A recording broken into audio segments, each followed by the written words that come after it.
but on the left, on maybe how do I explain this? Look, there is a city on the east, and it has a big mountain in it.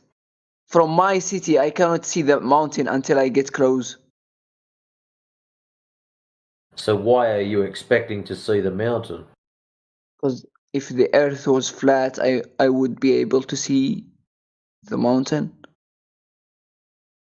How far do you think you can see normally, just on any given day? In kilometers, I can see a city that is far off, like 150 kilometers. You can see a city that's 150 kilometers away. Yes. If it's From what? if it's high enough. Well, that was my next question. From what elevation? I didn't really ask about this, but I think it's just higher than my current city. Just higher than your current city. Yeah, it's 150 kilometers away. On a good day, I can see it. 150 kilometers away. So Yeah. you're not sure about how high your city is? No, I am not. It's sea level because, well, it has a beach. So let's go 100 meters.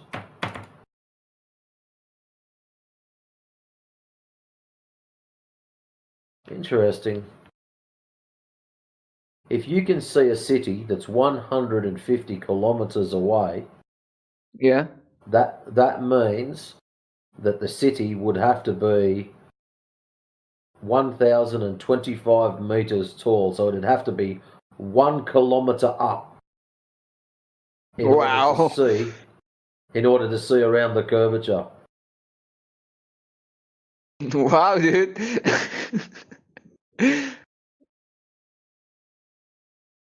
Wow. Interesting, dude. So that's based off 100 meters high. So I don't know what elevation you're looking from. So you're looking across the water and you see another city? Yeah, it's called Tipaza, I think. I live in Algeria. I can see it. So just to give you an idea, if we lower your viewing height down to 10 meters, okay, all of a sudden now the horizon should be at 11 kilometers and the city needs to be 1,509 meters tall in order for you to see it. So it has to be taller than that. Brother, I may have given incorrect information because I didn't really research about this. That's all right. It's easy to do. But just Yeah, so you because know, mm-hmm. to make it nice and easy for you, if you jump onto Google and type in Earth Curve Calculator, there's a whole heap of Earth Curve calculators there. And what you can do is when you're out and about in the real world, you can go, oh, look, I can see, for example, your city. I can see this city, and I know how far away that is. And you can put that information into the Earth Curve calculator. So, for example, if you're only 6 foot tall, you can say, I'm standing at the beach, I am 6 foot tall, so you can put in 6 foot tall, and I can see the city that's 10 kilometers away or 20 kilometers away, whatever the distance is. And it will tell you how tall that has to be. So you can work out for yourself how far or how high the city would have to be to see it. Actually, I will see how far the city I see because I don't think it is actually 150 kilometers away. Maybe I am just wrong. Maybe a bit less. Let me see. I'm going to say 25. Just a wild guess. Measure distance. It is 13 miles away. Imperial miles 30.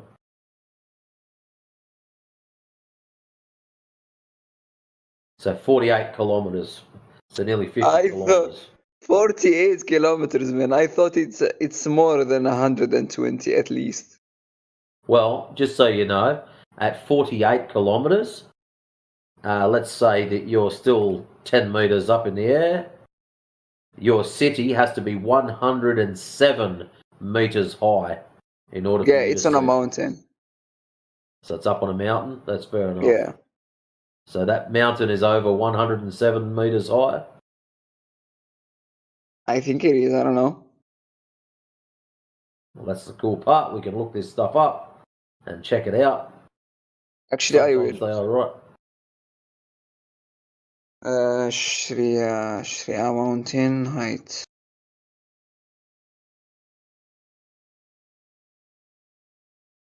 Sometimes you It can just Google is. city directly, and it'll give you the No way, elevation of man. that city. It's 1,540 meters. High. Yeah, the city is not on top, by the way. It's not on top. It's on the side. So the city is more than high enough for you to see it. Yeah, I It can has see to- it because It I has am to be on over sea level. 107. Yeah. So what we've done here is we haven't proved anything. Haven't proved flat, haven't proved curve. Okay. Do you know the Earth is flat? Yes, it's measured as How flat. how There's no can measured you curvature. prove it? Well, how about we start off with the physical properties of water? Wait. I have another question, please. Sorry. Why do you think people believe the Earth is the Earth is a globe? Why do they believe it? It's because that's what we were all taught at school. Why do they teach us in school that the Earth is a globe? That's a good question. Without understanding the motives and who is organised this or who has organised this, we will never know. The reasons for it, no one will ever know. Whether it was a practical joke, whether someone had some ill intention towards people, I do not know. Maybe it was just Do you have any misinformation. idea? Mm-hmm. Maybe Well, just we're told misinformation that getting passed on. Don't know. because Copernicus just interpreted his observations in a certain way, right? And that caught on, right? And then it was further developed by Kepler, and then others after him, right? Until we have the standard solar system model that we have today. But nobody sees that. Nobody's observed that ever. Like that's nobody. That's just a way to think about what you actually do see, right? You can imagine that if the Earth was a ball and it was going around the sun, and if you were really far away, and then they just show you cartoon pictures of that. Like there is no photos of the solar system, right? Absolutely none. There's no photos or video footage of the Earth orbiting the sun, right?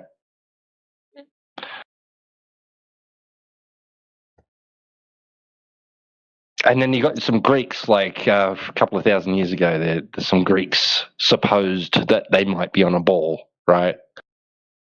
To explain certain things they observed, right? But that didn't really catch on. Like, that wasn't like for the last 2,000 years, everybody thought we were on a ball. That idea in the Western world's really and the Eastern world is really relatively new. Like it's developed over the last 500 years or so, right? Become popular. I saw a video of someone hooking up a camera to a balloon and sending it in the air, and when it got far enough, you can see the Earth curvature. Why? Oh, I bet you can see it from the ground. I bet you if you go back to the beginning of the video and watch it, you see the same amount of curve just before they release it, or just not far from above the ground, as you do when it's at its peak. So the Earth is curved, not flat. No. Why would it be the same amount of curve from ground level as it is at its peak? Like I'm just guessing that if you watch the video footage, you'll see the same amount of curve from ground level before they release the balloon as you do when it gets to its peak. And if you watch it, right, if the field of view, right, the camera sort of pans down and then up, right, and the horizon goes above and below the center of the frame, you'll see convex, concave, flat, convex, concave, flat, right, because of the type of camera lens that they've used, like a GoPro.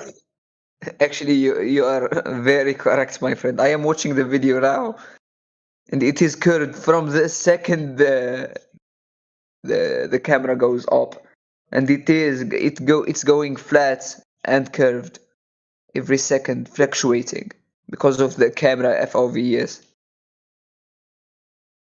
Yeah, that's what happens with fisheye lenses or wide angle lenses like GoPros, and that they distort horizontal lines, so that when it wanders below or above the center of the frame, it distorts it, gives it a curve. Do you have any idea what would be out there in the edges of this world if the Earth is in fact flat?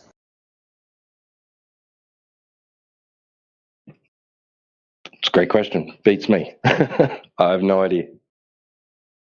Do you have any thoughts, any theories, any? Probably, if there's no source of like a nearby source of light, like the sun, then it's going to be cold and probably pretty dark. I don't know what conditions exist beyond what I'm told, right, about the Earth. Like I just don't know. What if there is Yeah. a sun? How do I call it? If the sun rises and then dips below the horizon, that means there is a source of heat in the edges, right? Oh, that's just an apparent effect due to perspective, right? I know that though. Sorry, Matrix, you can come back in, man, because I'm kind of busy anyway. So I really only just wanted to jump in real quick about that, Right, mate. Yeah.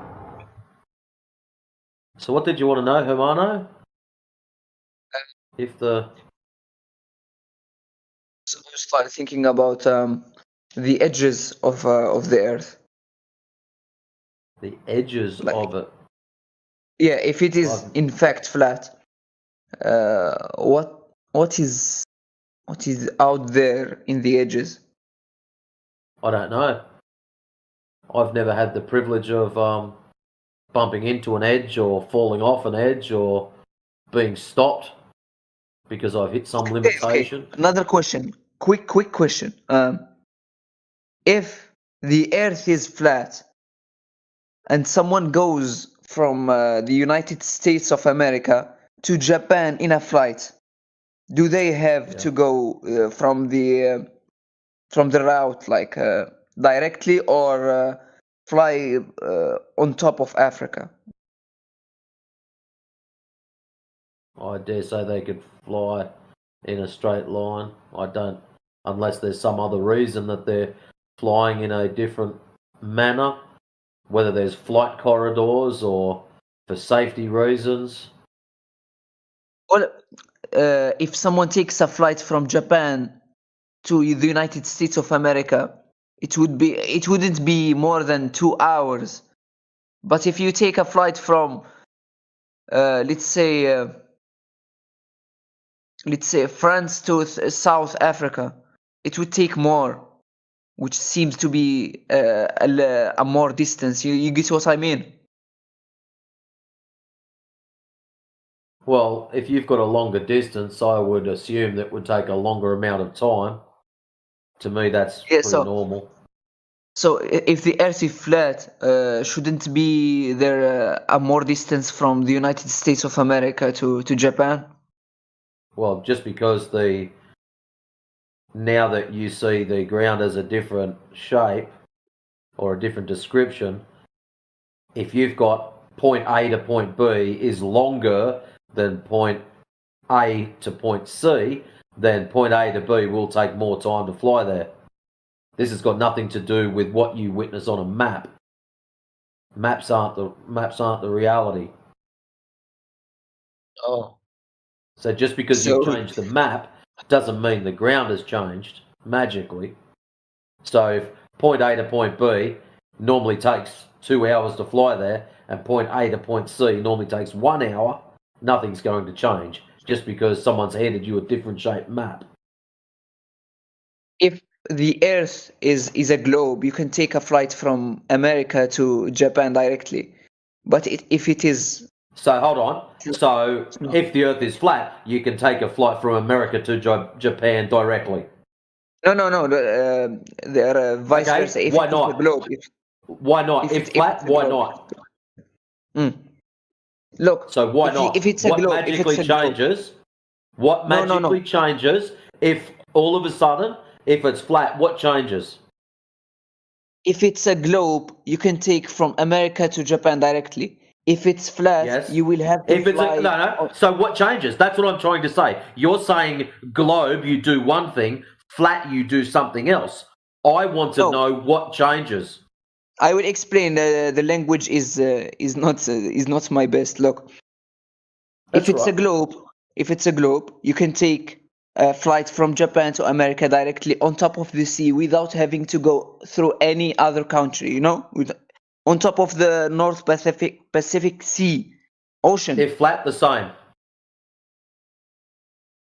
No, if it's flat, then you can't, because why not? Because there is no route. Why not? You won't go to the edge of the Earth. What edge? Are you thinking that the map that they used to show you at school was the edge? Okay. I have just seen your profile picture. I get what you mean now. Bro, my profile picture doesn't mean anything. Okay. Nice argument, actually. Do you know about Tartaria? No.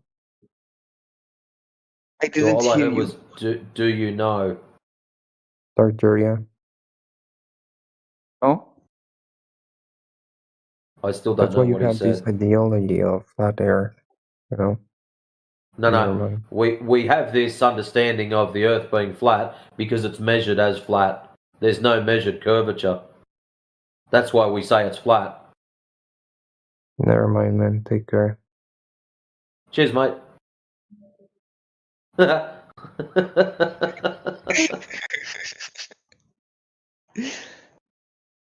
So, yeah, it made me laugh, that one. I think he was another philosophy student. Easy win, yeah. So, do you personally think that the Earth is flat and the moon is a globe? Well, the Earth is measured as flat. So yes, I personally understand the Earth is flat. The moon, however, I don't know what the moon is. It's a light in the sky. You can use a telescope. I could use a ball of string too. It's still a light in the sky. How about other planets are the same? Yep, they just look a little bit smaller. They're still lights in the sky. What they are, don't know. I don't know how anyone would confirm what they are. But the planets, as you call them, from the olden day term planetas, meaning wandering star. So they're just Well- stars that have their own particular patterns. Well, if you zoom into the moon using a telescope today, you would see a side, and then you can wait another month and zoom in again. You will see another side of it. Doesn't that mean that the moon is in fact a globe and it is spinning? Not really. Doesn't really prove anything to me. With the I'm the not. f- the I'm not side really you are that seeing worried what has the moon. changed.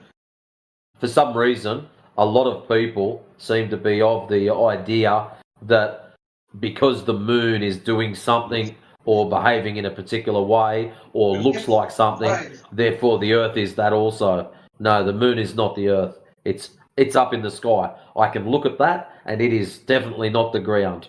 So it's up in the sky. What it is, I do not know.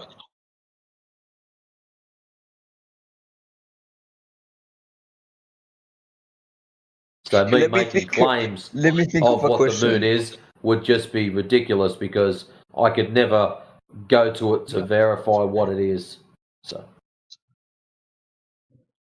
So you definitely think that footage from the space is in fact fake? Yeah,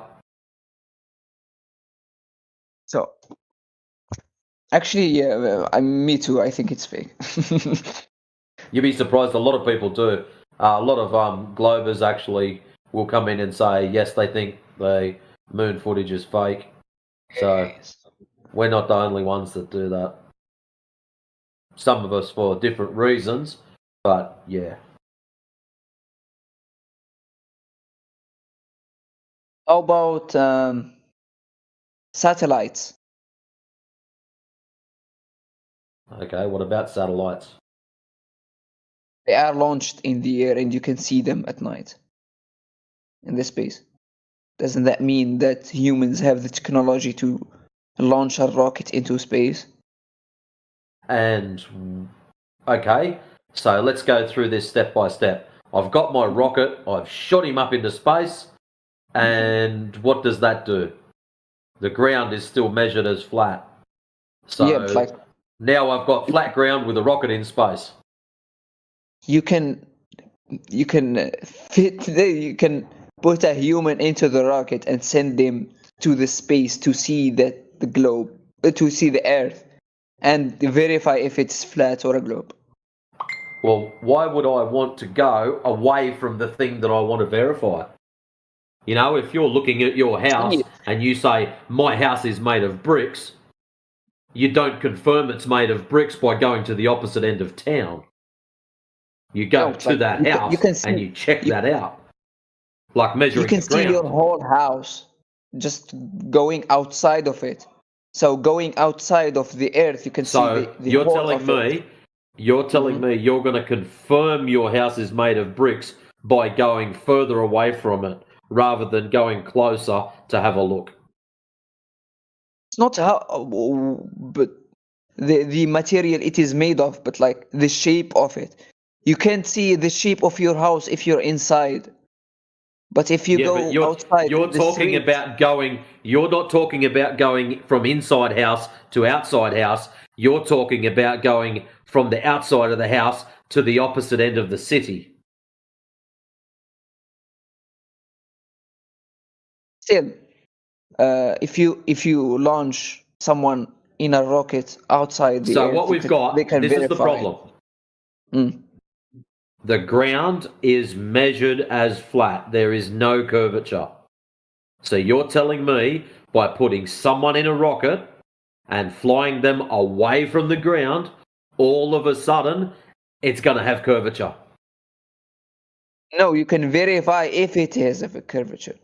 The globe Why can't we- will not change if you launch someone to space.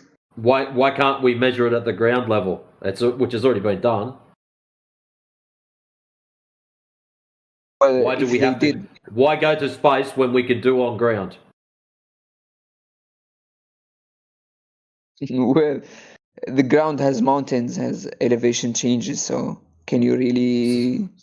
Yep, over a large lake, large bodies of water. 20 miles across. Should be 270 feet of drop over distance, none measured.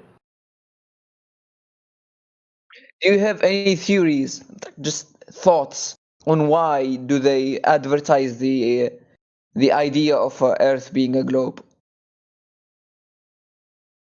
Why the lie? People lie for many reasons. Maybe it's not even a lie. Maybe it's just misinformation being passed on.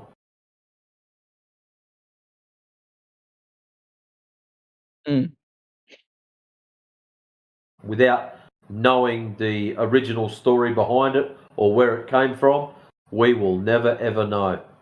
Unless somebody comes in tomorrow and says, I'm a time traveler, I'm the one that caused this, this is the reason why I did it, we will never know.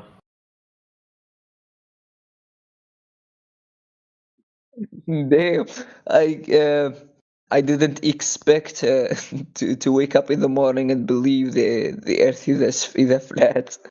You actually convinced me, brother. Well, I'm not here to convince you that the Earth is flat. I'm here to get people to think you did. for themselves. You actually did.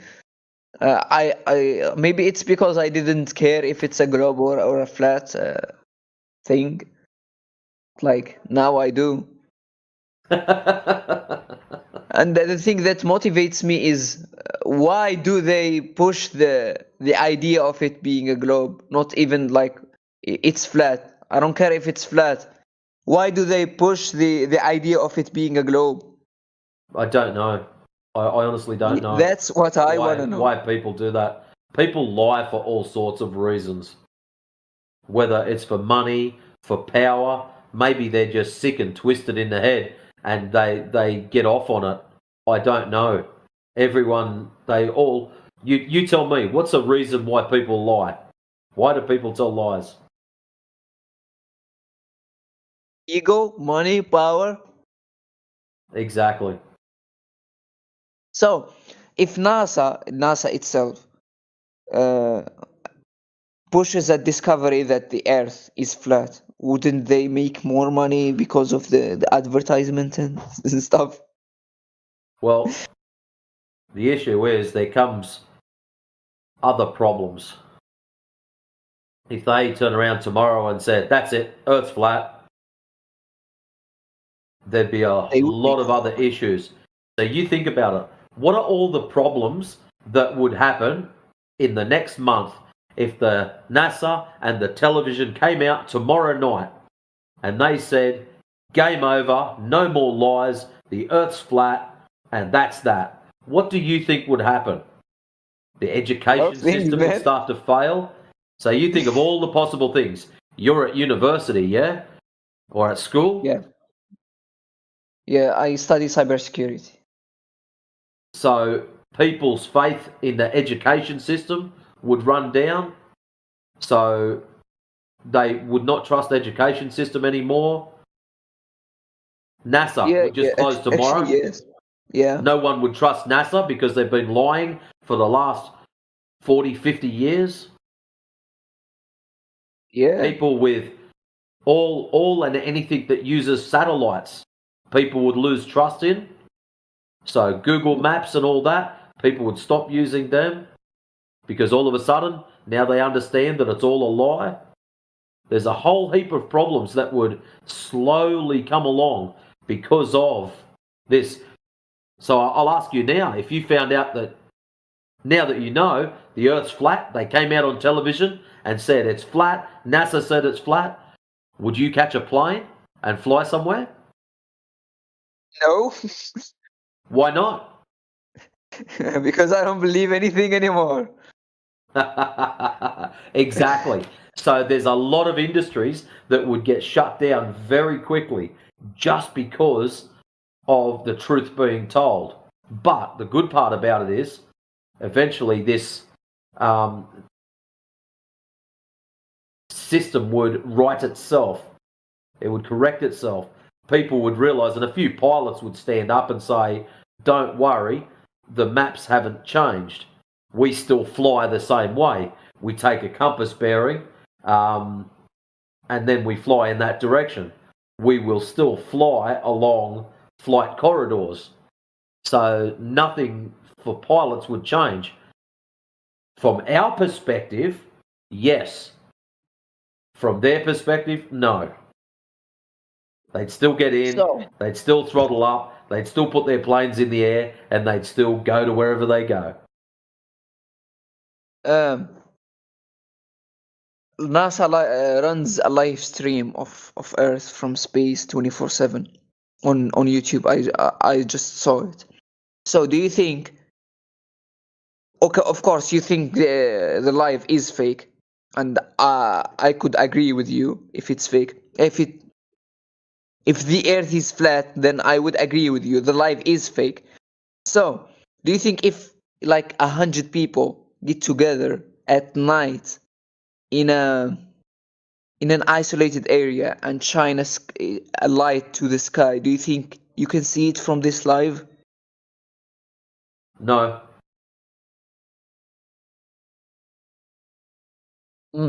Just because it says live doesn't mean it is. Yeah, You know? I agree with you.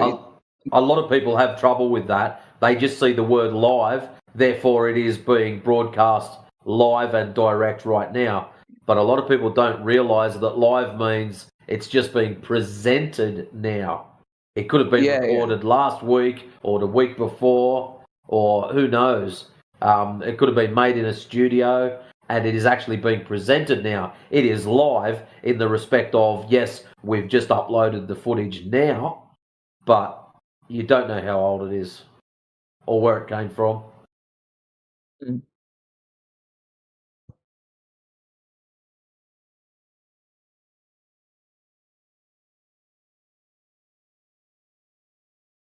It was actually just a theory, because I live in Algeria.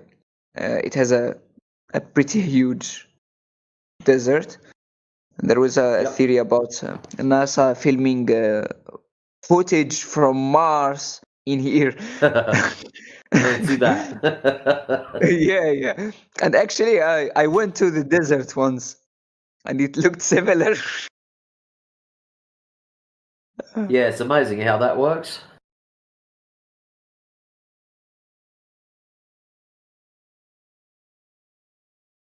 A nice gift this guy sent. Can you see it in the chat? With the big screen. Yeah, the Ball Earth Studio, man. Yeah. Okay, theory confirmed. Algeria is Mars.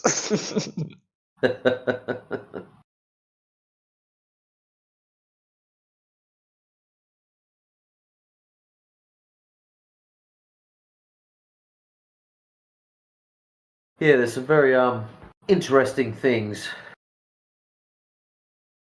out and about. Any other things you think people lie about other than the Earth is being a globe?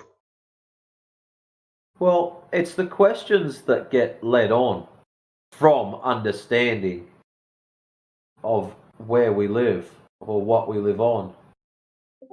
See, what have we been told? It's a globe. This is what we've been taught at school.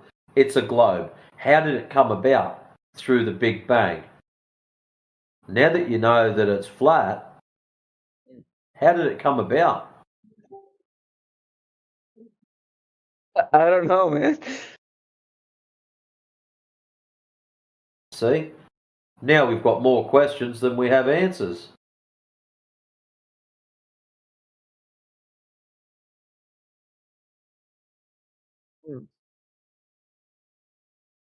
And that's all we want people to do.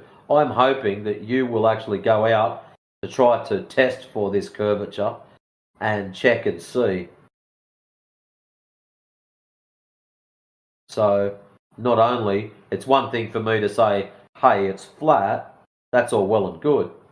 But it'd be nice if you actually went out to validate this for yourself and check and see. Maybe Oh, I'm I telling will, lies. dude. I am intrigued now. I will. So is there is there a large lake anywhere near you? I'm not expecting there to be, but I didn't Just hear you. I wondering. didn't hear you. is there a large lake or a large body of water near you? The sea. Just the ocean, yeah. Because what you can do is what's called a mirror flash test. So you go to a large body of water, you put yourself on one side, your friends on the other side, and when I say large, I'm talking 16 kilometers, 20 kilometers, that kind of distance. So what happens is you stand on one side, you get a big mirror, and you reflect the sunlight over to the other side. And at 10 miles, there should be 66 foot of drop. So that Yes. means that they should not be able to see the reflection of the sunlight. Yes. So that's an easy, very cheap way. Nice, easy way to take your friends, some on one side of the lake, some on the other side, and maybe drink some beers, have fun, and do mirror flash and see how it goes. Hey, I don't have a boat. Did this experiment ever happened? And do you know the results? Oh yeah, there's other guys that use lasers. They don't worry about using mirrors to reflect sunlight. They use lasers and shoot them over large bodies of water. Actually, I'll get one for you and post it up, the video.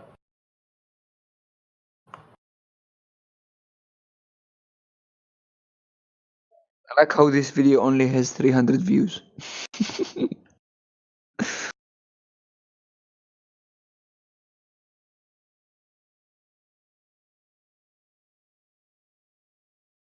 Yeah, it just shows how well hidden it is on the internet. So back in, what was it, 2014, 2015, 2016, there was a meeting with Congress about how they're going to control the conspiracy theorists, especially those flat earthers, and what are we going to do about it? And so they started limiting and controlling the information on YouTube. Yeah.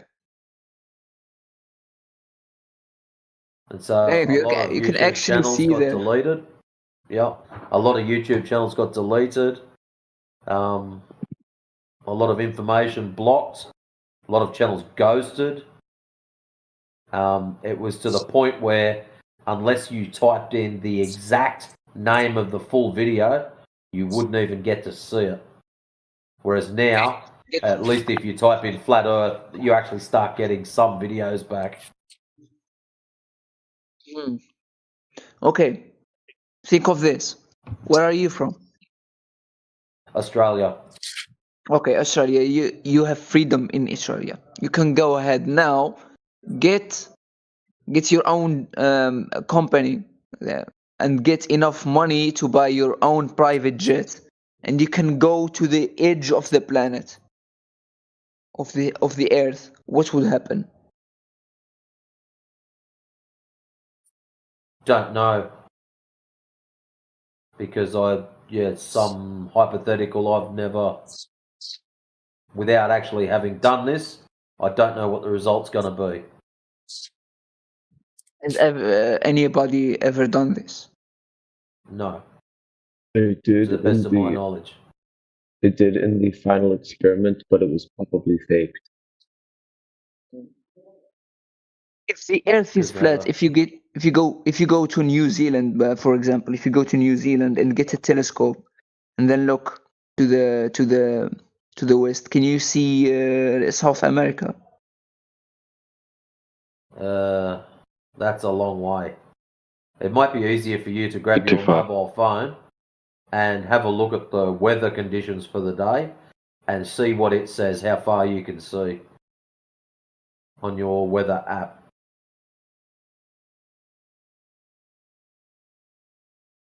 If it says you can see 20 kilometres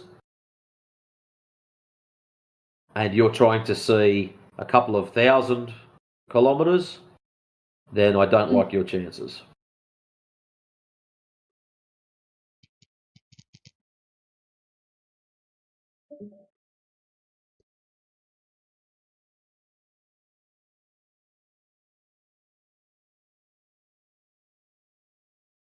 Which weather app provides this information exactly? Most weather apps on your phone, or if you're on your computer.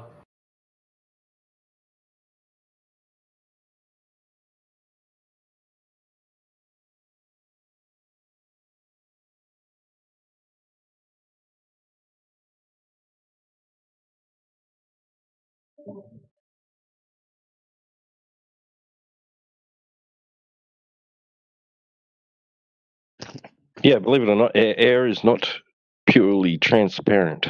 Like, after enough of it, looking through enough of it, it begins to absorb, reflect, and scatter light.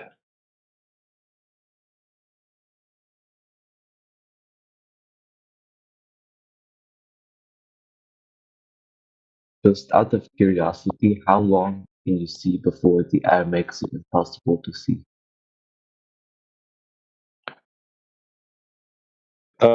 I don't understand like everything about it, but there's something called the Rayleigh atmospheric extinction coefficient.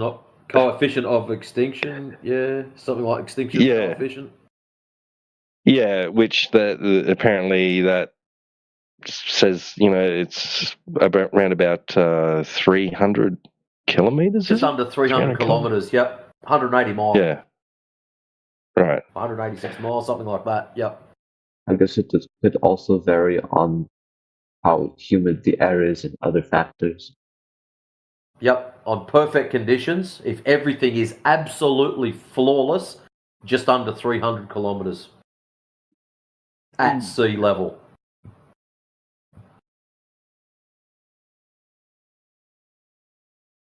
So you've got factors, humidity, dust, and all sorts of other nasty things, smog, fog, that can get in your way and make it harder to see. But yeah, if you've got absolutely flawless conditions, just under 300 kilometers. Okay, forget about the telescope.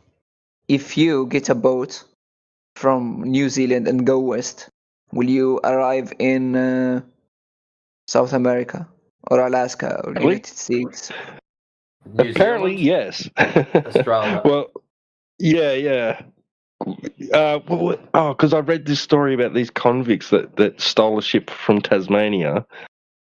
I can't remember if they went east or west. No, they would have had to have gone west. Yeah, they went west. Yeah, they took off west and they landed in South America. Yeah, so apparently that's true. Like, I don't know if you can believe, stories, but apparently that's what happens. Yeah.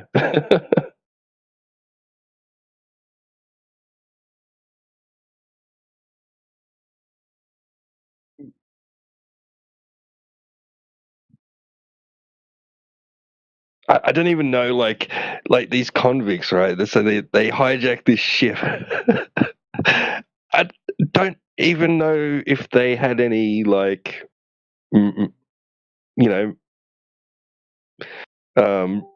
sailing, experience, like, maritime experience. Oh, I guess they had maritime experience, but I don't know how good they were at navigating and, reading maps and using compasses or sextants or anything like that. Like, this is like in the 1800s, I think. Early 1800s, yeah. This one convict that he was the ringleader, and he like gained all this confidence in his overseers, right? So they actually kind of made him like head convict, right? So he's like, yeah, beauty. He organized this crew and everything, but I don't know how well they were, like, whether they just winged it, like they were just like winging it. and just went, we'll just go west, right, and hope for the best. I don't know. Crazy story though. Like these guys ended up they somewhere in South America, this community that they basically gave them refuge, right? And the mayor of this town said, yeah, while ever I'm in charge, right, like you guys are safe. And then he retired or died or something, and then the next guy took over and just handed them straight over to authorities, and they got sent back. Or something like that, anyway. Yeah. Crazy. Oof.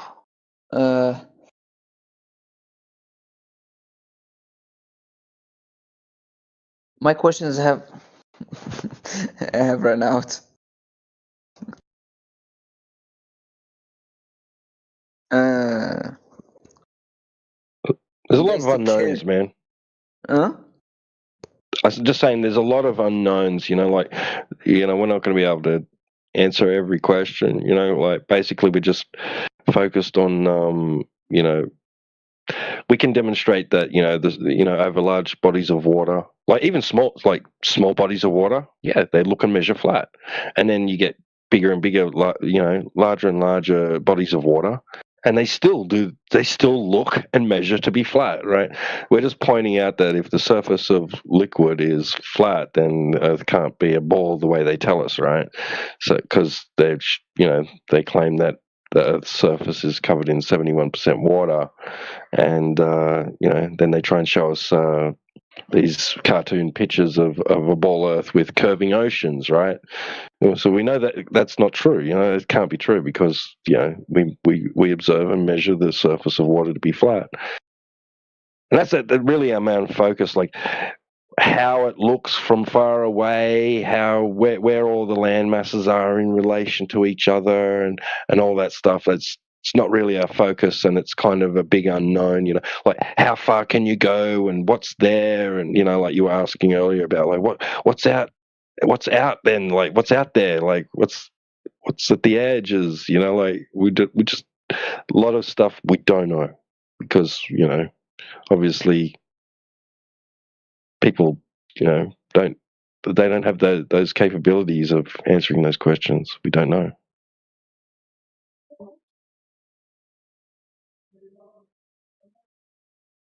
I don't even think that NASA knows the shape of the Earth.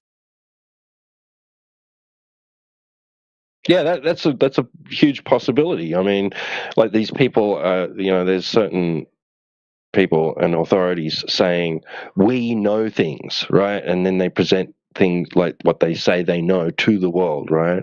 But do they really know that, right? Like, so often people have this impression that they're deliberately trying to tell us the Earth is a globe because they know it's flat, but they don't want us to think that. I'm not sure about that. I couldn't prove that for the love of me, right? That idea, right? It is conceivable that they don't know, but they just tell you they know, right? It may even be that these people believe what they're saying, even though they're aware that they're pretending to be able to do things that they can't, right? Like go to space. It doesn't, just because they're pretending to go to space doesn't mean that they actually know what the Earth is, its overall shape or anything, right? Do you think the President of the United States knows or not?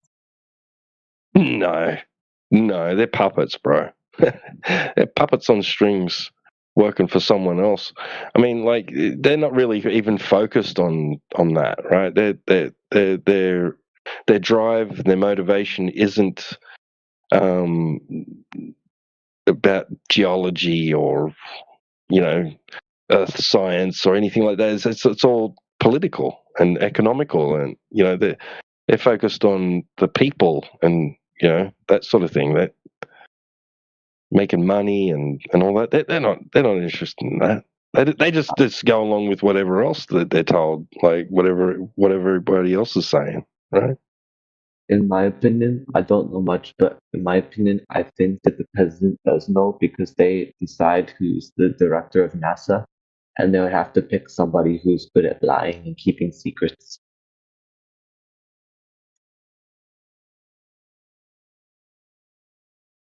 Believe it or not, but NASA have actually in the past had a hard time with Congress. Like there has been times when with the I don't know if it's Congress or the Senate or whatever. Like they've had to sit down in front of panels of politicians and convince them to give them money, right? Like to justify a budget that they're requesting, right? We need this much money for this and that, right? Like, and there's you can watch videos where they like these politicians are like coming back at them saying, really, like you really need that much out of our budget because like what have you done so far, right? You haven't even got us back to the moon yet. I mean, like they're like giving it to NASA, like saying, why should we give you? Why do you deserve all this money, NASA? Like, really, why? What benefit? What is it to my constituents? Is these politicians will say, like, how's it going to benefit? Yeah, you're Yeah, asking taxpayers to pay all this money out to you for what? Give us a good reason. yeah, and now they want to go back to the moon, and I think before the end of Trump's presidency, but I guarantee it won't happen. And if it does happen, it will be fake.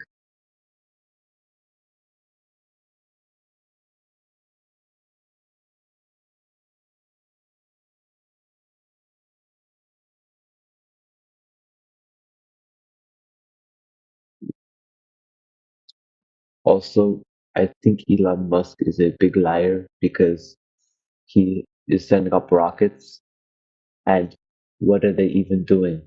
They put satellites in the sky, but we already have lots of satellites. We already have enough satellites. Why do you need?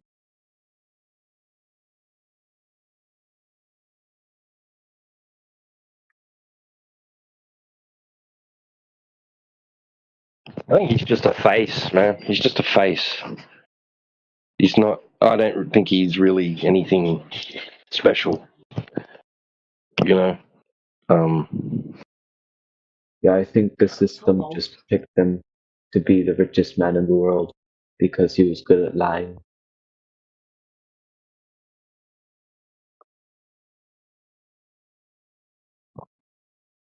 Yeah. Often it's Sorry, go on, Ray's Go for it, man. Go. To add on the Elon thing, there was the book written in, I'm going to get the date wrong, I want to say 1974, in which there was a man called Elon who would take everybody to Mars. And I do think Elon is quite literally a plant. I don't think the guy who openly talks about wanting to put literal chips inside of your head is the savior some people believe him to be. He's just a character. He might even be fooled into thinking he's that smart, really. You know, it might be that good of a setup where he actually believes some of this stuff. But yeah, it ain't really coming from him, seems like. But I feel like that about Zuckerberg and Bill Gates, a lot of these guys. Where do you think the rockets go when they shoot up into the sky? Do they stay up there or do they come back down? Where do they go?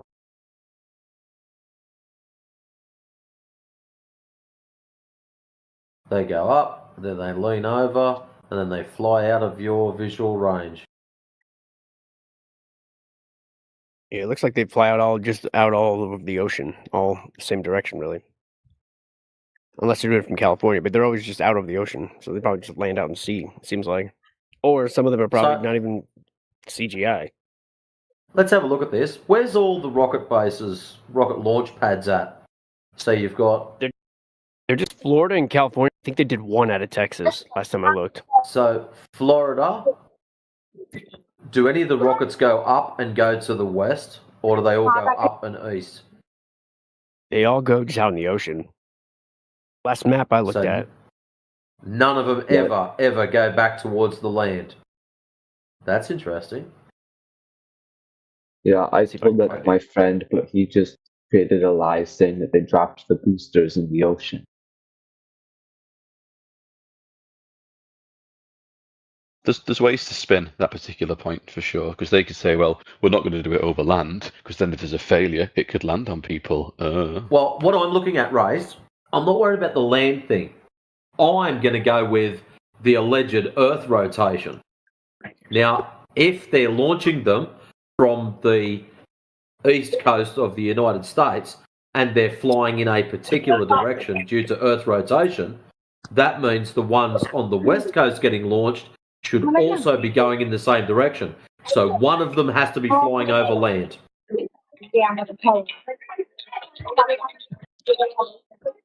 Are there any proofs that the SpaceX stuff is fake that I could show my friend I'm trying to convince that the Earth is flat?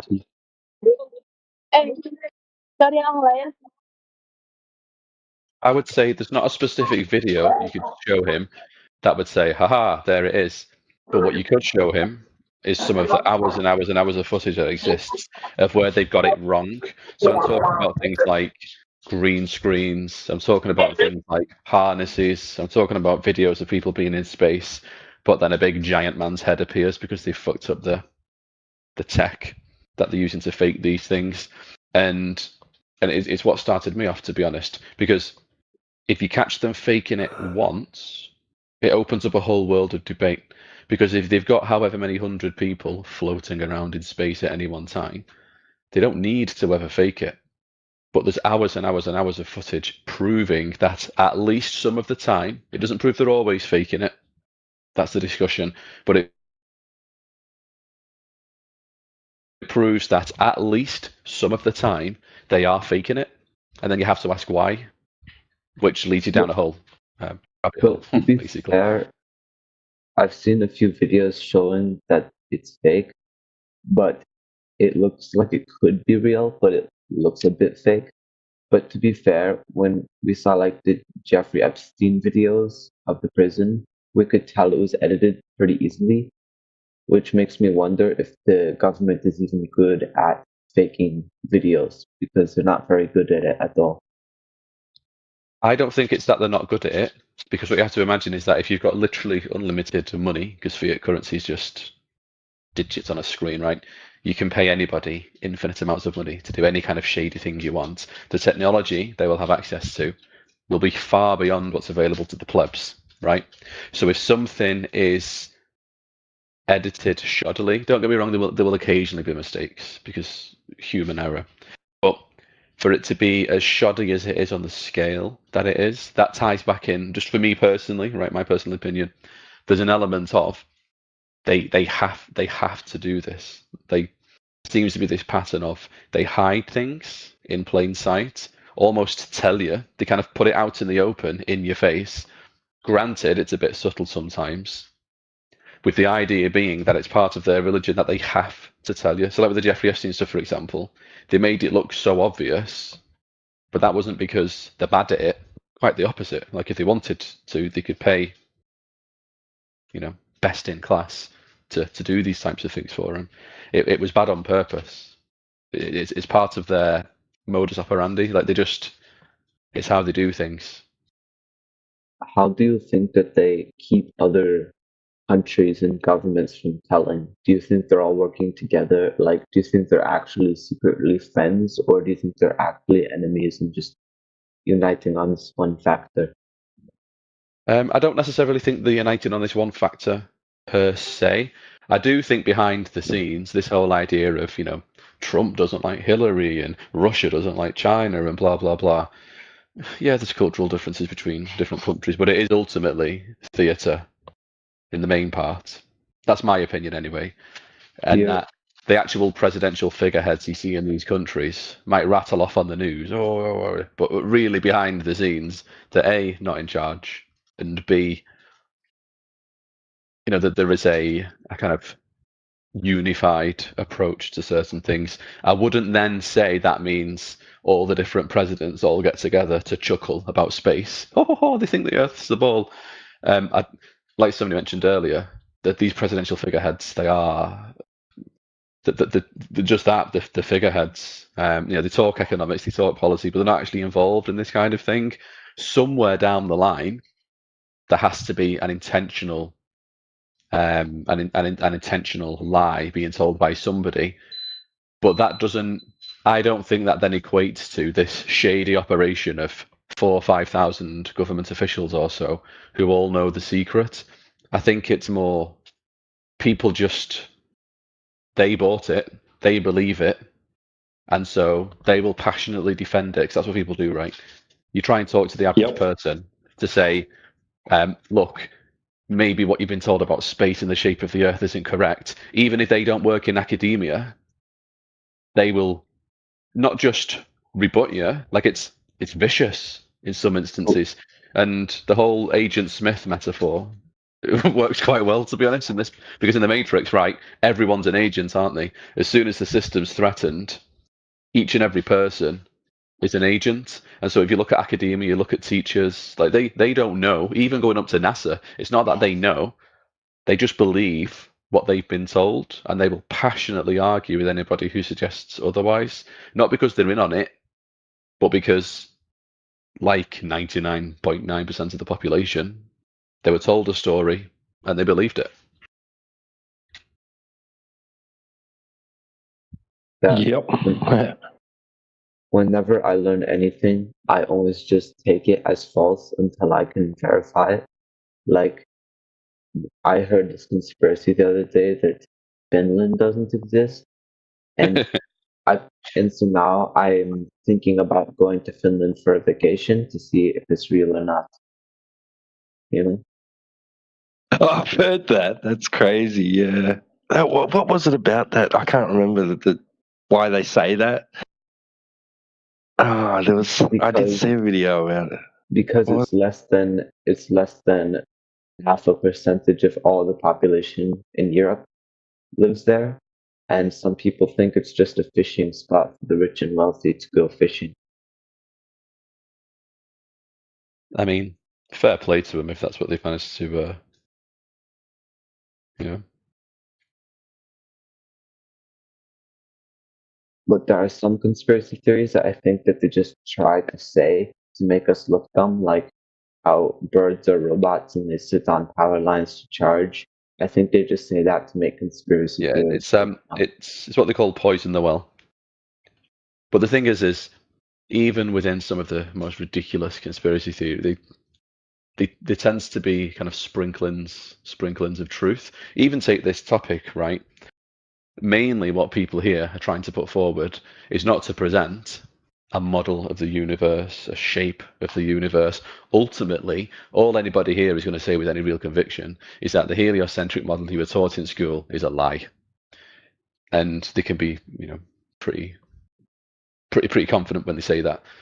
But then sprawling out of that, oh, well, what about the ice wall? What about the end of space? What about the flat pizza disc that flies upwards at 9.7 miles an hour? And they throw out all of these just ridiculous notions surrounding the topic, so that when the average person looks into it for the first time, they're not met with, well, get yourself a P900, here's an Earth curve calculator, find a body of water. They're not met with that. What they're met with is the Flat Earth Society. What they're met with is ice walls and dragons, Game of Thrones, bro. And it's classic poison the well 101. And that happens with every, I think with every topic. What's that saying? You receive the most flack when you're over the target. My friend said that he will become a flat earther if we have a better model than they do. He said that he would rather believe in something than nothing. What should I tell to him about that? He just believes in a model. He doesn't believe in reality.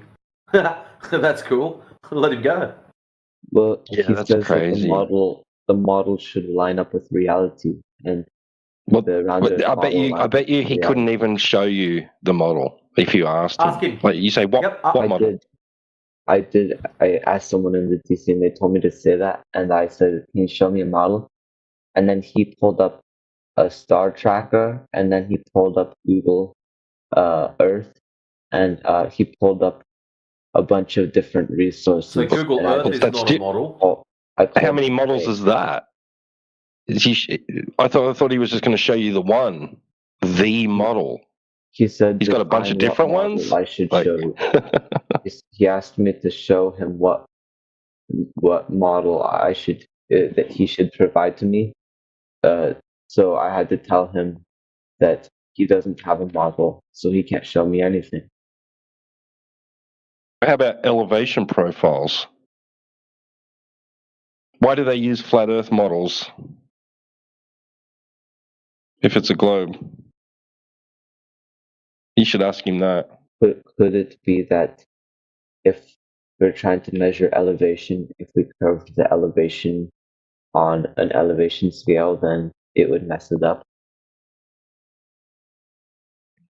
Yeah, not necessarily. I mean, like, you should ask him. Like, okay, so why does NASA use flat Earth models? Why do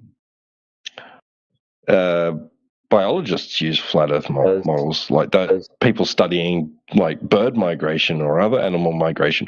Why do surveyors use flat Earth models?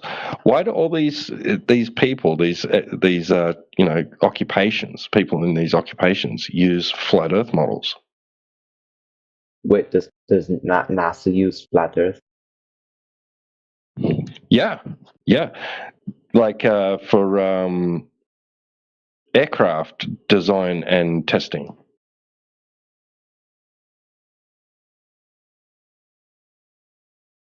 Isn't it in the manuals that they should treat the Earth as stationary as non-rotating? Yeah, like if we were really on a floating ball, the Earth is spinning so fast, you would have to go a lot faster one way than the other way. And it doesn't make any sense to do that because you'd constantly have to tip your plane down so that you fit with the Earth's curve, and you would have to fly faster to keep up with the Earth moving.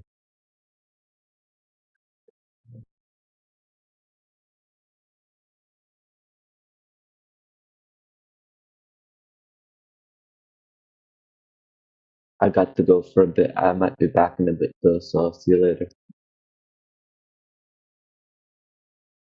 Peace. It's a blessed day today, boys.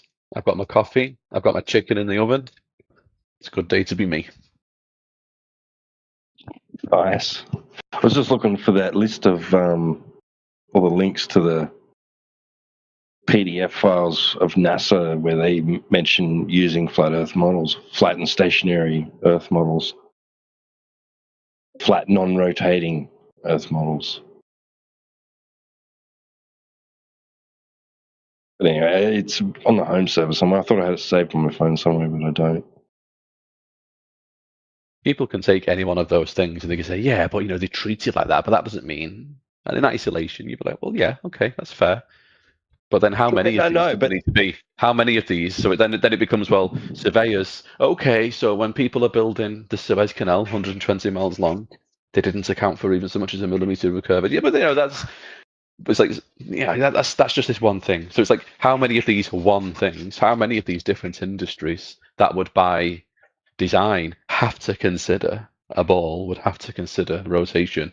How many of these separate industries have to say, we don't know any of that before people go, right, all right, fair enough. Like how many just ones does there need to be before now you've got 27? And can you say it's just 27? Right, but it's not even like necessarily like saying, well, like here's flat Earth model, so it's so the Earth must be flat. They demand a model from us. You can turn around and say, well, okay, here's some that your own side uses.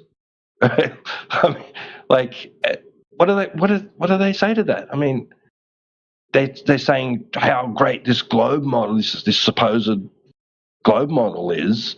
Where's your flat Earth model? And say, well, here's one that your own side uses. Why are they using the flat Earth model? If your globe model's so great, why are they using flat Earth models? Yeah, sure. Yeah, post them in the side chat, man. Yeah, feel free. I mean, when they say model, what they mean is here's a cartoon of the planets and the sun. And it is a cartoon by definition. It's not a model. It's You know just what? here's. I can't. Oh, I'm sorry. I was just going to say, yeah, just here's a cartoon basically. There's my model. Have a good day. Hey, I can't post them in the side chat for some reason. I can do like a DM or whatever. I don't think I have that ability. But Yeah, I can send DM it to you to through yeah, DM or to me whatever. if you like. Yeah, yeah. Thanks, man. Yeah, cheers.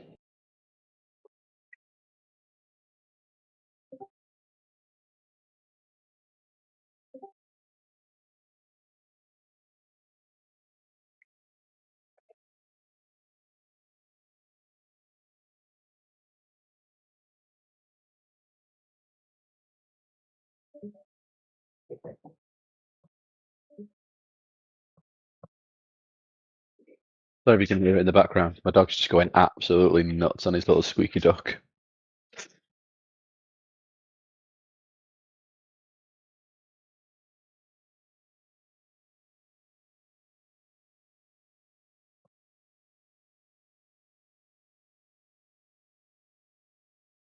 All right, I'm not sure if they're the ones you're looking for, but I sent you the ones that I had right here.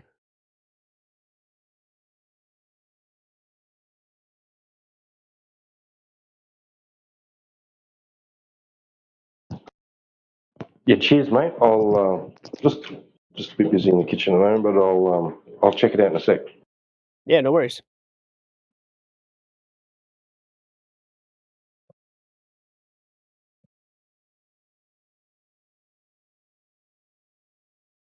I do find stuff like that interesting. Even when I was still fairly confident this whole thing was just ridiculous and nobody of sound mind should be entertaining it. Some of the railway things stuck in my head. So, like working out, for example, trains from Manchester to London, London to Manchester, a journey I've made many times, and you work out how much curvature would they need to account for? What kind of elevation difference would there need to be between Birmingham and Manchester, Birmingham and London, kind of central point between the two? And then just think to yourself, well, how on earth, considering when these railway lines were laid as well, so how on earth did they account for this so-called curvature? Because if they did, there will be something in there talking about it, right? There will be talking about the process of how they did it. It would be well documented and how they account for these things as they're laying down, hundreds of miles of railway tracks. And then there's just nothing. And not only is there's nothing, there's quotes from prominent surveyors in surveying publications saying, yeah, we don't account for the curvature of the Earth. We just don't. And you think, well, what do you mean you just don't when you consider how much curvature there would have to be between these two distances? You can't just not. It would be like trying to build a house on top of the surface of the ocean. And when people say, well, how do you account for the fact that you're trying to put bricks on top of water when you're building this house? Oh, we just don't. Like, it's not something you could just not do.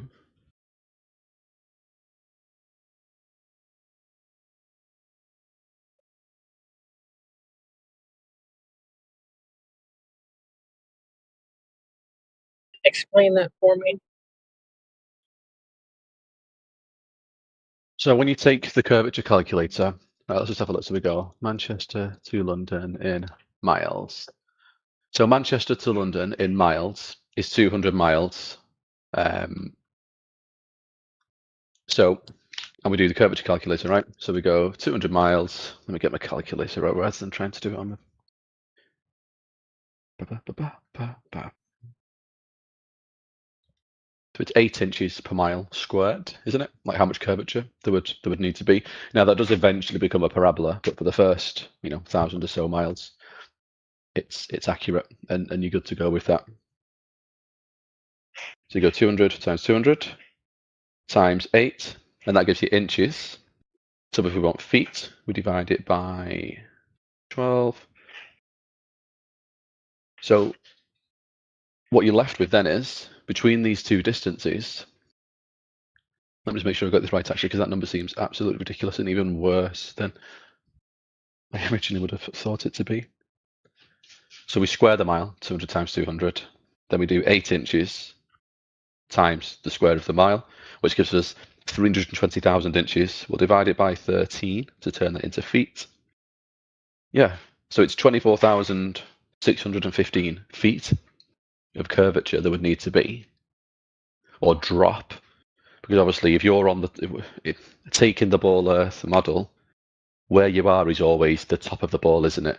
It goes down away from you, because you're always the top in how this model works. Right. So if you're in Manchester looking towards London, and you're on this train, right? You're getting on this train. You have to be navigating a drop over 200 miles of 24,615 feet, which means as they laid this railway track between Manchester and London, they had to account, we'll just call it 24,000 for easy maths, and we'll round up 25,000. That's primary school, should have known that.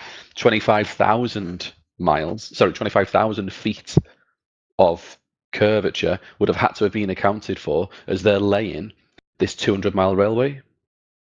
So if that was a process they went through as they're laying this railway, it would be extensively documented. The processes, how they go through it, how did they account for this, 25,000 feet worth of drop as they're laying this railway. But not only somebody at some stage would have said, well, we joined all these pieces of line together for a few miles, and then we realized we need to support these because they're going up into the air. Yeah, exactly. or at least something interesting.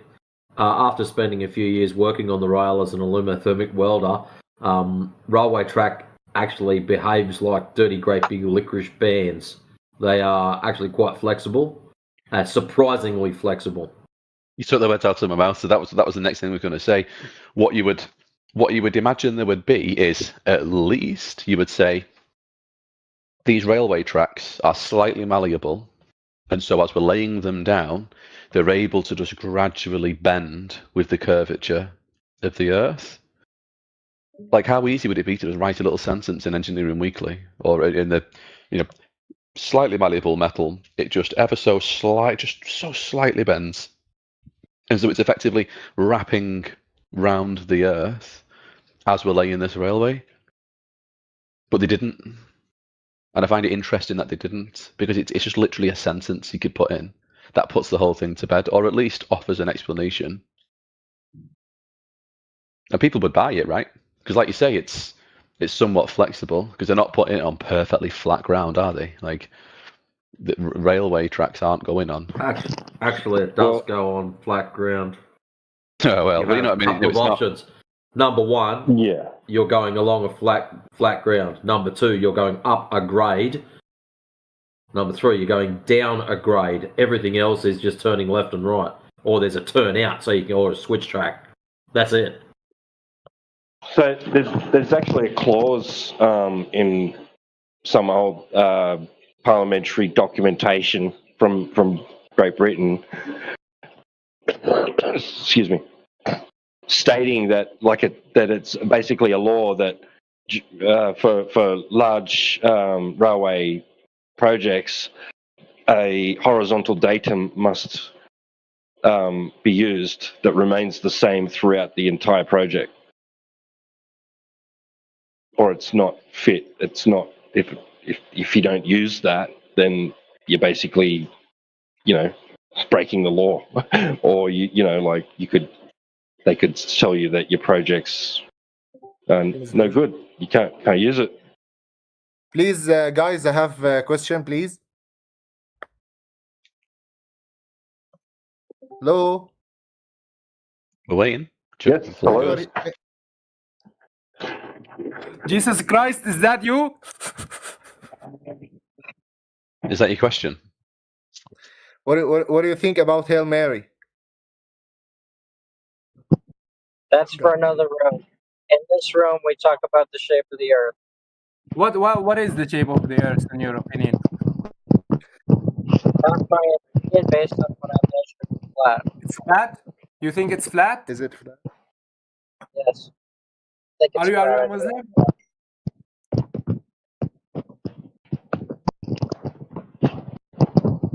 Are you a Muslim? No. Yeah, everybody's a Muslim. All of us. Who says? Who says? Do you like Muslim people? No, Why not?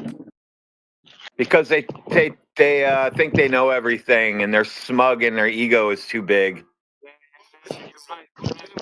You're right, bro. Unfortunately, we are Muslim though. All right, so do you want to be booted to another channel, or are you gonna stick on topic? No, I want to switch my religion. Can I? Go ahead. Here, I'll switch your religion for you. Okay. Hold on, I'm gonna boot you. Well, that's a good start. The red flag religion.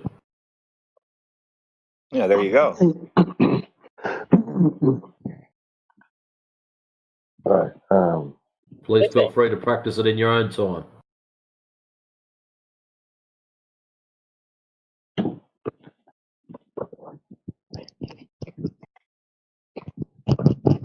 Dr. Railroad tracks.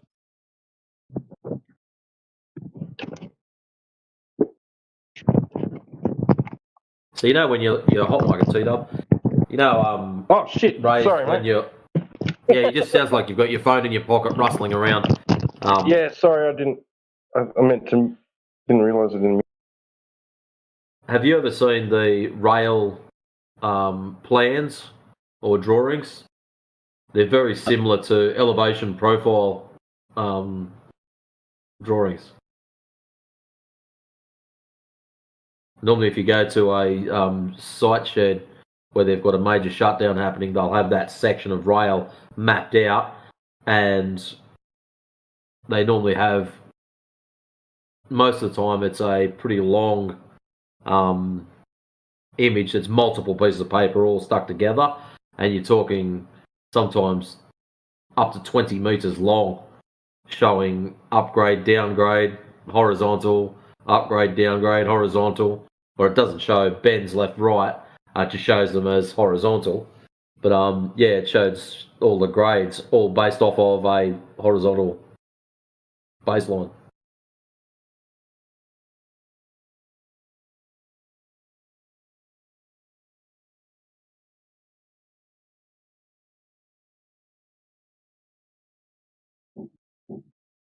I found I should the float thing I was around. looking for. It was a quote by, it was in an Earth review, and it's talking about this exact topic. Basically, W. Winkler says, as an engineer of many years standing, I saw that this absurd allowance is only permitted in school books. No engineer would dream of allowing anything of the kind. I projected many miles of railways and many more of canals, and the allowance has not been thought of, much less allowed for. This allowance for curvature means that it is 8 inches for the first mile of a canal, and increasing at the ratio by the square of the distance in miles. Thus, a small navigable canal for boats, say 30 miles long, will have, by the above rule, an allowance of curvature of 600 feet. Think of that, and then please credit engineers as not being quite such fools. Nothing of the sort is allowed. We no more think of allowing 600 feet for a line of 30 miles of railway or canal than of wasting our time trying to square the circle. Ouch.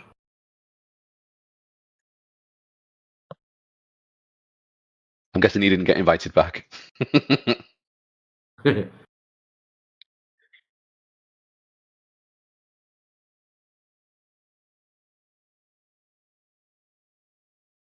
said that was from the Flat Earth Review, right?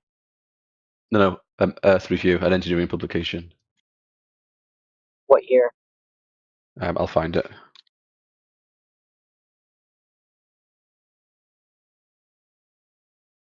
Because in the early 1900s, late 1800s, there was a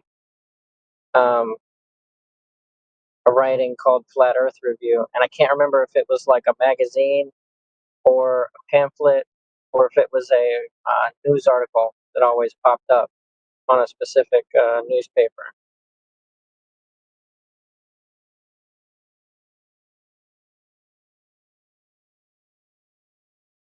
I think I've read vaguely what you're talking about. It had a bit of a resurgence at one point, before kind of getting buried again. and then had another resurgence. In answer to your earlier question, though, it was October 1893. 1893. Hot dog.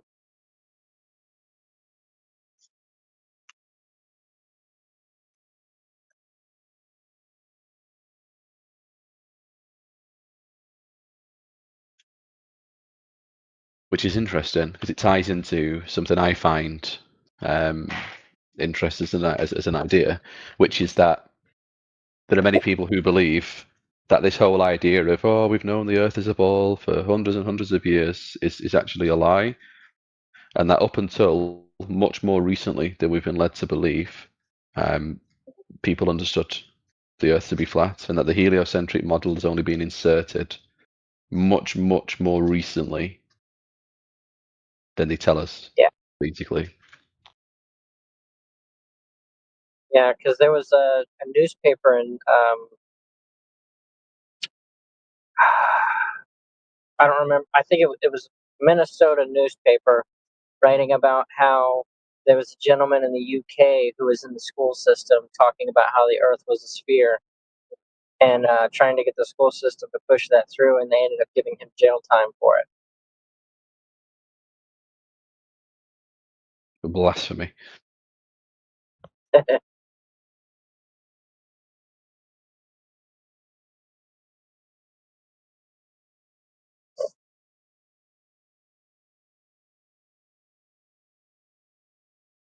It always amazes me how people would, don't you know, in 1920s, in 1432 or whatever thing, near enough 1,000 years ago. But they'll say it with such conviction and such confidence, like, this couldn't possibly be a story they were told in school. And they say with such conviction, like this thing they learned about in school that happened in, 1327 or whatever else it is. It's just some complete and total undeniable truth. And then they say it with a conviction, like they were there to see it themselves, and it couldn't possibly be challenged.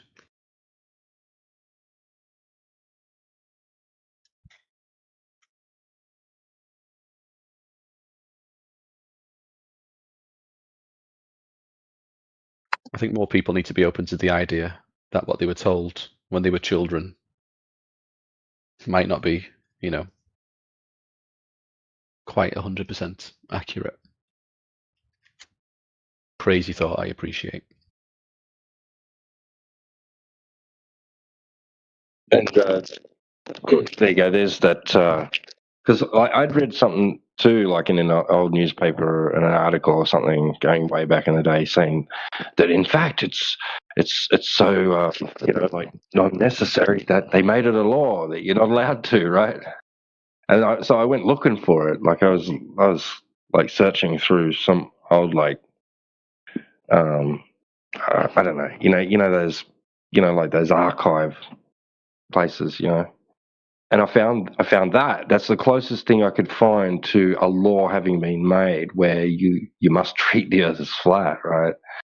It says in the sections must show the surface of the ground, the intended level of the railway, the height and depth of all embankments and cuttings, and a datum horizontal line which must be the same throughout the whole length of the railway, and be referred to a fixed point near some portion thereof. So it's not allowed to deviate. Like your datum line for the entire length of your railway track has to be the same. It's not allowed to deviate. It's not allowed to curve. It's not right. They're telling you right there, like, and this is like special act and incorporated clauses from for railways in Great Britain. The bill that was passed, right?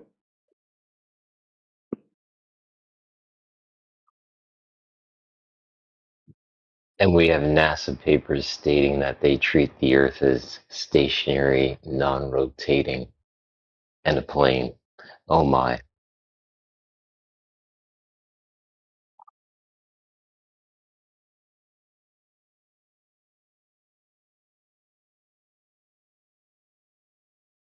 Hey, Killian. Yeah. Thank you for reminding me. Whisper Jack sent me something, so Yeah, no worries.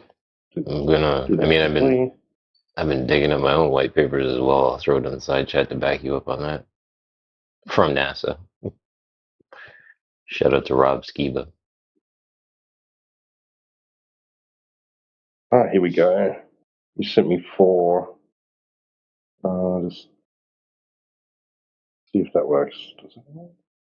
When you're done, I'll post up mine. No, that's not gonna work. Hang on a sec. Work. Because they're in downloadable PDF file form.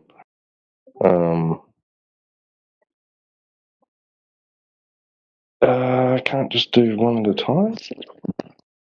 Oh damn! I can't. I have to download them.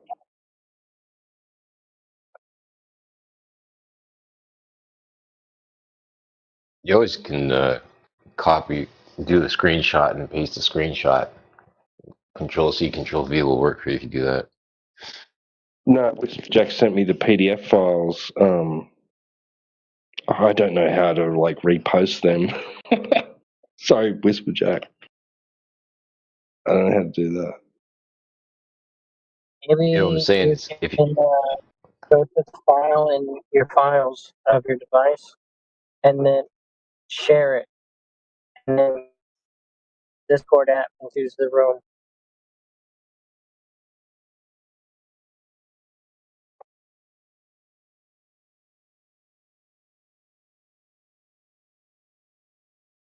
I mean, it's all good. I'll try and figure it out later. I'm busy at the moment. I'm throwing the white papers from NASA in the chat.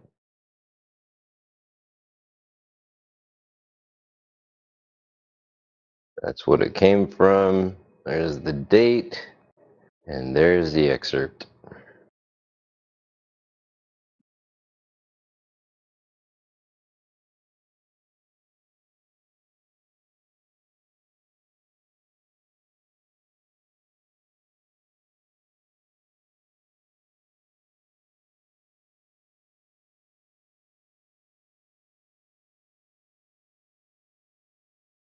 I remember being in lobby at the home server, and someone was like, "I want a peer-reviewed paper." So I just started posting those documents, and they're like, "That's not peer-reviewed."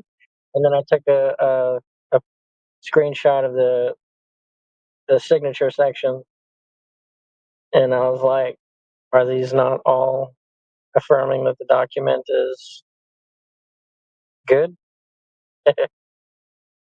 That would make it peer-reviewed, because these people are supposed to be saying, "Yeah, I read this. I agree."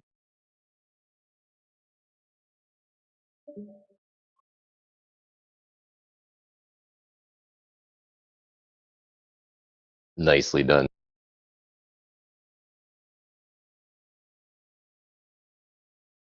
feel like the vast majority of people who bring up a peer review as a rebuttal don't actually understand the peer review process, and more importantly, understand the inherent flaws within said process that would make it all but impossible for somebody to challenge an existing paradigm, not just with regards to the shape of the Earth, but with anything, whether it's medicine, whether it's health, whether it's geological. Like if you've got a theory or an idea that goes against, like the idea is supposed to be, you put it up there, everybody piles in, tries to tear it to pieces, and then if they can't, they're like, oh, maybe there's something here, but they just don't go near it, because when your funding relies on you not going near said thing, lo and behold, people don't go near it.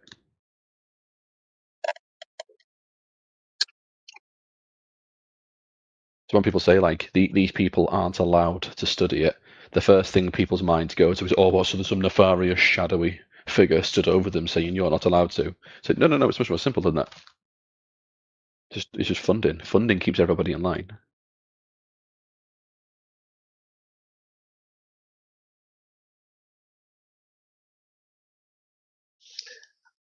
A question for you guys. Have you looked into the distances that microwave frequencies can broadcast to?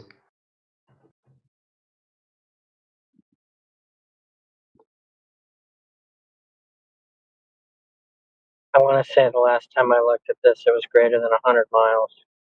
Oh, it's 160 miles. That's the world record. It's like over 200 kilometers.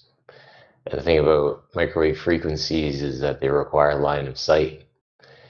So with that, that's one thing that literally disproves a curvy Earth. Oh my. Thanks for responding, brother. Appreciate that. Hope all is well tactical. It's going good. They took me off night shift, put me on day shift, so I'm struggling. Snap.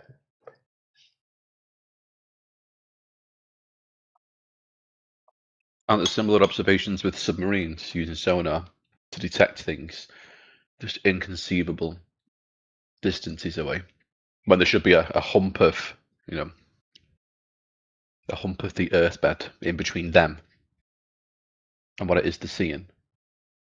I'd have to refresh my memory of the exact distances these submarines are supposed to be able to detect things using sonar, but it's a similar kind of idea.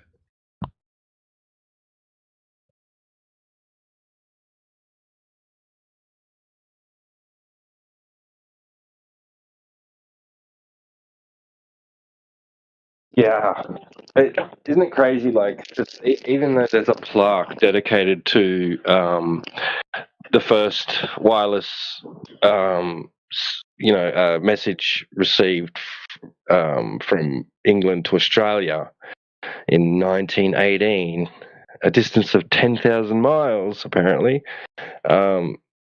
That there's amongst like scholars, there's doubt about the legitimacy of that claim of and because back in his day they said like just even attempting something over 1,000, 2,000 miles is ridiculous because the curvature of the earth will get in the way, it block the signal. And he was successful, right? They had to like, something's obviously, like they couldn't be that the Earth is flat. No, right? Like, so they eventually made up the excuse of the ionosphere, right? It's just, I think that they still doubt to this day that that such a broadcast over such a long distance using his technology is not possible because the Earth is curved. That's what they think, right? Like 10,000 miles, no way. I think that they doubt that even like that bouncing signals off the ionosphere would help achieve that sort of broadcast. Yeah, the reflecting waves would just get crazy.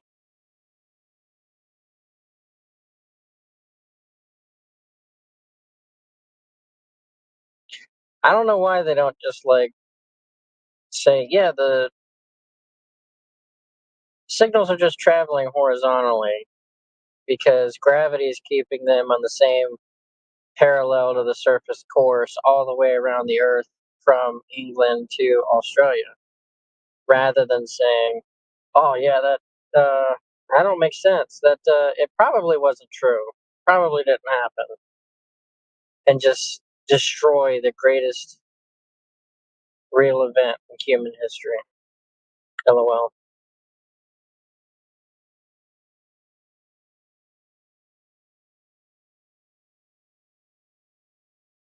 Well, even entertaining the idea that Marconi achieved that, right, is kind of like, well, then why do we need satellites? Right? Exactly. Yeah. Like, like even if it was like a really weak signal, but they, like he got the message, right? And they confirmed later on with each other, yes, this is the message I sent you. This is the message I received. Yep.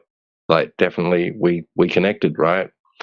You could do what that's warrants development of that technology, right? Like you could improve upon it, right? And utilize it. It could be really useful. Yeah.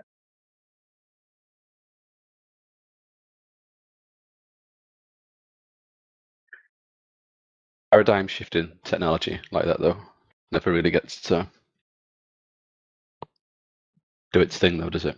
And I know it's slightly off topic, but I always remember the guy who he claimed to have invented a motorbike engine that could run on water. And his last words as he lay dying in a restaurant were, "They poisoned me. They poisoned me." True story, by the way.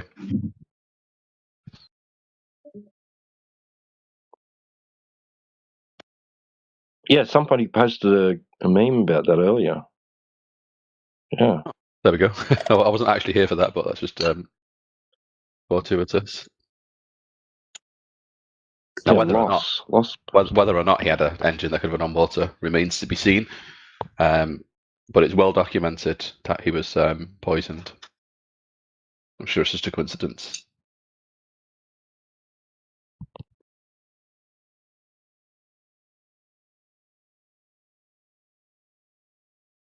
Well, I would say that if you really wanted to do that, all you'd have to do is run a few volts on water, have electrolysis happen, and then burn the gases that's being released.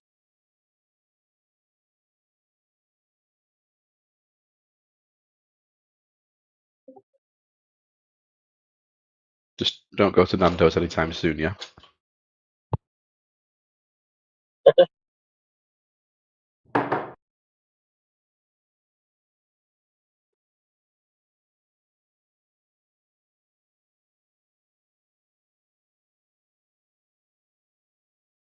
There's the meme. Yeah, Stan Meyer.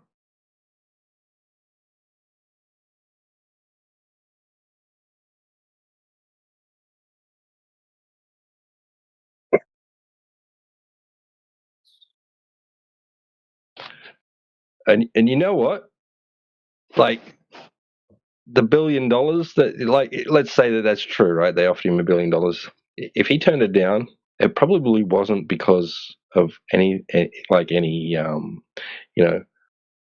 moral, right? Like incentive or anything like that. Like he probably was. They probably said to him, "Here's $1 billion, and you keep your mouth shut forever," right? And he was like, "No way! Like, I want the credit for this. Like, that here's your $1 billion. That gives us all rights. You get no recognition whatsoever, right? Like." And he was probably like, "Bullshit." It was probably a pride thing. It was probably like, "Bullshit, I don't care about your $1 billion."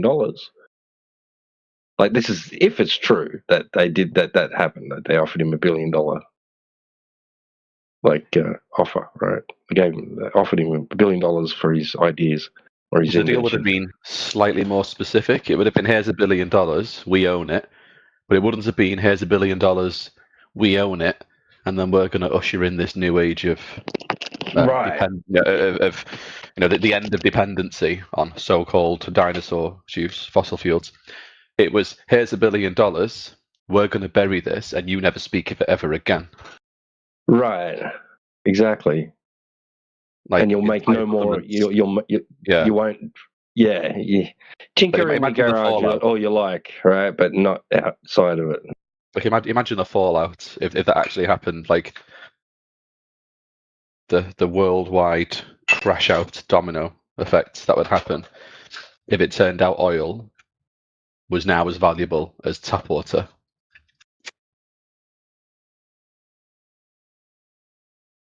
Like, entire countries would collapse. Like, entire economies. Nah. They would just shift.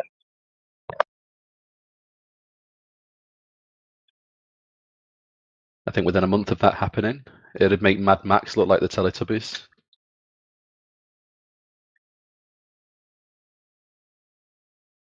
Yeah. Whether or not he actually invented that technology remains to be seen. But in my mind, it stands to reason that if somebody did genuinely invent something like that, it's not just probable that they'd be silenced one way or the other. It's a given.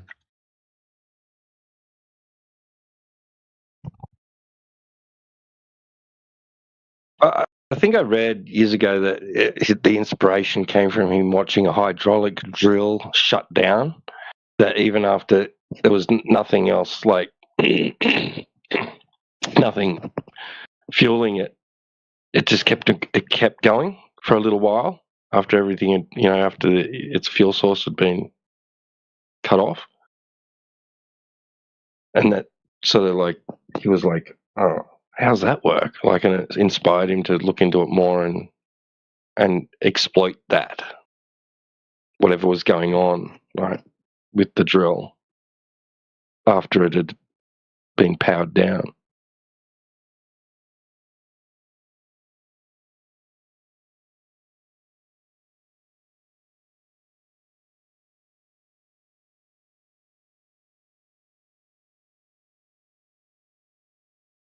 I feel like if you pursue this research further, you need to get a T-shirt that says "I will accept the bribe." Yeah, don't shoot. Yeah, like just let's talk. I'm good. I'm good with the billion and my guaranteed silence. Like, just it's all good.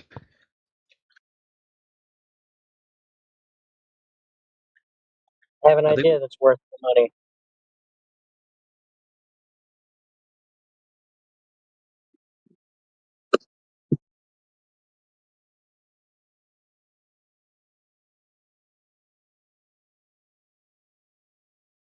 It does link back to something I talk about quite a lot, though, because a lot of people would say, "I wouldn't take the billion if I thought I could free the world from the clutches of oil dependency. There's no way I would take the bribe." Or people get to positions of power for arguments. "I'm above corruption. I wouldn't betray my countrymen for 2 pieces of silver." But it's really easy to say that when you're not the one in the room with the briefcase in front of you.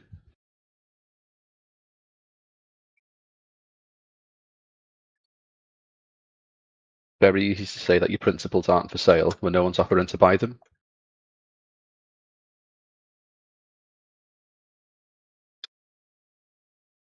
Like if somebody said, "I will pay you, $1 billion," but what you have to be now is like a McToon or a Duffy or whatever it is, right? So we'll pay you $1 billion. Financial security for you and the next 300 generations of your family tree, right? And all you have to do is make a YouTube video every other week talking about how dumb and how stupid flat earthers are.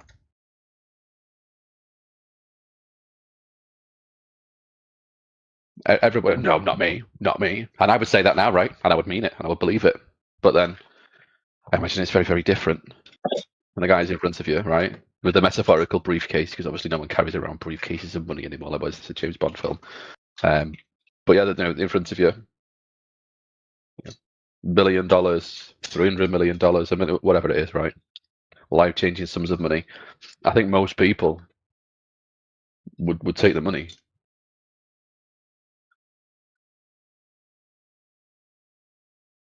Not everyone, but If I was going to turn in some mechanism, I would have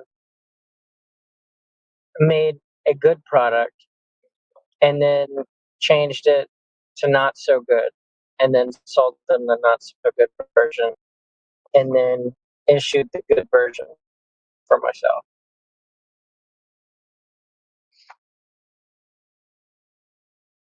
It's like you want to get poisoned in a McDonald's. I'm only saying McDonald's. I don't actually imagine you eat at McDonald's, but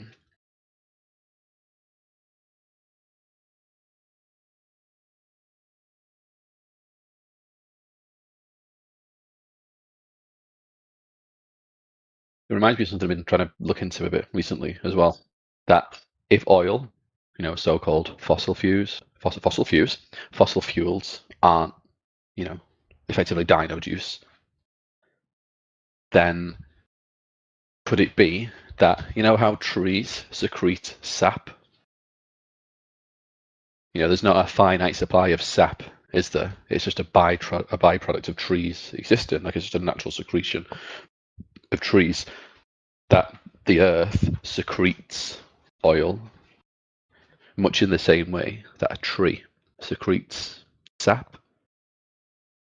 And then the soak oil, oil's going to run out. There's only so many dinosaur bones left. It's just a way of creating a fake shortage. There's a way to, obviously, one, falsely boost the value of this stuff that just literally secretes within the, secreted from within the earth naturally, and will be forever. But then if you think of everything that justifies the control it allows, when you're the sole custodian of this finite resource, inverted commas, that the whole world relies on, which then ushers in all the climate bullshit and all the things that will be done to justify slowing down climate change, all the carbon calculators and everything else. The carbon calculators that'll be tied to your ID. Sorry, Mr. Goats. You can't get a train this week because you bought too many eggs on Tuesday. You have too many goats. Yeah. Travel. And none of that's possible if oil is actually just a natural byproduct of the earth, much in the same way that sap is a natural byproduct of trees.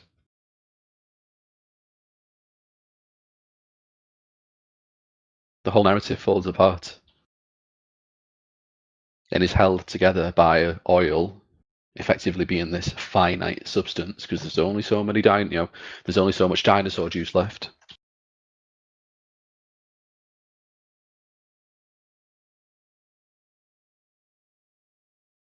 Just an idea I've been kicking around in my head anyway. If they lie about literally everything else, then I don't think it's such a crazy idea that maybe they lied about that too. And it kind of rings true for me as well. Because if you don't believe in dinosaurs, how can you believe in oil as a finite existence? That's basically dinosaur juice. There's no dinosaur juice without dinosaurs.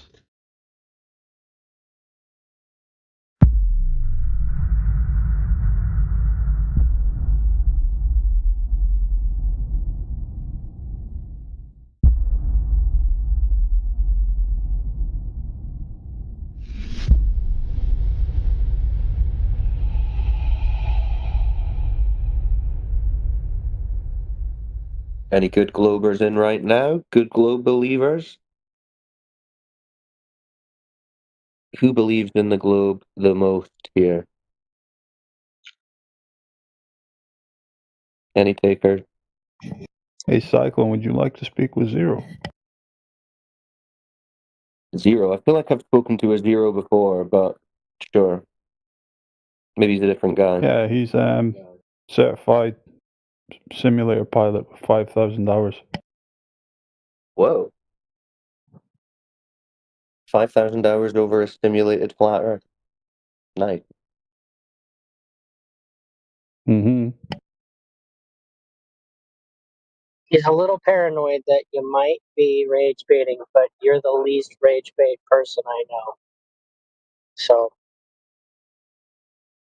Yeah, I'm not looking to rage bait. Unless observable reality makes you rage, then I can't really help you. Yeah, I'll speak to Zero But for a little I'm bit. kind of curious to see how you'll converse with him because I know you've got significantly more patience than most of us in here. Well, we'll see. Even my patience has a limit. As long as he's respectful, though. Well, if you're up to the challenge, you can always unmute him. Oh, is he muted? Alright, yeah, let me have a look. Hello. Hey, What's up? What's up, guys? I'm back, I suppose. How's it going, Zero? It's going great, man. Apart from I was muted for a certain time, but yeah, we back. We are back. That's okay. If getting muted on Discord's the worst thing that happens to you today, you're doing all right. Yeah. Not really, but it's okay. What brings you to the Flat okay, Earth channel? Can you say again? What brings you to the Flat Earth channel? I don't know. Like I was just went home for my work, my job, and I had like not anything to do. Okay, okay. Have you ever looked into flat Earth before? Do you know what it's about? Yeah, I was here yesterday, so yeah, And I know before, I know what you were talking about. was yesterday the first time you'd spoken about it, or have you been into the topic for a while? I think it was yesterday. The first time I was here. Yeah, it was yesterday. Oh wow, okay, so you're totally new to the conversation then. I am indeed. What did you hear? What did you come to understand about our position from your conversation yesterday? If you could summarize what you learned. I learned a lot yesterday. Yeah. We spoke about like, yeah, the Earth. You know, if I had any evidence on the Earth was a globe and not flat, and stuff like that. Like, cannot really remember exactly what we were speaking about. And how convinced are you that the Earth is a globe? I'm pretty convinced. You know, you guys are smart people in here, and I want to give you all the respect I can put into my words right now. So yeah, you gotta have that. Okay. Yeah. So you heard our position that there's no detectable, measurable curvature of the Earth? You heard that? I've never heard that before, but yeah, if you say so. Well, that's like the crux of the whole argument for us, really. I mean, you can talk all day about gravity and satellites and space and all this stuff, but if there's no curvature of the surface, then none of that flies, and that seems to be the case as far as can be observed and measured. No curvature commensurate to this 39, 59 mile radius ball that there would have to be for it to be a globe. So, I mean, if that's not the case, I would ask you who you think has actually measured and detected the curvature of the Earth. Do you know of anyone? No, unfortunately not. But I have another question. Okay.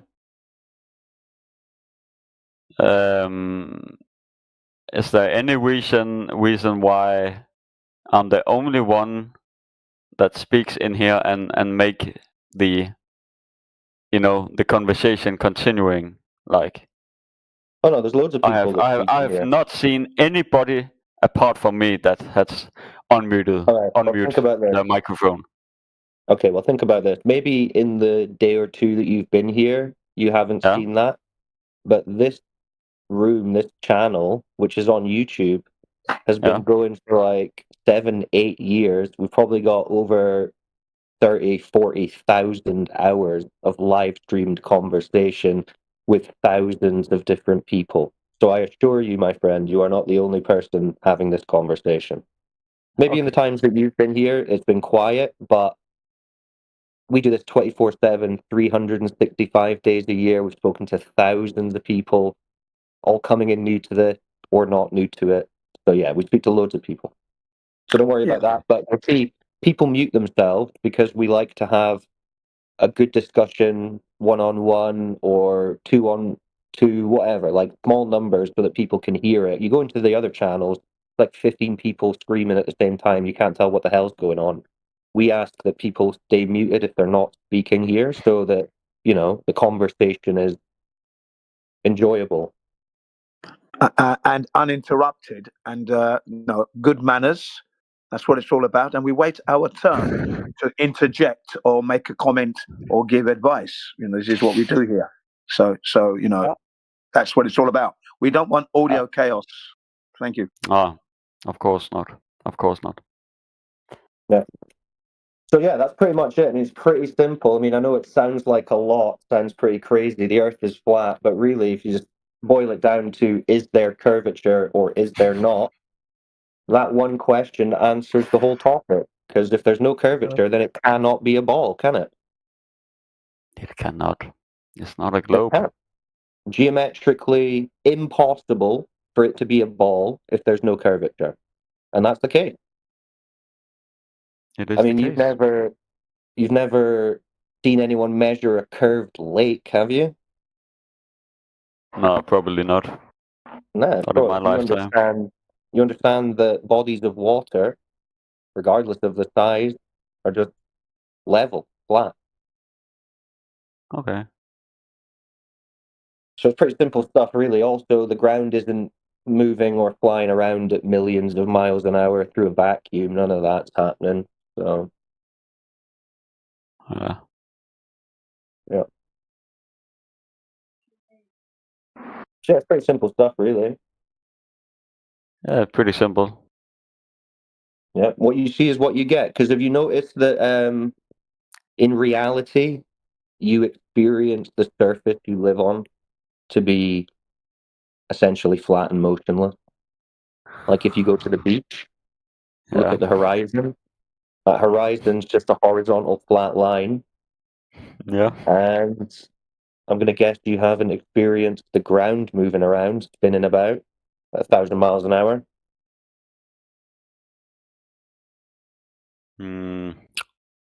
No, I have not experienced that before. So there you go. As far as you're concerned, the only thing you do know about the Earth is that it's flat and motionless. Mm-hmm. It is flat. We live on a flat Earth.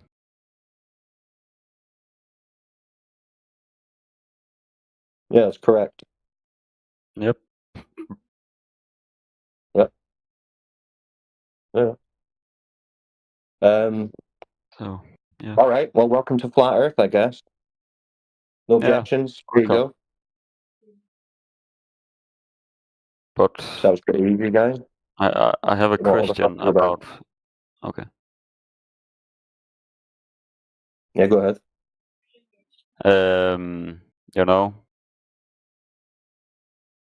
when the Earth is flat, and you know, the Earth has to spin around, so we can live our lives on the Earth.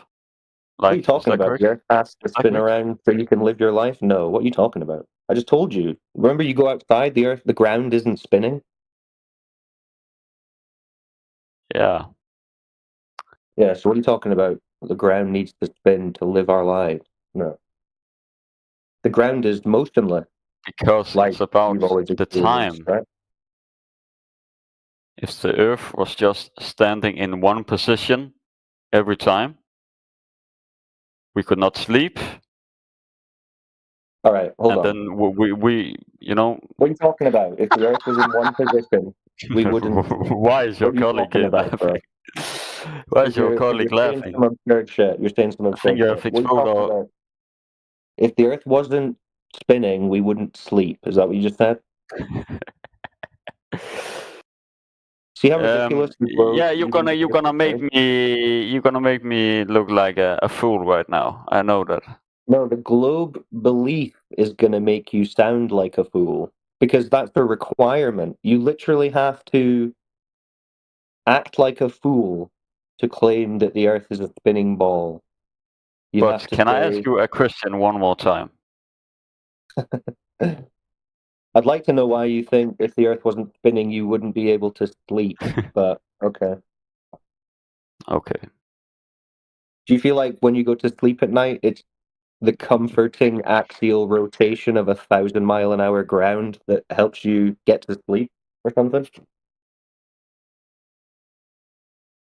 So the brain and the human has learned to sleep when it's dark outside, and when it's dark in a room.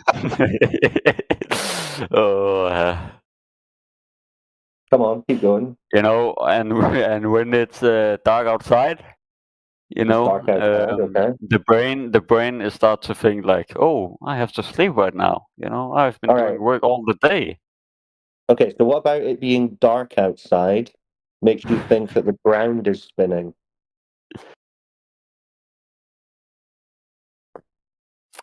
Can you say that one more time? Well, what about it being dark outside makes you think that the ground is spinning? I've never said the ground is spinning. That would be pretty impossible. I said the Earth is spinning around. You know, there's Well, time that would be the zones ground, in wouldn't it? every country we live in. Well, that would be the ground, right? The ground outside that you live on. That's the Earth that you're claiming is spinning around, right? Yeah, it's spinning around.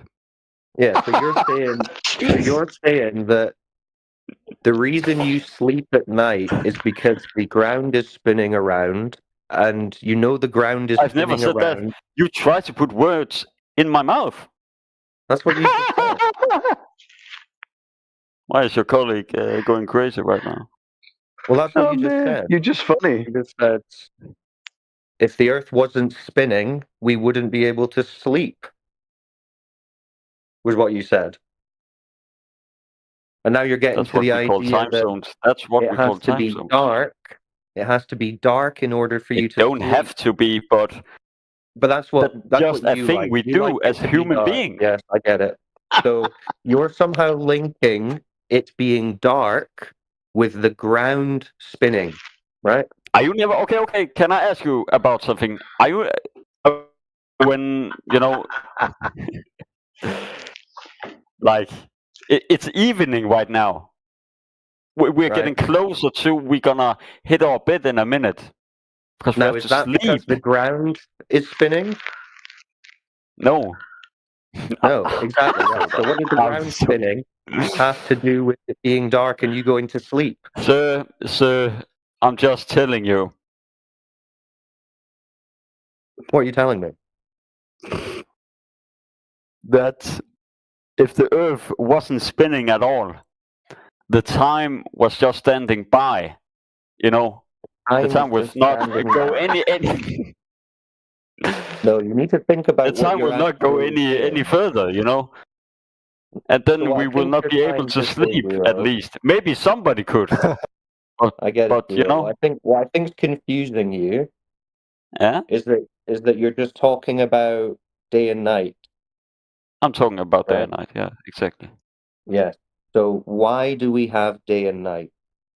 Is what you're getting at? Because we have time zones. No. Oh my No. god. It's not okay. We Okay, have why? it's due to the presence of the sun and the light emitted from the sun where you are, You isn't know it? what? So if And you you can know see what? the sun, if you Can can see the sun, then it's daytime for you. And when you don't see the sun, it would be nighttime for you. Yes? Yeah, that's why the Earth is spinning.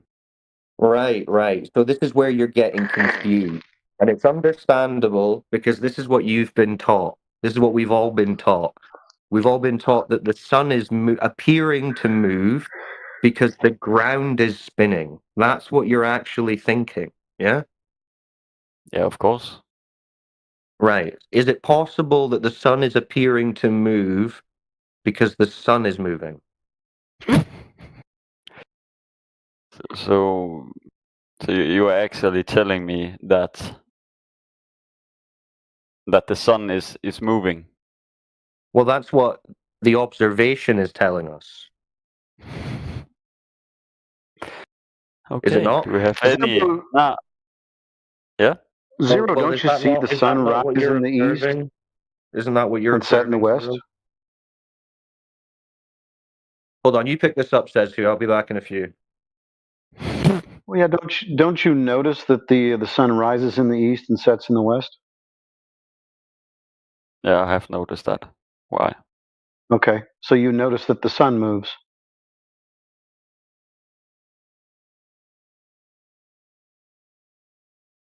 Yeah, it moves, but your what should I call him? Your colleague, your friend, is try to, you know, to try me think of, is the sun really spinning around? Have everybody say that. in my childhood tried to lie to me? You know. I don't think. No, they didn't try to lie to you. Nobody said that. I don't know why you're bringing that up. Do you think there's a conspiracy? Are you a conspiracy theorist?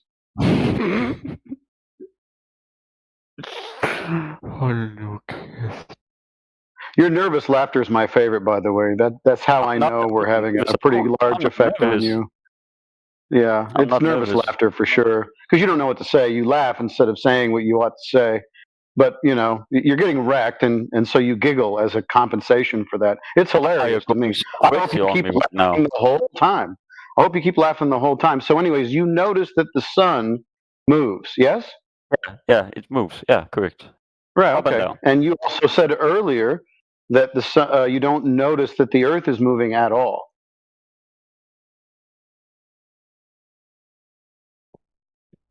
No, I'm not Oh dear. doing that right now. I Any cannot see realization?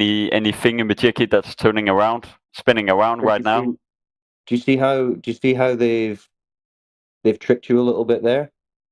They've told you that the reason you see the sun moving is actually because the ground is moving, but they didn't give you any evidence for that. And now you're confused, and you think the reason you go to I'm sleep. not confused at all. Well, yeah, you are, because you think the reason you sleep is because the ground is moving.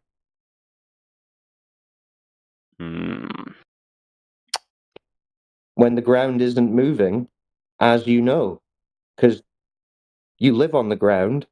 So, and so it's not moving. what you are exactly telling me is that are you not going to bed? Like, are you never sleeping? Have you ever slept in your life before? Have you been? What? The ground's never spinning. You understand that? Yeah, I understand that the ground is the earth is not spinning. Yeah, I understand that. Yeah. Okay. So there you go. Yeah. So what you're left yeah, with is the sun moving. So the reason you can sleep at night is because you live on a flat, stationary Earth. That's cool, isn't it? He's giggling still. It's funny. That's okay. Nervous giggling can be part of the process. Okay. What should I be Yeah. nervous for? What exactly? Well, your worldview is dying, and you don't know how to cope with it. Yeah, your belief that you go to sleep at night because the ground is spinning is debunked.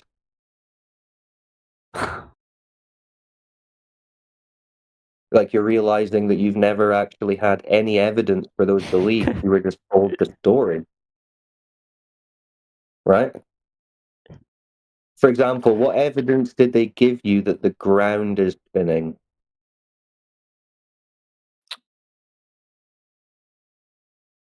They didn't give you any, did they? I don't think at all. No evidence. There you go. Unfortunately. There you go. No evidence at all. Yeah. So there you go. It's pretty easy for you to figure out what's actually going on, which is that obviously the sun's moving. Yeah, I guess we learn something new every day.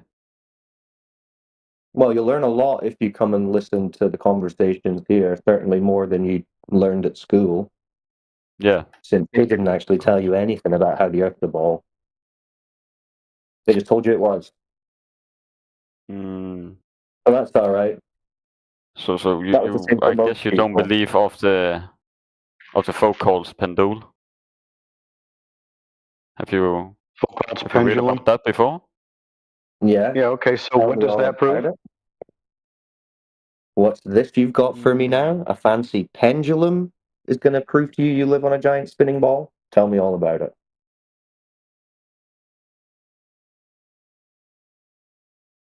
I will not explain that because I'm not kind of that guy. That's all right. It would only be a waste of your time anyway because, you know. So, but I spinning a think pendulum it's isn't going to tell you you live on a spinning ball. my teacher told me in my time I was in school that it proves that the Earth is spinning a lot. How does it prove that?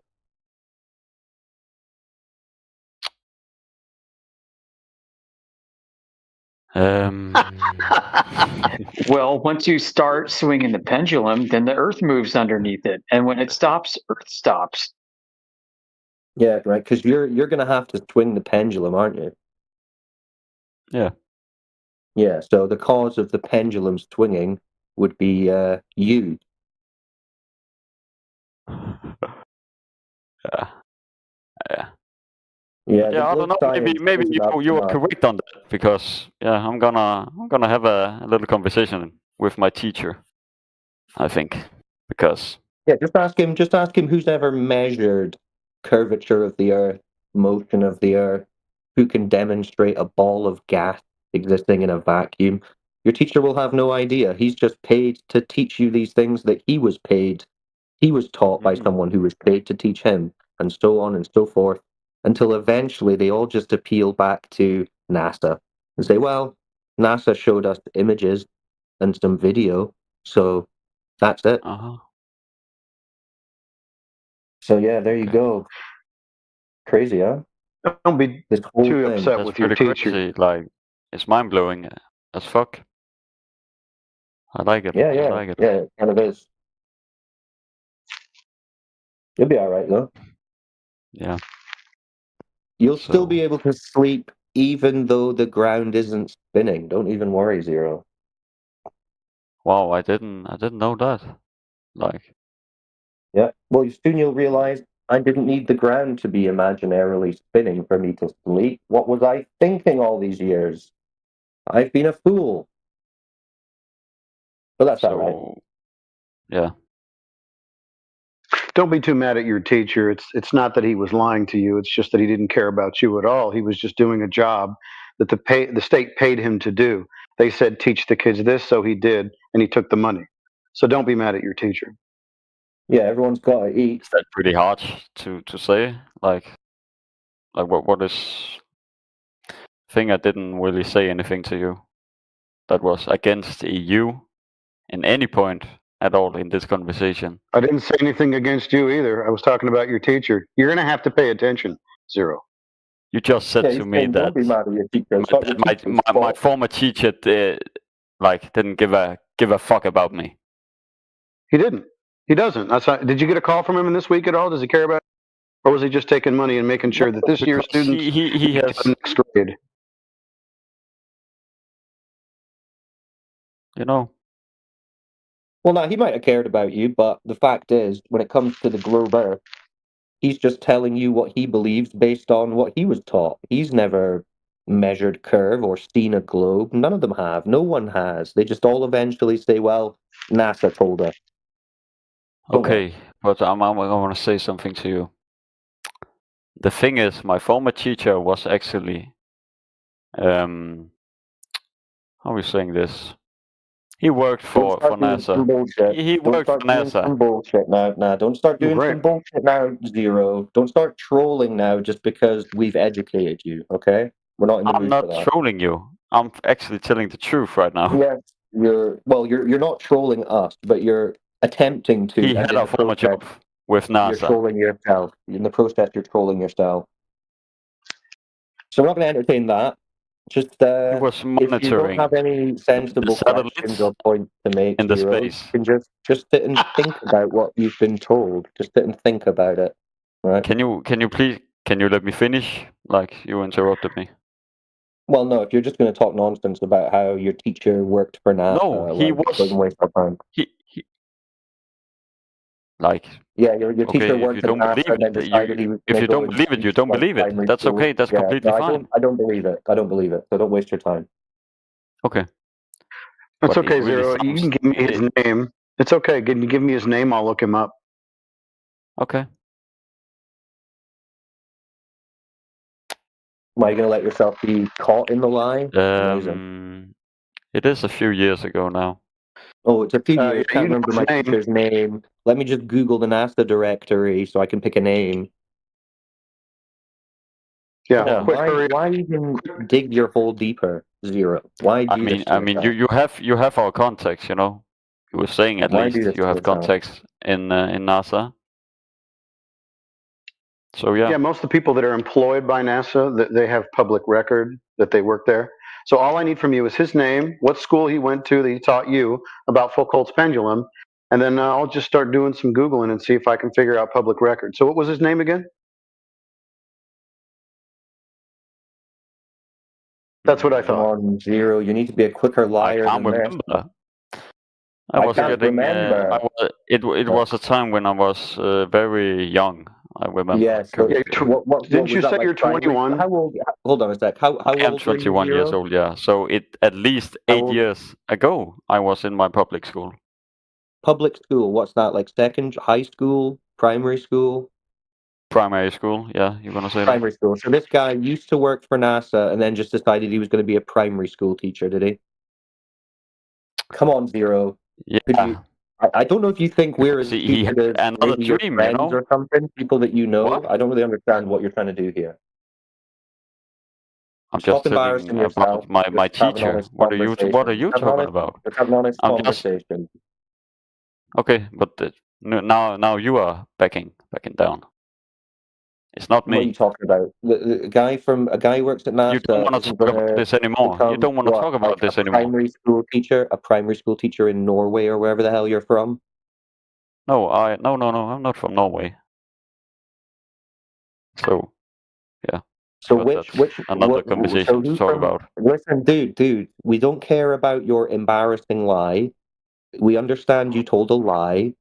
Just concede and move on. We can say that you were joking to save you some more Okay. embarrassment. Can I ask you? Okay, you're talking about lies. Okay.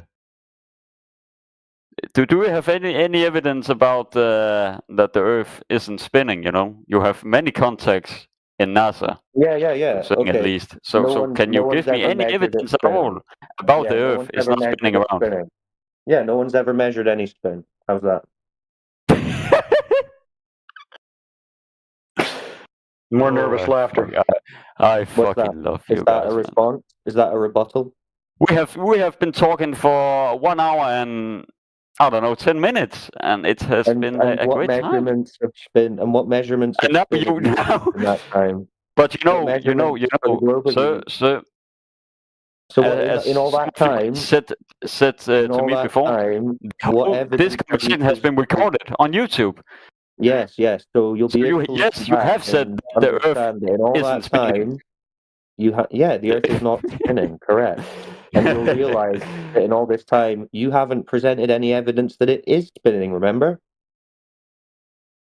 Yeah, I have. That's correct. Yeah, you haven't presented any evidence for that. I haven't. Yeah, that's correct. Yeah. So what are you laughing about? I'm laughing about the thing You is having no evidence that for you your have claim? said you just said to me that I've never said that the Earth isn't spinning. No, I didn't. You just said The it. Earth isn't spinning. Okay, here we go. Yeah, the Earth is not spinning, dude. Remember? That's what made you spiral to begin with. Fucking like this is, I have never. Does this guy not know what's going on? No, he doesn't. Well, we have to teach him. He's 21 years old. He barely knows anything. There's something called the burden of proof, and the person who makes the positive claim carries the burden of proof. So if you were saying positively that the Earth is definitely spinning, then you would have the burden of proof to show that, to prove that. We're saying we don't experience any spin. We don't have any evidence of measurements of any spin. So what do we need to prove? It's you must prove. Or somebody who believes that they're on a spinning Earth and that's how they need to be able to sleep at night, that would be your burden. But you already conceded, Zero, that you don't have any evidence for that, right? Nah, you got me. Oh, so there we go. Welcome to Flat Earth. What a time to be alive. Oh my days. Yeah. He hates it, right? He's so nervous. Okay. He giggles. Nervous about what? Like maybe the lack We're just of evidence. watching you implode. Yeah, we're watching you implode. Yeah. You realize you can't prove any of the things that your teacher taught you that worked at NASA. You don't have any evidence for any of it. You're just realizing it, and it makes you laugh and giggle. You work for NASA. What do you mean? What about the Foucault pendulum? What about it? The most common way to prove Earth's rotation. Okay, how does it do that? So basically, it's a long and heavy pendulum. It is suspended in a high roof above a circular area. Yeah, we know what it is. We know what it is. Okay, yeah. Just explain the principles of it. Okay. Okay. So basically, the hold on. Have you actually? Hey, another No, giggler. no, sorry. English is not my first language. I'm trying to think of the words. I'm sorry. Okay, so Sorry. it works kind of like a gyroscope. Good luck. Good luck.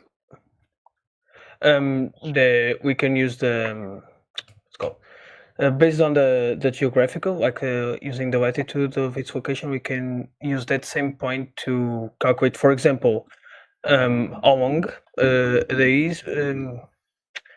Okay, so to sum up, to not being so to make it more simple. The way that it Are you reading moves. off of something right now? What?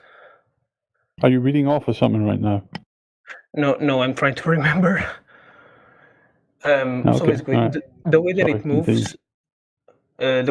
moves, we can use that in maths, in formulas that prove and What's the formula? if I remember, 2 pi. It was 2 pi radius square root of gravity. Okay, it's 2 pi square root of the length of the pendulum divided by gravity. Okay, what's gravity? Gravity is the acceleration that the Earth puts on us. Oh, so you're just taking an average rate of fall. So that would be little g, not big G. Yeah, little g, little g. Little It's g. not a Okay. It's not a And so what does that? How does this formula help us understand anything about the Earth moving? We can use, even without considering that the Earth moves, by taking this acceleration, let's call it gravity. Let's change gravity to acceleration because that's what it is. By taking this, the acceleration, the base of the pendulum, we can report and okay, it's not report. How do you say it in English? Let's see, I'm terribly sorry if I'm not being consistent with what I'm saying. I'm trying to make up the words. Pendulums swing back and forth. It's confusing. Yeah, Foucault pendulum swings back and forth, and there is a claimed precession because of the Earth spinning out from underneath the pendulum, and it's supposed to process at 15 degrees an hour. This is a roundabout way, essentially affirming the consequent, to prove or to insinuate that the Earth is spinning out from underneath the pendulum. The problem with that is that if the Earth is spinning out from underneath the pendulum, then the Earth would be spinning out from underneath everything not attached. And it does not do that. So why in this one situation does that happen when it does not happen anywhere else on Earth? We can prove this and at why in some situations. Sorry, go ahead. No, we can prove this at a smaller cause experiment. If we put a small base moving below with a pendulum that where it's stuck, it's on the base that's moving, but the cord and the pendulum itself is free moving. We can check the same exact movement. Yeah, but Jaiko, your problem is you don't know. Well, I mean, what's the cause of this pendulum swinging? You swing it. Someone has to start it, right? It's not like they're just leaving it hanging there and it just starts swinging because the Earth. Correct. Is I'm saying that the base where it is underneath is spinning. Right. So there's no way for you or any observer to say that that pendulum is moving in the way that it is because the ground is spinning. That would be begging the question. You don't even know that the ground is spinning to begin with. Okay, fair. Right. So that's pendulum out the way. That'd be begging the question. So. Okay, I'm just using this like to correlate. Okay, this happens this way without using any, without going, oh, we went to space, without using any of that. I'm just which you can't verify, so that would be. Yeah, my point of view is that if we can prove this at a smaller, if we can prove it at a smaller scale project, and the only you don't need to do all that. Listen, it's easier than that. It's easier than that. All you need to do is prove that a body of water, say a lake or a shoreline, is curving down and away from you at around 8 inches per mile squared, because that would match what the globe is claiming. That's all you need to do. To prove the curve, anyway. To prove that the Earth is a ball. That's the first thing you need to do. Do you understand that? Do you understand the curvature claim? Yeah. I understand that. Right. So how can we, as members of the public, verify that this claim of a curved surface, in order for it to be a ball, is true? What can we do? Oh, the least you can do is just believe and move on. No. We don't want to just believe and move on. That's what we're exactly pushing back against. We're saying we want proof. We want verification. We need to know that it's true. We're not interested in a religious belief. So, are you saying that there is no way that we can verify it? Okay, I would say that there has to be a way to verify if it doesn't or if it does spin. There has to be a way. Well, I want to know first, before you say spin, because when you're talking about spinning, you're talking about a ball spinning, but we don't even know that it is a ball yet. I mean, well, what Like, I'm we need saying to. is, okay, okay, I would say that there is, yeah, you're correct. I agree with you. First, we need to know what it is on itself before discussing if it's Right. spinning or not. Okay, So yeah, we I need to agree. verify this claim of curvature. You understand that? Yeah. Okay, so how can we do that? Has it been done? Can we do it? I mean, being done, I believe it is. Great. What was Who did it? what was the name of the experiment? Was it on a Reddit sub where two guys they made a documentary about it and You everything? guys on Reddit? No, I'm thinking it originated on Reddit. I It didn't can't read have this on Reddit. originated on Reddit. NASA were supposed to have been flying off to the moon in the 1960s. They must have known before Reddit. No, what I'm saying is a group of flat earthers wanted to prove that the Earth was flat. So they made an No, but experiment. you're trying to prove that the Earth was a ball. Yeah, okay. I mean, And it wouldn't have been flat earthers, right? Surely it would be NASA or the government somewhere or MIT or something like this. Wouldn't it? It can't be flat earthers proving the globe and no one else. Because then how did NASA figure out that it was a globe for the 1960s Apollo missions and everything else? That doesn't make any sense at all. What's happened here is they released a mockumentary, some propaganda on Netflix, like 5-6 years ago or whatever, and all the globe believers have just seen this like 5-minute clip that's edited to make you think this flat earth guy measured the curve when he didn't. okay, yeah. Yeah, that makes sense. Let me think. Are we talking Jaren and his flashlight? We're talking lack of any surface curvature and therefore lack of any globe. Lit. Because Jaiko's figuring out that is step one of claiming that you live on a ball. A ball. Yeah, man, just reject large institutions. They're all lying to you. Only trust your own first-person observations. No, Josh. You need to reject all observable, measurable, practically used reality in favor of government space cartoons. That's what you need to do, obviously. Yeah, damn straight. Yeah, if I can't experience it myself, it doesn't exist. No. It's if you can't experience it, it must exist because the government said so, right? That's the logic. Oh, it's in some ethereal governmental Narnia realm. Yep. So these large institutions must be lying to you. That's what they're professing. It's either the Earth is lying, or the U.S. military and government is lying. And yeah, they've got quite a Oh good no, track not record just of the that. U.S. All of the global governments. No, are they all lying. go through that. No. You think Zimbabwe's going about claiming that they've been to the moon and doing all that? Don't kid yourself. Zimbabwe does have a space agency, and they are represented at the Nations sub-agency for space policy. So Yeah, they're not every claiming single that they've member of the sent UN is a Johnny. member They're of not that claiming agency. that they've sent Johnny 5 to Mars and that they've went and played golf on the moon or any of these Narnia children's fairy tales, are they? No, but they do operate small space systems that orbit Oh, using really? Keplerian motion around the globe. Yeah.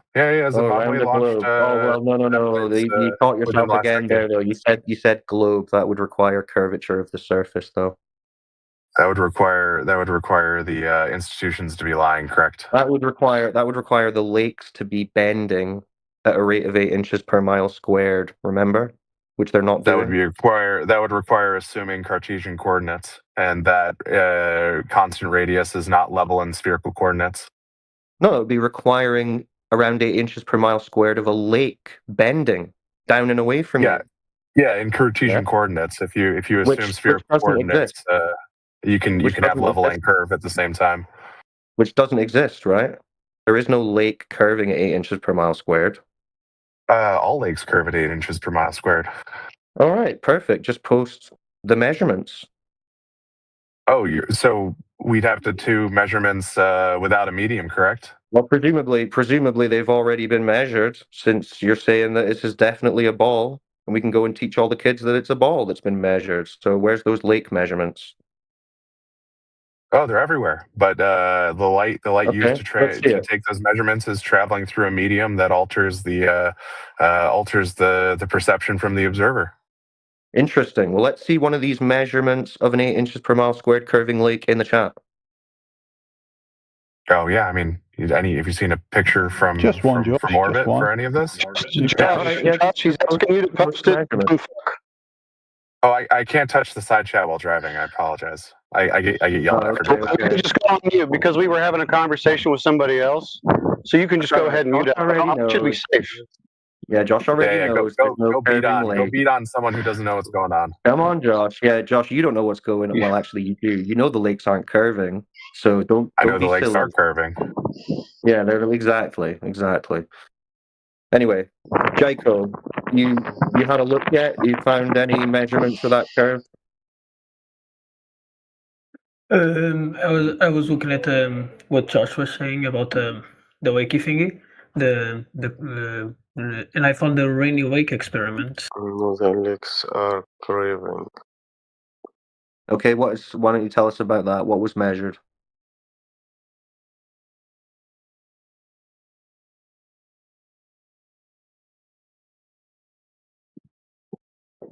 Hello? Oh, sorry. I forgot I pushed to talk. Yeah, I just sent the article. I haven't read it. I haven't read everything, but I mean, it's there. What's there? The article in chat. A measurement? Yes. All right, what was measured?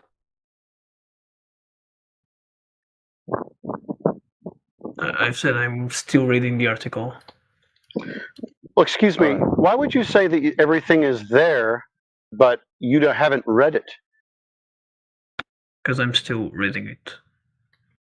So how would you know that everything is there if you haven't read it?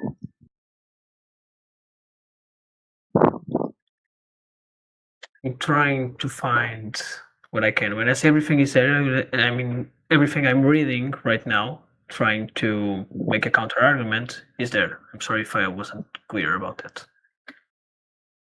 So the counter argument would be what?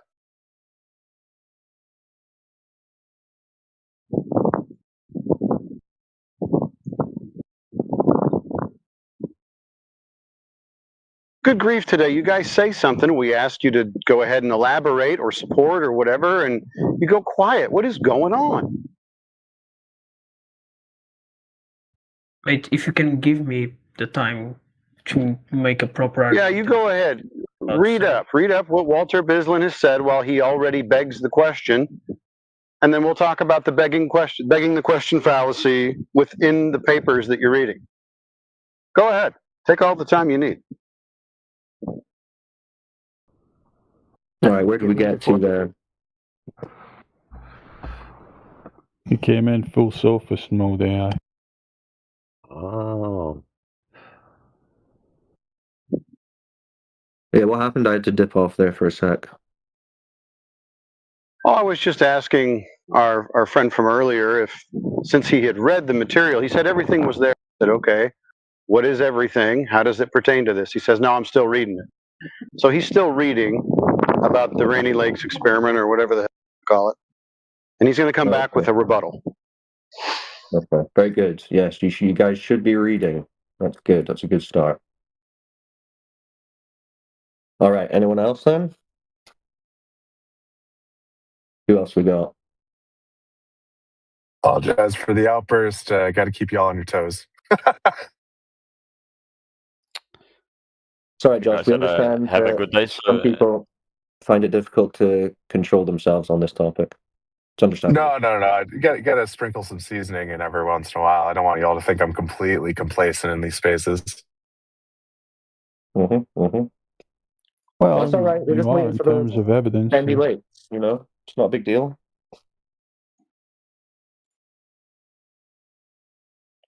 I was gonna say Let's see. evidence is in the profile. Happy for you all to go dig if you'd like. Measurements of curved lakes in your profile, Josh. Come on, stop it. Oh no. I can go add that, but it's whenever I get a request, I go find the source and throw it in the notes section of my profile. Well, you've certainly not thrown any measurements of Earth curve in the profile, and that's basically all we've asked for. Sorry, AI.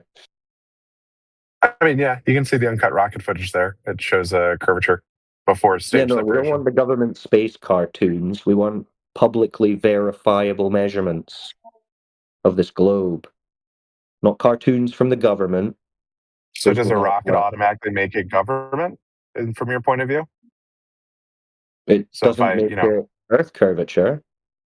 Well, no, but I'm saying like if I attach a camera to a rocket that goes high enough up to see Earth curvature, does that automatically make it You don't have the Earth curvature. First, you need to get the Earth curvature. Because when you say, hey, look, here's my rocket seeing Earth curvature, I'm just going to say, okay, well, if that's definitely Earth curvature, why can it not be measured on the ground from point to point?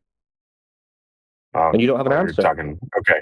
Yeah, I mean, you can't see it on the You've got ground more from point to point. Yeah, No, there's you no just can't. detection of any That's why. curvature That's point why to you gotta take a step back and look at it from a you just a have to larger take a scale. step back and rely on the government space cartoons. That's what we're saying. No, that's lordy. We're back at the beginning of the conversation. If is the ability to take a step back automatically make it government?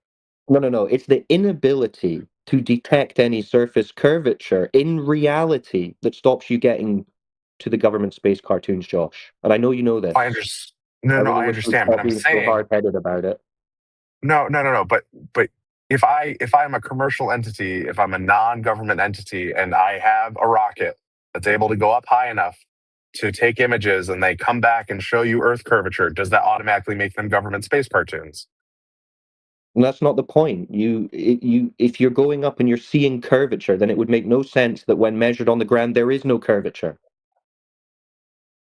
Agreed. Yes, it would make no sense. Right. So in reality, no one's measuring any curvature on the ground. So when they're purporting that they're showing images of a curvature from above, those can't be true. So you're saying that from a human perspective, at a human scale, you are omnipotent to the context of your existence. No, There's no other perspective that could elucidate other context, other scale. How much curvature is claimed under the globe model over, say, 20 miles? 67 feet? No, that's 10. No, what is that? 4? That's 10. Oh, geez. Okay, I apologize. I don't use your parabolic parametric function. At least you use at least you know the 10 mile. Okay, so who's measured that over 10 miles then? Well, it assumes Cartesian coordinates, which is not what we see in reality. All right, so no one's measured that. Correct, because that's not All what right, so there exists. you go. Yeah. So see, when no one's measured that, and then you go and tell me, "Oh, hey, look, we went into the sky and we saw it." No, you didn't, because then it would be measurable. You just said it can't. You said it's never been measured. Yeah, because drop assumes Cartesian, right? If you said 20 miles and you gave me an arc length or an angular rotation, yeah, then you could use a gyro. You Yeah. could No. Yeah. No, Josh. go do that. If you claim that we're living in the same world as an organization that can launch a robot onto Mars and faff around for a few years, hundreds of thousands of miles away, then you should be able to measure 60 feet of drop over 10 miles. You can't measure 60 feet of drop because by using the word drop, you're assuming Cartesian, which isn't true. Oh, dude, So what that's the hell not are you that's talking No. about? that's not true. I apologize. What the hell are you talking about, dude? See, this is Drop your assumes sophistry coming Cartesian in. coordinates. No. Drop No. assumes Cartesian The coordinates. drop refers to the curvature, Josh. Is there no curvature? No, curves drop in Cartesian coordinates. Curves do not drop in spherical coordinates. There is no drop if you're on a globe. The surface isn't curving down and away from you. From your initial plane, if you draw a tangent plane from where you're standing right now, and you assume Cartesian coordinates, as in No walk Cartesian directly coordinates, straight. Josh. A curved Yes. surface commensurate to a sphere. You're standing on the top of a ball, yes, in your little imagination land. Yes? What coordinate is the drop in? Josh, you're standing on a ball, yes? Yes. What direction Yes, is so the then the drop in? surface would be curving down and away from you, wouldn't it? Okay, let's carry this forward. Okay, What direction is the at drop? 10 miles, Let's say then we that go. down and away from you is supposed to amount to around 60 feet, yes? What direction is the 10 Yes, miles Josh? in? Yes, Can we Josh? assign some variable? Can we assign some variable to the You can direction just forward? stop playing dumb, Josh. I'm not playing dumb. It's funny. You're It's funny. playing You like dumb. to play Answer the very goddamn question. intelligent most of the time, but then when it comes to you considering what geometric curvature is of a sphere, you all of a sudden play very dumb. No, not Why is dumb at that? all. Why is No, that, because Josh? oh Lord, I'm Yeah, standing on Josh, top of the remember, ball, so you right? just agreed. So the curvature of a ball would be that the surface is dropping down and away from you over a distance to be the curve of a ball that you're standing on. What Over 10 direction is miles, that so drop? you agreed that, and then you agreed that over 10 miles that drop would be equating to around 66 feet. 67 feet. Yeah, 66 and Yeah, 2/3. okay, finally. So why is that not detected in reality? Because that assumption assumes a flat plane. That drop assumes a That's flat not an plane. answer, Josh. That's not an answer, Josh. You're saying in reality, the surface curves down and away at a total of around 67 feet over 10 miles, but that's not detected in reality. We're asking why, if you're saying that is reality, is it not detected in reality? And you're giving us a non-answer. Because reality is in spherical coordinates, not Cartesian. You're That's a asserting non-answer. Cartesian. That's a non-answer. Josh, your belief in this globe has a physical necessity, a requirement of this 67 feet of drop over 10 miles due to curvature. You can't deny that. You're denying the globe to That's begin not with, true. or you're denying that the globe exists in its lack of measurement. This is what you're doing. Okay. And Josh, don't say it's not true. You just agreed What it. direction is the drop in? What direction is the drop in? If I'm standing on a ball on top of a table and I take one step forward, right, or I walk 10 miles directly forward, parallel to the table, and I want to measure how far should be between me and the surface of the ball, what direction am I, is it towards the table? Josh, this is no problem, brother. It's obviously a vertical drop. No one's going to contest that here. But if you're going to say that this is spherical, if you're going to say this is spherical coordinates, then you'd be begging the question. And so we need to get the original measurements of the Earth curvature and how they were attained for you to start begging the question. No. Josh has already conceded there is no measurement of this globe fantasy. That's why I don't understand why he's continuing like this.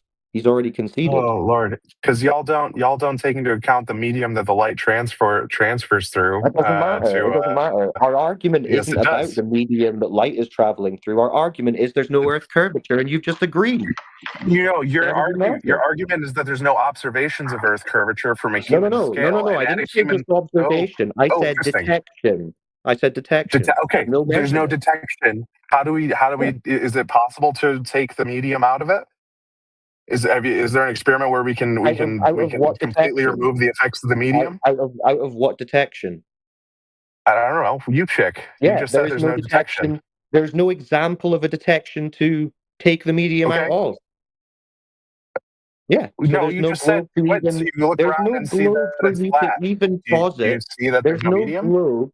There's no globe to even posit as a possibility. You've got no reference. You've got no reference in reality for anything that tells you live on a globe. It is true. Yeah, you go up and look at it. Yeah, you've never done that. Because once again, the first thing I said was overruled. No one has ever seen a globe Earth except on Disagree. TV. No, because you're requiring the government to lie to you. I don't care about your belief, Josh. I don't care about your belief, Josh. Your belief is the government's lying to you. You've never seen it. You've just agreed no one's ever measured it.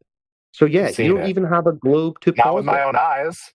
Not with my own eyes, but we have 153 satellites on orbit right now. Yeah, we've seen Bigfoot and Santa Claus on a screen. Okay, so you're positing that these organizations are lying to you. That is your requirement for the Earth to be flat. I don't care. I don't care about any of that. I care about the fact that there is no curvature of the surface. There's no observation of it. There's no measurement of it. Agreed. There's no detection of it. Agreed. In reality, there is none. At the surface, you just said at the surface there is no detection or observation of it. So if you really wanted to figure out what the hell's going on here, wouldn't you want to verified? That can be verified. There can be verified, but you throw out the evidence by saying that these institutions are lying to you. No, it can't be verified. Yes, you can build an antenna. You can can track these spacecraft going over that are taking the images. Amazing. You can.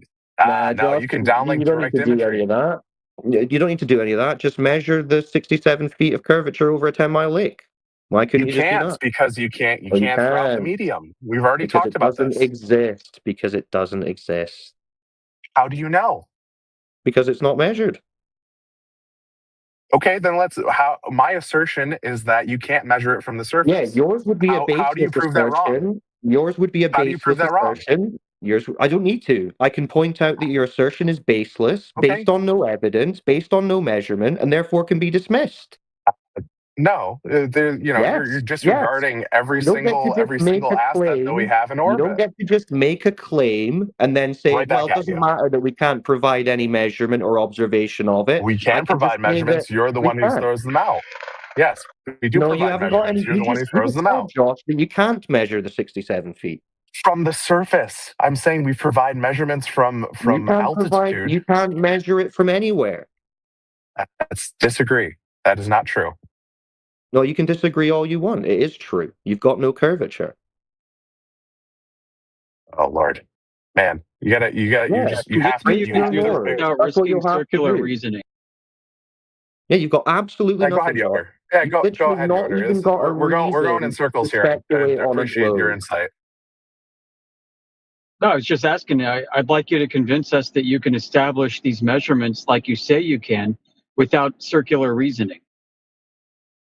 Well, yeah, you go build an antenna that is able to, build a ground station that is able to downlink information from assets moving around the northern and southern hemisphere at a constant angular momentum. Hemisphere, so circular reasoning again. To begin with, Josh. No. Moving around. Okay, moving around the coordinate reference system. Oh Lord. Josh, you're getting wrecked, dude. Just go ahead and bow out. This is fun. Getting wrecked. That's fine. I stand to get wrecked. All you're saying is to go and tap into a data stream that's providing data that's depicting a certain thing. You can't verify where this data is coming from. Yes, you can. You can get ranging data from the clock on the asset, and you can observe the relative motion by the data stream moving across the sky.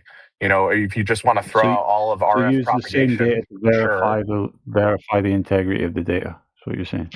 No, you use ground-based Yeah, pseudo observations. ranging can be applied to any coordinate reference system, Josh, even flat ones.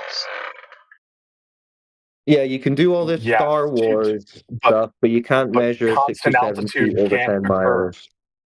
Constant altitude can't You occur can on use a the flat same plane. pseudo ranging. You can use the same pseudo ranging and apply it to a lunar datum. Sure, but that Right, so it combined doesn't with the prove constant. anything without invoking circularity. No, that's one data point that you use. It's the range plus the relative velocity. To your point, you know, Yeah, the how do rate you at which it get moves the across relative the sky. velocity?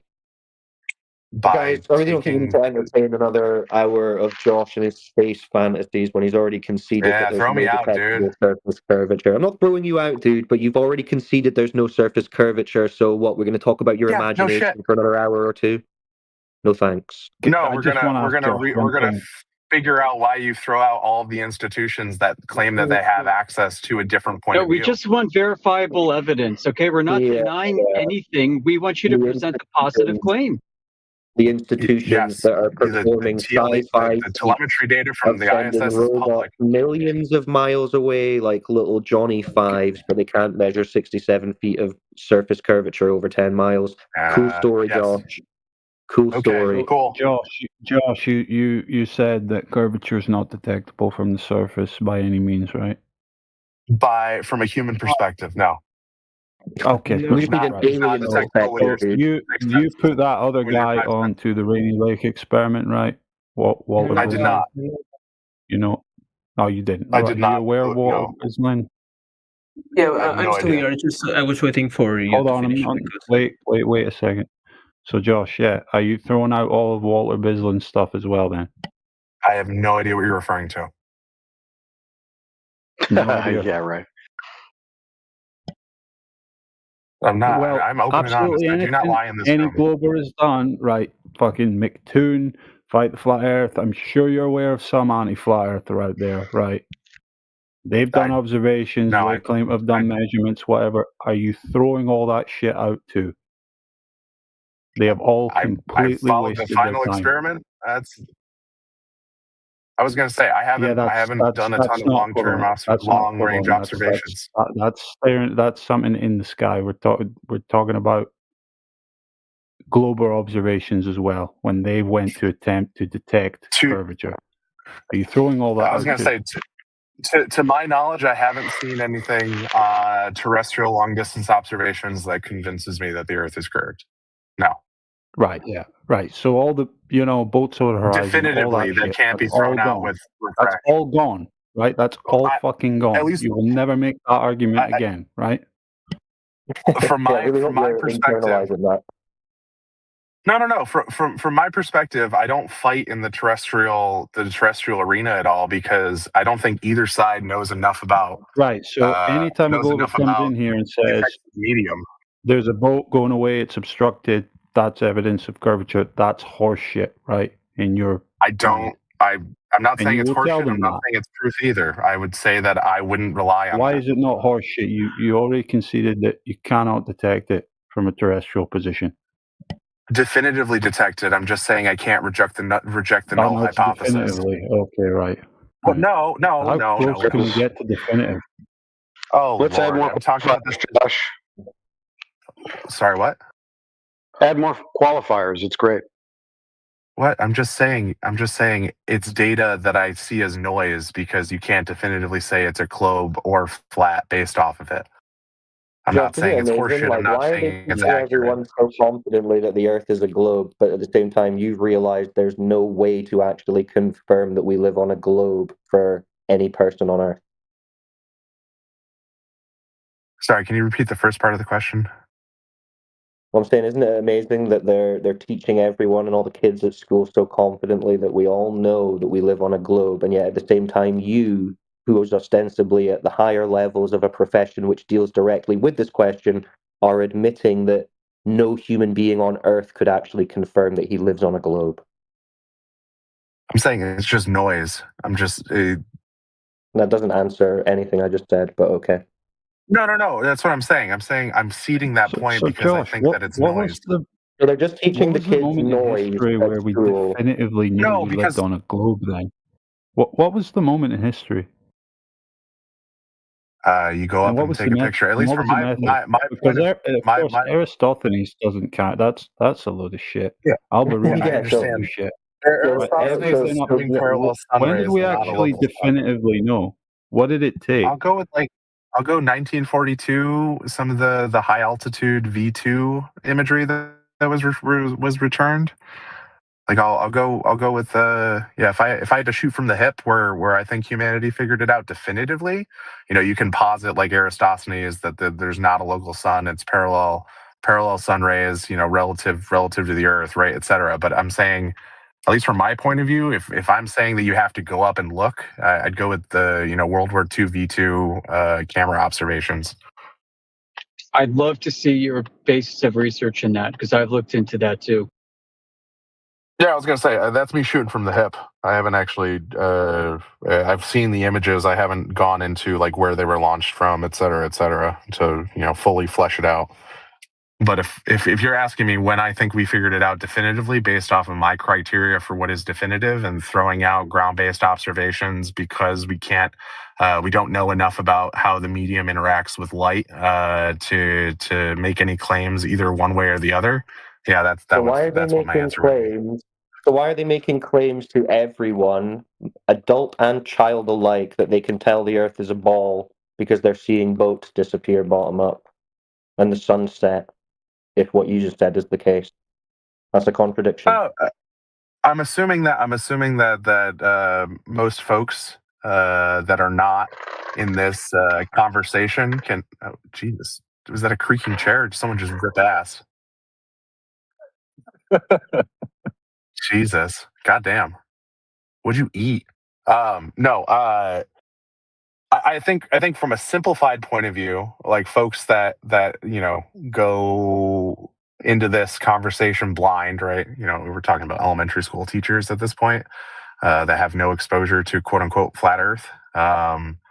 Assume that is true, right? Whereas that's not. But they're not. Those elementary school teachers are not the ones coming up with the curriculum. This is the curriculum that they're given by the government to teach to people. And the government's supposed to be the one in the position to know all this. They're the only ones who apparently have the capability and the technology to take technology and people to a position where they can actually What about the V2? a globe. Yeah, that's not true. You just mentioned the V2, Josh. Don't backpedal. No, I was referring to what he was saying. Above a certain altitude, it's all military purview above a certain altitude, so don't give me that shit. Not anymore. I mean, these are purely commercial plays at this point that have access to it, and that's why I come in here professing. No, that's the only reason I'm in here. No. How many of those launch facilities don't have a clearance, a facility clearance? Are we talking about proprietary? Are we talking about IP? Are we talking about there's different types of clearances? An FCL, a facility clearance with the facility security officer, KMP, and a cage code, and all that other jazz. Yeah, Kennedy does not have that. Kennedy Space Center does not have that. Cape Canaveral Space Force Station does. They're right next to each other, but the launch complexes that are no. You don't have to be. You have to be there's ITAR restrictions, but you can tour most of the facility, almost all of it, as not even a U.S. citizen. Commercial. Yeah, I was going to say commercial launches from Kennedy Space Center don't have an FCL. I know that for certain. Kennedy Space Center, what, being a government facility? Yeah, civil, not military. Yeah, then they wouldn't need an FCL because we're talking about the NISPOM for private industry here. Try to follow along. You mentioned private industry is completely open, and you just invoked a government facility. There's no commercial launch facilities. There are commercial launchers, right? I mean, the commercial, Brownsville, Texas. That is. There's no launches without government permission. Just stop, dude. Oh, George. Yeah, and all of those license applications are public. You can just pull those, like, Yeah, that's right? great. And There's no secrecy there. But that's not the point. The point is there's a gatekeeper, and the gatekeeper's the government. You're pretending it's not there. Oh Lord, it's not a gatekeeper. It's somebody who signs your permission It's not a slip. gatekeeper. Then why do you need permission? Why do you need to ask permission if it's not the gatekeeper? What happens if I build a rocket in my Because of the backyard Outer and fucking Outer launch Space it? Treaty of God. 1967, the launching administration takes on liability for any assets launched from its territory. So it doesn't even, you have to, basically the government has to make sure you're not putting a bomb up or weapons of mass destruction. Well, where's the right? Native It's not saying program? Why don't the Native Americans make a space launch site? Then they don't have to worry about any of that shit. They didn't sign those treaties. They're not bound to them. Right? They don't have to listen to the it's still FCC all or the launching FAA or territory. anybody. It's just fucking launched from there's- Navajo Nation. No, it's still sovereign territory of the United States. The U.S. would still be liable. No, there you go. Shot yourself in the foot. Right. So yeah, it's Fucking all law, but you government don't have a foot military anymore. party then. Dude, come on, Josh. You're playing games like I'm like not lying. private. Jesus, how the you're just instant lying that to yourself, I like Josh. actually engage, y'all think I'm playing Just lying to games. I yourself. don't lie. No, you're playing games. You may not be lying. These aren't government-controlled freaking activities, dude. They are. Yeah, No, you're it's just lying to government yourself, authorized, Josh. not We get it. controlled. We get it. You're just lying to government yourself. authorized. You know the You difference. don't That's understand like the system, games, dude. That's a game. It's a Oh word Lord, game. it's not a word game. It's government Jeez. authorized, not controlled. What if they don't authorize it? Then they have to have Are a they reason for obligated not to authorizing it. They're not. Are they No, obligated they're to obligated authorize to tell you why you're They're not, gonna and that's explain to public. you, Josh, why They they're are- saying no. Come on. And what's your recourse if they don't do it? Nothing. Okay. Does he say these but things, you- Yoder? Hold on, Josh. Is he saying these things because he doesn't have the clearance and so he's just assuming, Yoder? Is that what do you think? No. already He's conceded that just there's a little no way green. to He's a little detect. green behind the ears when it comes to how all of this works Okay. inside the Beltway. That's all. Because I don't Green detect behind the that he's. ear. I ran. Hold on, I don't detect that Josh is actually like maliciously trying to like skirt any like truth of what he's saying. I think it's like maybe like as you stated, it's probably he's not aware of it. So he's like basically ran regulatory affairs. Derailing. I'd rather listen to Cyclone and the other guy. Oh, Jesus. Listen, I among ran my many regulatory affairs for jobs a that I space had, company. Josh, I was an ITAR compliance officer amongst my many jobs I've had in Washington. So it's not Export like you can compliance is say not the same as ITAR and like. licensing. Right? Yeah, Right. We have an just ITAR guy and we have a regulatory guy. There's two separate jobs. Yeah, and I was a regulatory guy too. I also used to serve as an FSO for Facility security I won't say officer. anymore.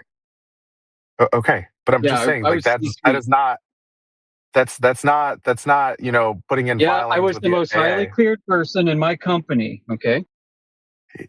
Okay. It's all right. I'm Josh saying is just it's not coping after regulatory his affairs. admission that there's no curvature. That's Oh, all Lord. that's going on. Jesus. Who were you talking to, Ay, Cyclone? ay, ay. Who were you talking to before Josh, He decided? left. I think Josh accomplished his goal. Good job, Josh. Mission accomplished. Yeah. Mission accomplished. Y'all can't beat up on somebody who can barely speak English. No, that wasn't. Beat up No, on you just somebody. jumped in just so he didn't hear anymore, dude. You're basically a government censor. Yeah, that's you're me. just throwing your A government body in the censor. gear, Josh. And in the process, mean, you you had to would- concede. No solipsation for y'all today. Sorry. I'm here to make sure that doesn't occur. That's ironic. That's ironic. You're here just to Golly. confirm to all the new people listening that there's no way for them ever to detect any of the curvature that's required for a globe. Well done. Oh, just go build an antenna. Just go You to can do Google and this type yourself. in Girth Blob, and you'll see all the Lord. cartoons. That's all you need to do. Oh, Lordy. It's kind of funny that you did say that we're solipsists because people I was rely being on information sarcastic coming. if that didn't. I was going to say. I was being sarcastic. dude, That was not serious. Josh, yeah, I don't know if you seem to fail to remember that people that are in here, they kind of rely on people such as yourself to kind of know whether or not they can tell. So they're leaning hilarious. on your expertise per se. I mean, they're Yeah, waiting to Josh- hear. They're waiting to hear this Some information. Captain Save a Whole Globe Saver hero guy, and all he's actually doing is being an authoritative voice that confirms what we're saying, which is that there's no detectable curvature. No human being on Earth has ever detected or measured any curvature on Earth in reality. So it's quite ironic, Josh, that you see yourself as saving them when in fact you're throwing them to the wolves worse than we are. Oh Lord, I was being sarcastic. Y'all, you just end up people walking You people don't say through. you're being sarcastic, Josh. You've just embarrassingly faffed around trying to claim that the Earth's definitely a ball, whilst at the same time saying there's no way for any human being on Earth to ever validate that it's a ball like they claim. No, hold on, friend. Including all of Geodesy. You just threw Geodesy under the bus. Good job. Yeah, that's true. That's interesting, actually. There's many things. There's many evidence. Like when he interrupted, he did like a multiple cascading effect of different things he was taking down, which is one of the other things on top of Geodesy that AI mentioned. I was talking to Yoder about like the clearance level that he has, and he's speaking from like, it sounds like he's not aware of certain things, but he's confidently speaking about the things that he does know. So it's not. I didn't detect that he was doing it out of like malicious intent. He just doesn't know like what there's more gates that are not open to him. Nah, because all that stuff that he's doing when he's talking about that is simply him trying to deflect from what I'm holding him to, which is the physical geometric curvature that must exist in order for any of the shit he's saying to be true. He just deflects off of it. And then when we say, okay, well, who's actually measured it? If we don't let him just run away to some space fantasy story, he concedes no one ever has. But then he says, that's okay. We don't need to. We can't So ever what you're measure saying is that anything all on these the ground. institutions are lying. Yeah, Let me help you out. Let me help you out, like guys. that. Real quick. So he said is we can't trust the tests on the surface because either side doesn't understand the medium fully. But I can trust when I get high and look back. Wouldn't the same thing that nobody understands the medium fully be applied to any observation, regardless of how high you are? It would be even worse. It would be even worse. There's no medium. Yeah, what? What? Again, so Josh, you just the atmosphere asymptotically. There is no medium. There isn't. Hey, listen, Josh, let me help you out with some logic here. In order to see the surface of the Earth, you must look through the atmosphere. The answer is yes, period. Even if you're far away from the Earth, looking back at it, you'd be looking through the atmosphere. So this idea that there's no medium is self-evidently false. So you're just wrong. No, you look at the edges of the atmosphere on both sides, right? Like it's what happens when you put a spectrometer up to Mars, right? You can see CO2 on either side of it. Spectrometer up to Mars. Jesus Christ, Josh. Why are you saying that, fantasy Josh? land for 1 minute? Josh, spectrometers use emitted light when the source is emitting light. You talking about reflectance spectroscopy? Yeah. This guy. Hey, guess what I just found? You Guess even what I know just what found? you're talking about at all. Do you just come in here try to bullshit people? Yes, he does. Obviously. Okay.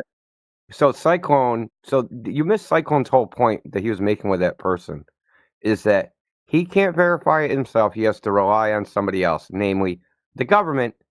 You disputed that, but ultimately the government does gatekeep who gets to see that point of view you think it exists. They are the ultimate authority that sets that line.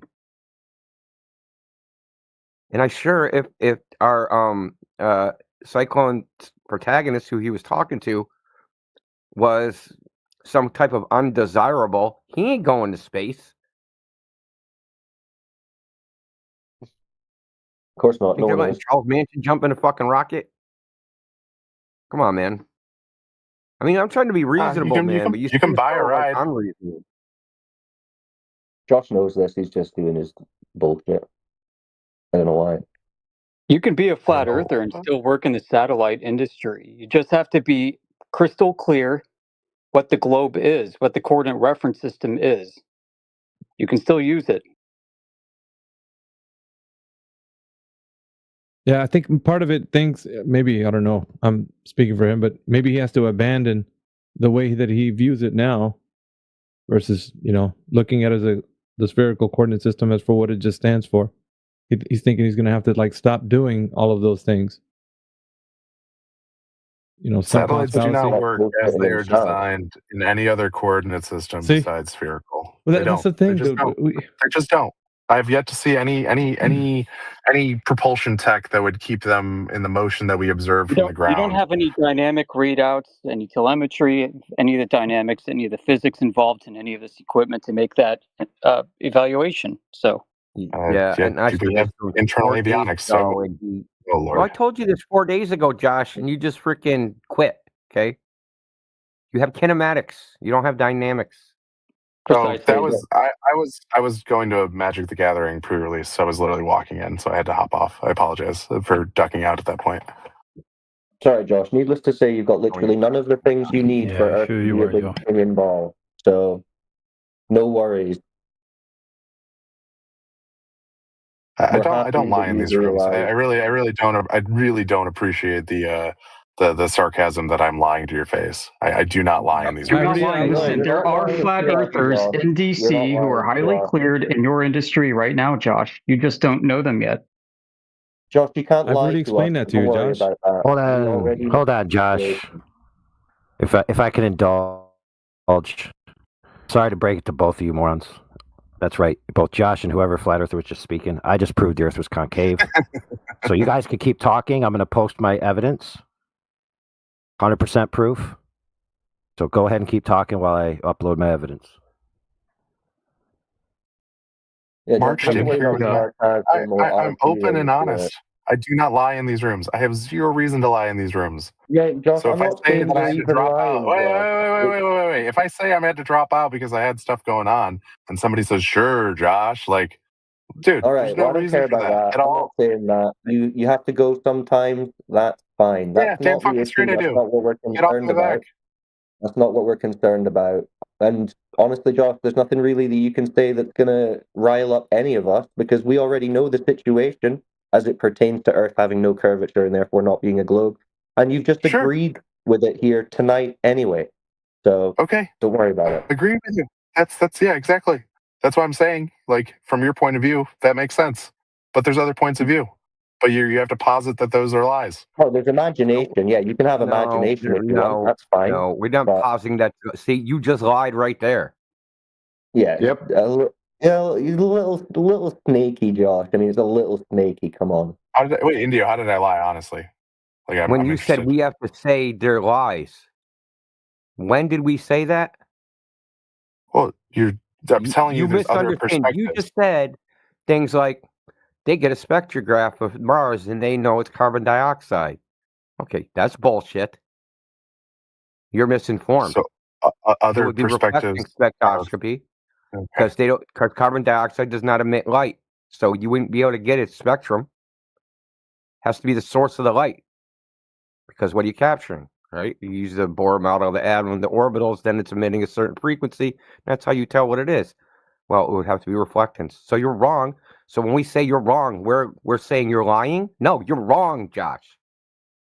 Okay, that's fine. I can be wrong, but I'm telling you everything that I say is honestly you are from my wrong, perspective. Josh. That's fine. And it's fine, yeah, from your belief, you believe in the globe. We get it. We don't care. We're not interested in the belief. That's why we're asking for verification and measurement. You're saying it can't be done. Fine. You can't evidence the globe. We agree.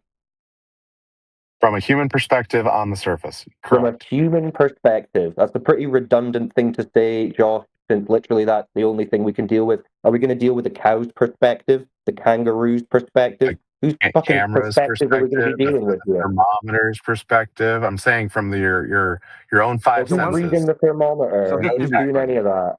Let's ask Jesus Josh. Christ. When was the globe confirmed then? We already talked about this. I was saying that I never talked about it with you. Oh, sorry. Like 20 minutes ago. It was an American bald eagle. It was an American bald eagle. Was it with a camera? Did Apollo? Yes. So who was it? Was it German V2s during World War II? How is that? That doesn't. Are you kidding me? No, I'm not. Wait a minute. This is perfect. The V2 Indio. picture. What that about shows the a flat V2? horizon? That one? Photograph? Yeah, I'll have to dig into it. But if somebody was asked, yeah, brother, I just posted my photograph. Okay, in the chat there. It's an actual photograph, printed from a film, from a plane, and it shows a concave horizon. So I Yeah. just proved the Earth is concave. I rest my case. You're a loser. Lit. You're taking a picture through a medium as well as the glass on the plane. Good job. Oh, but V2s aren't taking a picture through a medium? Holy crap, dude. At least he's taking a picture. Josh, you just boned yourself, dude. Like, wow. Whoa. Everybody needs to bone themselves every once in a while. Come on. All right, Josh, put yourself I know, on mute. fun little joke, just kind of, deflect from the fact that V2 for you is evidence while looking through a camera lens and probably the visor, right? Yeah. I was going to say, Through the window. I'm shooting from the hip on that one. I haven't dug into it. Yeah. Right. And that was your confirmed proof that you haven't looked into. Just shooting from the hip, guys. Teach all the children. Just teach all the children around the world that this is true. Just shooting from the hip. Damn, I got to see this repository of clips y'all have on me. It's fucking dang, hilarious. brother, I messed up, guys. I messed up. I'm sorry. I publicly apologize to the community. I'm flipping through the images here because I got multiple prints of different shots, and some of the horizons are curved down, and some of the horizons are curved up. So I have to retract my claim that it's concave Earth because I have contradictory information from the same altitude. No, just ignore that one. Just ignore those ones, and you're fine. That's how you do it. You're telling me I can just burn? I can just burn these ones, and then that one will be true. Pick the ones you like, dude. That's how you do it, isn't it, Josh? You just pick the ones you like. Just pick the results that make you feel warm and fuzzy inside. That's exactly what y'all do every day in here. That's hilarious. Oh, no, it's not. Oh, really? You use the V2 rocket, bro, and it's showing concave and convex. So you're doing the thing that you... Come on, bro. I mean, remember, come on. Josh, you agreed with us that there's no curvature to be measured or detected. That's not our preference. That's just a hard fact about reality. No, I'm throwing out long distance observations because I don't think folks know enough about the medium. I'm not saying that it's impossible. I'm saying from a debate point of view, it's impossible to prove it to this audience or to the quote unquote globe Earth audience using long distance observations. But you expect us just to accept unverifiable claims from the government and various institutions that no one can actually verify what they're claiming. I was gonna say, I'm happy to walk you through how to build an antenna yourself to start get your own data and confirm that these space systems are operating in the way that they're claimed to operate. No, I don't need an antenna. Remember, we just need the curved lake, which you said is impossible. I'm not saying you don't. I'm not saying you don't need that. Josh, the way that those systems work, do you think that's what's in contention? How they operate? Oh, I can show you all of that. Like, why do we need to know that? How they operate? Because it doesn't work in a flat Earth. Why not? It doesn't work on a flat Earth. Come on, Josh. Because things accelerate towards the ground at 9.81 meters per second square. Reality couldn't work on a flat Earth, guys. The observable, measurable, practically used reality could not work on a flat Earth, even though that's exactly what we're talking about. Correct. You're confused, Josh. You must be thinking that we're describing some depiction of a model of reality that isn't detected, when in reality, we're talking about that reality that is observed and experienced. So to say that couldn't work with what we're saying is... It just doesn't even make any sense, because that's what we're talking about. That is flat Earth. That's why I'm saying you can't observe it. You can't observe it from a human perspective. That's yes. You hit the nail right on the head. You can directly observe a flat, motionless Earth, Josh, already by default. Correct. Wait. And the way that space systems work is in direct contention with that. So when you say that wouldn't work on that observable reality, it's incoherent. Doesn't make any sense. You're right. It doesn't. We're talking about. One of them must be wrong. We can measure the Earth to be a globe with an antenna? I'm contending that you can confirm that space objects are operating in the way that they are claimed to using an antenna. How? Can you tell us how to do that? You can do range data plus velocity data and corroborate those measurements. Yes. So how far away the object is from you? How are we doing that? the time between the clock and the Are we clock pinging on it? the satellite and the clock. No, you receive the time of the packets The clock on from the satellite. correct. How are we syncing clocks, buddy? You're not syncing clocks.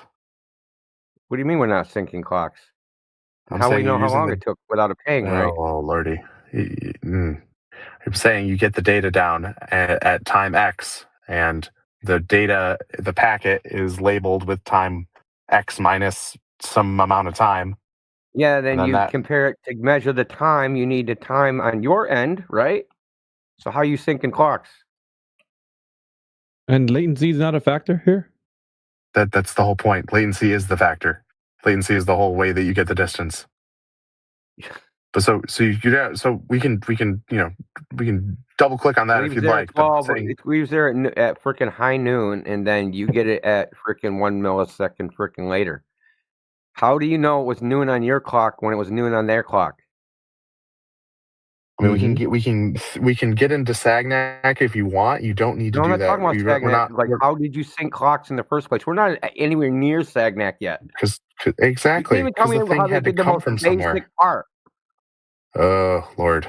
The most basic part is syncing the clock, dude. Otherwise, there is no measurement. Hey, brother, I got real world experiment. I got a real world, dude. I got a real world practical application of this. So in the military, we have a radio system that's coded on a revolving frequency that requires you to be on time. And the current code sets that's going to be revolving are on a device called the ANCD, which you have to plug into your radio before the mission. And then everyone has to sync their clock to the same time at the same time. Okay? If you don't do that, you cannot listen to the other person on the radio. All you will hear is gobbledygook. Okay? So the key component in all of that system is that everyone who's the end user syncs to the appropriate time. How hard is that to comprehend, brother? Can we do that with a satellite? If it's your own, correct? Yes. Indio, you're gonna make him go under, bro. What? Let me ask you this question, Josh. If somebody takes the time coding device out of your building, are you authorized to kill them? No. Oh, that's weird. It's an encryption key. It's the same thing that you do for all of your proprietary information that's encrypted. All right, let's just take a quick moment to double check because we've got how many people in this chat now? 41 people. 41. There must be another space fantasist that wants to ask a question. We can get back to you if not, Josh. But let's take a moment. No, don't worry about it. I got home about 10 minutes ago from my commute, so I'm gonna head in and get some dinner. But no, appreciate y'all again. It's fun. It's fun to mix it up every once in a while. Actually. Good stuff, Josh. No, you enjoy your dinner. You enjoy your dinner.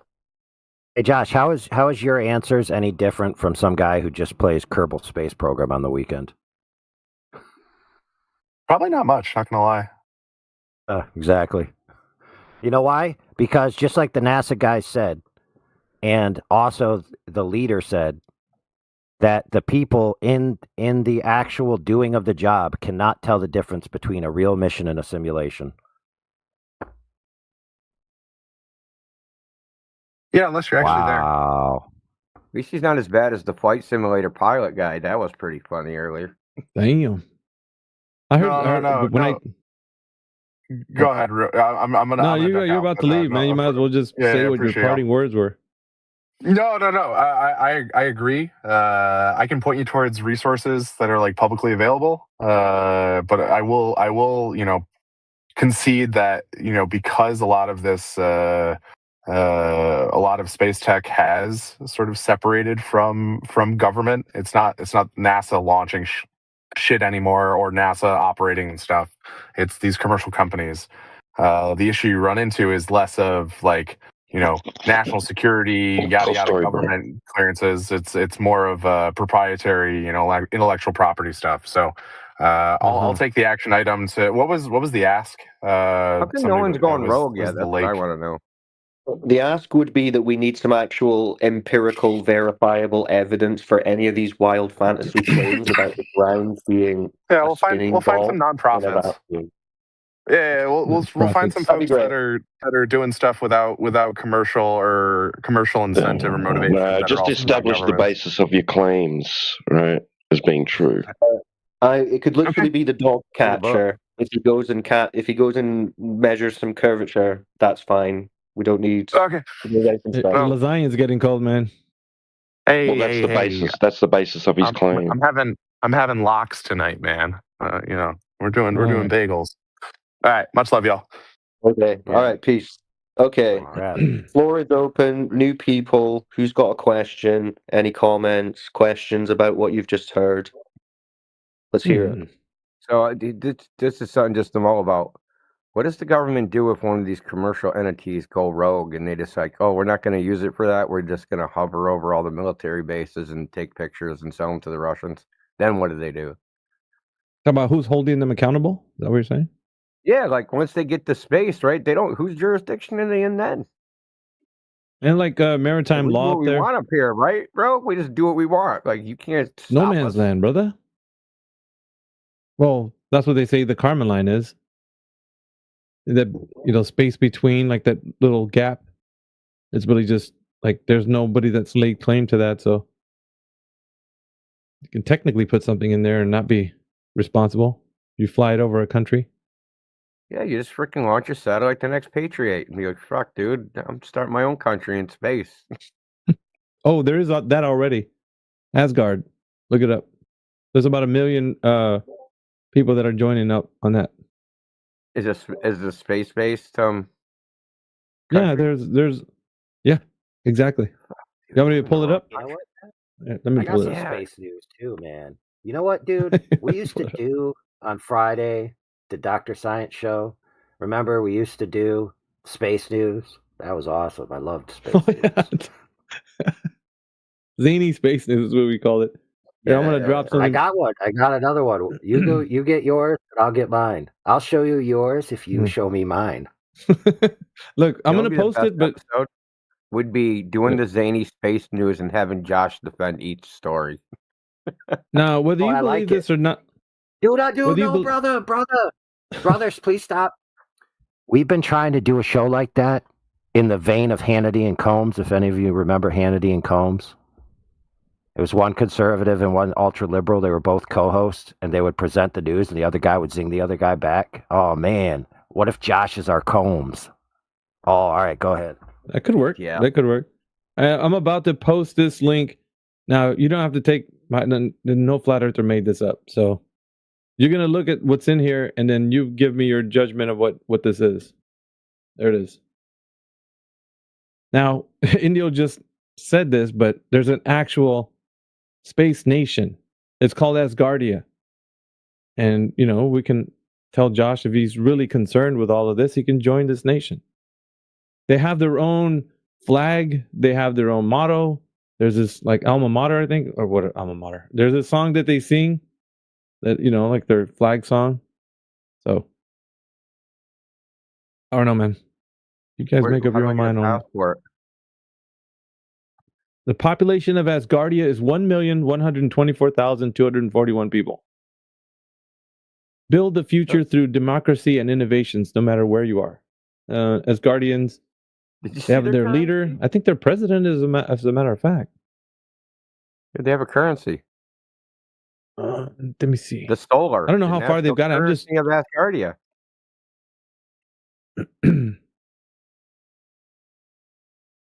All right. The head of the nation is Dr. Igor Ashubele, whatever. Let's see here. Is that like an Indian name? Uh-huh. Perhaps.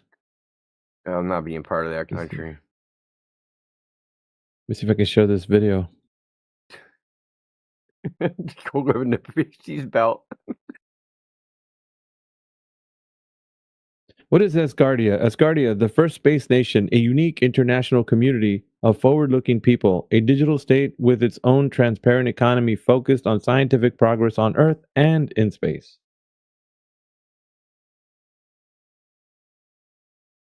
I put in there a video from the Asgardian Executive Congress. So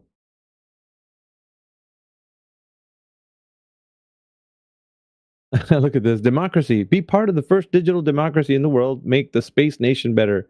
Inclusivity. We don't care about your gender, race, or faith. We care about you. Freedom. Express yourself. We value your freedom to be you. Asgardia 1 satellite. Send part of your life to space today and remain in history forever. A community, it tells you how many people there are, Asgardians. Exploration, pave the road to living in space with like-minded Asgardians and help build a better future for humanity. Like, I am not kidding about this. This is real stuff. Yeah, what if you don't live in space, though? Well, they don't live in space. This is here on Earth right now. They're establishing their nation on Earth, and when the time comes, they're going to have residency in a type of space station, is my understanding of it. You gotta pay taxes. More globe-based fantasy escapism. Yeah, look, you gotta pay triple taxes, bro.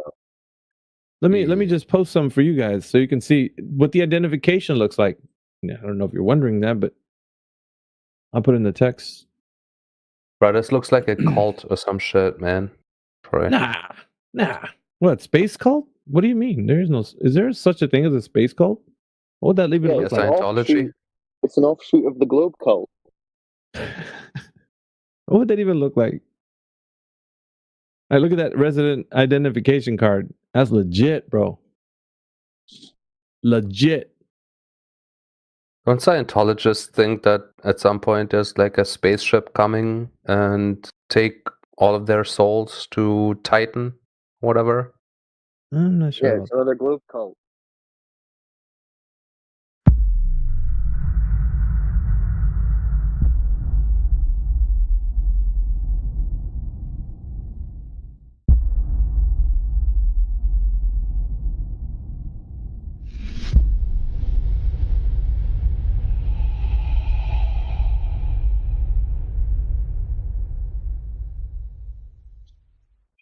So I'm hearing the ether cosmology folks are putting up a bounty. Something having to do with star occultation behind mountains. They're crowdsourcing information or offering a prize or what? I don't know what they're thinking. I heard something about $50 for looking at stars and mountains in the northern or southern hemisphere. That's about it. Like, I don't know what they think they're gonna accomplish with that. Yeah, just use your GPS location, your latitude and longitude, and know exactly where you are and how far away you are from everything else. Am I right? Down to the centimeter, down to the millimeter.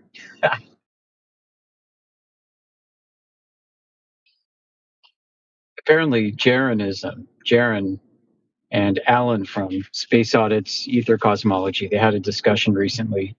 We've been posting a link to it here.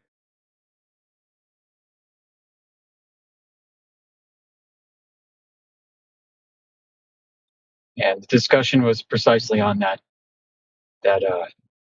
star occultation claim.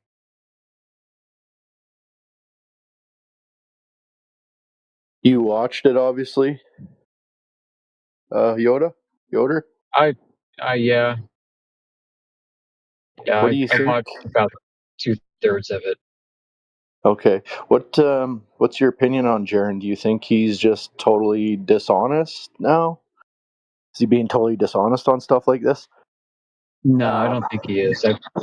I think he was looking for a reason to exit flat Earth. He was never like a really strong flat earther. He was more, his strength was more in laughing at NASA bloopers.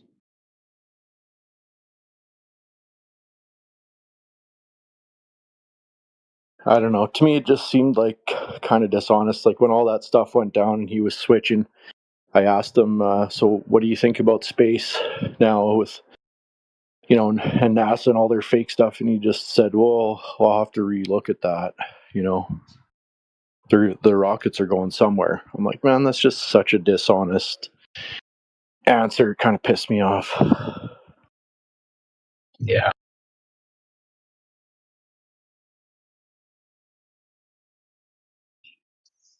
Yeah, I mean, I guess the door's still open, I think, for at least geocentrism.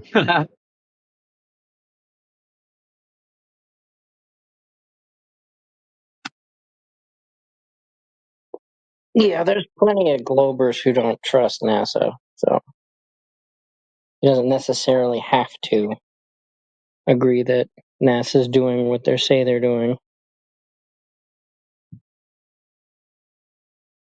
Yeah, but he already knows that they're dishonest. For him to say, "Oh, I'll have to relook at it," like it's just such a cop-out answer. It's just ridiculous. Yeah. So he, like a lot of people in this community, they hitched their wagon to the azimuthal equidistant map without understanding what they were working with. Yeah, true that. The sky and making affirmed consequences about the orientation of the ground. Yeah, Since you've never had a God's eye view of the ground, nor do you know what the sky is doing, you really don't know what the Earth is doing. You don't know the orientation of the land. You have methods like travel methods, sailing and flying, but they've all got their own prescribed methods.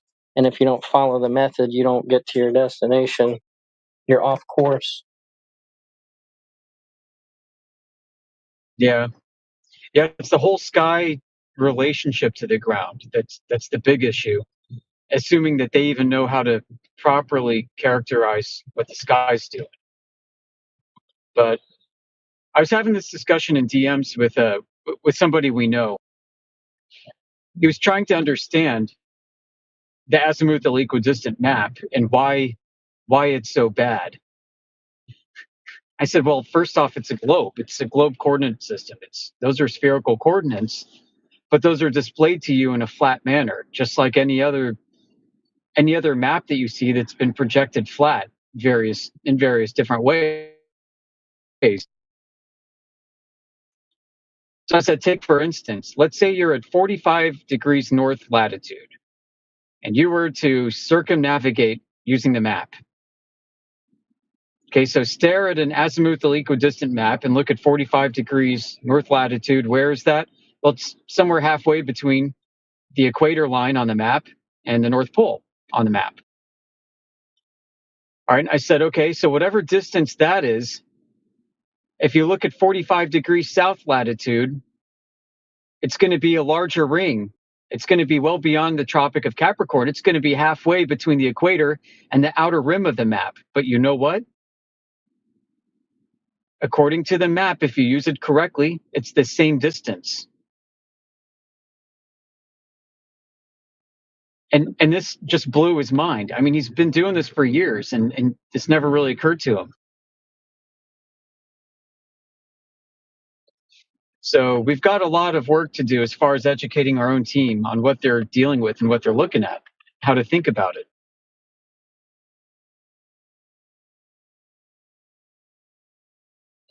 So he's asking me, well, why is that the case? And I said, well, these are coordinates, okay? And there are distances.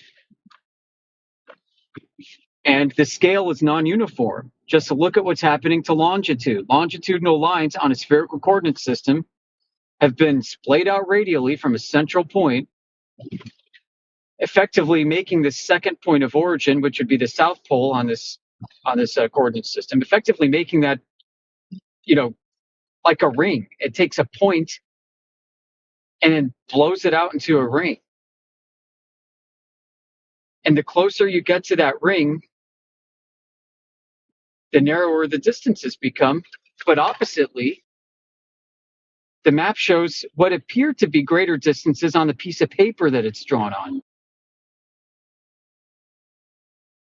But don't be fooled. What this map is presenting you, that outer ring on the azimuthal equidistant map is not even 1 nautical mile in circumference. It's not even 1 foot in circumference. It's not even 1 centimeter in circumference. That represents a point.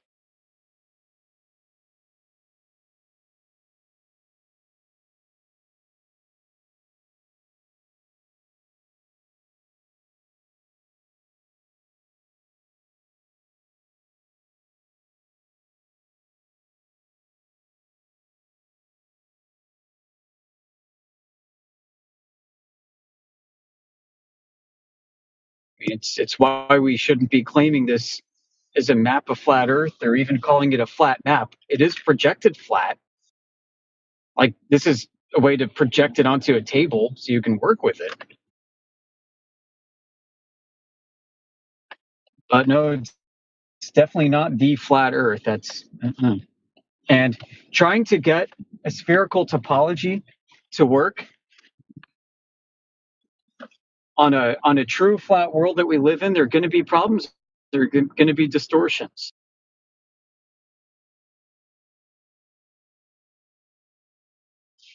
So, absent any corrections, the very fact that we've got flat Earth measurements debunks the distances in the coordinate reference system used in latitude and longitude.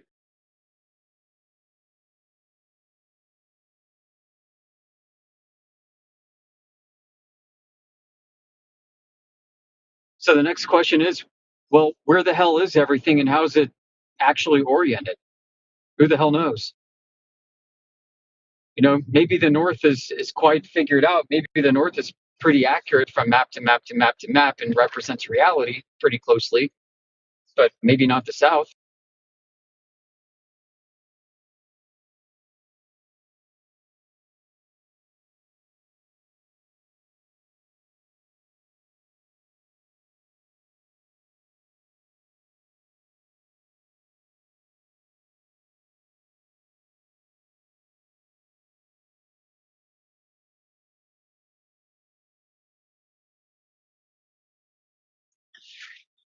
You know, and those of you who are still wondering and maybe confused and are flat earthers, look, it would be so easy and so nice if we could just say, yeah, that azimuthal equidistant map is a pretty fair representation of flat Earth. It'd be so nice to think that. It'd be so great to objectify it. But that's because our brains are used to objectifying reality, all of reality.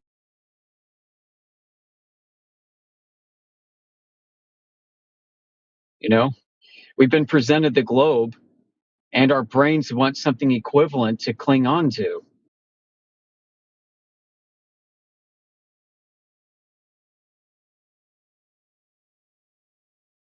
You know, and maybe there is a true map of the world out there that somebody has and nobody knows about publicly, but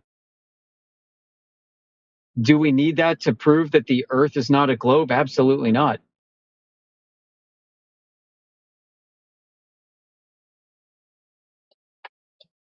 All the globers have to do is present to us that they believe that they live on a ball, and this is a coordinate system they use, which uses spherical geometry to conform to the ball. And we measure Earth flat. Debunked.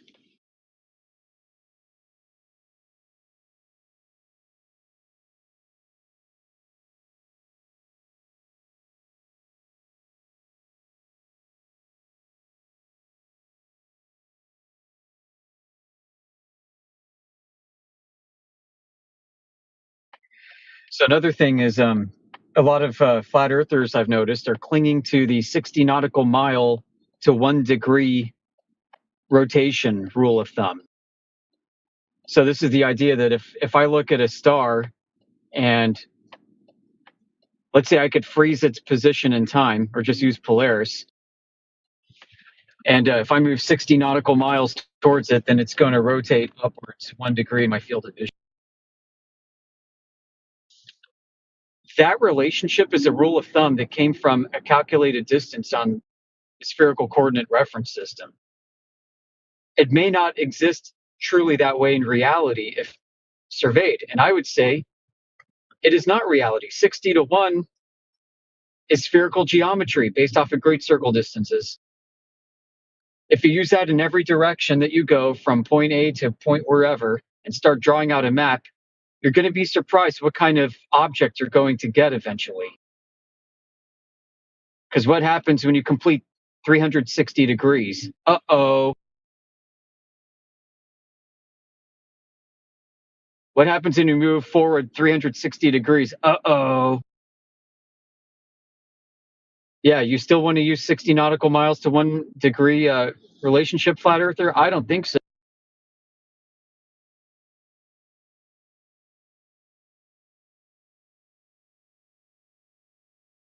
You know, and we've got friends on either side of us, like in the FED crew and the Aether Cosmology crew that are trying like hell to shoehorn the 60-1 relationship onto a flat Earth. And I'm like, no, why are you doing that? Why are you accepting that? That is accepting a globe. That's like, do you not get it? And they're like, no. Well, again, what happens when you go 360 degrees in one direction? Hello. It's called a great circle on a globe. But, you know, we have a lot of education to do internally, and I think it's time that we admit this.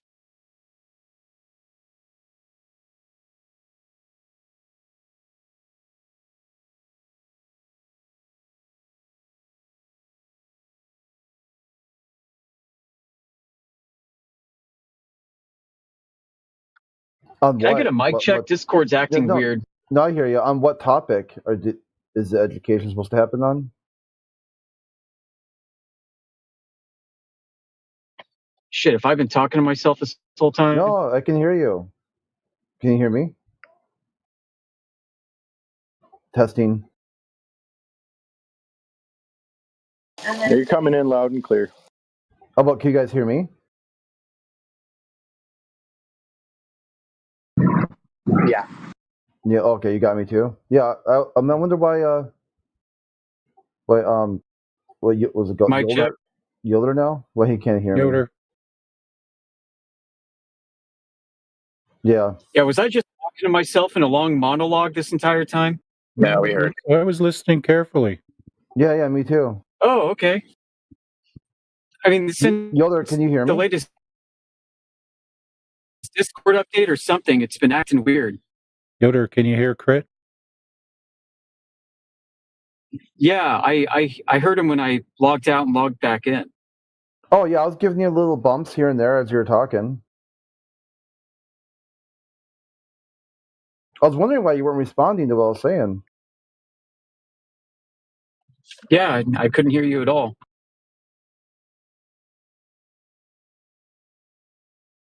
Maybe I got a VPN on and it's doing something. Hold on. I thought maybe you turned me down again.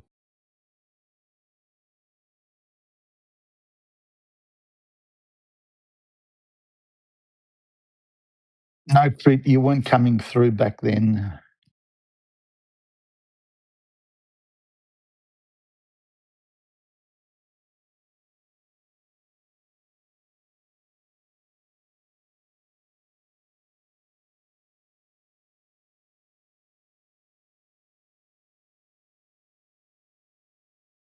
Yeah, weird.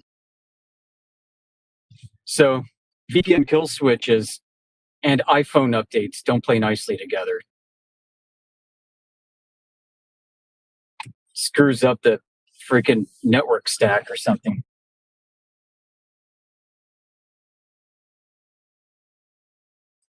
All right, turned everything off. It might have been my end.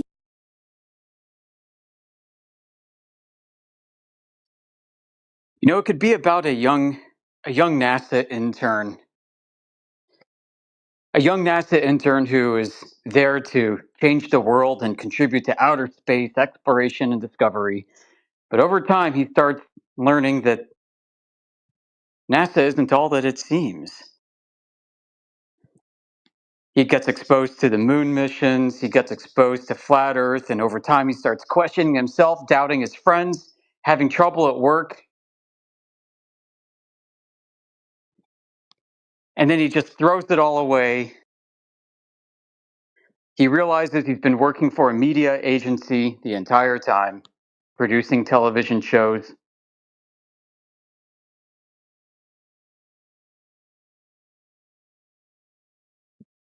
Yeah, there could be a lot done with this. The existential crises, the cognitive dissonance, all the things that we see Globies going through. But we could take this character through the gate, past the Guardian.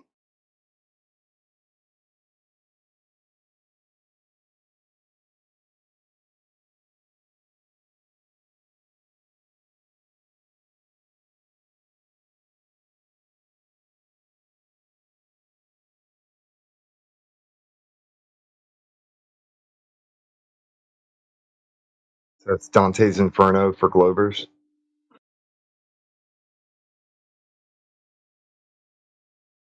Yeah.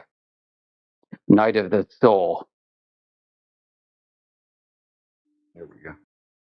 Spell soul S-O-L, so it's Night of the Sun. Ooh. All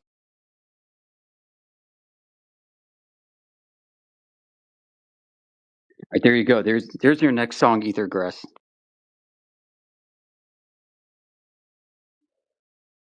Yeah. Welcome back, Professor Triangle.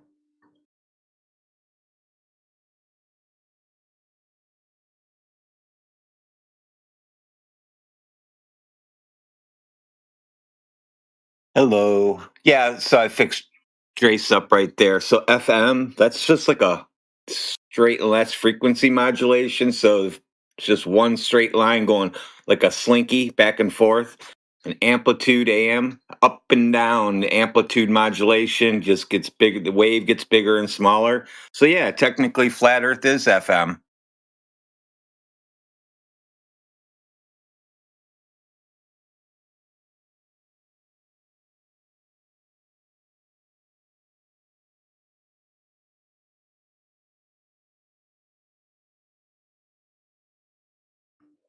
Can't have longitudinal waves on a globe. No, that doesn't work. You can't. Right? No, I can't. It hurts my head to think like that. You can't do that. Right, because they'll say, yeah, it's a curving longitudinal wave, like it curves around the globe. Yeah, that can't happen. So you can't even like make a demo of it with like metal and springs or anything. That's hilarious. We got a new proof, a new flat Earth proof, Radwin. It started here. All because he wrote that down, FM, and I explained the differences in the two, kind of, in a shorthand way.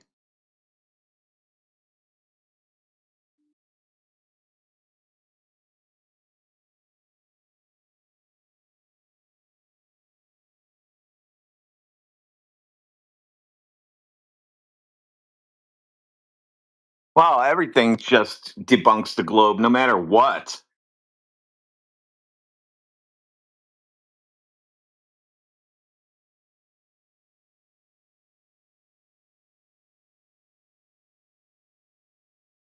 Well, they knew this day was coming, I guess. How could you not know this day was coming? That's why they were in a big hurry for what was it, 2020, and that dry run kind of failed, and they know they can't do that one again. Now they've ruined that one. I tried warning. I told people before then. I said, "This is coming, and you should just ignore it because it'll go away. But if you fall in, play the game, it'll take forever to go away." And I was right. It took forever.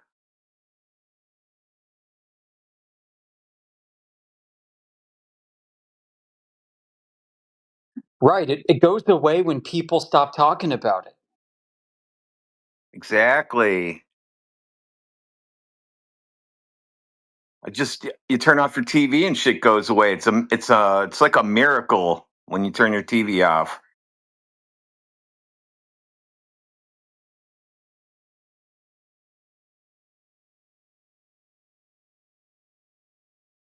I watched part of They Live today. Awesome. I haven't seen that in so long. It's free on YouTube.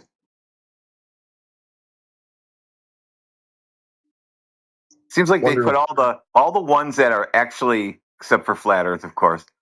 Seems like they put all the movies that are actually giving away secrets. They just put on for free. You don't even have to pay for them. You got Capricorn 1. You got They Live.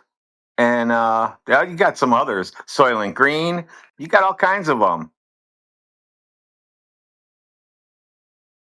What's the green one?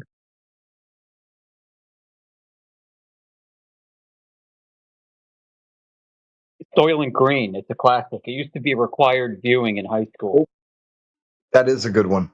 It was just on a couple of weeks ago, and then I watched it again on YouTube like a month ago, just because it was like I would hit YouTube on my TV, and it was like right there on the screen. I said, "Oh, I'm going to watch that." Click. Awesome, the Capricorn one, cool. I know They Live is like my favorite movie. My buddy just got the blue face tatted on him the other day, and then underneath he got consume. He's gonna get that filled in.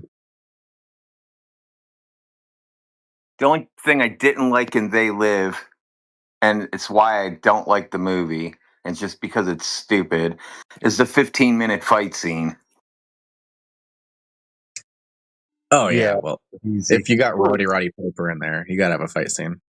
Yeah, wrestling moves and all this other crap. Come on. Just have the regular fight. It could have ended 20 times, and nope, you got to get up and try to punch him in the nuts. All this just over and over. That's how they have to make money. And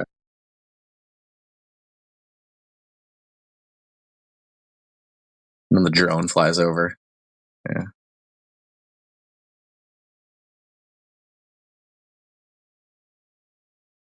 I remember when Duke Nukem 3D came out, and like, holy shit, I'm playing They Live in 3D.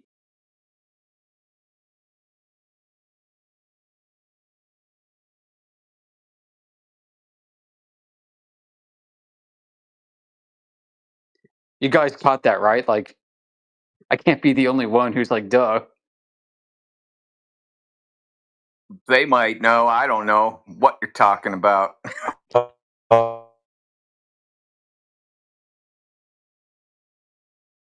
So in the 1990s, Duke Nukem 3D came out. It was I'm the all 3D out of version bubble gum. Yeah. And it was like the first like almost 3D shooter to come out that was done well. How was it called 3D? What were they doing? Well, they were basically doing I hate to put it this way, like the Doom engine, but you could look up and down. And you can jump, and they also had rooms over rooms, and that was like, whoa. So it was 2D with just a 3D like we see in Worlds regular, like now? Yeah, like technically it's actually 2D. The whole game is. Yeah. Yeah. Okay, so it wasn't like you had to have dark gray and light gray glasses on or anything. No, but the main character, like basically the main character is wearing sunglasses the whole time. And they've got They Live references all throughout the show, and you're just like blowing the snot out of aliens. Swonger and JJ, maybe if you work together, you could come up with a globe argument. How about that? That Yeah, might there's be fair. Cyclone, the man that still doesn't have a proper microphone. Okay. Is that your first attempt at globe evidence?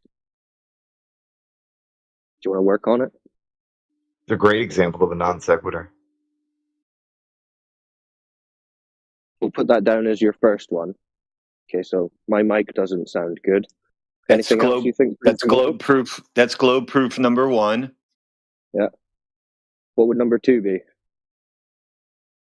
What do your tires look like on your car? Good question. Do you need new tires or are they decent? Obviously, they're spherical to navigate this spherical surface. Well, but if they're too worn, then that's globe proof. Yeah, that'll be the curvature.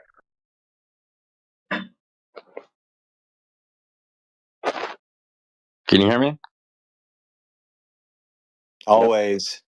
Yeah, I have a basic question. Does air have Red or 3. Those are my 2 answers. Red or 3. Okay. You guys acknowledge that air has weight, right? How do you weigh air? No, but can you answer do you think air is weight? Yes or no? Well, how much did you weigh it to? When did you weigh it? Well, I just want to answer the question. Yeah, me too. Did you weigh it? Should I repeat my question? Well, yeah. I mean, if it has weight and you weighed it, how much did the weight change when you did it? Do I need to repeat my question? Well, no, because we're going to ask you the same question. Did you weigh it? Answer to my question. Well, what's your claim? Are you claiming the Earth does have weight, or the air has weight?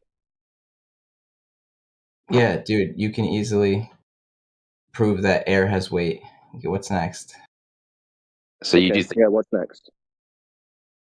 If Dude, we agree, you guys get stuck on the ABCs. So It's I like can you're go out learning in my the alphabet. garage Come right on. now. I can go out in my garage right now, put 100 psi in my air compressor and put it on a scale, and then let the air out, and I can watch the scale change. Yeah, that means when you think you're weighing air, you're weighing a container that you made denser by introducing air. Oh, air and all the other crap that goes with it. Yeah. Okay, so you don't think air is weight? No, you got a container that weighs more because you made it denser. But you don't think air itself, like air molecules? Intrinsically, no. Intrinsically, no. You have to contain it, and then you weigh the container. Yeah, you're just speaking gibberish. Yeah, you're just Okay, let me see. All right. No, hold on. Let me see you weigh some air without a container. Yeah, can you guys do that? Then, since we're speaking gibberish. Yeah, well, let me see you breathe without air. Okay, yeah. So half of Right. you. So one of you believes that air has weight. Others don't. When are you going to get to Earth is a big spinning ball in a vacuum? I just want to understand where we stand on whether or not air. No, you cannot weigh air without containing it. And when you do weigh it, you're actually not weighing it. You're weighing the container. Yeah, but that's not denser. but you're talking about a practical issue. Like I'm asking fundamentally. Isn't your globe a practical issue? Isn't outer space is a vacuum? Go ahead, a very JJ Fish. practical Just issue? ignore that guy. No, that's not a practical issue, Amish. That's an imagination issue.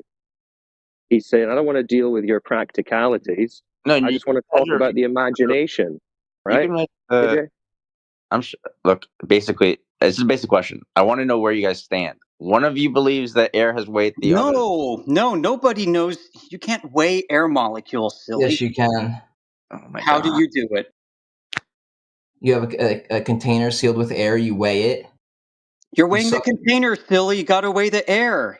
Yeah, you weigh the container. No, weigh the air, dude. Let me finish, retard. If you don't let me finish, I'm going to mute you. You're not going to mute me. Then let me finish my statement. No, you're not going to weigh a container. You're going to weigh air. You're muted. I have never seen a flat. You're muted. How about that? Ladies and gentlemen, I've come to announce that flat earthers are retarded. When are you going to get to the globe bit? All right, Lars, you're up. What you got for the globe? I have come to announce that flat earthers Lars, are what do you retarded. have for the globe? Okay, yeah, Lars, hold on. Yeah, we get it, Lars. We're done. We're dumb because we don't believe in the globe religion. So maybe you could show us some proof as to why we should believe in the globe religion. You don't have to believe in it. You're just retarded. Okay, so Lars, what was your best evidence for your globe belief?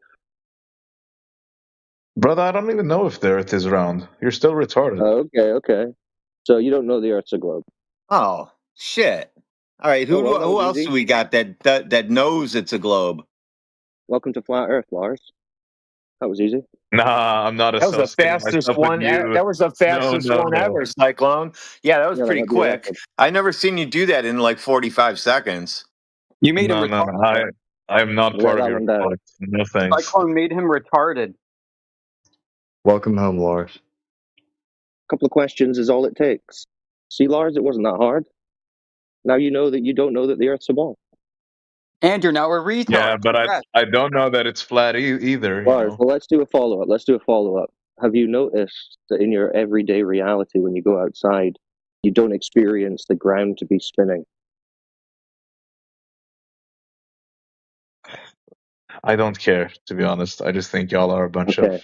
So you retards. experience So a motionless I don't think he has noticed that. He's like, I don't care. I don't think he's noticed that the ground's realize not spinning, dude. Do you fall down a lot? Okay, let's say I haven't noticed. Okay. Okay, so you experience a motionless Earth. Okay, have you seen the horizon before on a beach out at sea? Yes. Have you noticed that the horizon is horizontal? Yes. Okay, so you realize that you experience a flat, motionless Earth in reality, yes? Yeah, if you don't count the clouds. Yeah. Okay, yeah. We're talking about the Earth, not the clouds. So you experience a flat, motionless Earth. You don't know that the Earth is a ball. So I guess all you know is that the Earth is flat and motionless. Welcome to reality. Maybe you're right. Yeah, I am. Welcome. No, he's very right. I'm glad you're figuring it out. That's a good sign. Yeah, but I still don't want to associate myself with this thing. You I don't can't even help know. it. You came in here. That's your fault. You're a flat But earther. now it whether you- doesn't matter. Now it doesn't matter what you want to associate with. Every time you go outside now, you'll realize, oh, yeah, the Earth's flat and motionless. I don't know why I ever thought I lived on a globe. So there you go. Welcome to Flat Earth.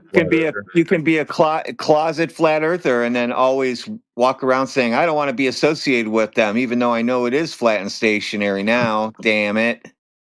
Yep. Actually, you know what, Cyclone, you actually pose a good argument. I have to give you that. So I would lean more towards the Earth being flat, but still, this whole community is Is correct problematic. about the Earth being flat, not a globe. Yeah. Yeah, Well, yeah. like, that's Maybe what, you guys are making. we're not here to be like Mr. Popular and get friends. We're here just to let people know that the Earth isn't a cartoon spinning ball like they've told everyone and like they're teaching all the kids. And Yeah, sounds like we've maybe done that with you, so you're welcome. It's a free maybe it service. isn't. Maybe it isn't. It's highly likely that it isn't. However, why is it like such a big deal? Why is reality a big deal? Is that what you're asking? Yeah. Why do you think reality might be a big deal? I don't think it is. Like, if If you don't care for reality, continue living in delusion. the point, sure, yeah. The point I'm trying to make is, does it really matter at the end of the day if the Earth is flat or round? Well, yes, the nature of reality certainly matters. This is why human beings have spent their entire existence pondering the question. If you're not sure why it matters, I suggest you think about it. Should become a parent. Actually, I am retarded. Whatever. I'm gonna be part of you guys, I guess. But we don't want you. Feel free to hang out, and if you have any more questions, don't be afraid to ask. You're welcome to hang around, listen, ask questions, learn. That might be a valuable use of your time, or you can just continue stomping around the internet insulting strangers. You can be my retarded friend. Yay. Yay. It's like a globe counseling service. You come in, you say, hi, my name's Lars, and I believe in the globe. We say, hi, Lars. Why do you believe in the globe? And you say, actually, I don't know. Maybe it's flat. No, but I think the thing that you said that I liked the most was when, like, I do rely on my own senses more than whatever some random scientist says. Yeah, the cartoons from the government that contradict every experience every human being's ever had. Yeah, that's all bullshit. What you experience is generally what the Earth is. Flat, motionless, luminaries, sun, moon, and stars moving above us. Yeah, that's it. What you see is what you get. You no longer have to ignore reality and think, oh, I don't even know. They say it's not actually this. The stars are doing this, and the sun's doing that, the Earth's doing this. You don't have to waste your time with all that nonsense. You can just go outside and experience reality. So that's cool. Okay, now that I am a flat earther, though, why do I have to go and convince other people? You Of don't. this? You came in here, dude. Yeah, I did. I came in here. Yourself, Yeah. Lars, you'll probably only get yourself in trouble if you try and talk about it. I know. I came I in didn't. here. Hey, Lars, I didn't catch you running down the street and grab you and pull you into a room and say, "Sit down. I got something to tell you." I didn't do any of that. We were all sitting here talking about how silly Globers are, and then you asked a question and you told us that we're basically retards and all this other shit. You came in here, remember? Yeah. I admit that. I admit that. But now that I've realized you guys are correct, should I like spread this truth to other people? No. You'd only hurt yourself, Lars. You should just go and study, and you should listen to this channel that you're in right now. You should spend a few days, a few weeks, a few months, might even turn into a few years, listening to the conversations that take place here, and you'll learn more in a few weeks here than you have in your entire adult life of education as it comes to the globe. I have a science, genuine question. I and just reality. realized. What's the biggest misconception that Globers have about flat earthers? They think that we think Earth is like a disc in space. When it's not. That's gross. Then what is it if it's not a disc? Well, it's the ground beneath your feet. It's a topographical, motionless, planar surface. We're not claiming a shape. Flat isn't a shape. What shape is a lake? What shape is a tree? Tree shaped. Yeah. Why? Who says it would have to be some geometric shape that humans have thought of? A square, a circle. Says who? You'd have to go and explore the entirety of the thing to know what shape, quote unquote, it is. You have to be able to see it from a distance that you can't see it from. But we know it's not in space. So. You're basically saying it doesn't have to be a disc. It can be like a brownie. You know how brownies are like square? No, he's not saying that at all. Why do you need to have a cube in space? We said it's not in space. How's this? Let me tear your Band-Aid right off your eyebrows. How about wait. Space is fake, so Earth is not floating in space. Wait, okay, now that's going too far. I can accept flat Earth, but saying it's not in space, bro, what is this? Yeah. You've got no evidence for space either. There's just the government space cartoons, remember?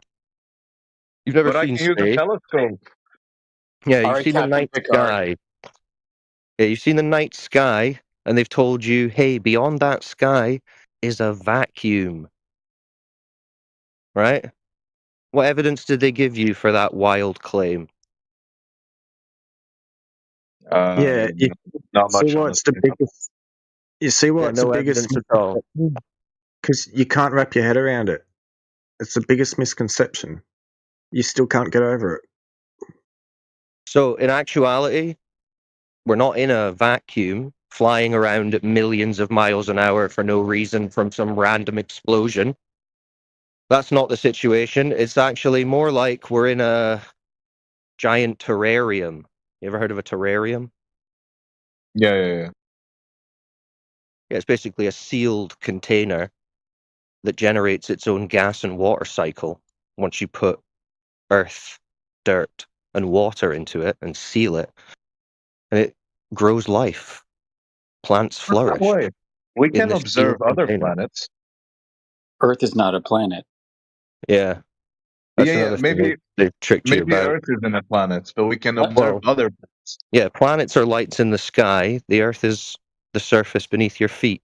So yeah, they're not the same thing. Do you think planets have land on it like Earth? Maybe, but my point is we can use telescopes to see that there's an orange There's a orb, little dot of light. probably March. There's a little dot of light against a dark backdrop. I have a What does that question. tell Why you? did you call it an orb? Because if you look at Mars through a telescope, it will look like an orb.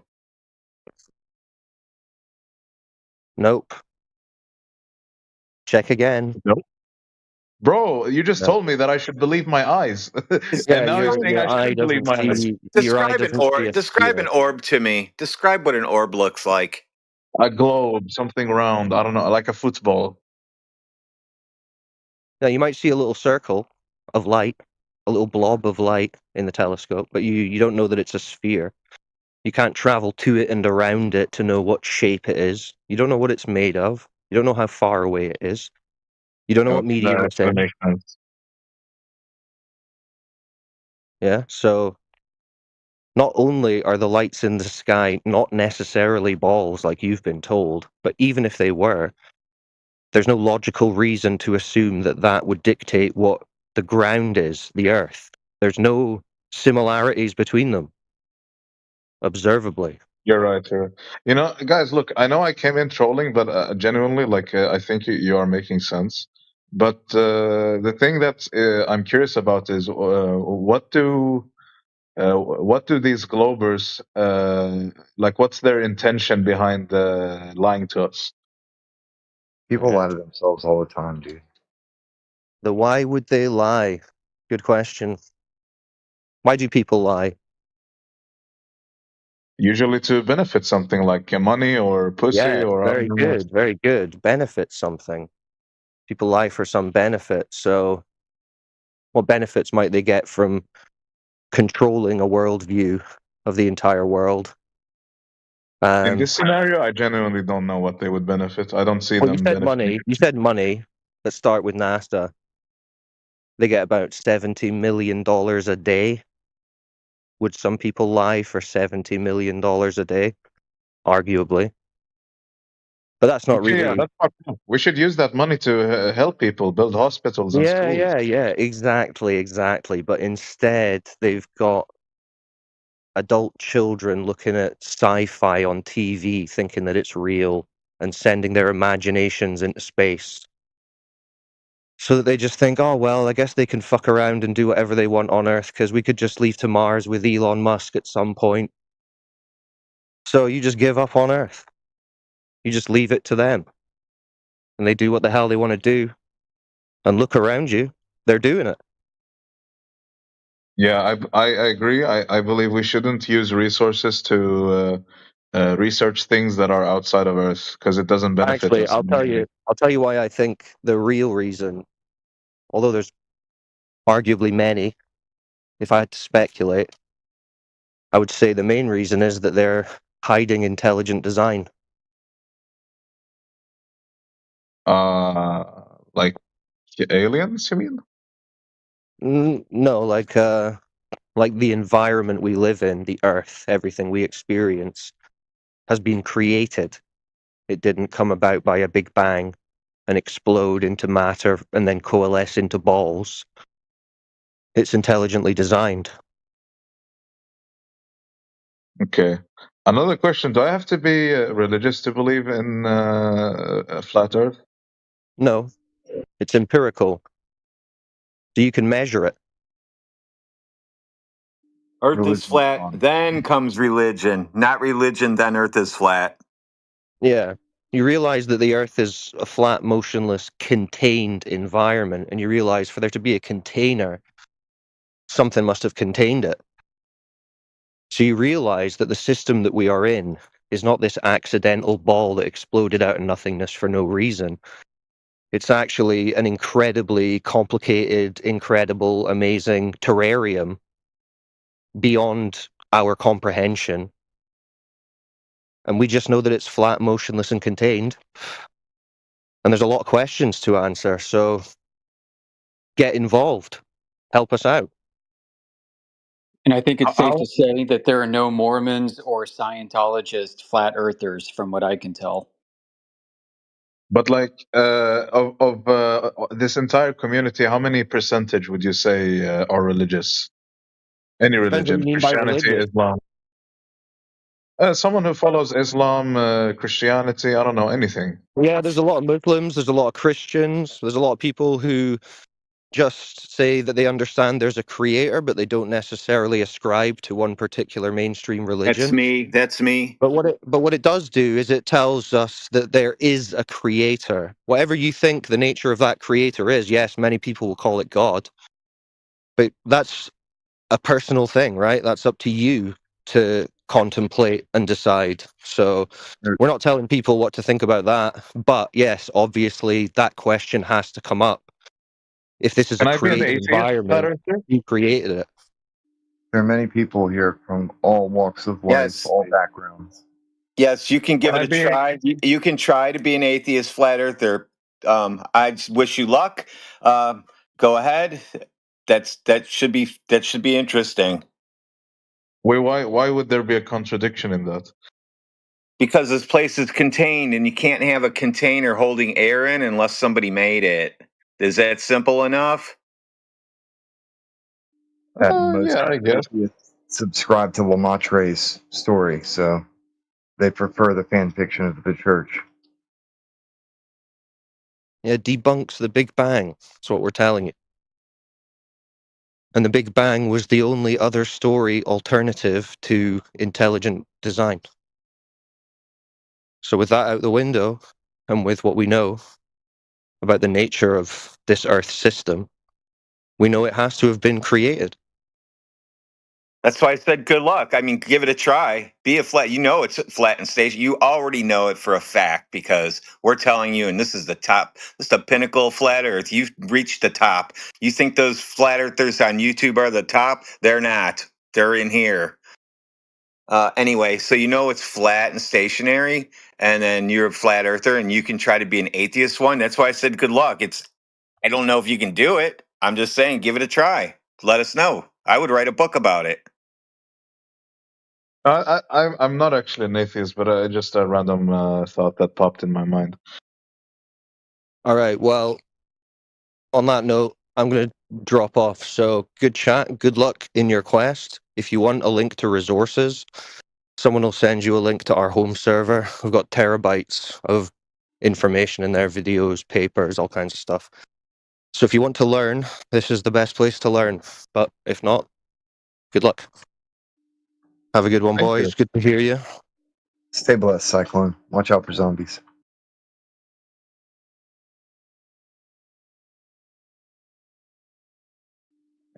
Mars, the link that he was just mentioning, if you check my profile in my About Me section, I have a link to the home server.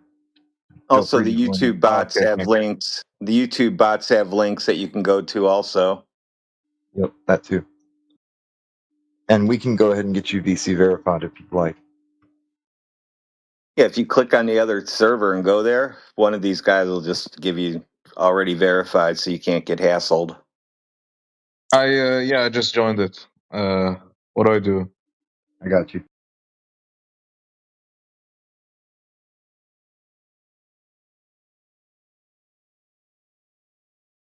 Have fun with the side chat. We've got channels of all kinds of interesting content, like long distance observations. I suggest hanging out in the lobby. But to be open with you guys, though, I think the thing that made me initially hostile to flat earthers is I find there to be a high degree of dogmaticism behind it, and I have a really hard time with dogmatic people, no matter what they believe in or what they come from. What kind of dogma? As in, the Earth is flat, and there is no other possibility of it being any other way. Well, it measures flat. This isn't a shape conversation. And also planes are designed in their book to fly over, quote, a flat and stationary Earth. End quote. I mean, for all we know, we could be existing inside of a large terrarium that was built by an ancient race of super beings, and they submerged us under the ocean of their much larger world.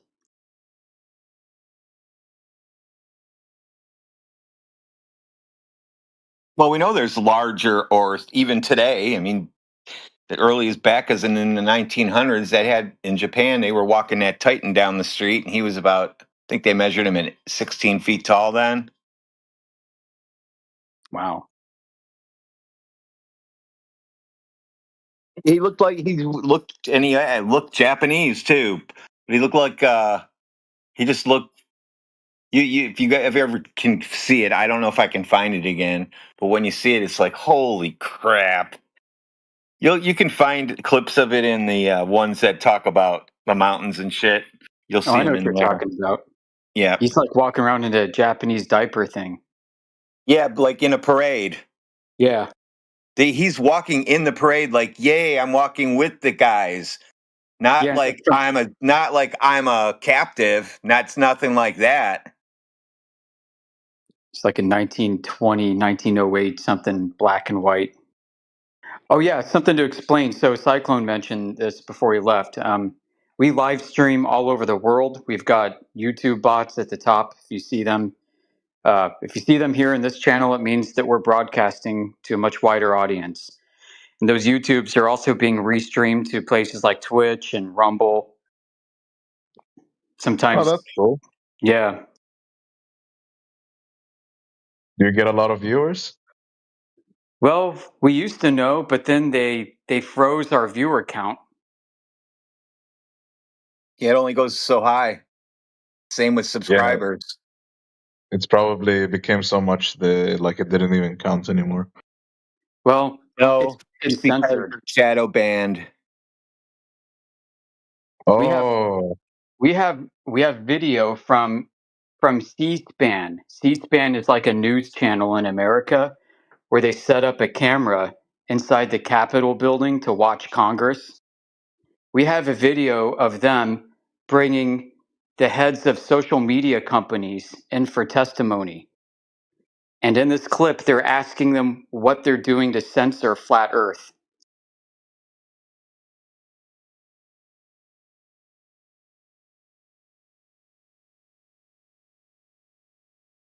It's crazy. We're just describing the world as we experience it. What you see is what you get.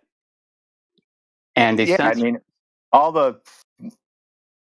everybody was demonetized. I mean, people went a different route and are able to get money again, but not like they used to. YouTube demonetized flat Earth channels. No money for you. Yeah, like if you go to Google Trends, you can search for how popular certain search words were. And you can see how Flat Earth is climbing up the charts. It was more popular than Justin Bieber at the time.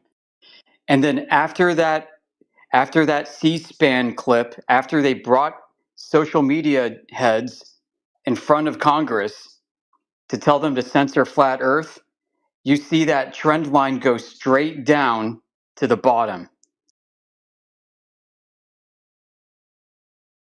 So, yeah, we don't really know how many people we're reaching. It's a mystery. Here's one thing that came up in my mind though that makes me a bit skeptical. So if I apply this logic of that I should only rely on my senses, then for example, vaccinations, like looking at it plainly, it's a fucking. Oh yeah, we don't have to go. We're not doing that on here because we're live streaming right now, and we're not sure we can get away with anything talking about vaccinations or anything. So we're just going to kind of stay away from that. All right. Sorry. Yeah. Yeah, Cool. the reason it's a good reason. We're on multiple platforms. They all have different levels of TOS, so we have to go with the strictest one. Yeah, that's fine. I don't want to ruin it for you guys. Yeah. Thank you.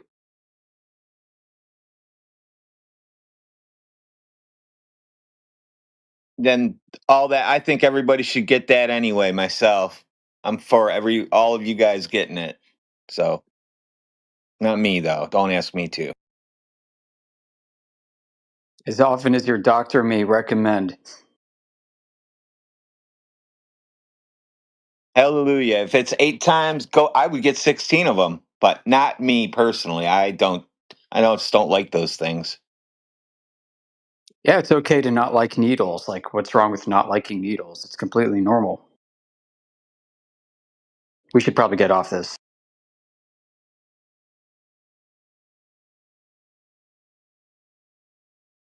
Actually, I have another example that might be TOS safe. Let's take soap. So, when we wash our hands, with soap, it removes the bacteria, and we get clean hands, and we don't get sick. That's not good for you. But if I only rely on my senses, like, soap would be worthless. Like, it's just this jelly thing that I sploosh on my hands, and I might as well just use water, Well, All when I you say the use. Earth is round, then why are my balls like? You know what I mean? Like, No, if the Earth's yeah. flat, why are my balls round? No, right? Like, Jeez. why? Oh my goodness. Flat balls.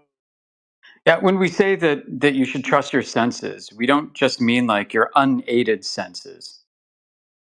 If the Earth is flat, then why are my balls round? Dude, you kind of interrupted a conversation here. You can put your balls away. We can talk about them in a minute. Hold on. He's Glober. Remember, they're degenerates, and that's all they think about is other guys. Yeah, let's scroll up in text chat. Hold on. Yeah, we're not showing you our balls. Sorry, mate. No, I just know, like, if the Earth is flat, then why are my balls round? All right, look, 23 minutes past the hour. I typed in text chat, why are all these globies degenerate for balls? Oh, there you go. And he fell right in the trap. He just came in and said that, and it just proved our point. That's every 20 minutes or so. Flat earthers can see the future. I just don't get it. If the Earth is flat, sorry. you should explain why my balls are round. So you want us guys? You want us guys to talk about your balls, right? You like Absolutely. guys touching them? Absolutely. You like when guys touch them? When you say round, do you mean like a circle, like a coin? Pixel. It's like an oval, I would say. Oh, so it's not with the hammer flat. It's not a ball then. It's not a ball then. Oh, not a ball. Okay. Nope. And not a circle. Round. So it's something else. Prove it. Yeah. So I think the Earth is definitely an oval. Then you're right. I think it's an oval. Like your balls are a pancake. Nope. Yep. Can't have an oval either. Can't have an oval. Can't have a pear. Can't have a banana shape. Can't have anything. I feel like it should be such a simple. I know. You feel like it because you think your feelings. Simple. You think your feelings. So are you having a visceral reaction? Things by having feelings about it doesn't work. I really just think that there should be an explanation of that. If the Earth is flat, then why are my balls round? If the Earth is flat, then there is no ball Earth because space is fake. So we don't even have to worry about it anymore. Yeah, if you think that Earth is a ball, then what do your balls and Earth have in common?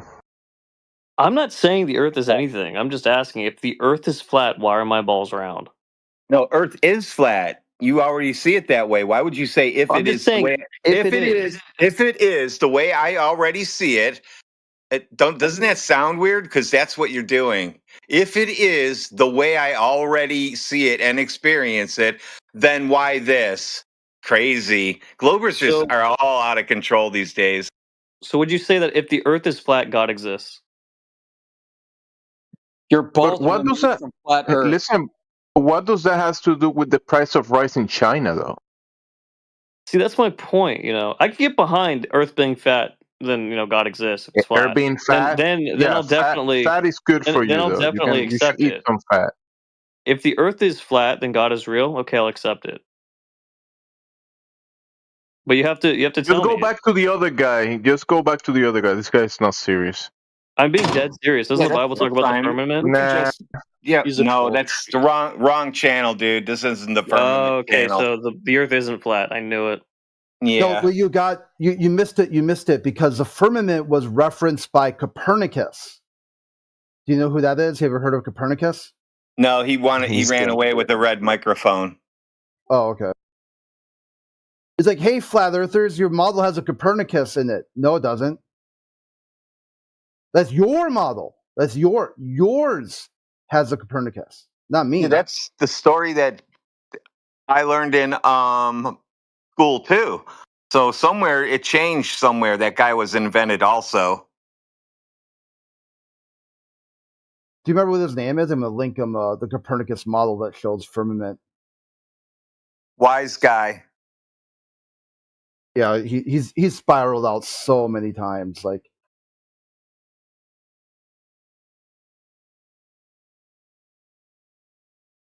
it's like a blue. Was it the blue happy face sort of look? Yeah. Uh huh.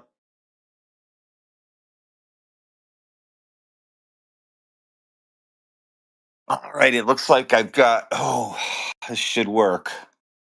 Looks like I've got a way to fall over if I lose my cable internet. Fall over to cellular, and don't have to really pay for any of this. Hey, Radwin, that guy you was talking before, he sounded pretty reasonable. Is he still here? Lars? Yeah, he's here. Okay, cool. I didn't want the new people to run away because of the Harper's Trolls, Glow Believers. Yeah. No, I don't mind. It's fine.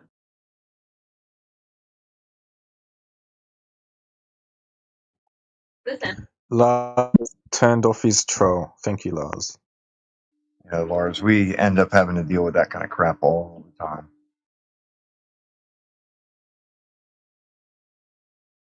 It doesn't bother me. That's my hobby, shutting those guys up. I've done it many times. You've become very proficient at it. I love peeling the Band-Aid off. The space is fake. And then people go, what did you I can't deal with anything anymore, and then they quit. It's a Here's the thing though, like with this newfound information, I don't know what to do with this. What are you supposed to do with it? I don't know. That's what I'm asking. Oh, well, I guess you figured out that you can't get hit by an asteroid anymore. You don't have to buy that insurance when it comes available on TV for $39.59 a month. I'll have my infomercial done by the summer, and I should be selling that insurance to Globers soon. But you get a lot with it. You get a pair of sticks so you can measure the globe. We're giving away a couple other things with it, like a T-shirt that points to "I'm with stupid" and it points at a globe and shit like that. It's funny. And you stop believing. You might have a better foundation now to stop believing in certain absurdities. You know, it's absurd to believe in the fantasy. So if you don't believe it anymore, that might be a plus for you. Maybe, possibly. Yeah, more content.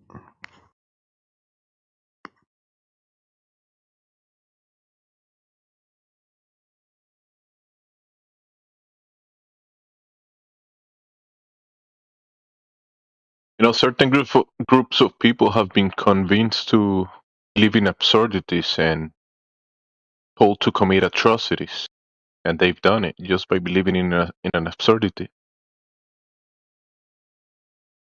Having a good foundation of reality might be a good thing to have, possibly. Yeah, exactly. Now you know you're not spinning, as you don't feel it. So now you know it. Now you know you're driving over a plane instead of thinking that you're driving over a ball. It's reality. You've just become more in tune with reality and your senses.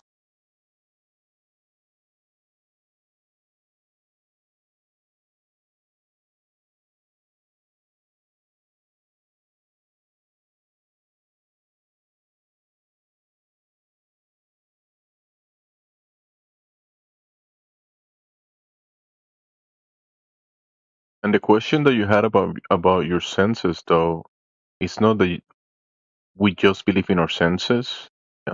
There is, equipment and things that extend beyond us we can sense, and it already confirms what you already know. So your senses are there for purpose, but it's not just believing in them. It's acknowledging reality for what it is and not making up stories about what it's not and building a misrepresentation like the fantasy that has been fed to everyone, the TV, and a lot of people But, believe in a but misrepresentation of reality. do we still believe in gravity though, or is that also fake? Lars, did you see that was posted for you? The CNN where they're telling them to censor flat Earth, so you can tell that we're not bullshitting, and then you can wonder why would the U.S. government give a shit if people wear tinfoil hats and talk about the Earth being flat? That seems kind of silly to ban that kind of stuff, doesn't it? You don't ban Bigfoot and the Loch Ness Monster and UFOs. Yeah, but like, what is the force that is keeping us down on Earth? Don't need one. It's just it's Sadness, down. It's density. sadness and depression. The necessity for that comes from the reason why you asked that question. It comes from the globe thing with the vacuum of space, but we have no need for that. Gravitas, it's the weight or seriousness of something. The buoyancy and density of you within the medium is what keeps you down. No, wait, could you simplify that? Like, what is like? Why am I not just floating around? Okay, things go up, things go down. Do you agree with that? Apple falls, right? Apples fall down, right? Yes. Okay, so they fall down and then they land in the pond that the apple tree is next to. Then what happens to it? It rots. No, it floats. It actually doesn't rot. Not for a while, not sitting in water like that. The reason why the apple fell is because the tree grew and then bore fruit, basically carrying the elements up. And then the apple got too heavy for the stem that it's on, and it fell. It returned to a state of equilibrium. Yeah, the stem's like the umbilical cord, and it just gets rotted. It turns brown because it doesn't work anymore, and then the apple falls off. It's all done. Yeah, so we don't need to go beyond this, but people want us to go beyond this for some reason. And it's because they might think that flat Earth belongs inside outer space.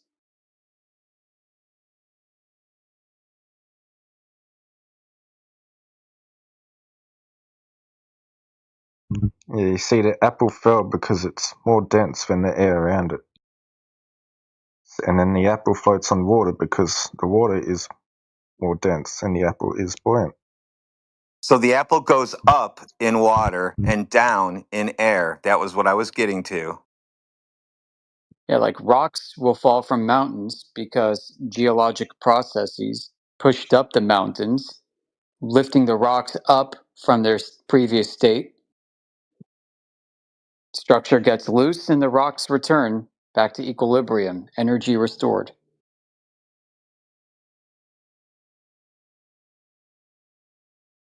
Yeah, that makes sense. But what about like, is there an edge to Earth? Ooh, philosophical question now. Yeah, but Yeah. we told you space is fake. Did you hear when I said that? Yeah. So where would an edge be in no space? Where would an edge be in no space? Yeah.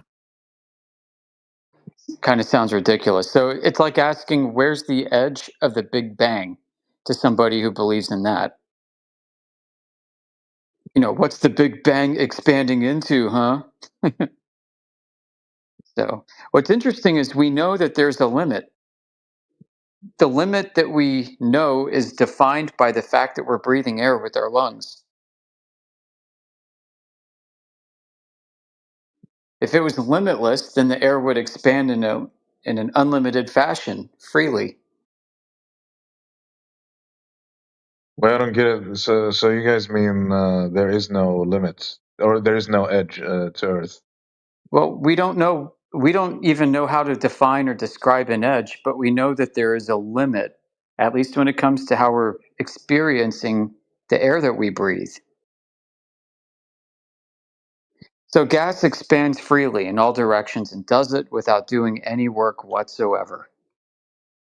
It happens, gas will expand infinitely. It's almost like perpetual motion. Gas is weird. So there's a reason why we have a gradient. The reason why we have a gradient of gas pressure, where it's more pressurized down here than up there, is because there's a limit, there's a container for it.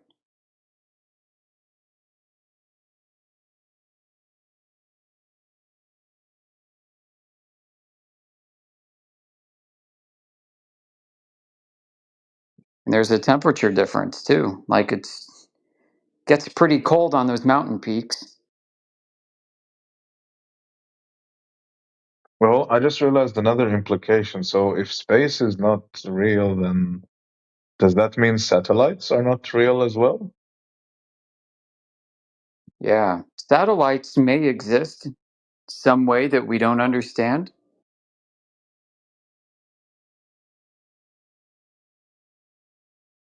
We do know that the early satellite program was exclusively balloons. We also know that when Sputnik was claimed to be in a self-sustaining orbit, that it was controversial. The head of the US Department of Defense, Charlie Wilson, said, and I quote, "Sputnik is a cheap scientific trick."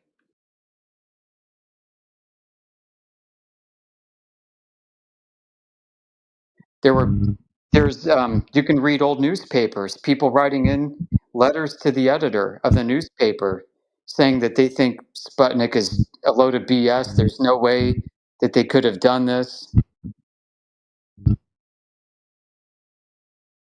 This idea that everybody just universally accepted that Russia made this achievement is actually not quite true historically. It was not met with immediate acceptance at all. If you look in text chat, you'll see how they can keep a transceiver up there for long periods of time.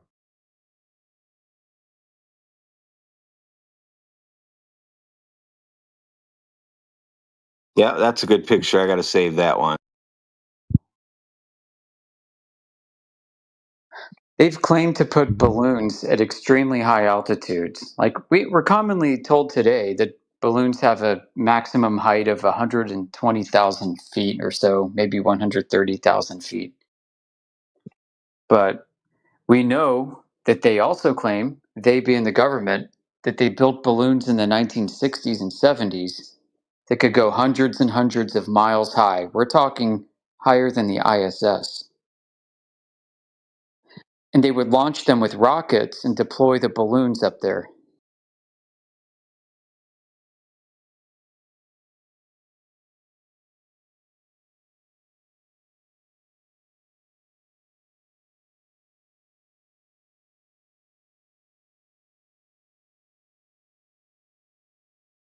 We've actually got some footage of those balloon deployments from rockets from the 1960s. It's in our home server.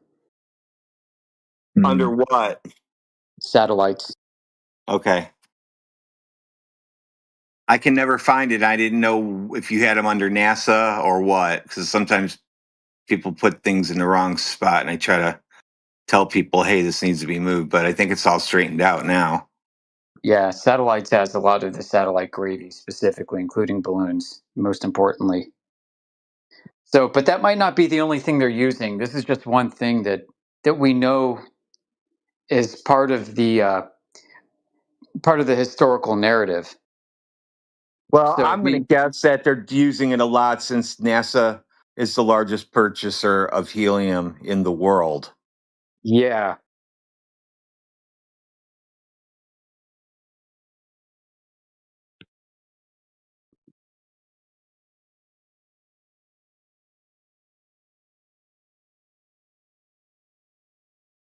So Lars, we have a member of our team. His name is Maigin, M-A-I-G-I-N, or J-I-N.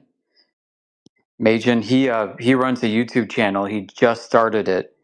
And what he does is he clips out conversations that we have that he thinks are noteworthy and educational and enlightening, he clips them from our streams because we're streaming 24 hours a day.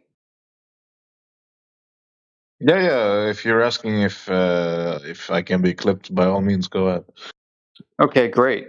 You can also subscribe to Majin's channel, which I just linked. It's called On the Level, and you can peruse his clips of important conversations.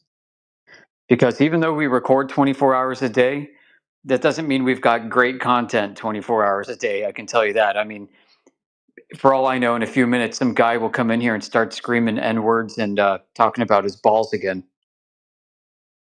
Yeah, no, that's I understand. It is So kind of here. Sorry, go ahead. say our community's been around about 10 years, and our community seems to be at the top of whatever this flat earth thing is, because most of the content that we see on TikTok, Facebook, Twitter, other places, a lot of it was borrowed from us and in many cases badly represented.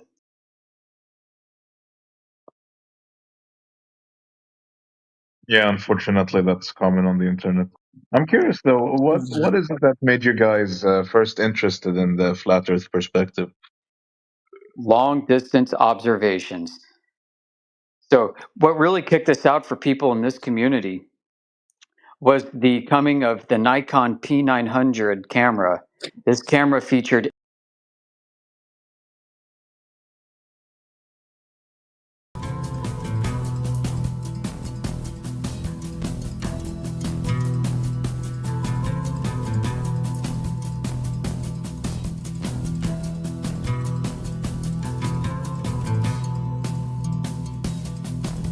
wing of an aircraft, so kind of moot point.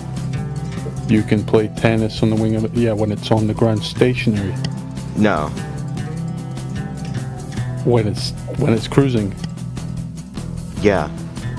What? Conservation of momentum. I've never seen any wing walker play tennis, dude. Ever. Can you link this nonsense that you're trying to tell us is for real? Have you bumped your head recently? No. I mean, it's also not technically at cruising altitude. It's a car moving down the runway at insanely high speed.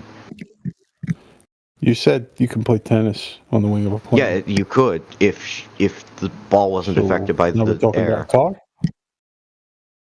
It's the same principle. There's still air moving over the wing. Yeah, well, link me two cars driving parallel to each other, same rate of movement, and two people playing tennis between them from the roofs. I mean, from one car, the wing attached to the roof, two people standing on either wing. Yeah, just show us that.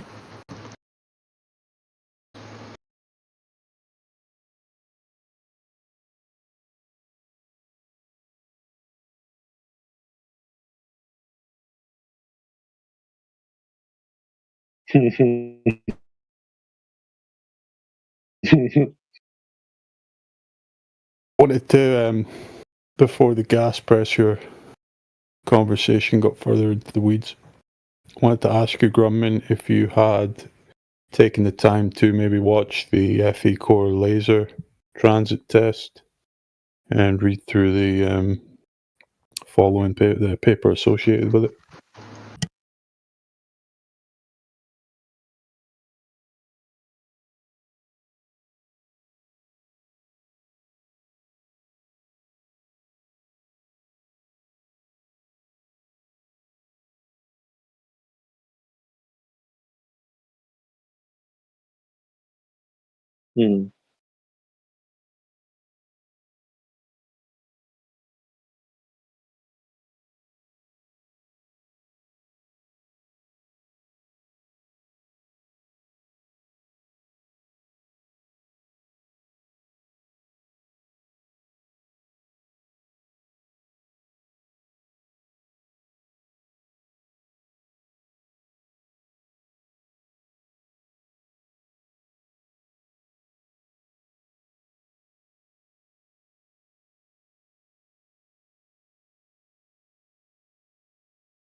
So just kind of waiting for an explanation as to why zero pressure would equalize with zero pressure in the atmosphere. Zero pressure? Yeah, by 100 kilometers altitude, which is where the arbitrary line of space. Bro, you don't know about anything about 100 kilometers. You don't know any. You can't claim anything about 100 kilometers me away. And let me talk. The pressure Yeah, is. Grumman, we're not going to talk about, but we're going to talk about measurements of the ground, which is the primary point. We're going to talk. I want to know. Obvious. I want to know what you. Why can't you answer the question? Investigated regarding measurements done of the ground. Why can't you answer the question? Why would T-Dub was answering the question. T-Dub was answering the question, and you told him he was interrupting you, even though he was just answering your question. No, he said you don't know anything about 100 kilometers. That's not answering the question. Okay, so if you made the positive claim that it's a specific pressure at that height, and then now you need to back that claim up. So we call bullshit on that. Rocket sondes. Do you know what a sonde is? Nope, put it in the side chat. Same thing they shoot into hurricanes. Yeah, how did they measure the pressure at that? What type of device did they use? It's put the sonde. measurement. Put the measurement so we can have a look at it. Put the source, right? Show us who did it and how they did it. We'll check it.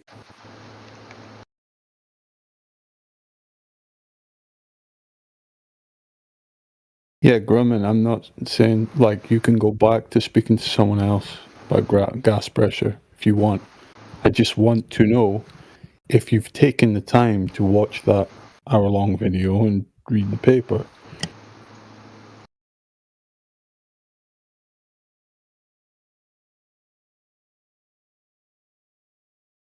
Which I don't seem to be getting an answer, so...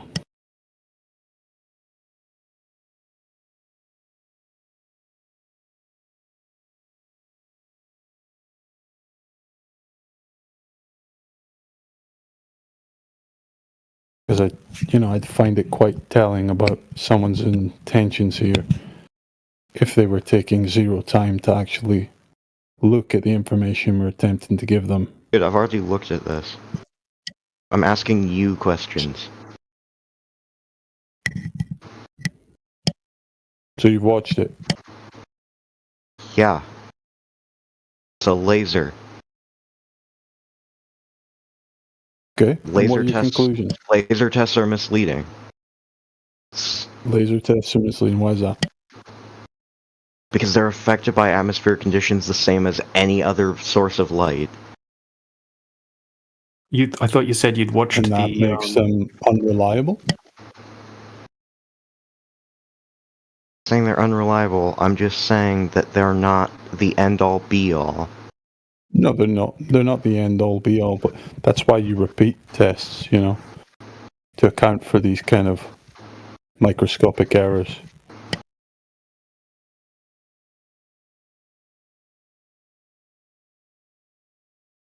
Here's a list of rocket sondes tests. These are sounding rockets.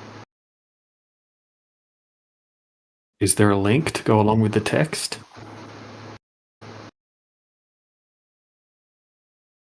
Link to things that you can look up.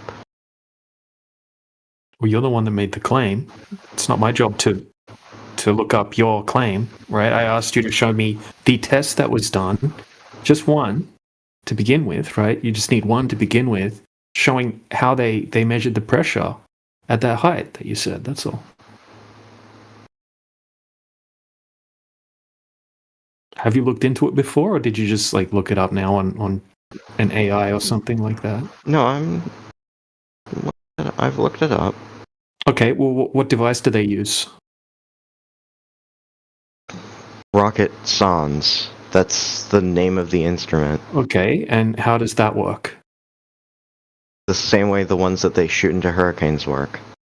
And how does that work? It has a barometer, a sonde I mean, It has a barometer. It has a barometer. It can measure the pressure. It can measure density. It can measure the temperature. So thermometers, density measuring. You can't use the barometer above a certain height, as far as I've researched, right? And that's what the meteorologist told us as well. Why? Well, that's what I was told. Okay, why? Why do you think that? Because there's such a small amount of gas molecules up there, right? It's completely useless to try to measure it with a barometer because of the way a barometer works.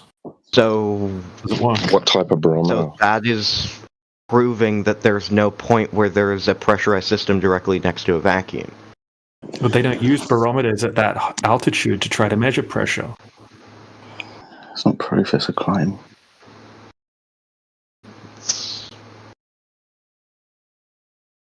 You still haven't provided the link to the test that was done. Well, there's the 1966 Wallops falling sphere experiment. Yeah, posted in the side chat, right, with a citation.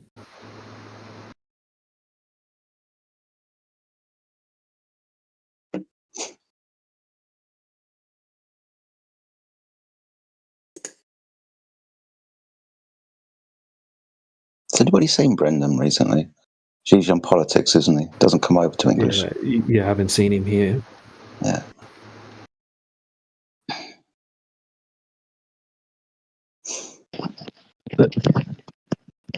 Like I heard you say before, like about demonstrating gas pressure without a container.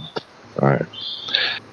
The main thing that you're going to have to demonstrate is that at some point nature, right, will entropy doesn't apply, and the second law of thermodynamics can be violated naturally. Right, and that for some reason we can only apply those. You think the laws atmosphere doesn't diffuse at a smaller scale, right? Because you're saying that, but at this larger scale, all those laws are nothing. They don't mean anything. That's not what I'm saying. Well, then you don't have an argument then, because entropy in the second law of thermodynamics will dictate that your gases will just continue to expand. They won't stop. Entropy's not going to be violated. It's just going to continue. Yet the atmosphere does diffuse exceedingly slowly. It's a nice claim. Okay, so I just looked up a bit about barometers. Okay, so the mercury barometers fail by 20 kilometers altitude. Aneroid barometers fail by 20 to 30 kilometers, and advanced electronic barometers fail by 35 to 40 kilometers high. Roughly above 40 kilometers. I thought we were at 100, weren't we? Yeah, we're at 100. Oh, okay. Yeah. 20 barometers work there. TJ? Well, not according to what I've looked up. Okay. Yeah. What do you mean by fail? We mean work really, really well. What do you think? Like that's the way the sensors are designed, and also that there's only a very small amount of it doesn't work when there's such a small vacuum, right? A small amount of gas molecules. And why would there be a small amount of gas molecules if you have a container? Because there's a small amount of gas molecules that's being contained and are not fucking off. They're still here. Yeah, you're the one claiming that that's what's happening at that height, right? I'm saying that you can't validate that. Okay, and you're telling me they're using a barometer at that height. That's why I asked you for a citation. Did you put the citation in yet? Okay. Yes? No? Give me a moment.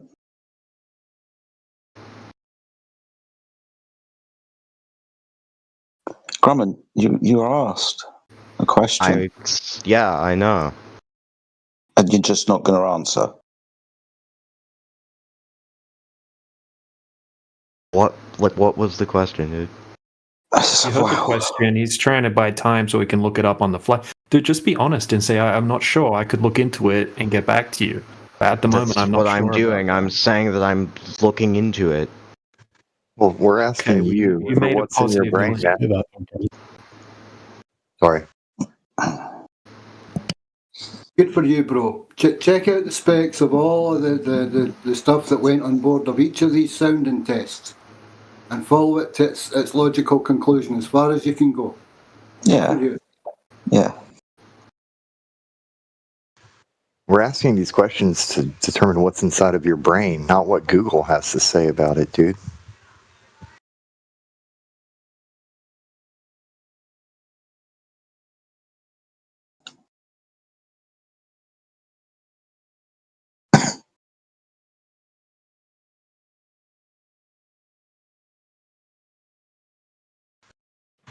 I mean, think about it. If we wanted a Google answer, we would just go Google it ourselves.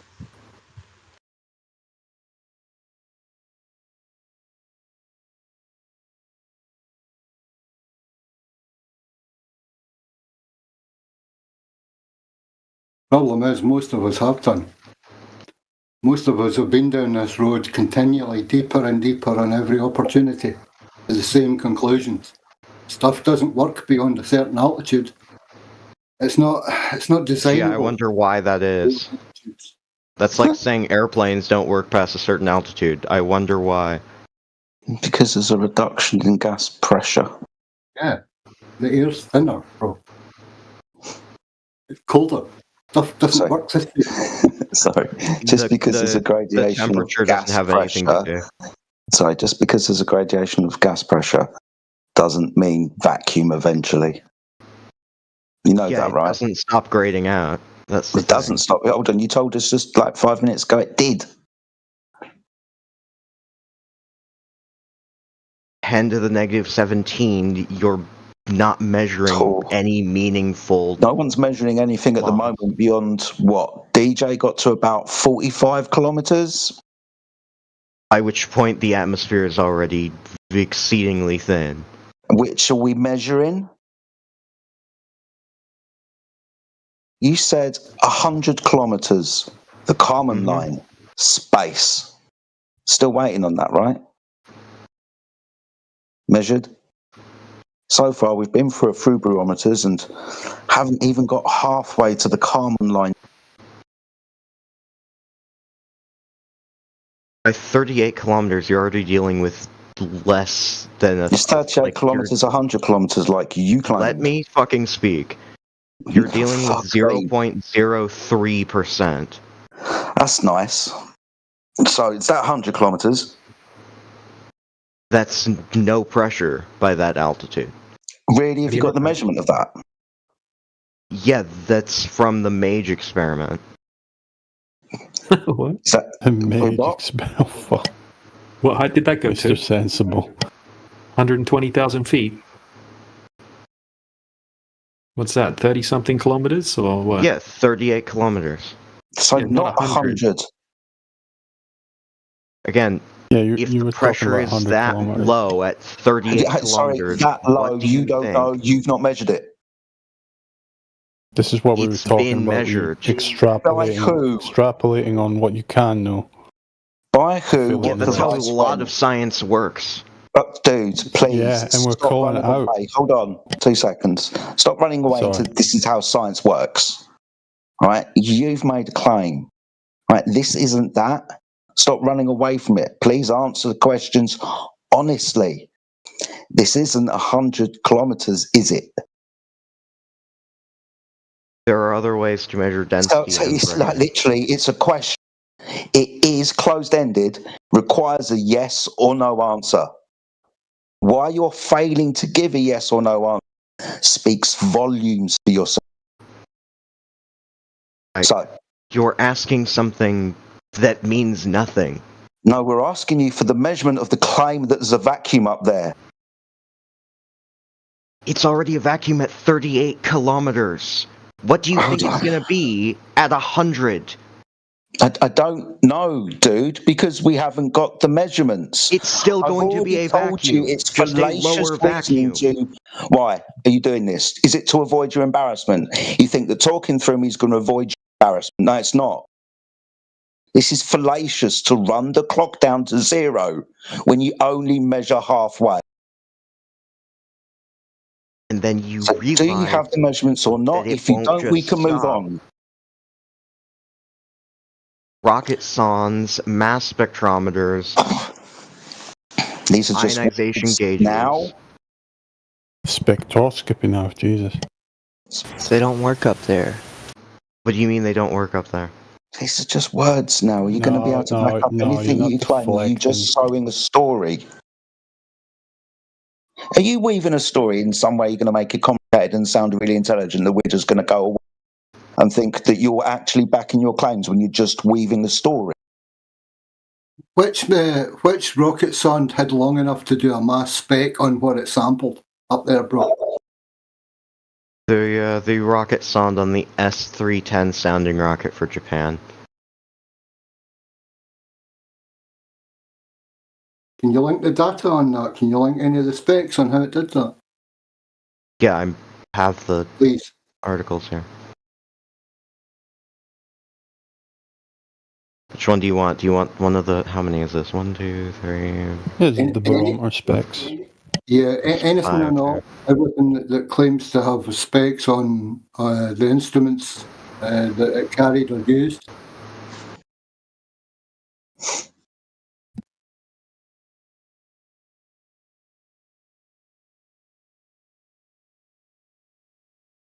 Well, I just learned something new. The highest altitude of a barometric altimeter has been measured 72,395 feet.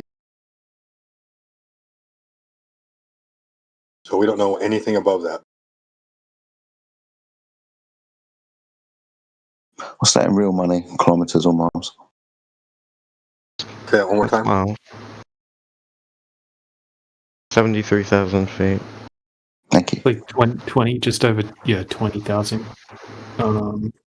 22,000 meters. Yeah, 22 kilometers.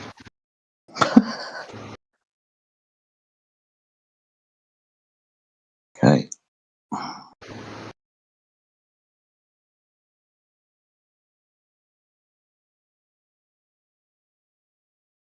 So yeah, it's not barometers, but similar instruments. What's similar about it? I don't think it's similar in any way. They can measure pressure with other instruments. Which other instruments? Already sent a link in there. I'm asking you, which other instruments? Sent a link in the chat. Have you read the link? Okay, sorry, DJ, I'm going to again become impatient. I'm hoping that the link... Ionization gauges. Thank you. I'm hoping you understand what you've thrown in the side chat. It's kind of what I'm edging towards. Sorry, DJ.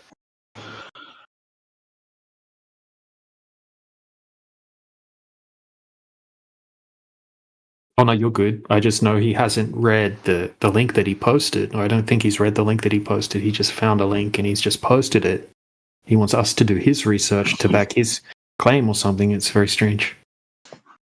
I've got something to do with plasma wave analysis, but don't see anything else about mass spec.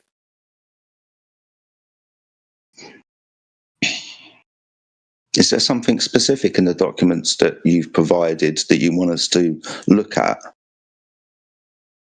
you need to understand is that if the atmospheric pressure at 30 kilometers is already a medium vacuum.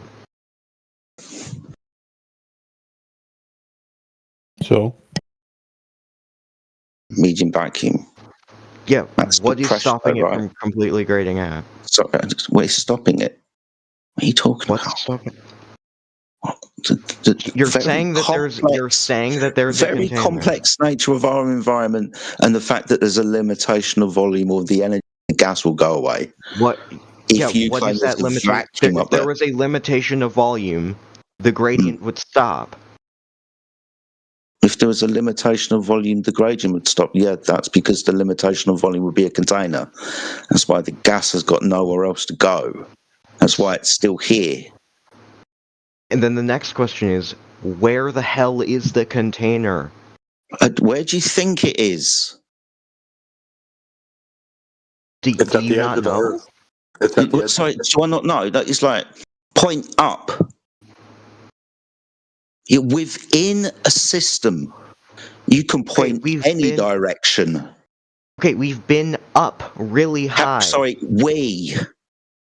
Yes, royal we, as in humans. Okay, so this is just going to be appealing to what the fuck other people have done without your verification. Right, so you're just going to appealing to other people to tell you a story. Okay, we're asking for verification, as always, of that story. Okay, do you want to verify the X-15 flights above the Kármán line, dude? No, I want to verify that entropy doesn't exist according to the heliocentric model. It's not what any apparently, heliocentric model gas says. wouldn't expand into an available volume. That's diffusion, something that the atmosphere does in fact do. That's another claim. This atmosphere spinning around in a vacuum. I'm assuming that you've read that somewhere, caught it on the news, some book, some interesting documentary somewhere. Sounds like a good plausible story. Yeah, we know, but we always need verification of the claim.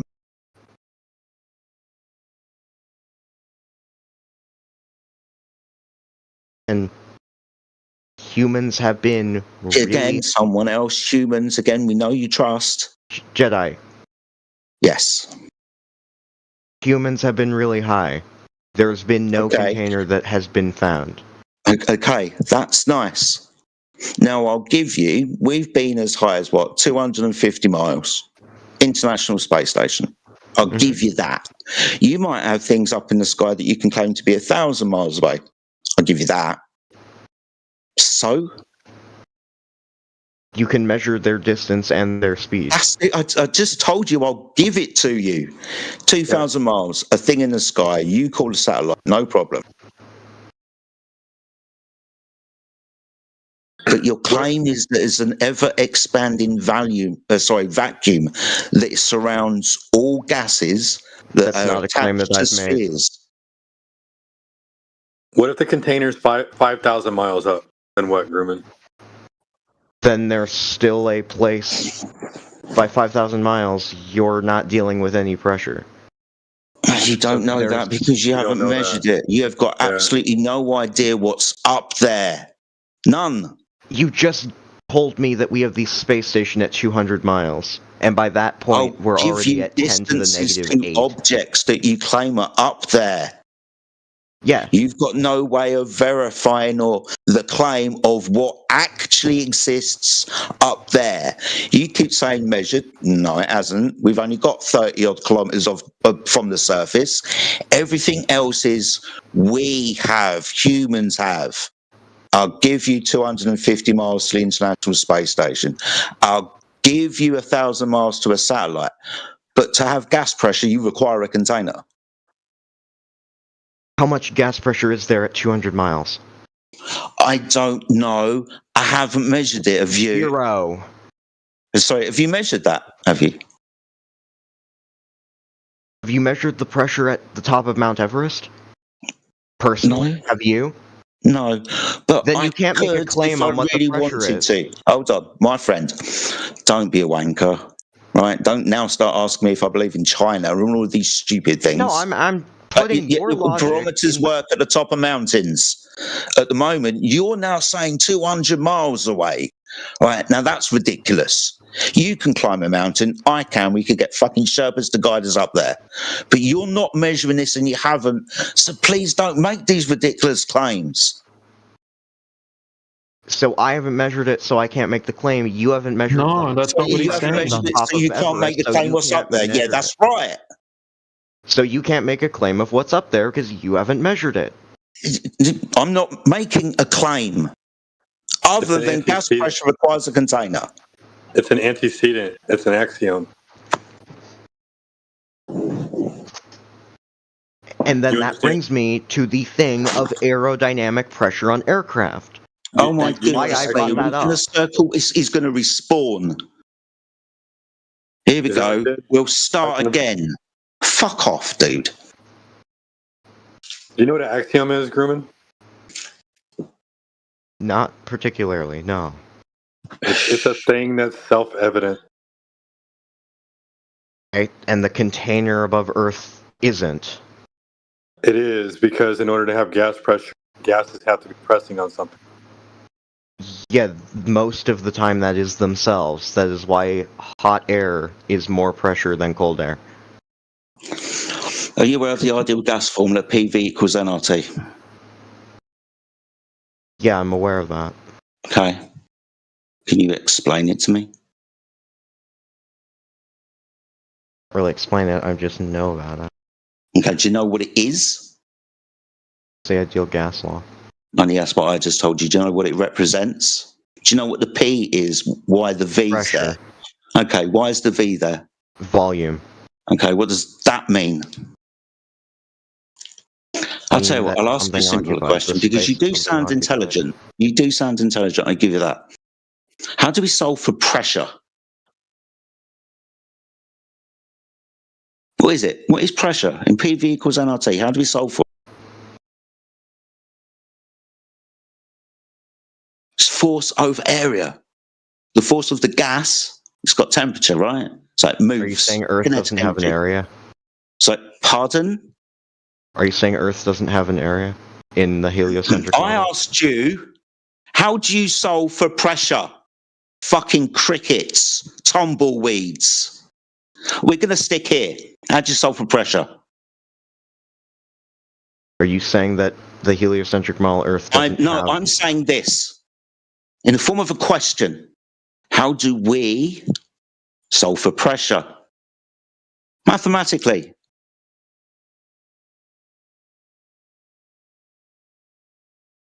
Pressure, being as I don't think you know now, I have to tell you.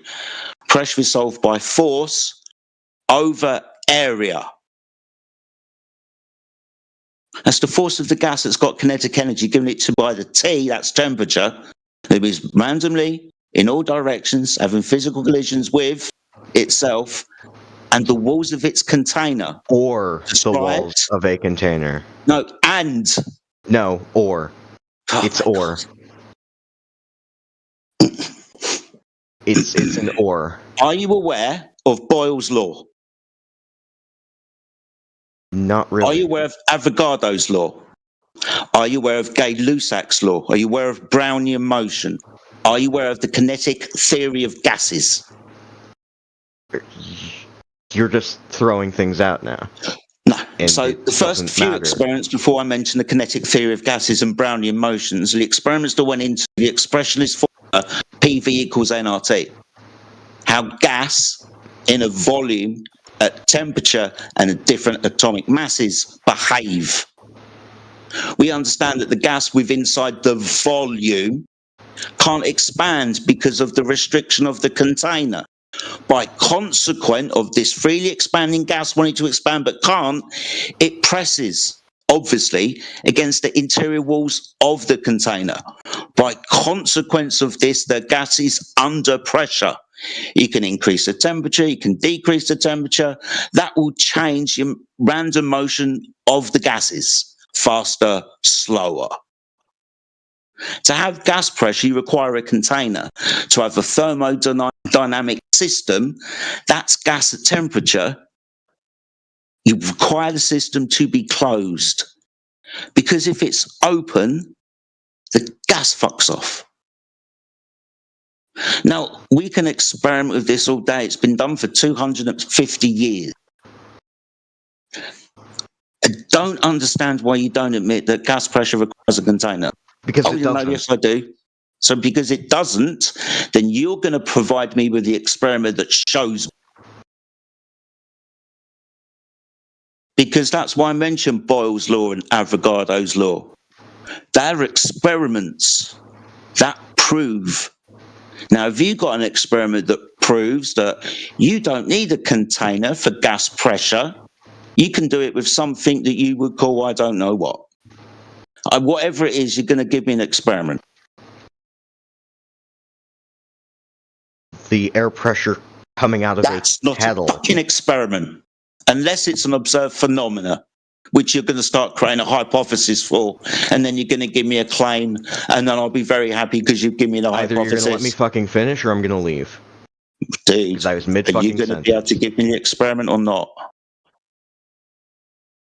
The air pressure coming out of a kettle is higher pressure when it leaves than the air around you. Why? Do you need me to get citations for this? Answer the question. Why? Do you need? Yeah, I will. Why? Because that's entropy, the mixing of gases. Wrong. Wrong? Try again. Do you require citation? Try Wrong. again. Try again.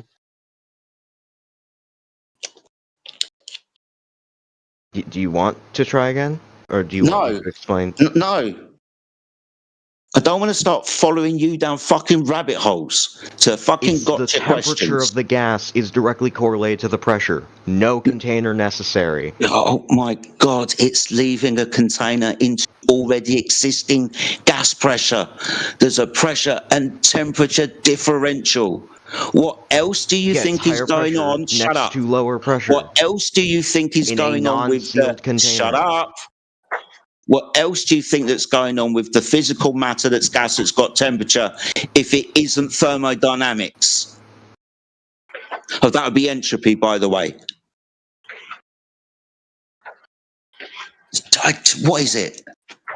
Your pride got you, your ego got you. What is The higher it? temperature, the higher pressure. No shit, I told you that 10 minutes ago. No, I've already known that. There's no container necessary for any of that. I gave you the fucking experiment.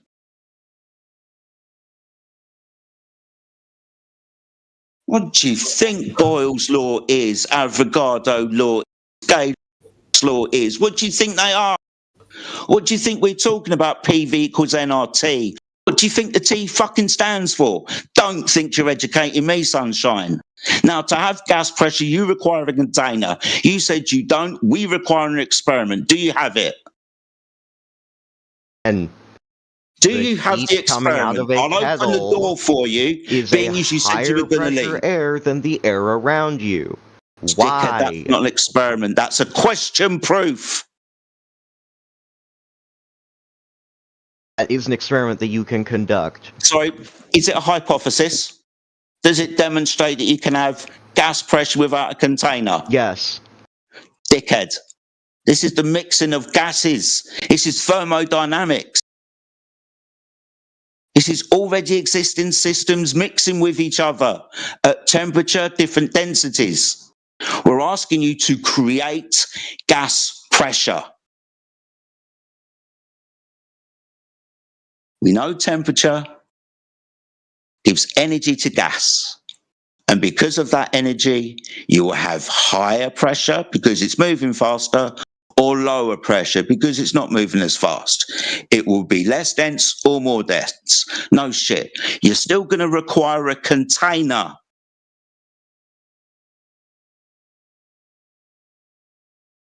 So what is the container between the measurably higher pressure? No, dude, this isn't you asking me questions. The Jedi, yes, it is, because you still haven't answered it. No, it isn't. You still need to give the experiment.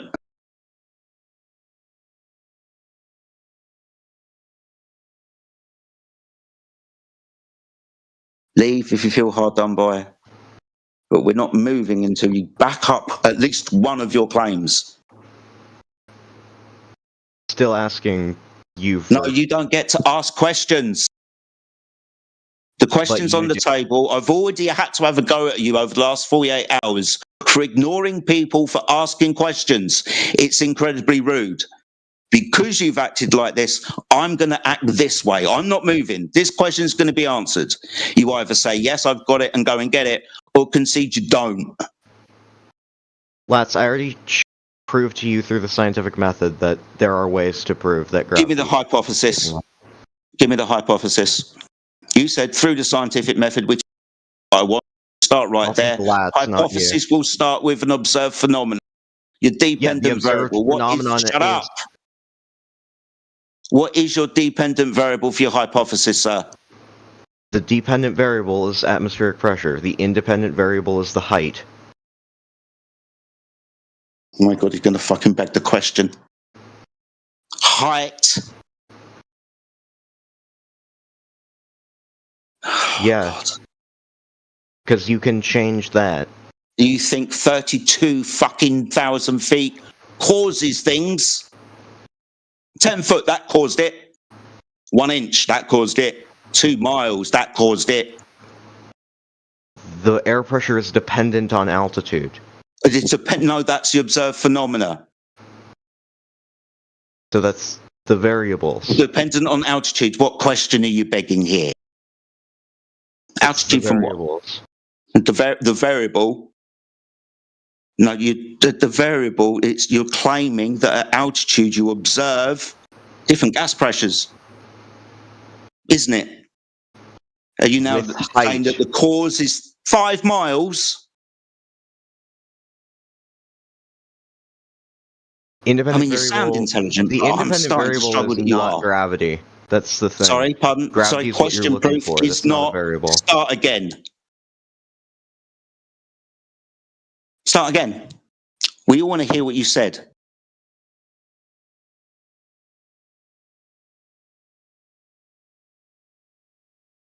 I heard gravity in there. If it's not gravity, I think I heard. I'll allow him to answer, no problem. I'm enjoying listening, but Jed, I assume, only assuming just listening, that your evidence points towards a different understanding about the Earth, right? Then why wouldn't the evidence that you have that sounds, when you say it, sounds good? Why wouldn't just then the mainstream scientists just display that evidence to disprove the current theory of the Earth? No, dude. Not interested in other people's whys and where don't do things. We're in the situation that we are. The claim is on the table, whoever made it. And the claim is there's a vacuum and we can have gas pressure next to and within a vacuum and the gas not expand. Where is there gas pressure next to a vacuum in the atmosphere? You're an absolute fucking idiot. Now you're going to chime in, are you? How rude are you, dude? Where? Answer the question. Where? No, what the fuck? Shut up. The question is, can you provide the experiment that you claimed? You can have gas pressure without a container. Don't give me a kettle and your confused understanding about fucking physics. You made a claim that there is gas pressure next to a vacuum. I made a claim that you can have gas pressure without a container. That you can't have gas pressure without a container. My claim is that follows PV equals nRT, that gas pressure is caused by the force the gas exerts upon the walls of its container. And itself. Yeah, and itself. Yeah, the gas is going to be fucking there. That's why the gas has got the power of indefinite expansion. It collides with itself and moves all over the fucking place. The only thing that stops that indefinite expansion is the restriction of volume. That's the container, which by consequence causes gas pressure. Now, you said we can do this another way. Do it with gravity. Give me your hypothesis and the experiment. Don't ask me a question. You still haven't answered the question that I did. Yeah, I'm not going to. Is that not got through to your fucking thick head yet? Okay, why can't I've asked you this question 20 times. Don't think that you can start pulling me away from the fucking with your fucking snidey little questions, dumb fuck. You made a claim that you can cause gas pressure without a container. Outside of PV equals nRT. I'll give you temperature. That's just going to make the gas move. And gas moving faster has a higher pressure. On what? On itself. That would mean that it's going to expand, wouldn't it? No. No? How dumb are you? Gas doesn't expand now. It's not what I'm saying. No, really? What are you saying? Why aren't you giving me the experiment that you fucking claimed? I know, because you thought a kettle was it. You thought that was the experiment that we required, right? You just needed to boil some fucking water. idiot. Yeah, that's high pressure. Let's follow. You said follow the scientific methods. When we follow the scientific method, I'm still waiting for you to fucking complete it. At the end, will be an experiment. What is your obsession with the scientific method? You claimed following the scientific methods. You said that 5 minutes ago, maybe 7. I was not talking That's when I perked up. Dude, that's when I perked up. I thought that you were going to provide it. Are you going to provide what you fucking claimed, dude?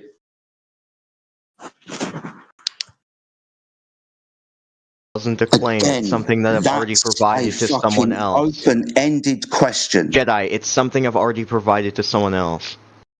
Oh, really? What a wanker.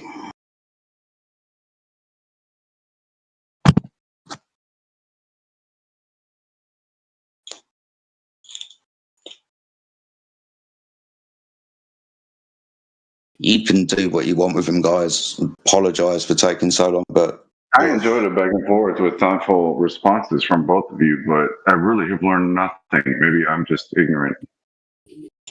No, you're cool, Jedi, but at the end of the day, disingenuous doesn't get to play. So if there's anyone else that's new in the room that would like to talk about flat Earth, please speak up.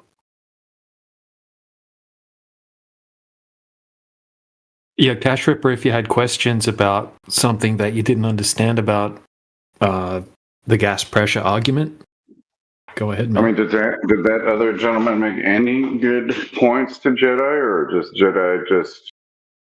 Well, what the other guy's doing is he's just parroting the mainstream explanation that doesn't have any empirical evidence to back it up. And when asked for empirical evidence, he was just jumping, away from responding and, just trying to like shift the goalpost and that's why he got muted in the end, because he was being intellectually dishonest. Yeah, he's just repeating what he's been told. And that's what we do here. We ask people to back their claims up when they make them. Because we've got what we can test here on the Earth, right? We've got all of these gas laws which back up everything that we're saying. And we can test everything empirically that we're talking about, right? The gas pressure, like the definition of gas pressure, literally, like the antecedent is to have a container, obviously, and we can test that on a smaller scale. And you can't have a gas pressure system inside a vacuum. Losing me a bit again there, but I see your point. But if the information that y'all is so readily available to you in your minds as proof about your side, then if I may pick the question I was asking earlier quickly, it's an easy question, I'm sure. Then why doesn't the mainstream scientists who oppose the current understanding of, I guess, the shape of the Earth, why doesn't the opposers to that in the scientific community, maybe just like yourselves, show the irrefutable evidence that you'll seem to have, and then corner those who in the scientific community that oppose, and then the truth reveals itself, right, from your findings. Because you get basically dismissed from the scientific community, the mainstream scientific community. You're not going to get funding and those types of things. If you go too far away from the mainstream narrative, right, you're not going to get funding. You're going to get dismissed. You're not going to be able to do it. Right? Even like the flat earthers, okay, going out and doing real world observations over huge distances showing that there's no curvature. Back in 2015, 2016, when the Nikon P900 series camera came out, so people could go out and do these huge zoom tests and say, hey, look, we've got all of this empirical evidence that there's no curvature over these distances. And Flat Earth was going viral. Like, it was the most popular search term on all of YouTube. And it even overtook Donald Trump during the elections in 2016. Okay, and instead of people saying, hey, check out this evidence that these people are sharing, right? Congress got together with YouTube and Google and Facebook executives. This is all on video. And they decided that they're going to shadow ban and censor Flat Earth. and hide it from the search results. If you have a look at the charts, after 2016, the search results for Flat Earth just took a huge dive, because instead of the Flat Earth videos coming up when people would look for them, it would come up with literally a playlist of propaganda videos. Okay, so if you go against the mainstream too much, you get shut down. Because this is a huge thing, right? This would destroy the credibility of mainstream academia. And most people that get these degrees, they're just parroting what they hear in the textbooks. That's how they get the degrees. Memorization, regurgitation. And the video's in the side chat. Obvious put the video of the Congress meeting in the side chat there.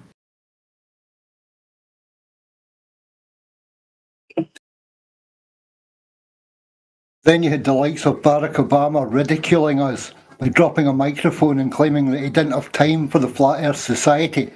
So the first thing that everyone did was went and looked up the Flat Earth Society. Oh, a disc in space, what a load of rubbish. Yes, Barack, you're completely correct, they're mad. That's what they did to us, dude. The information speaks for itself, though. Earth doesn't measure as curving.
Yeah, look, man. What we're talking about is actually taught by the mainstream.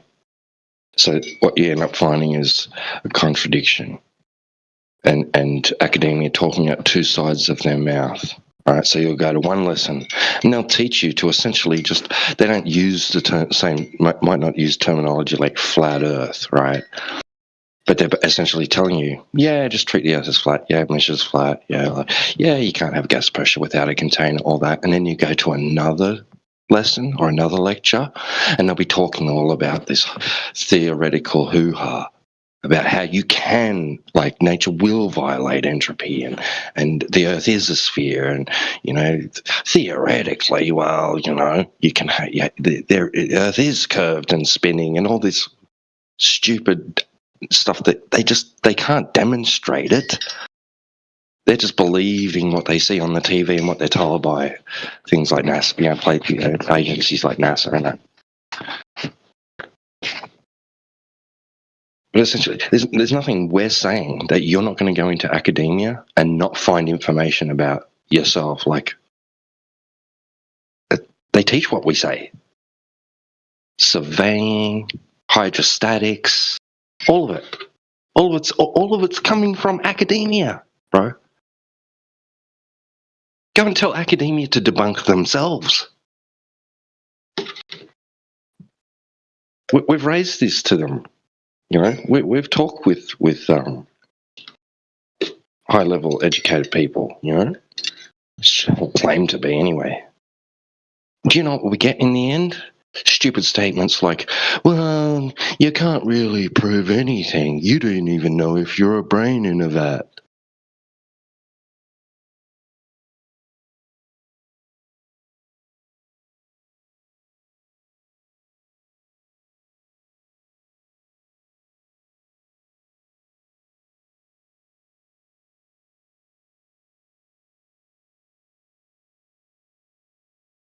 That's why the perception of academics survive because they're never put in the public eye with anybody asking them really serious critical questions that put their feet to the fire, that causes them to give stupid responses like what you just said, T-Dub, you know?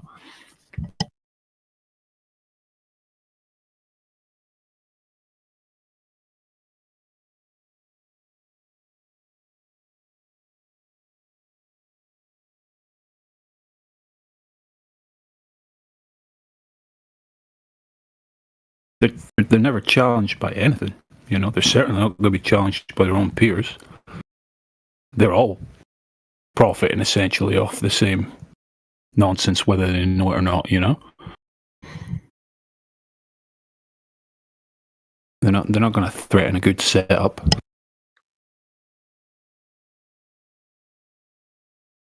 Just academia is just one massive echo chamber.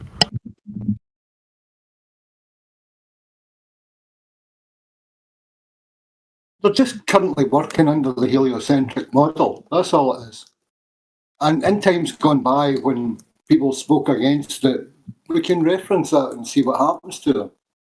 You know, they claim that it's the evolution of science and that science shouldn't rest. But when challenged directly with the measurements that we have, or the way that we actually reference flattened level in engineering terms in the real world, they just won't accept it. They won't address it. You know, you're now pilloried almost. There's a sense, you know, get that person out of here.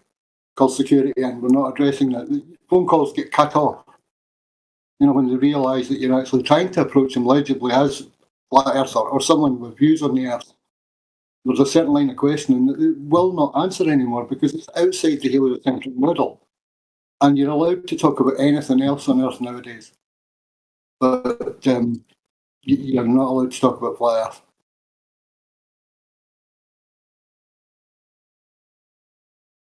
earth. Who was it that was piping up and asking questions? I think it was Cash. Was it Maddox? Ah, okay. Is he still here? He seems to have went quiet.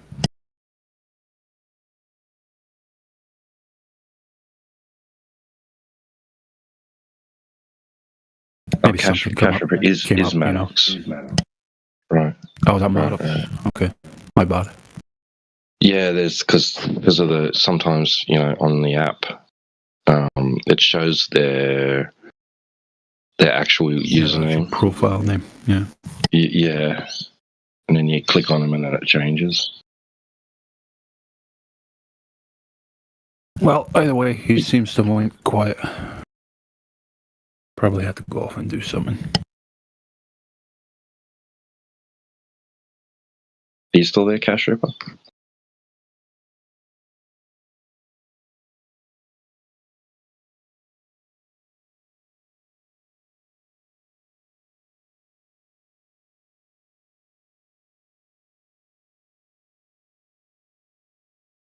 I had to mute up for the end of the last bit of that conversation Jedi had with Gunman. I take it didn't go very well. I literally unmuted 5 seconds before you muted him, and then he left.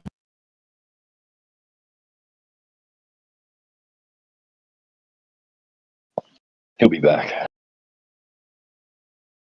Oh, of course.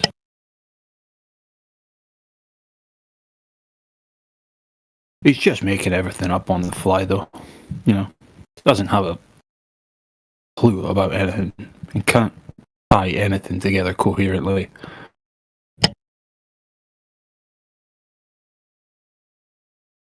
Yeah, like he was making stuff up blatantly, like with the barometer thing on the rockets and things like that, and then posting links that he hadn't even read himself. And then when you ask him what's in the link, he says, "Oh, just click the link." It's like you didn't read it. You don't know anything that it says. You're just like trying to research on the spot. Super annoying, dishonest. Yeah.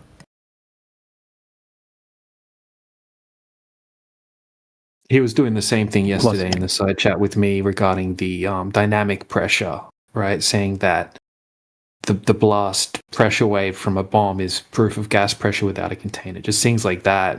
Even once proved wrong with university citation after university citation, he just wouldn't quit and kept shifting the goalposts and just kind of snaky behavior. Something says he knows Professor Phil. Yeah, he's friends with I think he's been friends with Josh Ingersoll and maybe Eggshells and people like that. Yeah, I think I saw some screenshots. Is that going to be the new sort of GF6? It's like a new challenger. Just going to say the same thing, yeah. We're working on the same wavelength there. Yeah, but listen, mate, there's a certain wavelength that vibrates at a certain frequency, and once you've heard it once or twice, well, what can I say? Yeah, it's like, I want to argue against flat earthers. You're like, oh, what's a flat earther? I don't know. Oh, how do you know the Earth is a globe? Earth's a globe.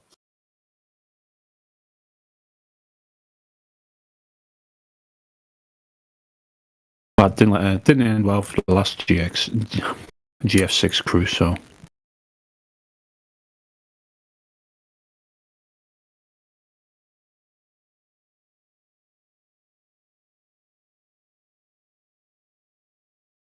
It'll end well for these guys.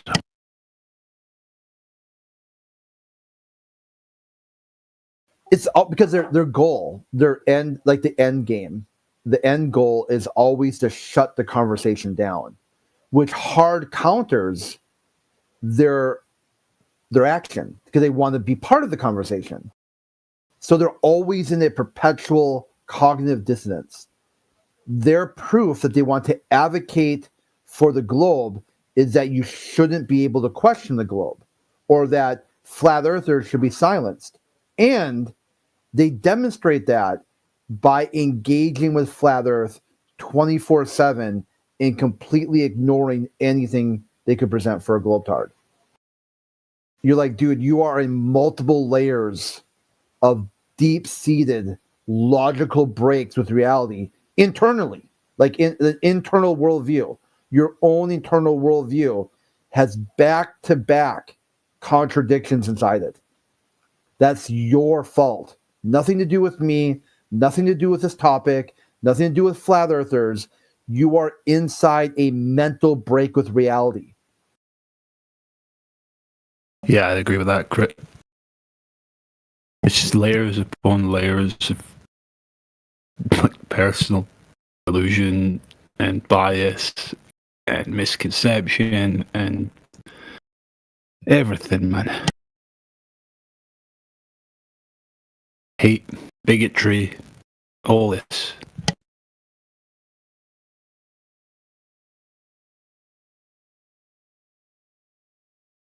Fucking do not envy being in their minds.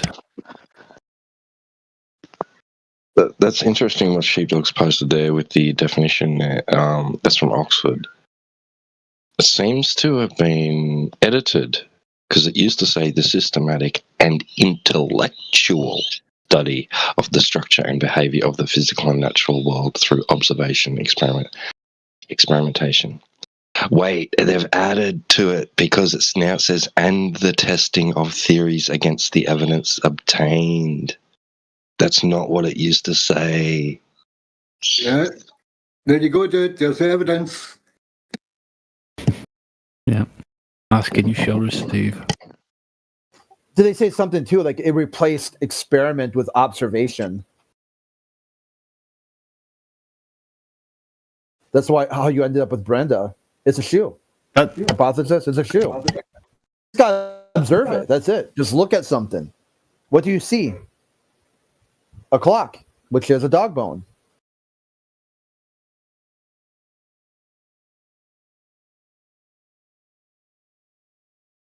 Because their main function is that they've had to say, if you see an effect, it can't have a cause unless the effect is the cause. where you go circular, like gravity or mass. Mass causes mass to attract mass. Right. Then you can circle jerk yourself into like a hypothesis.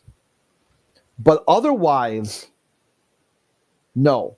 You can't say like the Earth comes from a supernatural creator because of you're looking at the cause rather than the effect. That is outside the scope because you'd have to see God do it yourself. But you don't have to see mass bend and warp fabric of space and time. That part you don't have to see. All you got to do is see things drop to the ground and you're good. That's it. Right. See, they've tried to sneak pseudoscience into the definition. But really, if you look at it, right, and the testing of theories against the evidence obtained, that's redundant because that's an experiment. Yeah, that's the point. Yeah. Because basically your theory is your hypothesis, right? So you've come up with this idea. Okay, this is causing that. Or it's not causing that. I'm going to set up a situation where it can only be one of those two outcomes. I'm going to test my theory, right, in an experiment. Like that's, and then you get your evidence, which will either confirm your theory or falsify it. It's really redundant to say experimentation and then add and the testing of theories against the evidence obtained. That's just redundant, stupid. It's unnecessary. But that, of course, we know that that's not what they're talking about. That's not what they're talking about, right? They're talking about pseudoscientific theories, claims, which they can then just use the observations to confirm their bias, right?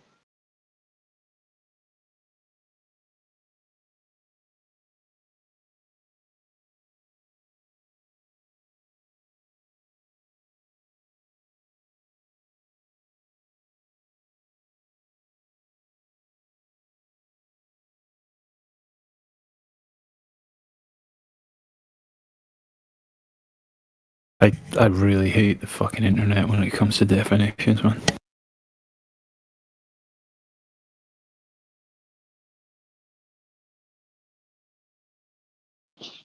Right. And there's another individual that if he was here probably would say, listen, if they're talking about theories and they're concerning the definition of science, then they're talking about scientific theories, which is only going to have been developed through the experimentation.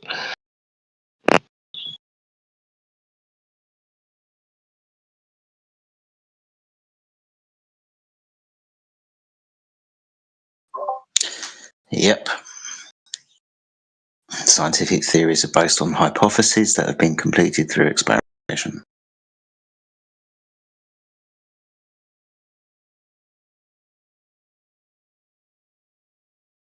I try teaching that to the government next time then.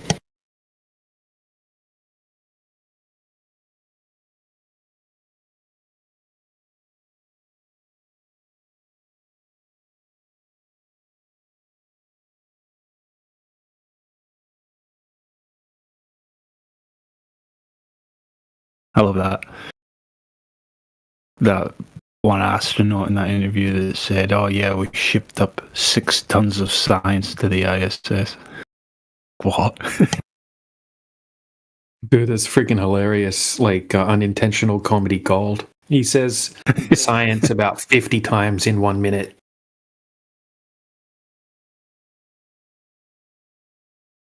This is what I mean. Like, astronauts are not necessarily like academics, but this is what I meant about academics, and they're like shielded from proper scrutiny, and that's what, of course, paints the perception that these people are infallible or know what they're talking about, or not just complete fucking bumbling bozos at the end of the day when you really put them to it.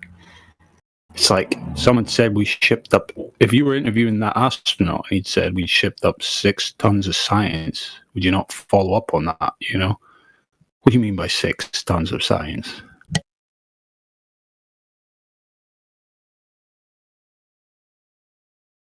But of course, it's just glossed past and accepted.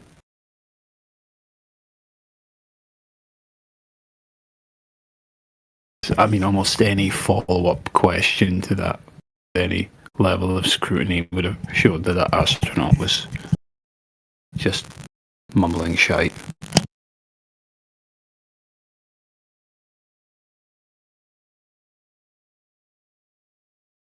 That's why I love that interview that I always forget his name, but the guy that went and interviewed some renowned female astrophysicist, Sweden or somewhere she was from, I'm not sure. Copenhagen, I think, actually.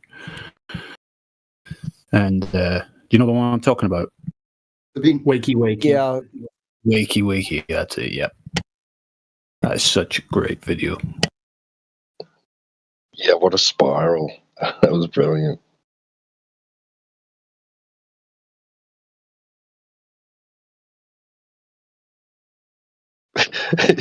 How do I even know that these photos are real? It's just like the girl in the meme.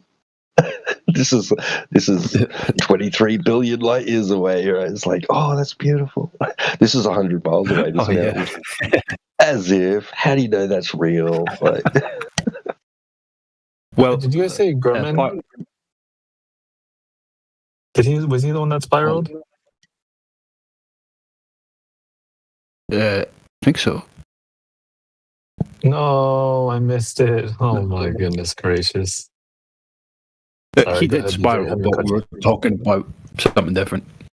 We're talking about an interview with the astrophysicist lady that spiraled. Oh, okay. I was about to say. Yeah. Have you seen that, lads? From WikiWiki. He comes in as he's posing as, some to do with high school education, and he just wants to interview her, get some material for his students or something like that. But he eventually shows like flat Earth observations and such, and what do you think of all this? And she spirals into what you'd expect. Pretty much. Is that the one that's posted up in the side chat? No, I don't think Gold Sync is like broken for me at the moment, but it might be it. I'm still looking for it to post it. No, it's just a GIF. Yeah, it wasn't loading for me, but no, it's not posted. Someone could drop it. What was her name? Is that the Sabine Hofstadter thing? No, that's a YouTuber lady, isn't it? Oh yeah, okay, never mind. It's like, yeah, I seen that. Just kidding. I think you'll only find mirrored versions of it now, because I think, his channel eventually got taken down, I think. I've got it. Yeah. Good. Got it. Of course it got new. But lads, you definitely want to go and watch this video once it gets dropped. If you haven't seen it, guys. I was going to say that what stuck in my mind from that interview with her was when she was trying to assert that the flat earthers making these observations are not qualified to analyze the results of them. Totally fucking gatekeeping science quotes, Wait, did she say?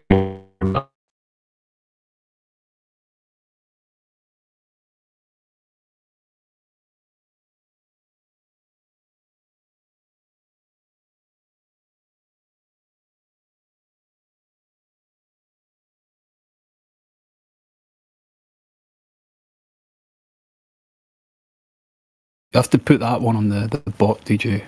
Sometime soon. Oh yeah, good idea. Yep. Oh yeah, that'd be a great one for the bot. I'm just saving it. Driving at the moment. I can't watch it.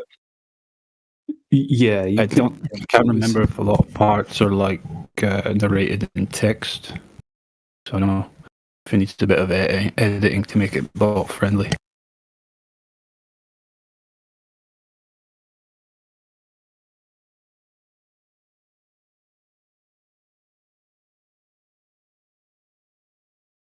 I think what really stuck out to me with that whole interview was like, because at one point she's appealing to the photo imagery of the moon landing, right? Oh, have videos and photos, like that's the evidence, right? And then he tries to show photography, long distance photography. And it's like kryptonite. She's like, get it away from me. I don't want to see it.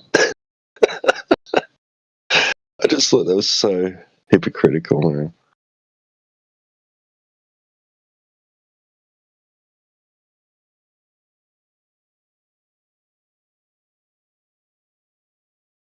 I don't know these people. They could be anybody. They could have faked just just using all the excuses under the sun to not even want to look at it. I love that when they come in here and they're just like, "Oh, you guys just call everything fake." And then 5 minutes later, they're calling some basic observation they could repeat fake. Oh yeah, dude, it's Rob Utah, bro. You don't know that all the observations we make are CGI. Yeah, man. Black Swan is CGI too. That 21-mile laser test, fake CGI. It's like, you know what? Like, I don't know why they think like there's any incentive whatsoever to like become a flat earther on the basis of fakery. I couldn't imagine a more pointless endeavor in all of existence. Yeah.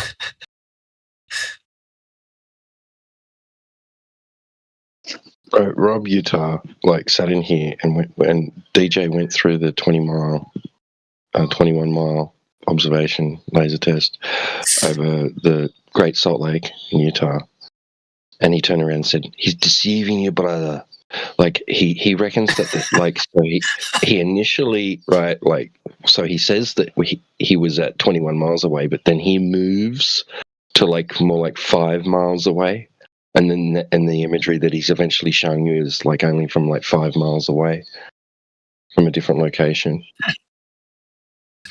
Yeah, he says he shows the camera at 21 miles, and then he sneakish, he moves the camera without telling anyone and does the observation from a different vantage point, which is impossible if you look at the footage, right? Because you see him zoom in from exactly where the camera is 21 miles away.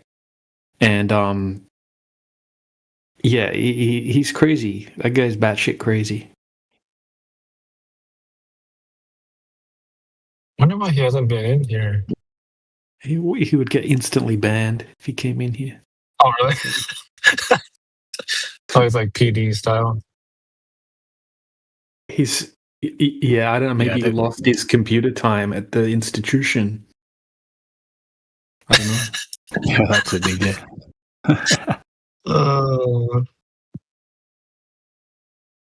They sound like absolute nutcases, man. They do not hear themselves at all. He said we CGI'd in the horizon behind the oil platforms in the Black Swan in the 1 foot one, and in the in the 8 foot one, we halfway through the zoom he cut the footage and then changed locations so he could do the rest of the zoom. And the reason he says this is he says because these observations would be impossible because the Earth's a globe. These observations have to be fake because they couldn't happen on a globe. And then when you ask him, it's like, okay, so just hypothetically, if they weren't faked, would they not work on a globe? And then he says, oh no, they would still work if it was a globe. Oh, yeah, I miss that guy sometimes, man. The stuff he said is so funny. Yeah. Tragic. I'll always remember Matt Nuclear discounting the Sky Free RC boat demonstrations by saying the camera quality is just too shit to see what's happening. It's like they'll latch on to the worst excuses possible. Oh yeah, have you guys heard back from Cryptic? Has he honed his flat Earth skills yet? Is he good? No.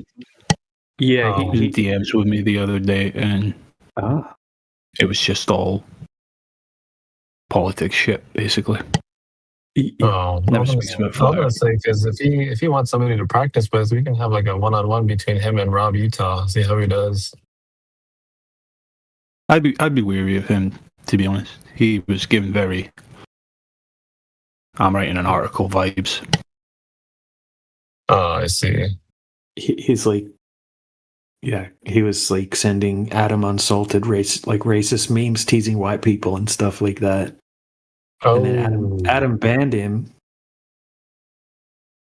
And then I don't know, he told me that he wasn't doing that, and Adam was acting crazy, and then Adam left the server, so I was like, all right, I'll give you one more chance.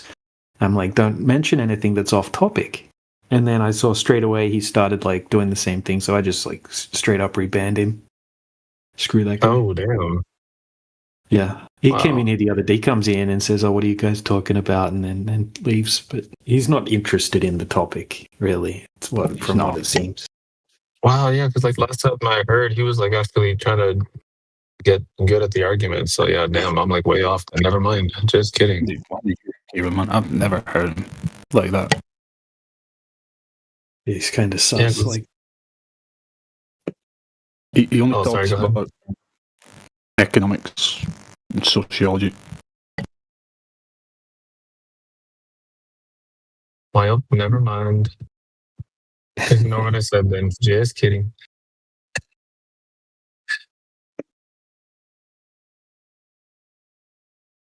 We don't have any like new flat earthers, do we? If Like you look at the- Muhammad's, you know. Oh yeah, Muhammad doing his due diligence. Dude, there's tons of people that people have been coming in here saying, you know, I thought you guys were crazy, and then I listened to the arguments, and now I'm, you know, on the fence or I'm swaying towards flat Earth. That's happened tons of times in the last couple of weeks. I guess I should rephrase my question. I mean, like, I don't get like a bunch of those guys. I'm talking about like ones that are actually trying to be like part of the conversation. I guess I should say, like, trying to actually do research and eventually get up to the point of talking and trying to wake people up too. There Like is those some in kind the of- lobby in the home server. If you look through the flat earther, like the blue flat earther role in the home server, there's tons of people I've never really seen before. So hopefully some of them want to jump in and get on the mic. Oh, okay.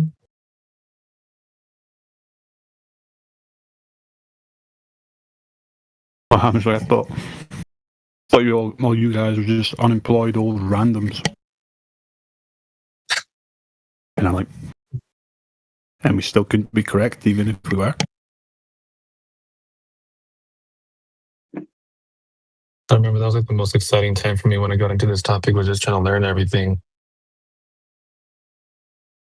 Stuff was fun. Yeah.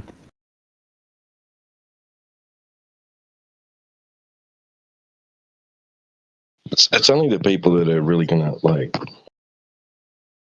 question what they think they know and put it against logic, put it against demonstration, put it against their own experience. Right. I think I don't know about Safifu, but I think he could be genuine. But only because he's gone away and thought about it, and he thought those guys really freaking smashed me with like my arguments. Like I didn't, like, you know, the logic was sound and all that, you know, and you know they're right. I can't support these other people's claims myself through direct, you know, first-hand knowledge. Let's say he's gone away and thought about it like that. If he's genuine. Rather than just going like, these guys are crazy, I don't need to think about it.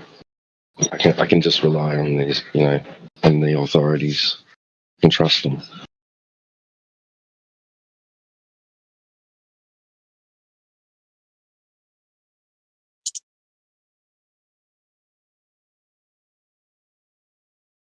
Man, definitely takes a special kind of mind to wake up to this stuff. It's not easy. I wouldn't say that.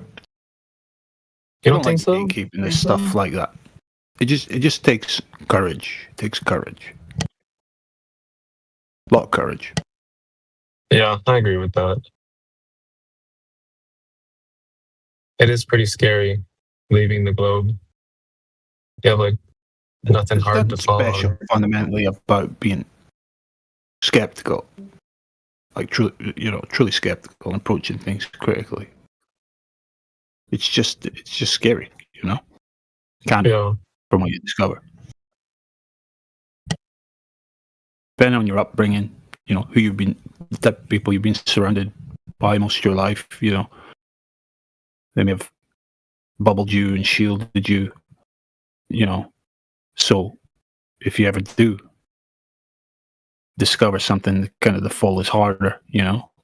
But then other people have always, they question things from younger ages, and it all comes more smoothly and easier and less, less cogdice to deal with and all this. I don't know, man. I find critical thinkers far and few between, especially when I got into this subject. I feel like those kind of people are special, or at least willing to critically think. Well, I mean, when you look around at the average person in the world, it does look like a superpower when you come across someone that can see through it all. Yeah. Yeah. So, yeah. But it's really not like the ability for these types of things is somewhere in everybody, I believe, because the alternative for that to me is honestly believing that most people are in fact NPCs and not like me or you, so, and I don't want to conclude that,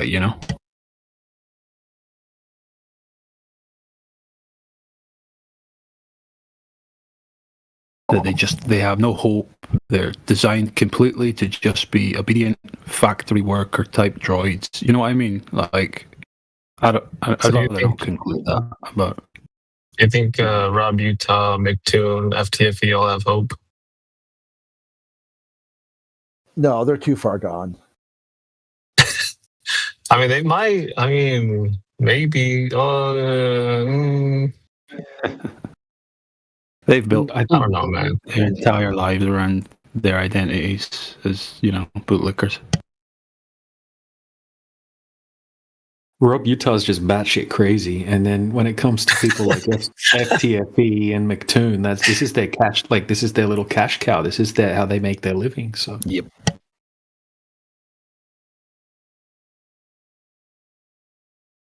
Maybe the ones that are truly gone are just those few guys that I guess true NPCs. And it's still definitely true that the more degenerate someone is, the more they hate Flat Earth. Because they got to invent another group of people who's even lower than them. So because they know they're at the bottom, but they have to make someone lower than them so they don't feel as bad about themselves. That's hilarious, dude. I know, he's so funny. Fuck.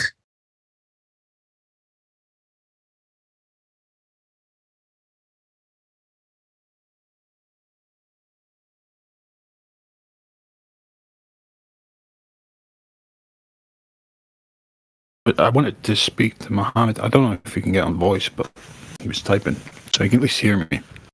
It's like, so, Mohammed, from what you've learned so far, right? And you've kind of updated your... No, I know you've spoken. I don't hear you getting on mic right now, is what I'm saying. So I'm just going to speak to you, and you can reply in chat.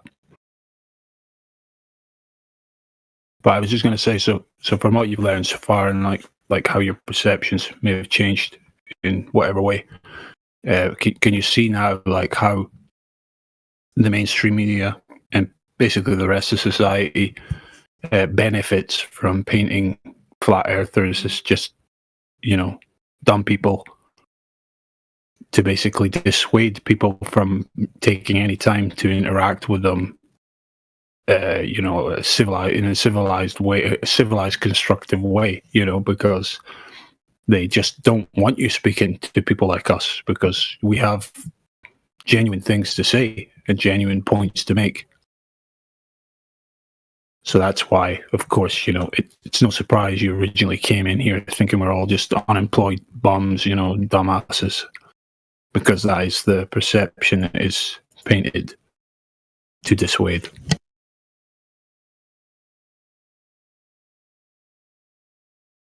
Yeah, I agree. I've heard so many people in the community talk about subjects that I've never heard about, So clearly, there's some pretty educated people here. Yeah, there's a variance like in any demographic, some more than others, but everybody shares that kind of critical mind and desire to learn, I would say.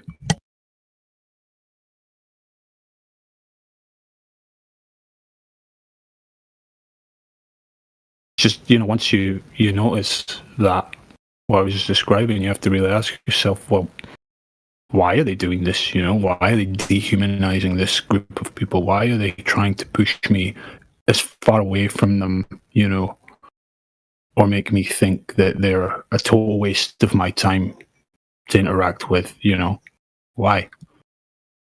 What do they get out of that?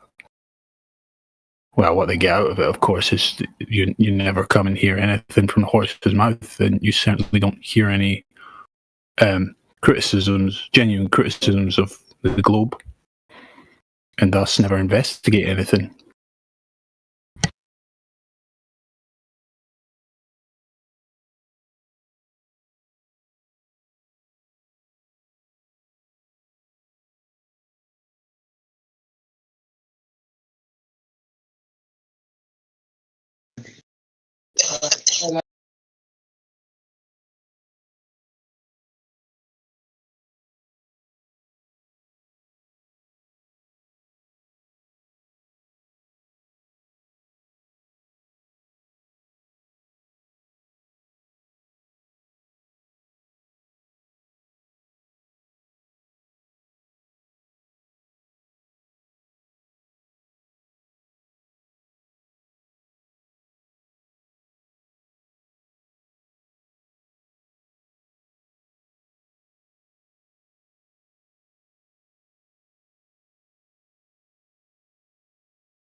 Hey, welcome to the party.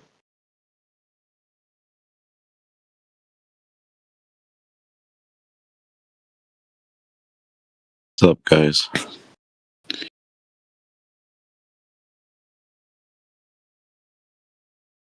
Everybody on listening mode?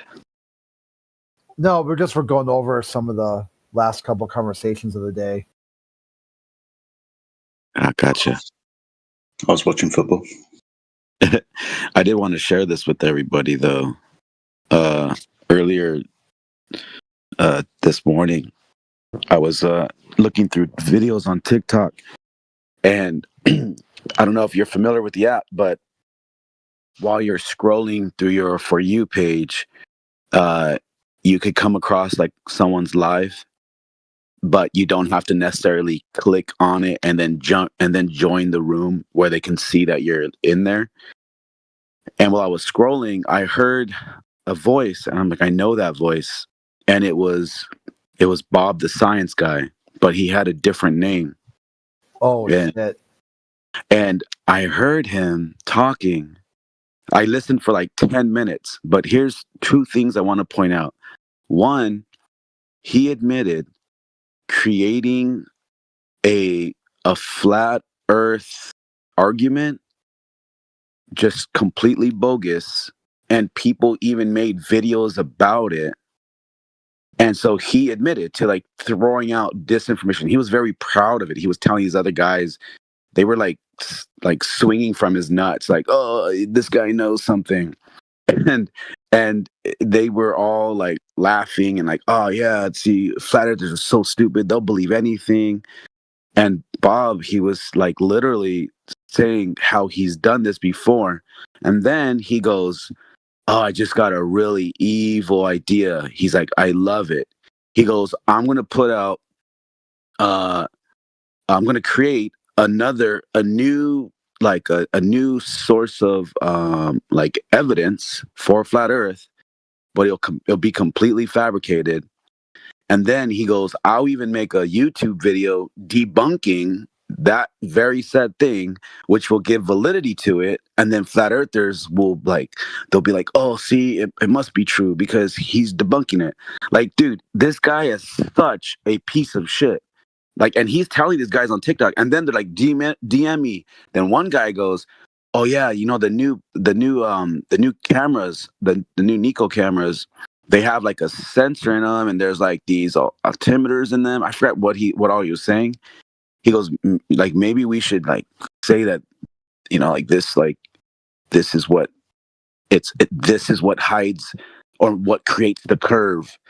That way they can put that false story out, make flat earthers start repeating that, and then even do like videos on it, like how it's, you know, dude, I don't know. This guy is he is a piece of shit, dude. He's sinister, purposely throwing out disinformation. So just words of advice, like that just means like when we do come across more, you know, there's always evidence, always coming up, always arguments and things. I think it just needs to be even that much more vetted at this point, because there's going to be a very strong possibility that came from a Glober purposely to make the community look dumb when they know that they started it. So I just wanted to share that with everybody. Thanks, Apoc. That's interesting, man. I wish you got that on recording. That would have been great. I was just going to ask. Well, that goes back to our earlier thing about the more degenerate someone is, the more anti-flat earth they are.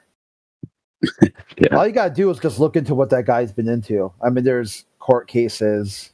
There's all kinds of stuff. I mean, this guy is about as bad as you get, you know, like, I won't repeat it, you know, because I know we're not, you know, like that sort of like, it doesn't really matter as much, but it just showcases that, you know, when you see somebody who's just awful towards any minority group, you really got to look and to see how bad of a person are they that they're trying to invent people below them so they can not be the bottom anymore.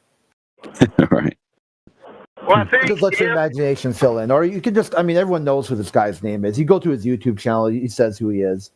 You just throw his name in Google, and there's enough content right there to be like, oh yeah. I think if he does that, it's just going to be so obvious that it's just going to be just a bunch of ridiculous stuff that you're just going to be able to point it out that it's him. I guarantee it. It's going to be so ridiculous, like super straw man. But he's going to think it's like all clever. The first one he did, even Simon Dan made a video on it, and like he even fooled like some Globers. But a lot of, I guess it was an acronym. It called it ballistic something something something, but it represented BTSG, or Bob the Science Guy. He literally put his name in the fucking title of this like flat earth proof. and then like sat back and laughed about it. But it had to do with ballistics, and he said that he like created this whole story, like narrative, like how this is what the military did, and then he was talking about how he had this guy in the military confirm it. Like he was legit about it. Like he made a website, like all kinds of dude. He went over and beyond to create this falsehood for his own name to be in it. This is how this guy's just a piece of crap, dude. McToon and FTFE do the same thing as well. Yeah, I've caught McToon talking about that too before. How they put out disinformation on purpose and then laugh and take like an honor, like they have no, not honor. They take pride in when they hear it being repeated. It's dude, they're sick, bro. These anti-flat earthers are like they're sick, dude. These guys got bullied fucking hard in school. Yeah, they did, bro. They were in. Yeah, dude. I mean, shoved in lockers and everything. Bro, but well, I mean, like, let's think about it. I'm sure there's people who got bullied, but they didn't turn out to be that piece of a shit, you know, that much of a piece of shit like those guys.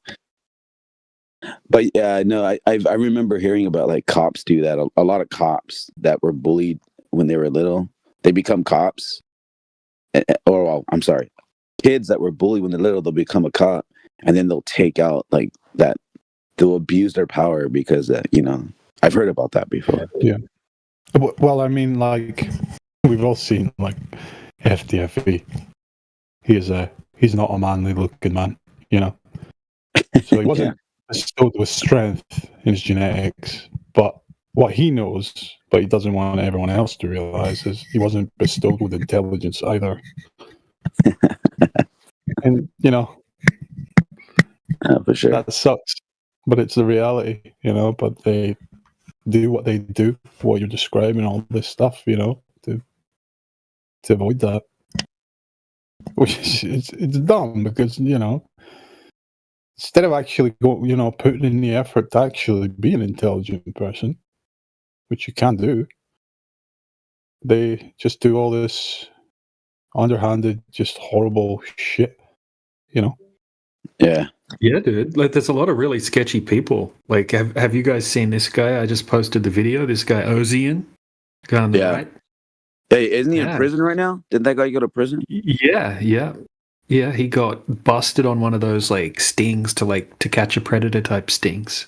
Yeah, I heard about that. And it was before he went on, and it was actually happened before he went on. He did a whole bunch of debates against flat earthers on Modern Day Debate. He'd already been charged for this previously. And then he bullshitted the people he was working with, a bunch of other Globers. Apparently they all put a ton of effort into a YouTube channel. And they were sharing a Canva account. And he lied to one of them, and he said that he has to all of a sudden he had to go work on an oil platform, and he wasn't going to have any reception for all of this time. They're like, that's kind of weird. Like, what's going on? And they found his name in because his real name through the Canva subscription. And then they looked it up, and they they found like the reports.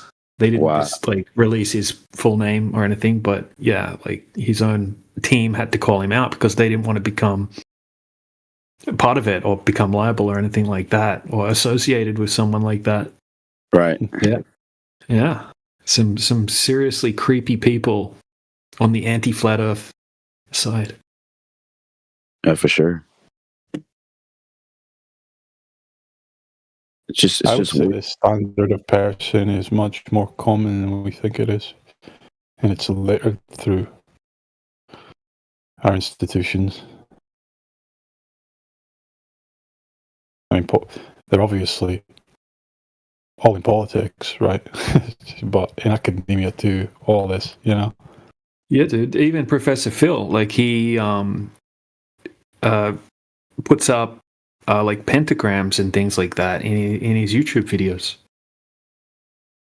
It's weird. These people have the biggest skeletons in their closets, man. Yeah, you know, I've thought about McToon. There's there's been times when I've watched like remember when Robot Polisher used to make the videos on him, and there's so many times, dude, where he just makes certain faces where that guy he just looks utterly evil, bro. Like McToon, and certain mannerisms and like the way he gestures his like, dude, it just looks he looks evil, bro. Like, and I know that guy goes to church and he's like all about like, God and bro, but he's just like he's a wolf in sheep's clothing for sure, dude. Oh yeah, yeah. But just the fact that Bob, hey, and by the way, I only listened for 10 minutes. Imagine if I stayed in there, what else I would have like listened to or heard them talking about. That's all right. It doesn't really matter. They're always going to be up to something, man. They're always scheming. They're always plotting. They're always trying to do something, but they can never thwart the effort of what we do in here. They could get upset about it, but we frustrate them. That's the reason why they're that way.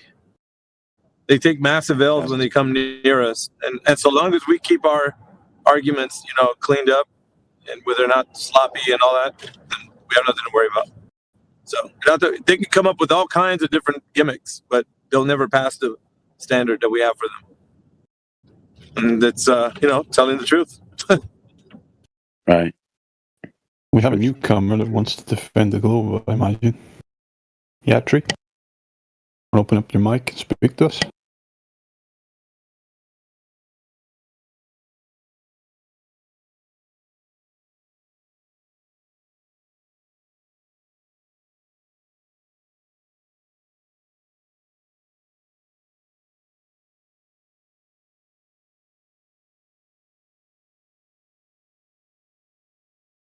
Nope, doesn't seem so. Just another fly buzzing around. Right, boys? Back to what we were saying. Yeah, don't worry about it, man. They're always going to say stuff like that.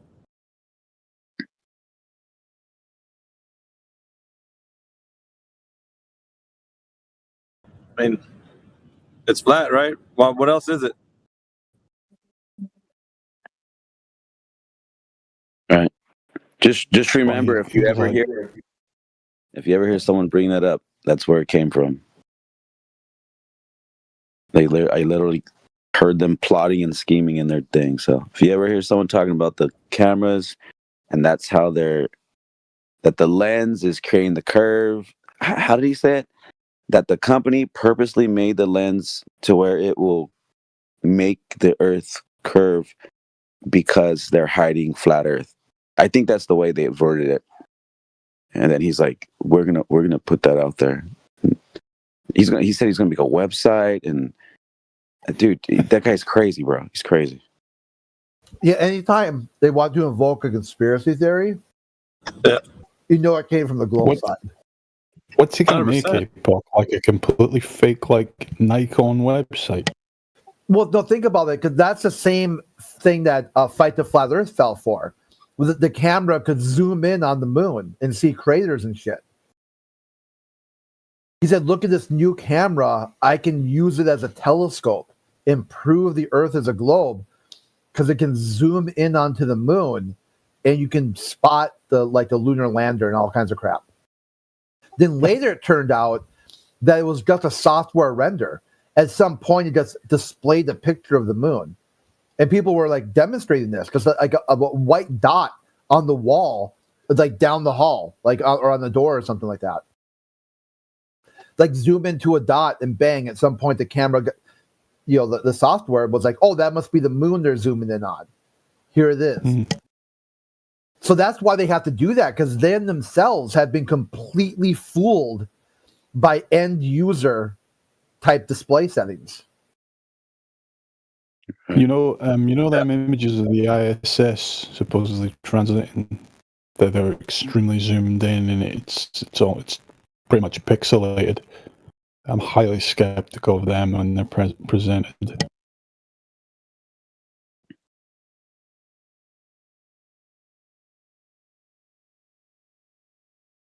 Yeah, just one thing you do have to watch out for is people that are talking about flat Earth, like falling for some of these gimmicks. That's the only thing. Like, if they Globers come in here with that stuff is no big deal. You can handle that. You have to handle like people taken in by those kinds of things. Remember the guys used to say that the stars they look like all squiggly and whatnot, like wavy and that. Mm-hmm. And they were saying that that's what real stars look like. You remember that? There might be some people that still think that today. Like they look like they're underwater and like, whatever else. Well, the reality probably is there's more anti-flat Earth or flat earthers than there is anti-flat Earth or Globers. That might be true. No, it might be true. It's most definitely true. Wouldn't doubt that. We need to crunch the numbers on that one. Merry Christmas.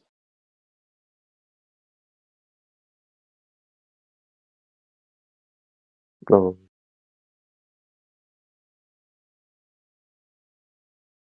All these prominent anti-flat Earth Globers, right? The YouTubers and whatnot. It's not the ones you can see out in the open that you have to worry about. Like truly worry about. They're causing the problems that they are, but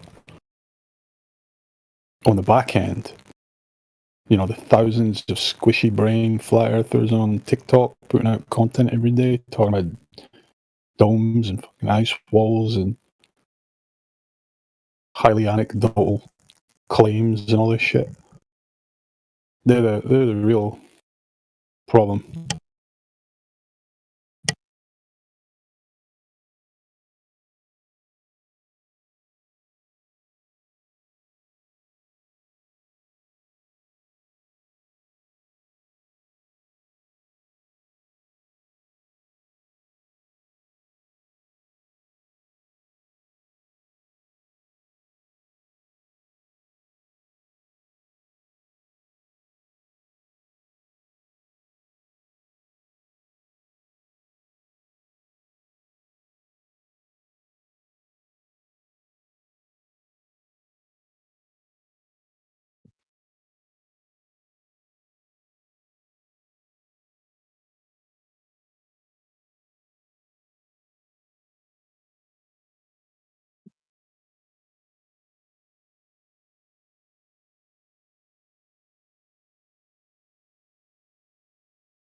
See, Paul, we were just talking about them putting out new false arguments, right, for flat Earth. It's like that's just the problem in itself. It's like we've got enough tests, we've got enough observations that just completely dismantle the globe, right there and right then. Right. So we need to stop trying to add to that bag and just use what we've got.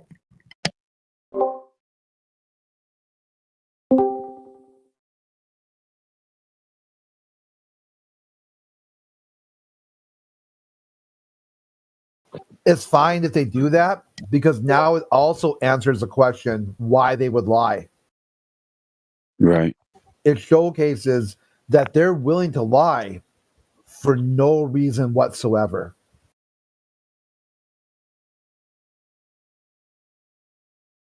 So you can be like, hey, remember that time when globalists tried to pretend like some altimeter that was a phone app demonstrated that there wasn't a gas pressure gradient and then pretended to make a website that was a flat earth source?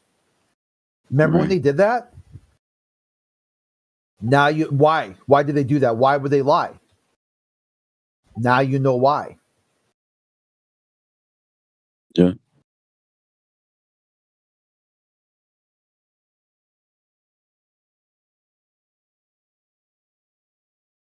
But you got to think about it this way too. Then now you have to think of all of Bob the Science Guy's debunk videos. Like, what if he was just debunking like things that he already created up, to be debunked just to get views? Like because he has like over 30,000 like followers or whatever, subscribers. So like, what if that's his thing? Like.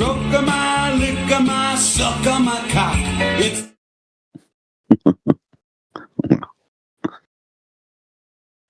What if that's his thing? You know, he just makes up an argument to debunk it, just so he could get clicks, and then gets people to go. Yeah, that's what we said earlier too. That some of these guys, their whole persona is all wrapped in this one topic. It used to be like they were kind of like debooker, like that debooker culture, and they would randomly debook anything. They would just be like, they could tell the difference between like butter and I can't believe it's not butter or whatever. They pick some hot topic of the day and try to debook it. Now they're just in endless perpetual freefall mode where they keep trying to debook the flat earth, but they can't even tell you what it is. So yeah, I mean, this is his shtick. And if you go to their pages, like their YouTube pages, last I checked anyway, none of them said science or education. It's all entertainment. Every one of their channels is marked as entertainment. They're a clown. They're playing a clown on the internet, and that's their life now. And there isn't much better for them. So really, let them do. I mean, not let them. I mean, obviously, like give them space, egg them on. Like be like, oh yeah, let's see it. Because this way, at least they're not out there. I mean, think what they would be doing to humanity if they weren't hyper focused on flat Earth. Like the damage they would be doing.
All right, y'all have a good weekend. I just wanted to jump in and let you guys know, just to raise alert, raise awareness.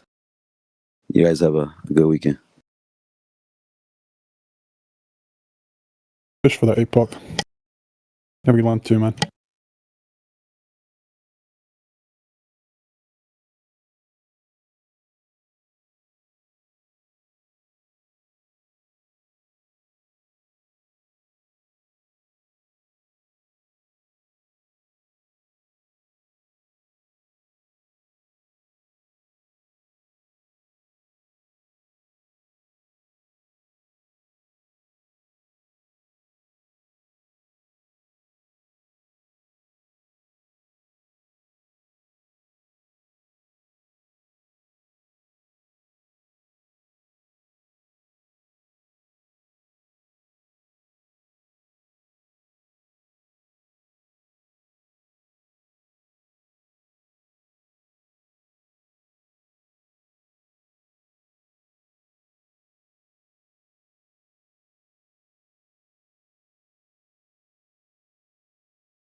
Hello.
Who said hello?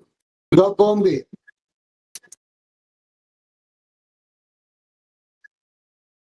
I know I heard the hello.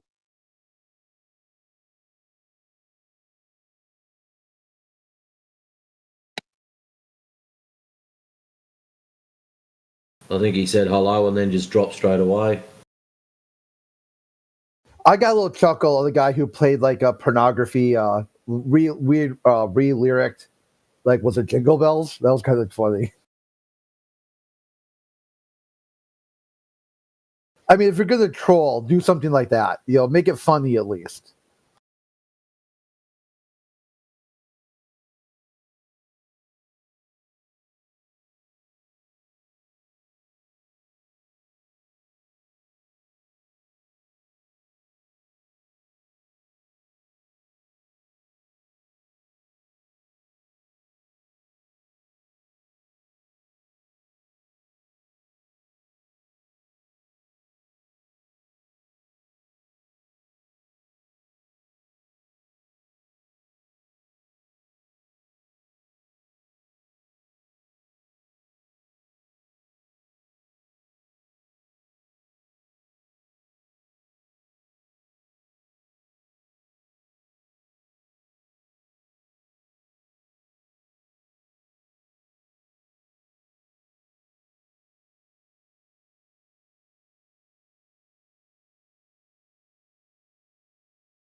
Hello, everyone.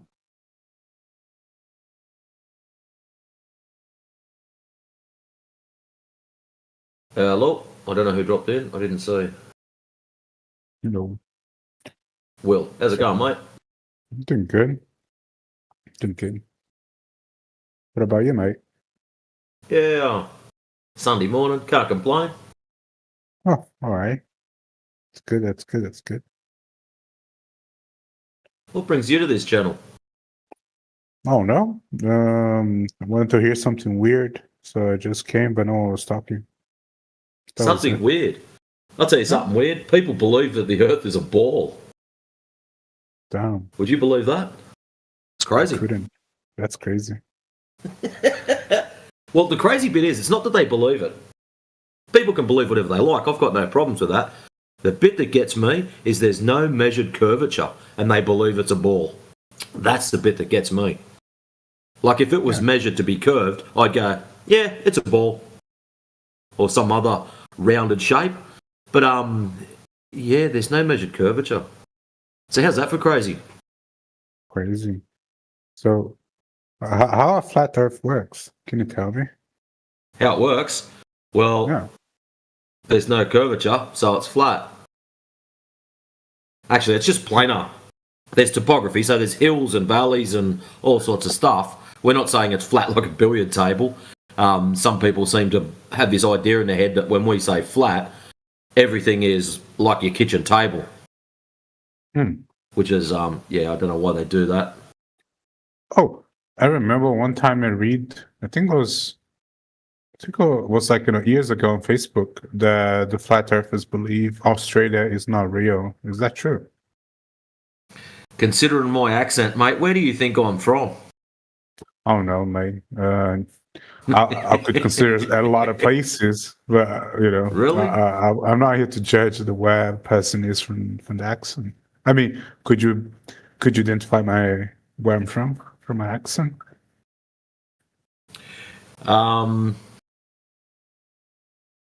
There you go. Euro, high end, Sweden, Switzerland, somewhere up that way. Oh no, mate. I'm actually Latin Really? American. Yeah. Oh wow. There you go. That's See? cool. But for real, I people read it. not to guess my accent.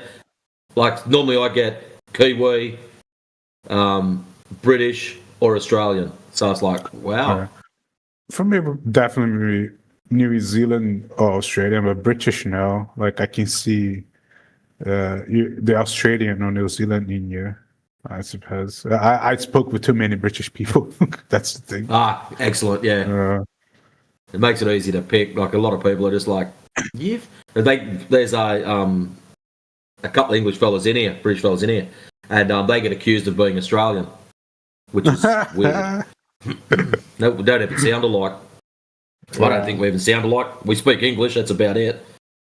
Or I call it Australian, but yeah.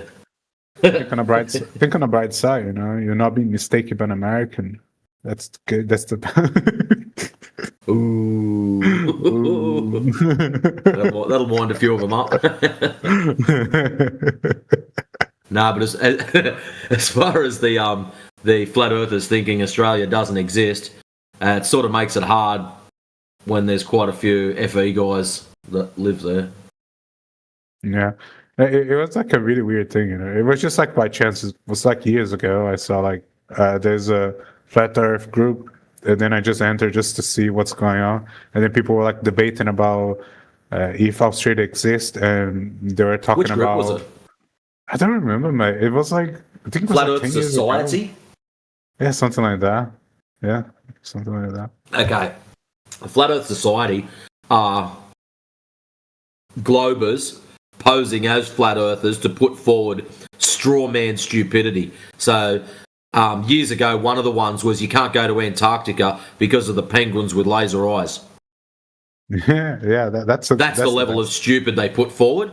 So good people like yourself will jump in there and have a listen because they're interested, because they know something's not right with the world. And they'll have a listen and they'll hear all these stupid arguments, and then they're like, yep, flat earthers are retards, I'm out. And they leave. And that's the end of it. So that's what it's designed to do.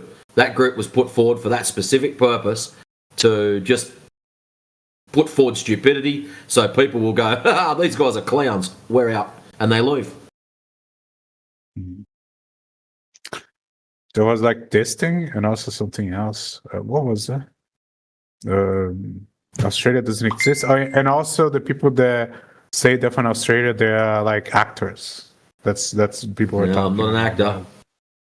I believe you. Sorry. Don't worry. Well, if I was, I'd like to get paid.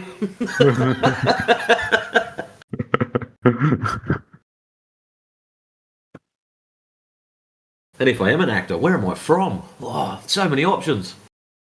Yeah.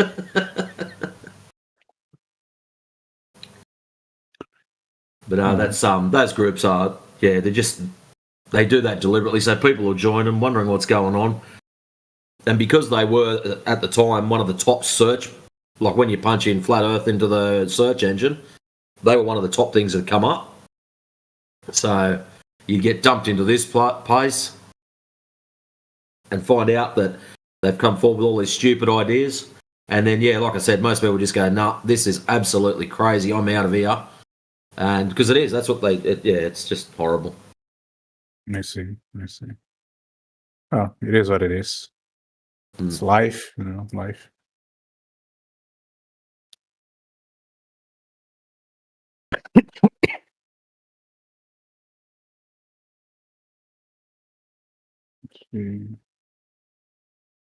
But yeah, I was expecting a lot of people talking because there's so many people in the call. Nah, most of them actually mute up. If everyone talks at once, it's just like absolute chaos, and you can't even hear yourself think. True. Yeah, they're normally very well controlled. Every now and then they'll have a little bust out where a few of us will go at once. But yeah, they stop that because after about 5 seconds they realise you can't hear the next person. I see. And plus, we have the there we go. So what happens when we talk together? What do the lads say? I was going to say, well, it's not a case of it just being life and these are random happenings. It's very much intentional, the creation of these groups. You know, the concept of controlled opposition? Yeah. I mean, but they sound like believers, like at least. I don't know. Or you think they are bots? Just people that was writing these things? Or they are being paid to write these things? Sorry, I think my connection dropped a bit there. I didn't catch what you said. Oh, I say like I because I think you were like commenting on the thing about I spoke with the other guy. The one time I went to a group and then I saw like people saying they don't believe Australia exists. And I ask you, like, do you think these people are bots, or do you think like they are paid to do that? No, they're probably real people. Whether they're paid or not, I don't know. That's up for debate. But they are not flat earthers, so they just pose as flat earthers. They were like a lot of things. They're like posting every day. At least like that's what I remember when I went there. Yeah, I know. I'm sure you've heard like such things that like do you know? Oh, what are they called? Is it the Jewish Defamation League? Is that what they go by? I forget. Right. You know of this organization, the Anti-Defamation League, right? You know of that organization? No. What's that organization about? It's basically an organization that fights against, anti-Semitism and stuff, right? Online. Okay. But these organizations will tell you to their face that they hire groups of people to just sit and go around internet forums, and that's their job. And they'll say to go around and correct disinformation and misconceptions and all this, but nonetheless, that is basically like an active intervention to manipulate the public's perception. Whether it's they're manipulating it in a good direction or a negative direction, that's up for debate. But it's very real, you know? So all we're saying is the same thing happens regarding Flat Earth. There is active groups, paid or not, that their role is to just sit about and come up with endless shit to make this topic look ridiculous and dissuade you from looking any further into it. And I have a question. How did you come about to believe the Earth is flat? It's not a belief. Like everybody else, spent most of my life believing I lived on a spinning globe in an infinite vacuum. And then certain observations came to my attention that made me question that claim. And then further investigation in the topic revealed that there's no actual verification of surface curvature in reality. Therefore, logically and physically, the Earth cannot be a ball in any manner. Which only leaves us with a flat Earth, essentially. But what was your first touch with this, I would say, theory? Not belief, but theory. I think you would prefer like that, or would prefer something else? You can pose it that way if you want. Okay. I told you, it was coming across information, observations that were made by other people, documented by video and stuff, and seeing people that are making these observations where we're seeing beyond the geometric limitations of the Earth by the dimensions we're given for the ball. It's like you come across this information by, I would say, paper, videos on online, YouTube, the internet, online. Okay, like forums, blogs, vlogs. Wow. Yeah, I mean, it's a long time. I'm just making just to make clear, making these questions. It's almost 10 years ago for me. I understand. Yeah, it's almost 10 years ago for me. I mean, I had seen things related to flat Earth in passing for a very long time, but I didn't take a second look. You know, I'd seen posts and stuff regarding flat Earth as far back as, say, like 2008 for myself. But again, the type of stuff I was seeing was what you just said you saw, like just silly claims, you know, stuff that was just absurd right at face value. So seeing that, I just moved on. But then, of course, finally, later on, years later, I started to come across information that was empirically based, you know? Things that are not dependent on opinion, essentially. I see. There's some of the old dudes say terabytes of collected info and I'll categorize AZ by topic for these. Follow the vanity link or we can DM and invite directly. Okay. What's our home server? Well, we've been building that for the last 10 years or thereabouts. There literally are terabytes of information, and there's so many ancillary topics to Flat Earth that we had to set it up as almost a library for each topic because we go so deep on everything. So, yeah, well done for finding us because you've obviously seen the nonsense that's out there. But, yeah, you've met some people that will explain where the barriers between the nonsense and the reality is now. So if you want a direct invite, I could send it to your DMs if you like. If not, if you follow the discord.gg/flat earth, that'll take you to our home server. Take all the time you like, invite everyone.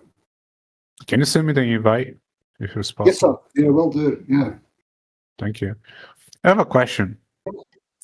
For me, just to knowledge, just to understand you people. I just wanted to have a normal conversation, not claims or anything like that. I don't like to be fighting or anything. But for what purpose do you believe or do you guys know that people would lie that the Earth is round? It's like a government trying to control people, information, or there's something else that they don't want we to know after they send rockets to outside. You want to take this, Jedi? Think you want to get in? I mean, we've all got our own opinions. Good evening, nice to meet you, by the way. We've all got our own personal ideas and speculations as to why this has happened, why we're being told that the Earth is a ball when obviously it isn't. From our point of view, it isn't. So there's many reasons why people lie. It could be control. You said the government, but I very much doubt that people in governments that get changed all the time really know this anyway. I think it's just, passed on from one person to another where no one challenges it. They all just believe it. So they're not lying. Same as the teachers and university lecturers. They're not lying. They're just repeating what they've been taught and teaching others the same thing. So these people aren't lying. I guess maybe a logical way to look through it is to start with, well, what do they actually tell us about the Earth? They get to tell us that it's a sphere. They get to tell us that it's probably created by a big bang. Everything exploded into existence. That's how everything was created. Eventually, some kind of evolutionary process took part, and that's how everything else was created. But if the Earth isn't that and didn't come from a big bang, and the Earth is flat and different from that idea, then we can go back and ask that question again. How did the Earth get here? Why am I here to ask that question? What's my purpose? So maybe it's that deep level of control. Maybe it's so deep that it goes into your person, who you are, why you're here, what here is. Was it built for an intent? Was there a creative designer behind this obviously well-designed environment that we live in? Is that the reason why they're lying? Because if we look on the other hand, an idea that something exploded into existence from nothing with what they say, no real need for an intelligent process to take place. It just happened, right? So they get to create nihilism and all this kind of idea that nothing has any purpose. I guess that's where you can get to. If the Earth isn't what they tell us, then the creation story about it is obviously bunk as well. I see. So, because I just wanted to go back a bit. What I asked, for example, I don't know if you guys would believe on that or not, but the first rocket that has a satellite was from the Soviet Union, and you guys believe it's like, in that case, it's been like this since the 40s or the 30s. I mean, I think it's the 40s. Yeah, all governments, they make like an agreement to keep it like this after they find out there's no space outside. You mean like this, like the Soviet Union, the U.S., and I don't know, the European Union or the European countries. How do you guys think it was come to be like this? Like, was when they first sent the first satellite and they didn't find out anything, or and then they made the disagreement, or what? It's hard to tell, to be honest with you. You said like the 30s and the 40s after space race started, right? Yeah, it was before the space race, I think, when the first satellite was there, and then it started the space race because of that thing. Yeah. But the general idea is we're not really going to find out about the sky until we go up into the sky, right? Every time we go higher, so satellites, the space race, all of these things, we're just going higher. And I guess it's hard to say if somewhere along the line they figured out that they were wrong and they decided to, I don't know, keep the secret, maybe. It's hard to tell, my friend. I see. I mean, along with that as well, you brought up going up into the sky with like the first satellite, exploring the world, like the known world as well. Places like Antarctica that had only like started being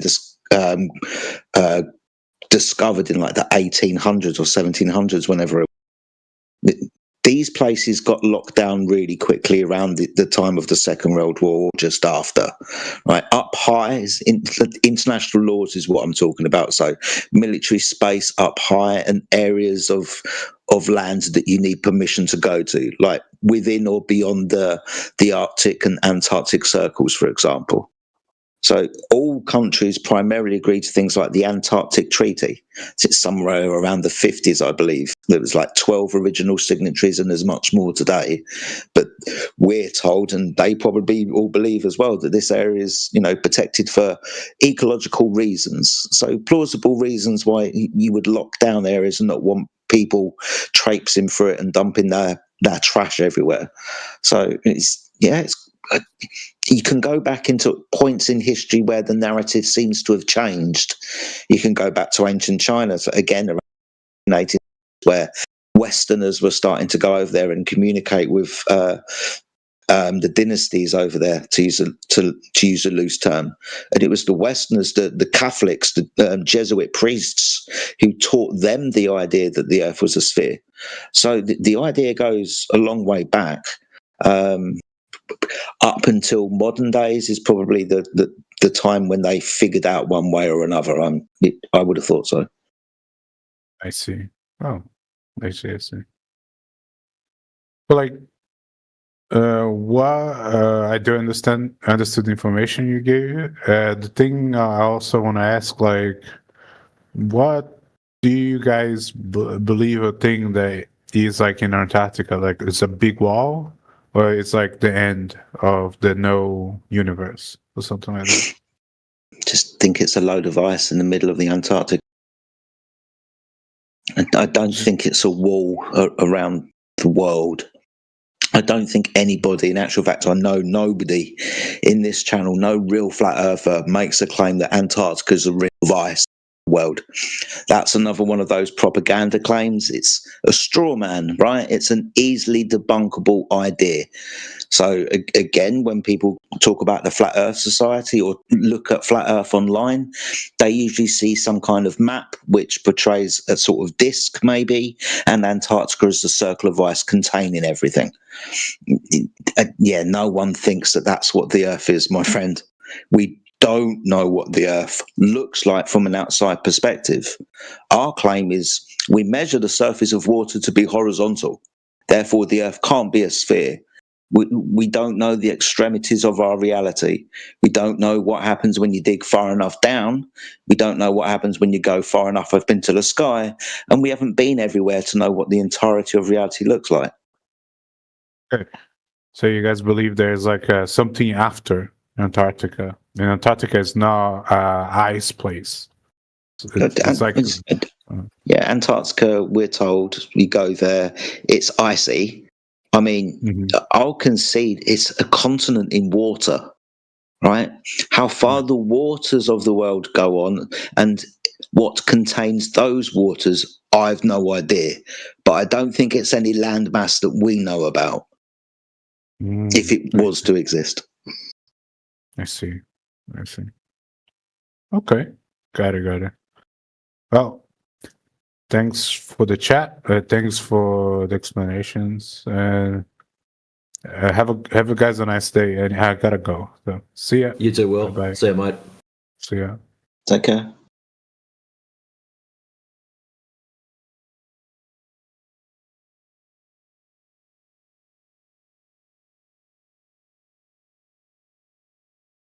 He sounded like a cool guy.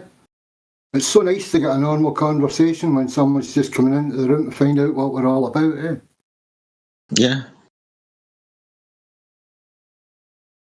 I think the reason he had to go is because he had to go and have a sit down. He just took a lot of information in, Jedi. Yeah, that's true. Well, he asked the questions. I presume he wanted an answer.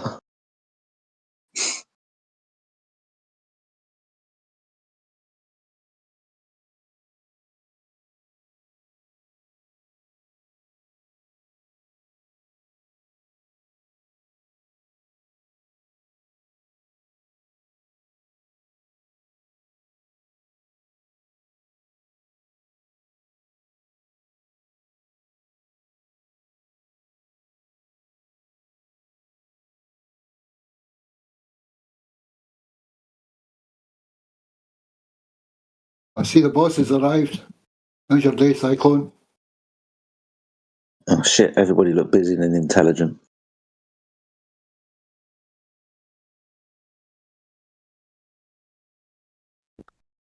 Hey, what's up, guys?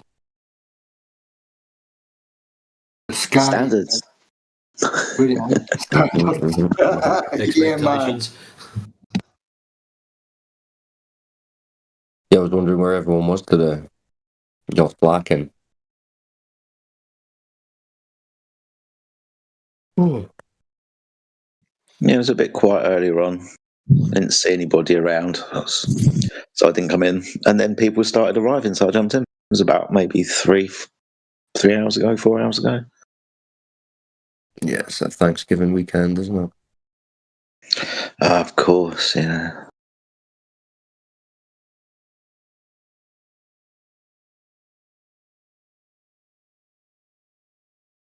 So the Americans are either eating, drunk, or in a police chase. Or fighting over the things that they bought on Black Friday.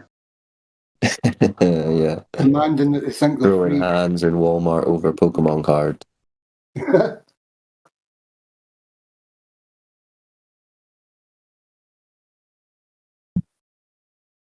Yeah, I might be able to get on and chat for a wee bit soon, but I'll listen in for now. But good to hear you guys. Yeah, no worries, man. We'll keep it nice and. Appreciate that. Appreciate that.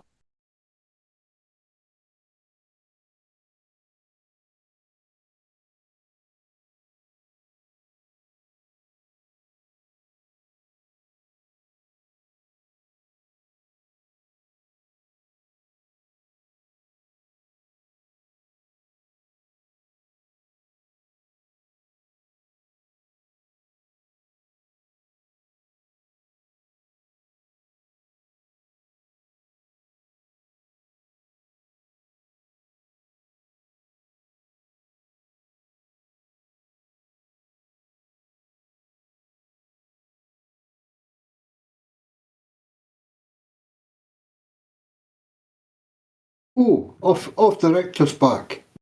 Cool. Have you looked into any of the information yet? Can you even speak? Are you just listening? Oh, off the Richter. Sorry, dude. I wondered what you said. Sorry, I'm in Scottish mode. It's Saturday night. That's perfectly fine, buddy. I know. I knew what to do. I figured it out. And there's Viper as well. Hello, Viper. How's it going? Hello. Hi. Hey, what's up? How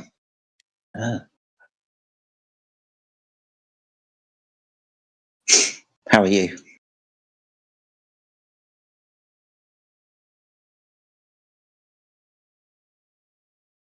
Yeah, I'm really good, thanks. Good.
God, everybody keeps running away. Hello, Mango.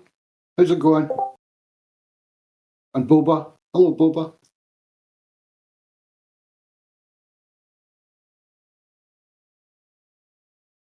Nobody wants to talk.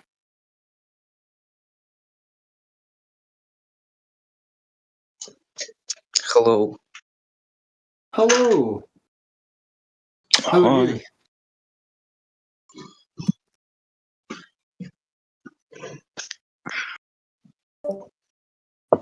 What are you doing here, guys?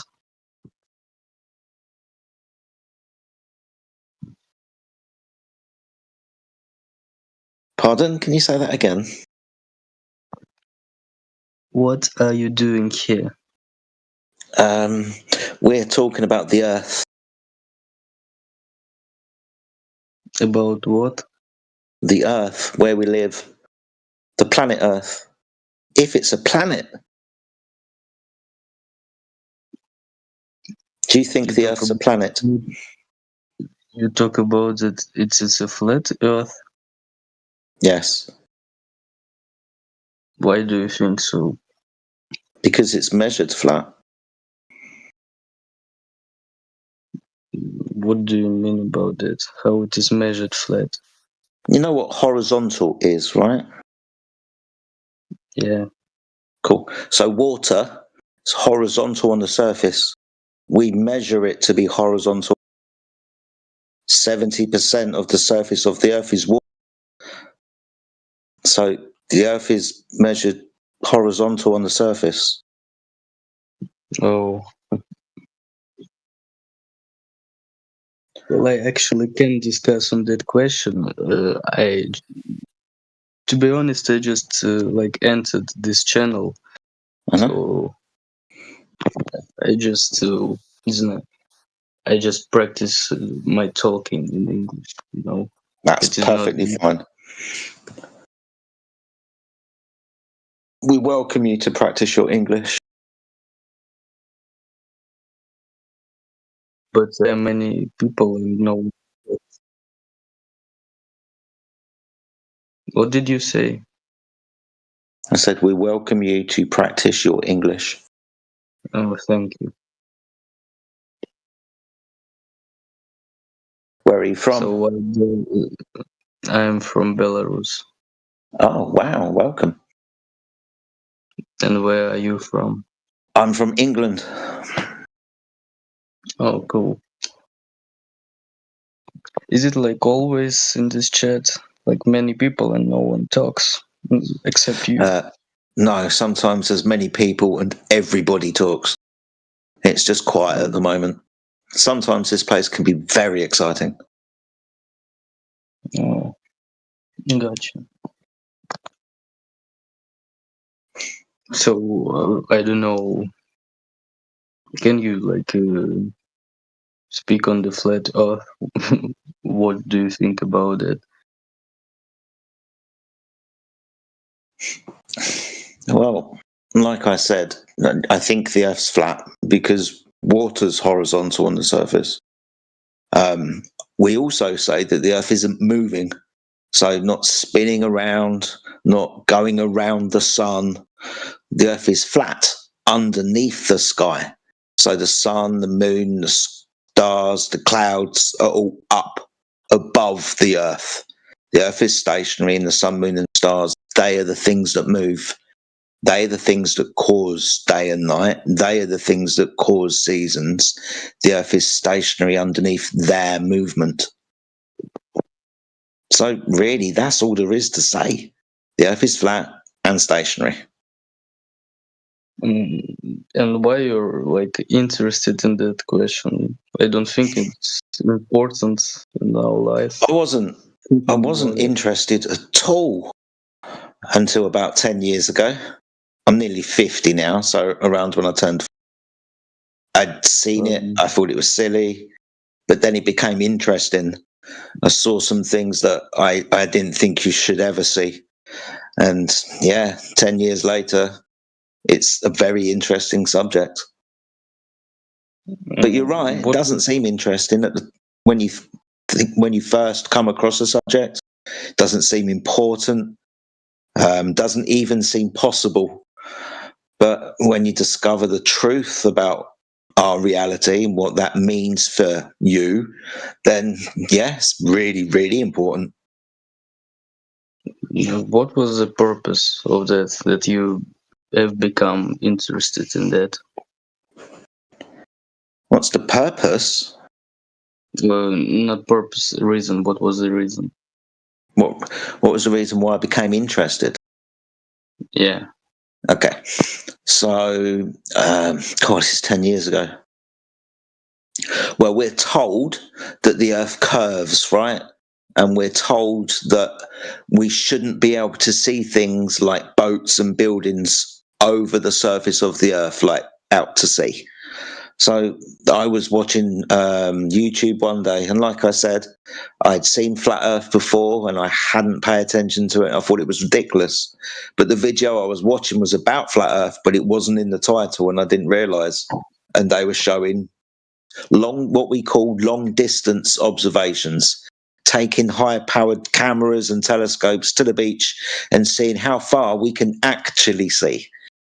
What we can actually see is much further than we should see if the Earth was a curved surface, because the curved surface would eventually get in the way. What we see is much, much further than that limitation. So the thing that got me interested, and the reason why I'm here, is because of those observations that got me started to begin with. Now I know that the Earth is measured flat, and we all measured the Earth to be flat. But the long distance observations, seeing things like France from the coast of Kent, not just at Dover, but at Folkestone, not just 20 miles, but 30 miles, and then longer distance observations. So yeah, I think that's where most flat earthers start. Cool.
All right, so who's going to find us some Globers?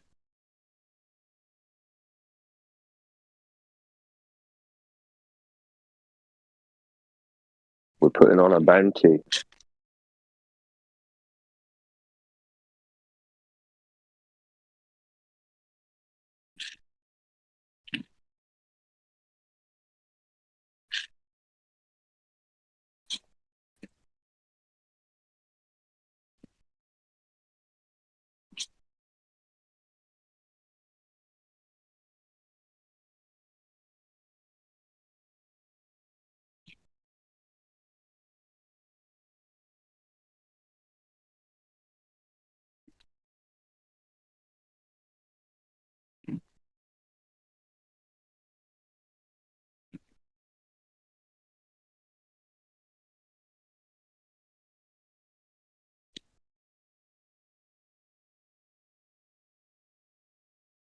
Who is off the Richter? What's up, Richter?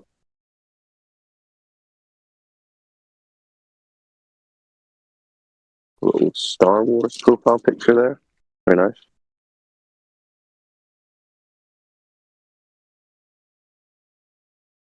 How are you handling the news that space is fake? That one hit hard? Or are you doing okay?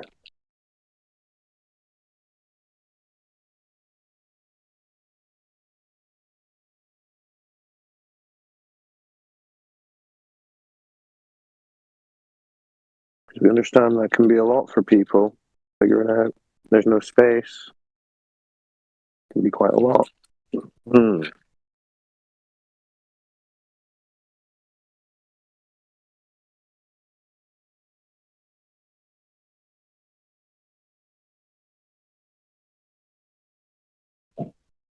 You know, after a while, the whole space thing, you start to look at it like you do Santa Claus. So when people come in here and like, you guys don't believe in space? It'd be like someone coming up to you and being like, you don't believe in Santa Claus? So, yeah. But then where do the presents come from?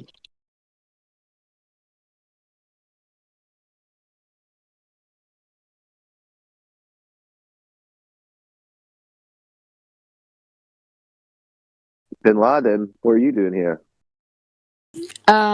Just chilling. Damn, Bin Laden. I thought they got you a long time ago. Nah. Now you're still out there? Causing mischief?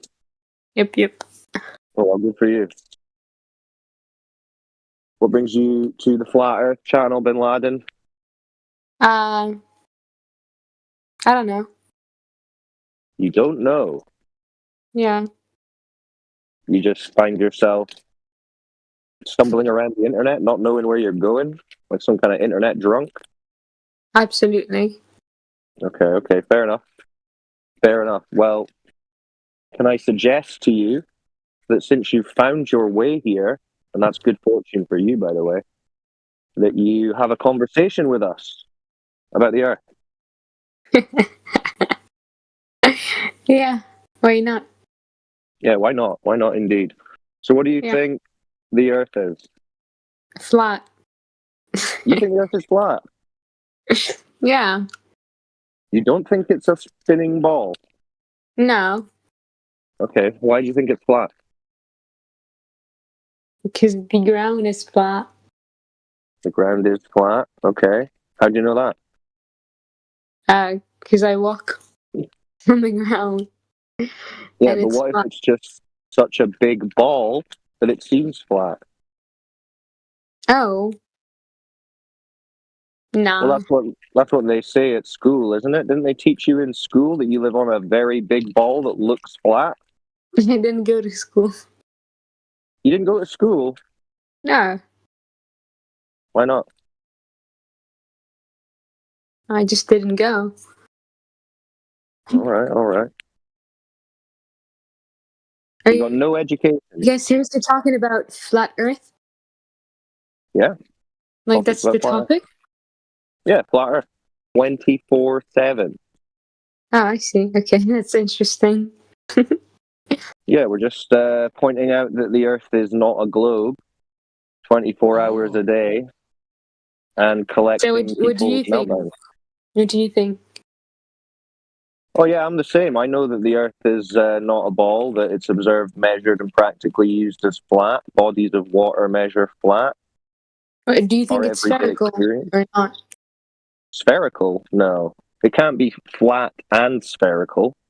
And it measures flat, so that rules out spherical, because if it was spherical, it would measure curve, wouldn't it?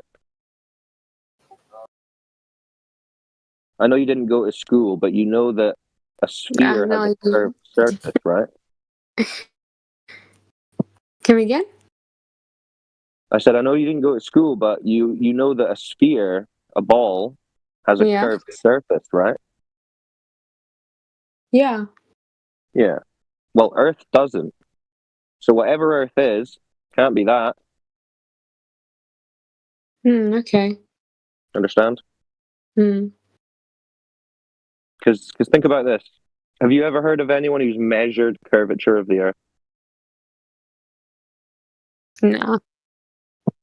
Exactly. Why do you think you haven't heard of anyone who's measured curvature of the Earth? No idea. Because there is no curvature of the Earth to measure. Silly. You understand? Yeah, I get it. Yep. So there you go. They're telling people that they live on a giant spinning ball in a vacuum, but the reality being what you experience every day. Just like when you go outside, you don't feel the ground moving around, do you? No. No, because it's not moving around. You don't see curvature anywhere over like a body of water. The horizon is flat, horizontal, yeah? Mm-hmm. Because that's what it is. Surface is generally horizontal over a body of water. You see the sun move and the stars move. Yeah?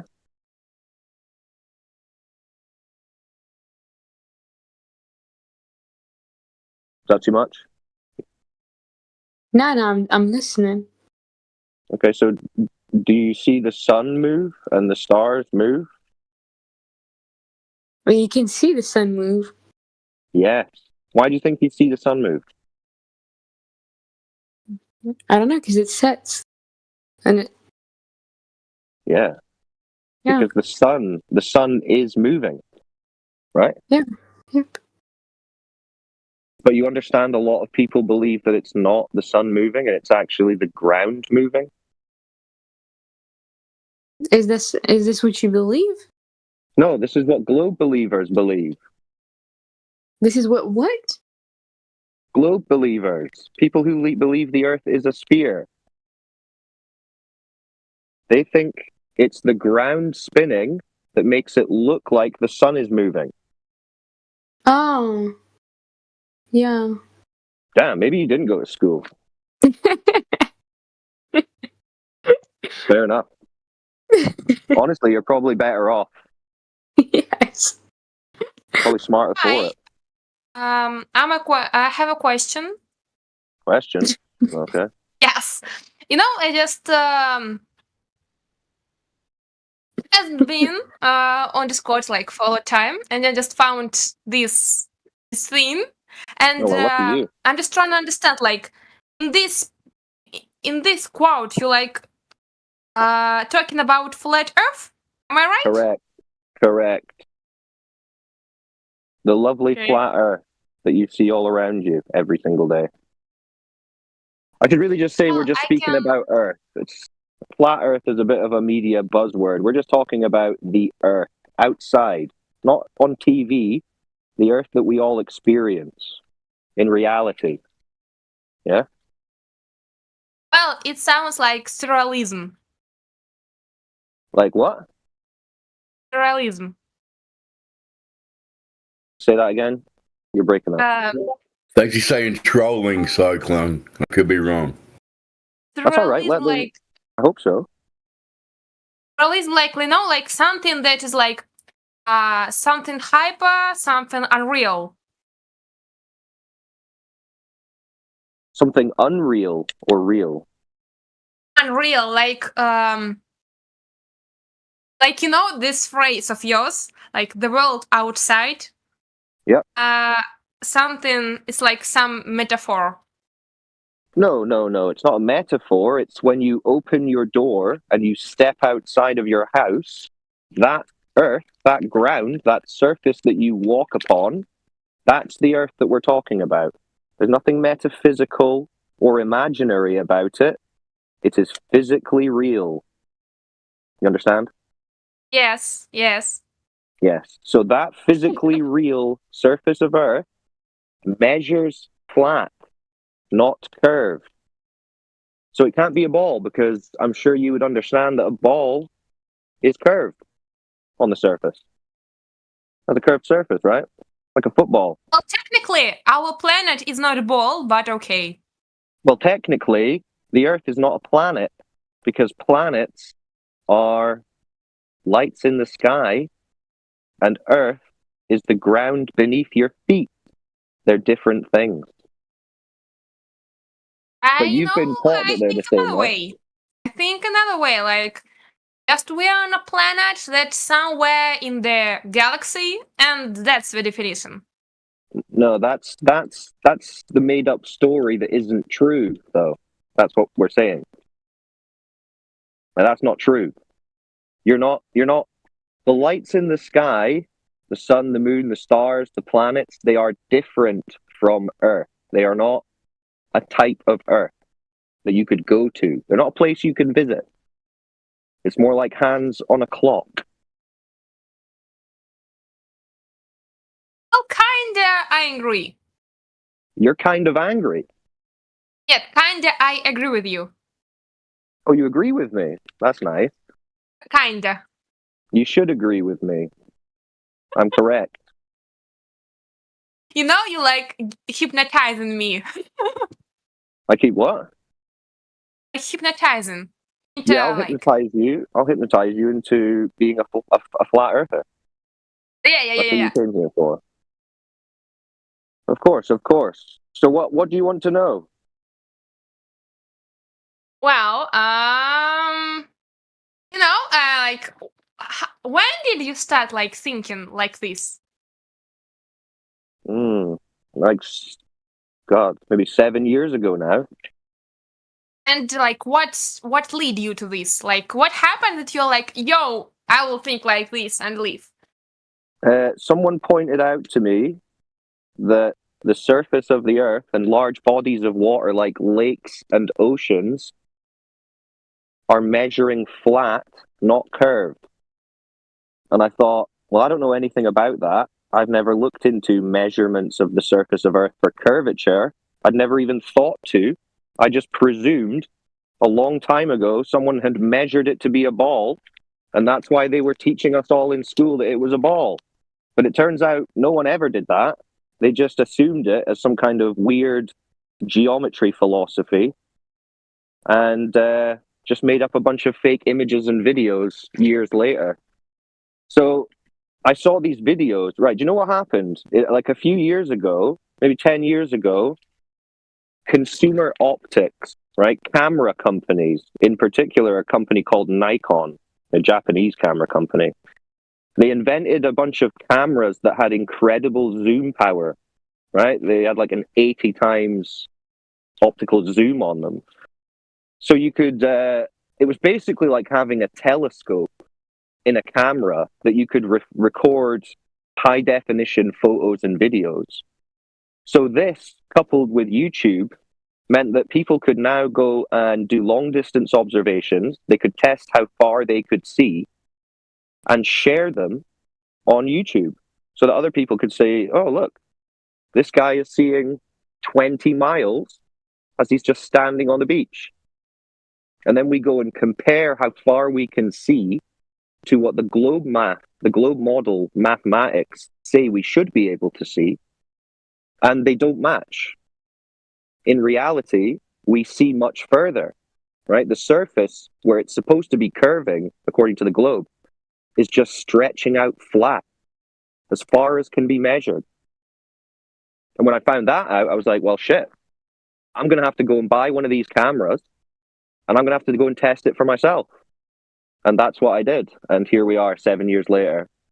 I am hypnotizing strangers on the internet. It's the start of anime, you know? Yeah, it is, eh? They should make a movie out of it. But they can't because all the globe believers get too upset when we start talking about how the Earth measures flat. People lose their minds. Well, you know, there are a lot of animes about weird shit, like some... yeah, that's true. You might get away with an anime. Like, you know, like this thing about, I don't know, a lot of exposing of angriness, like emptiness, like these exposing things about like real life, but people accept it. Why do you think that people won't accept your flat... Because it threatens their understanding of reality and themselves, right? They take the globe to be part of themselves. They identify with Earth being a ball, and they think, I know that I'm a human being living on a spinning ball as a tiny speck of dust floating through an infinite universe for no reason. People get comfortable with that idea, and when you take it away from them, they get upset. Because we're basically telling them, you don't know where you are. You don't know how you got here. You don't know why you're here. You don't know what the purpose might be. It's not a globe in space, so it can't be any of that Big Bang fantasy theory. And that scares people. People are scared, right? People are so used to trusting the government. I think that this won't happen because we don't know where we are, why we live. A lot of people nowadays have depression. Like I have a lot of like this, and I don't think that most of us like care about where do exactly we live. Like we live and it's okay. Yeah, I think people don't care about it because they've been told they live on a meaningless spinning ball that exploded out of nothing for no reason. So people have lost that interest in where we are and why we're here. Those kind of deeper philosophical questions that human beings have always asked. In the last few hundred years, we've been educated out of asking those questions, right? We've been taught to think that we already have those answers. Some smart guy in America did it. The Americans went to the moon and played golf. So we know what the situation is. We don't need to think about it. But the reality is very different. The Americans never went to the moon to play golf. We're not on a big spinning ball in a vacuum that exploded out of nothing for no reason. Our actual reality is that we're in... You ever heard of a terrarium? Do you know what that is? Terrarium, yes. Yeah, yes, I know what it is. So it's like a sealed container, glass, that you have plants and things in, and it grows. Life grows in the sealed container. Yeah? Yeah. Yeah, that's basically like what the Earth is. The Earth is one big sealed system with a sun and moon and stars, basically like a giant clock on the ceiling. And because we are sealed, contained, we have a gas pressure system, we have water cycle, we have a gas cycle, just like in a terrarium. You couldn't have that in a vacuum. We can be like kind of aliens, but just... Well, we're humans. We're humans. We're aliens? Well, alien would say something other than humans, because that's different to us. But we're humans. Right? Why do you think but you mean like who made? Are you meaning like who made the terrarium? Yes. Maybe leading your theory, like maybe we are. Well, your guess is as good as mine. I mean, for a lot of people, it's a creator that they rationalize as being God. Other people have different ideas. You might think it's aliens, whatever that would mean. But they can't come from space, remember, because space doesn't exist.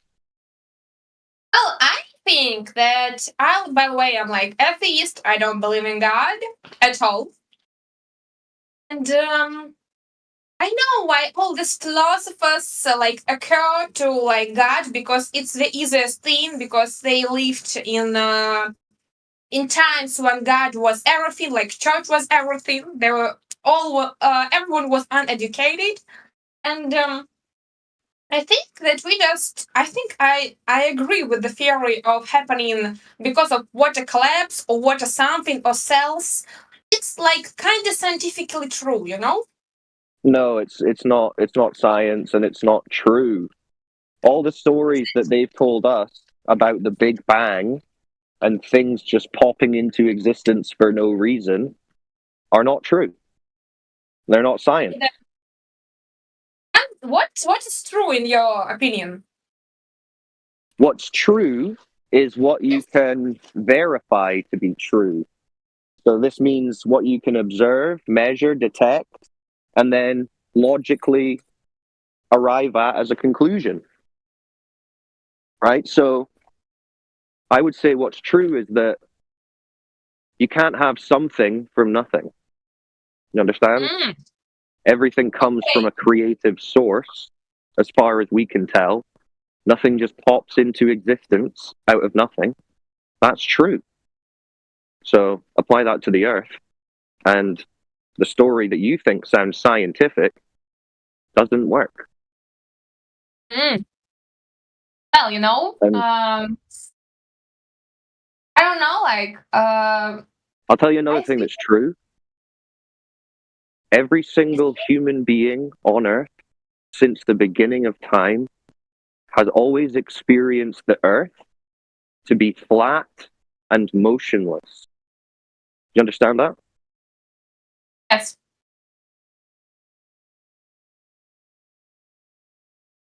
You understand? Yes, I see where you're heading. Right. But then at a certain point, someone's come along, or a group of people have come along, and they've said, it's not what it seems. You cannot trust your senses. It's actually curved and in motion. It's global gaslighting. Okay. Right. So you understand that the story we've been taught conflicts, goes against what we experience as human beings with our senses. Yeah? So then they would need very good evidence to support that claim. Do you agree? Okay. So what was the best evidence they showed you? I think when astronauts from space show us Earth. Okay, but can we verify that those stories and those images are real? Because it's very easy to make fake images and videos, right? I think yes. It's easy to make fake images, but it's people are just making fake images not so far along, like I think 10 years ago. No.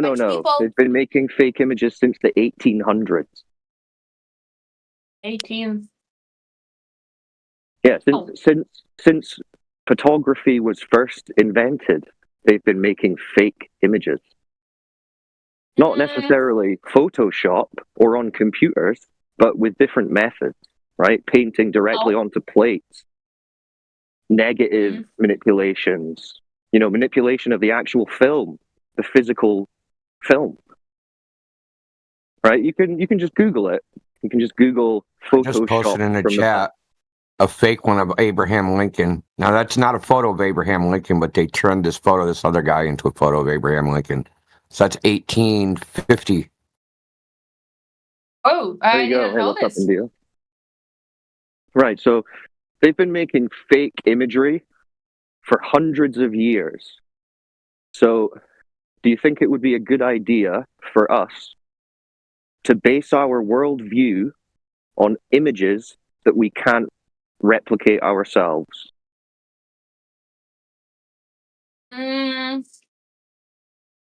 Like if I said to you, if I said to you, I have a unicorn in my garden, here's an image, will you now believe that?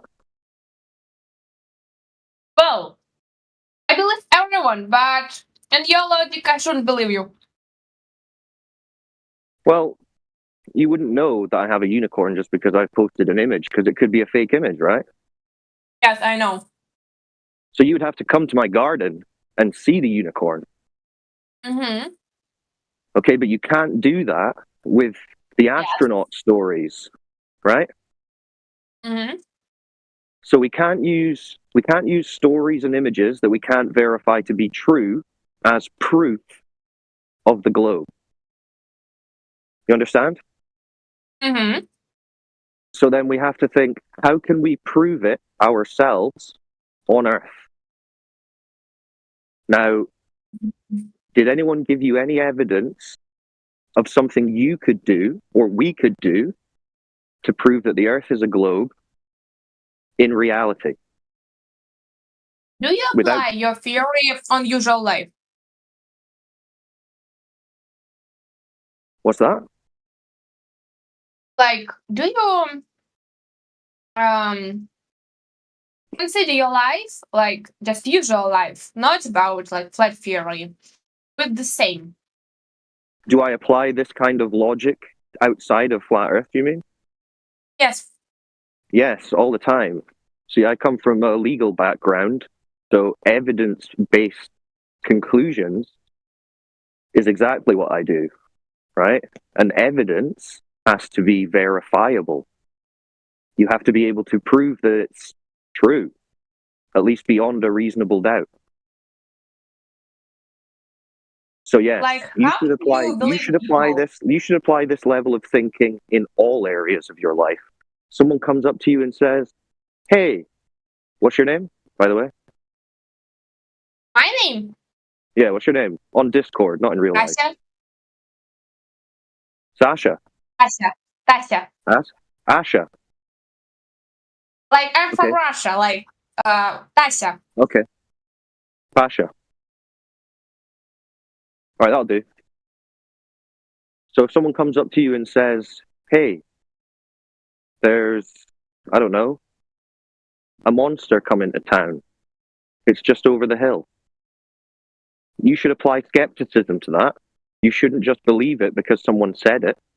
Even if they show you an image, you should say, how can I know that this is true? Well, If you want to know what's true and you don't just want to be believing stories that could be false.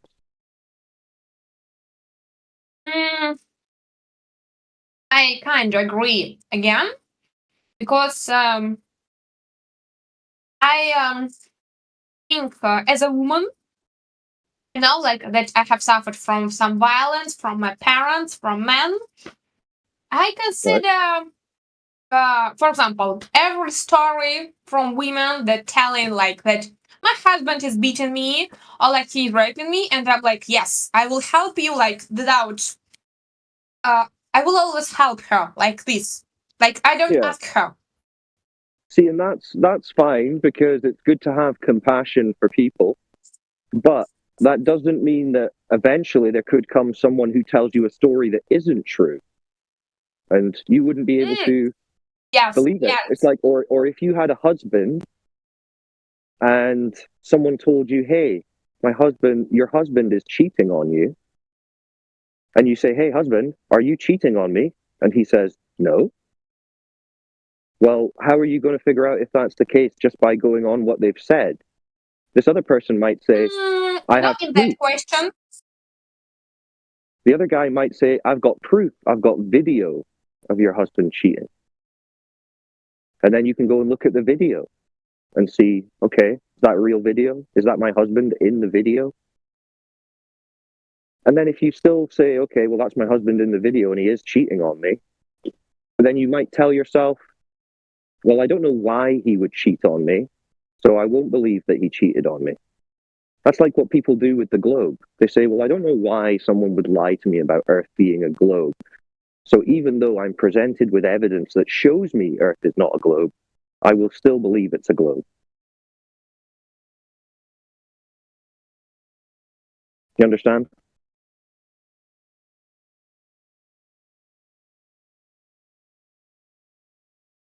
You need to be skeptical. You know the word skeptical?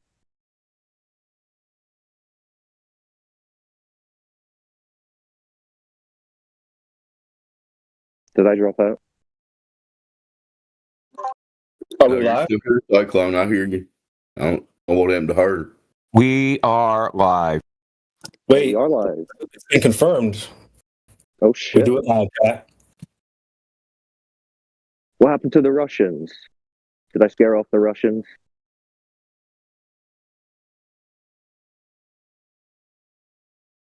Maybe she found out you're from England. Wow. Your country hates Russia. Well, your government. You're gonna me like that. Yeah, you worried her. She's going to ask her husband if this story's true. Yeah, oh boy. She's going to listen to the tapes. I've started a fight right now. That's all right. These Russian women can handle themselves. Oh, she's back. Welcome back. Sorry, I... Is your husband cheating on you? No. W-Mans. Good, I'm sure he's not. That was just for illustrative I'm sorry, my VPN is not working. I want to say you, like about question, as if my husband is cheating on me. I'm like, I don't need like these proofs from women or other people. Or maybe he's a gay. I don't know it. Hey, no. Maybe. Maybe that, yes. And I just, I will ask him and decide due to his reaction, Right, okay, but then the difference there then is that you've got a belief versus knowledge. Okay? Yes. And that's a very important difference. And what we are interested in here is knowledge. We're not interested in a belief about what the earth is. We want to find out what is true. And to do this, you need to use observation, measurement, empirical study, like science. Maybe do you find some studies about researchers about this topic? Yes, a lot. And what did they say? It says it measures flat, not curved. Okay, maybe can you share the links because I'm really interested. Yes. Who's got a good long distance observation on them? Is DJ on? He's my go-to long distance observation guy. Again. Am I going to have to do this myself? I generally like to hand this off. I've become lazy. You don't have them. And you're just doing a prank. No, not a prank. Do you see the side chat? Either you're really right, or no, you're just a really big prank man who like, I will think a theory and I will talk about it everywhere like this. No, it's not a prank. Yes, I am a big brain man. And yes, the earth is flat. We can show you. We'll send you links. I'll send you a link to the home server as well, because that's where we've got a lot of these experiments, tests. Okay, please show, please send, but where will you send? Right, what's your name? Sorry, I didn't catch your name again. Asha. Who's that in the chat? Alex? Fanta? No. On here she's Fanta. Cyclone. Fanta, okay, Fanta. Yeah, like my name in the Discord? Fanta, that's what I'm looking for. Yes. Good drink. Okay, it doesn't let me send you the link. Great Fanta is the best one. Disavow. You're gonna go up to the see in the channel. You've got YouTube Bot 2 and YouTube Bot right at the top. Tell me who I'm sorry. You will my personal chat show me. In personal chat. I tried to send it in your chat, but you've got DMs off or something. So add me as a friend. Old youth? Is this you? Send it. No, it's the Cyclone. The wolf in the tuxedo. I don't understand anything. Right at the bottom. The cyclone. I don't know. But it's Wait. also up on the 24/7 Live, the YouTube account right at the top of the VC. There's a bunch of links. And one's discord.gg/flat earth. Bear with us, Yeah. guys. Where is the And, chat of this? Okay. Where are you looking right now? Oh, yeah. I found it. Right. What did I you found find? the chat. Oh, you found the chat. Okay. The chat of this part, yes. Okay. Can you find the user list of the people who are in the call? Can you see all the names? Yeah.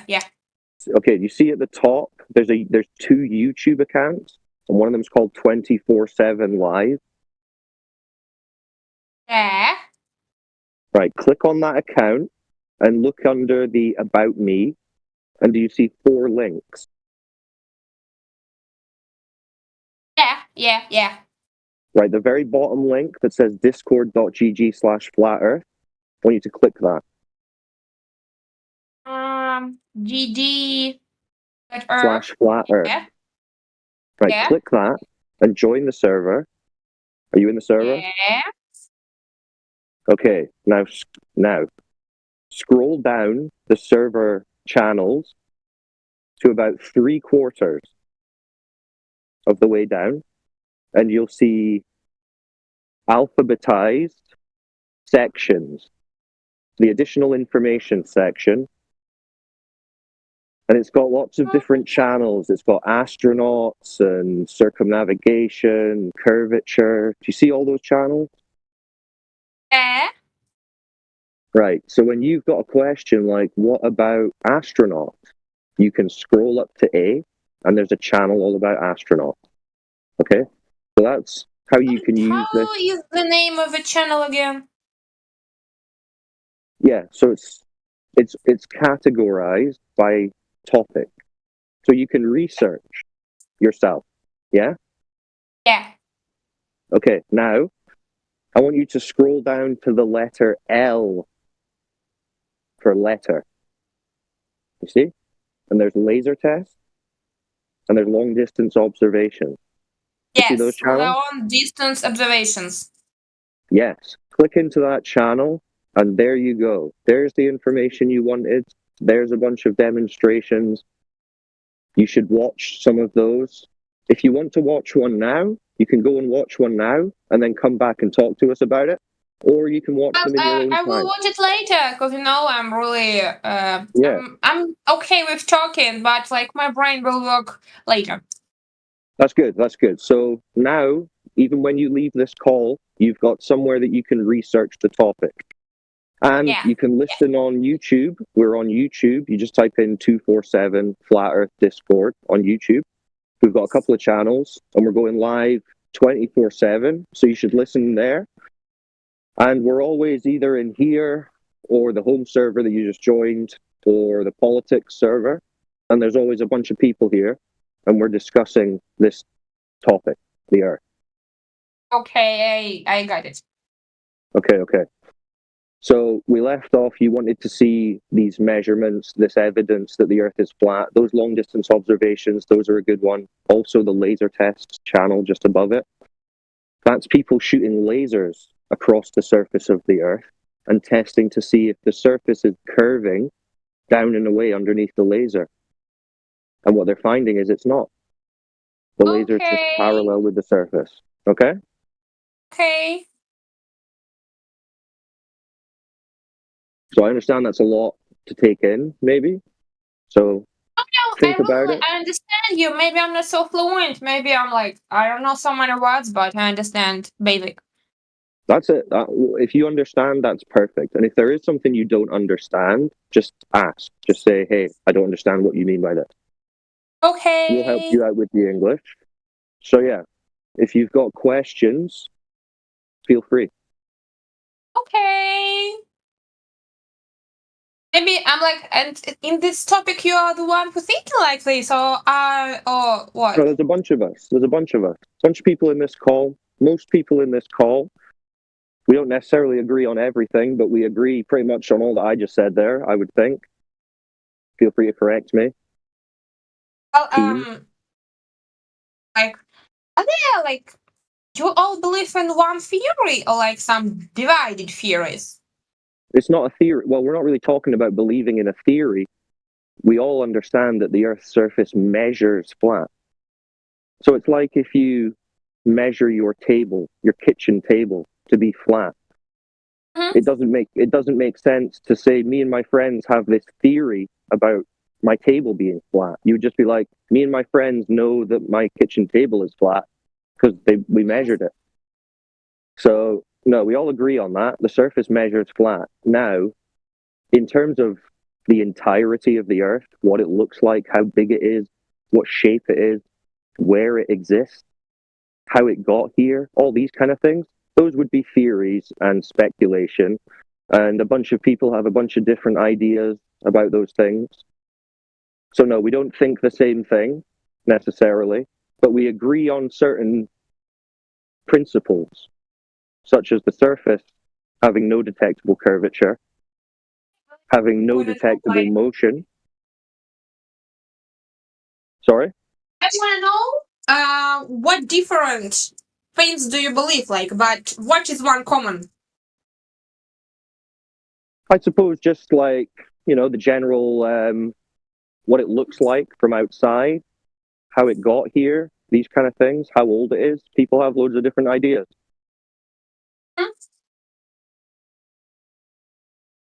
Okay. Yeah.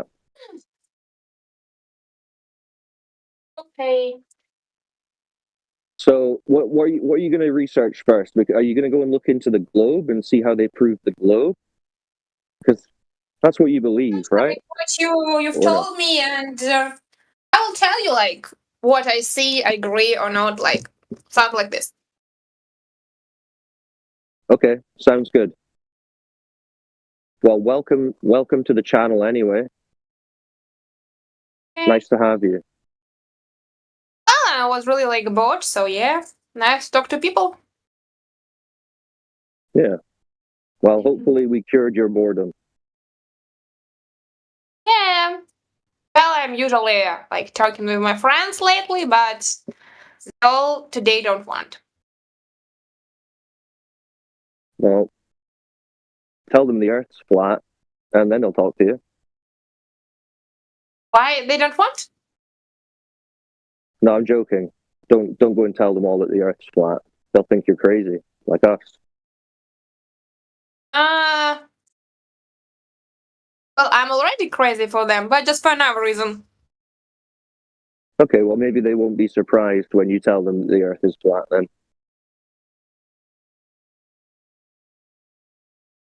It would be, but okay. Yeah, that's fine. If you've got any more questions that you want to ask, feel free. No. I got everything I want to know. Another Oh, like- satisfied customer. Love to hear So it. like, I will like and tell you what I think like later, okay? Yeah, sounds good. Let us know. Excellent. See you Cool. later. Peace.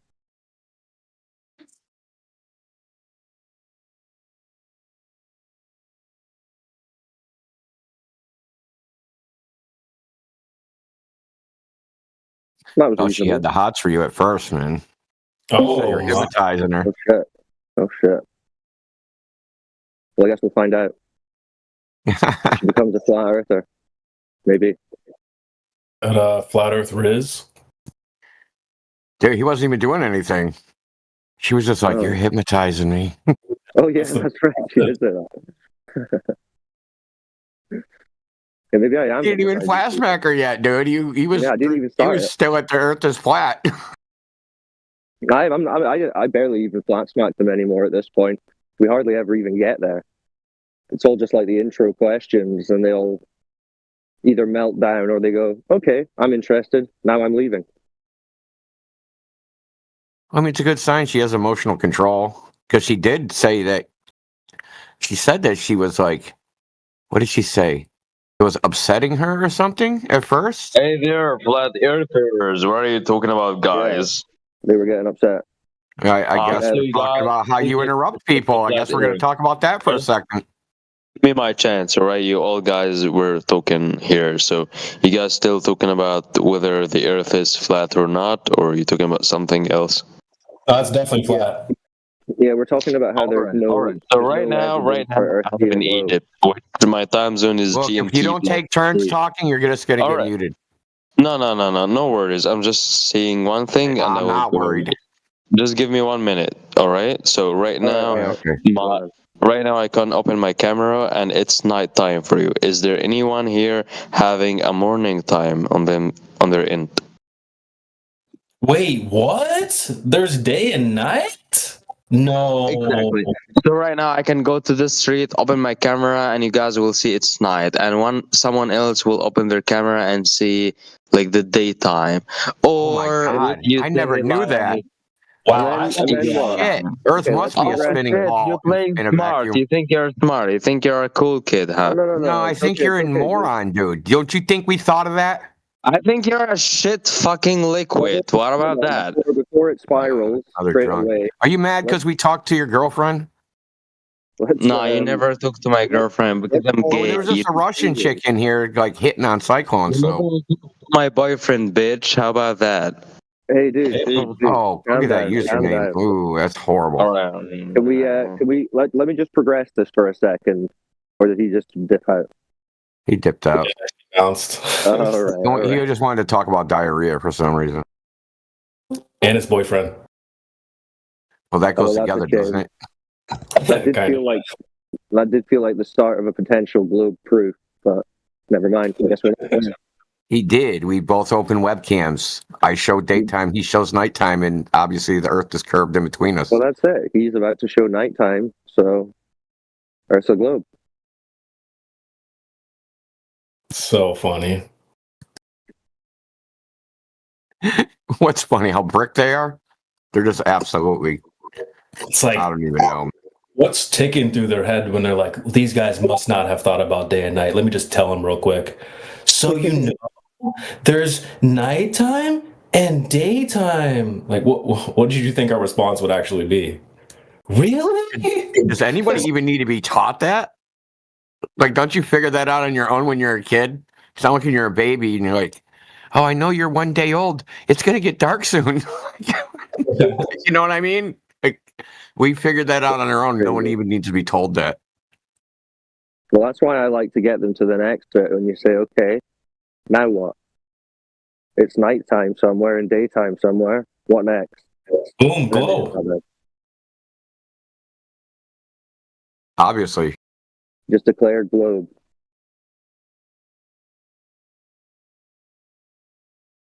Yeah.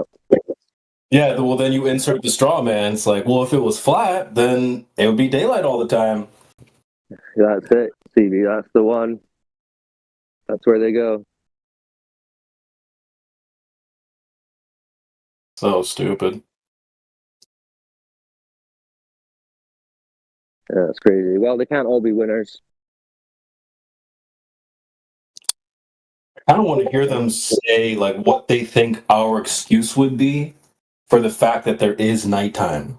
Right? If they're going to say that a flat Earth must have only sunlight everywhere, then what do you think is our reasoning for why there's darkness or nighttime? Like, why don't you explain that?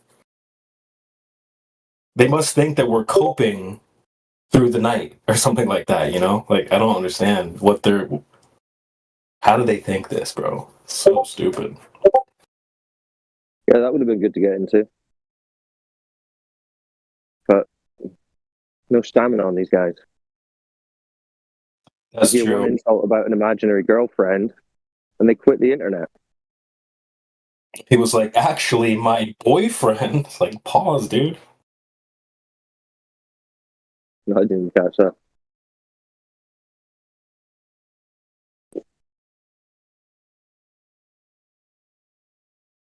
All right, well, good luck rustling up some more Globers. I'm going to dip off, guys, but good chats. All right, dude, that was some good shit. That was highly enjoyable. W's in the chat for Wolfgang, guys. W's in the chat right now. Spam them.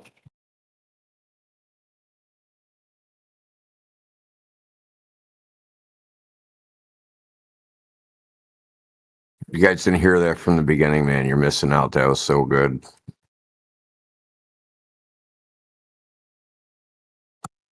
What happened? Just like if you heard that from the beginning, like when she came in, it was just good, dude. He freaking knocked it out of the park. Just because she didn't know anything about this topic, absolutely nothing. Dude, I came in at the absolute worst time. She was like, my boyfriend cheating? What? I was charging up, but I had to hide my power level.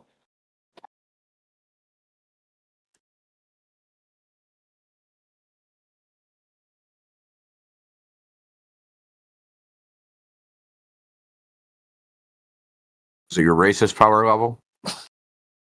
Amongst other things, yes.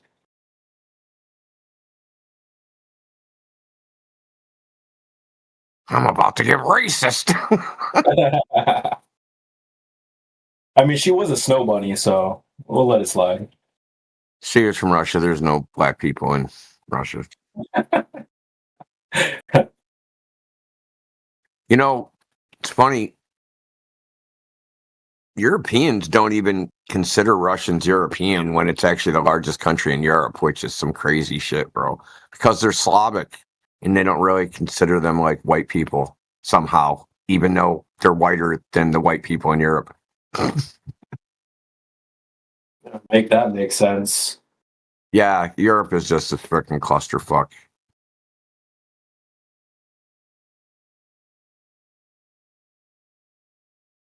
Well, think about it, dude. They're dominated by a tiny little fucking island for like 400 years.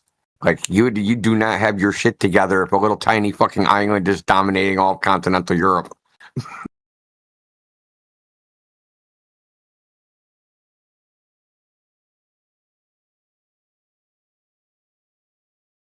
It's like 23 miles away, man. Like, it's not even far away. It's not like it's an island far. They're like, it's close. Like, you can get there. You can see it.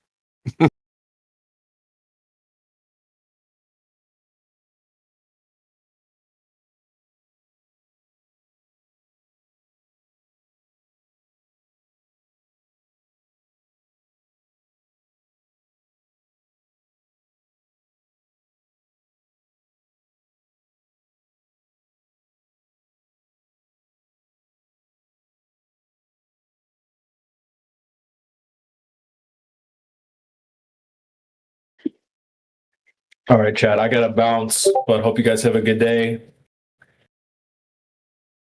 See you when I see you. Yeah, man. Try not to hurt your back again. I mean, I've been hitting the gym. We should be all right. Okay. Yeah, dude, you should take a day off, man. There's no days off, sir. You're gonna get muscle fatigue. That's how you hurt yourself, man. Hey, no pain, no gain, my friend. No pain, no gain. So, okay, do it for the team. I know. But yeah, shout out to Indio. I'm just injured. I'm not hurt. Exactly. Put me back in, coach.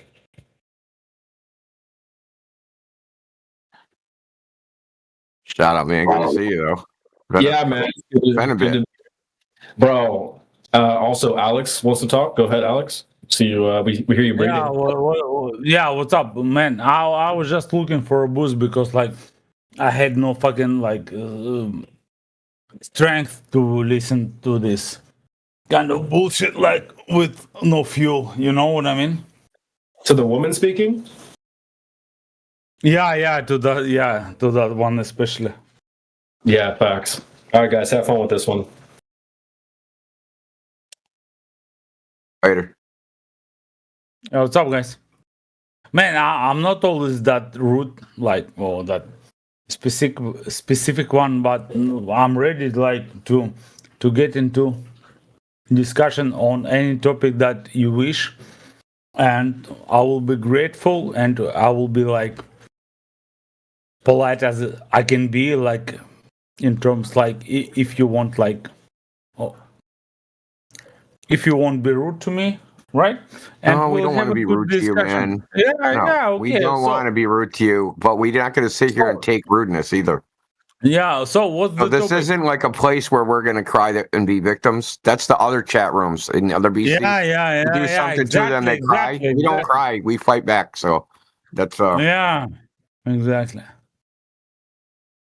So what's the No, topic? I don't mind a little feistiness. It comes with the territory.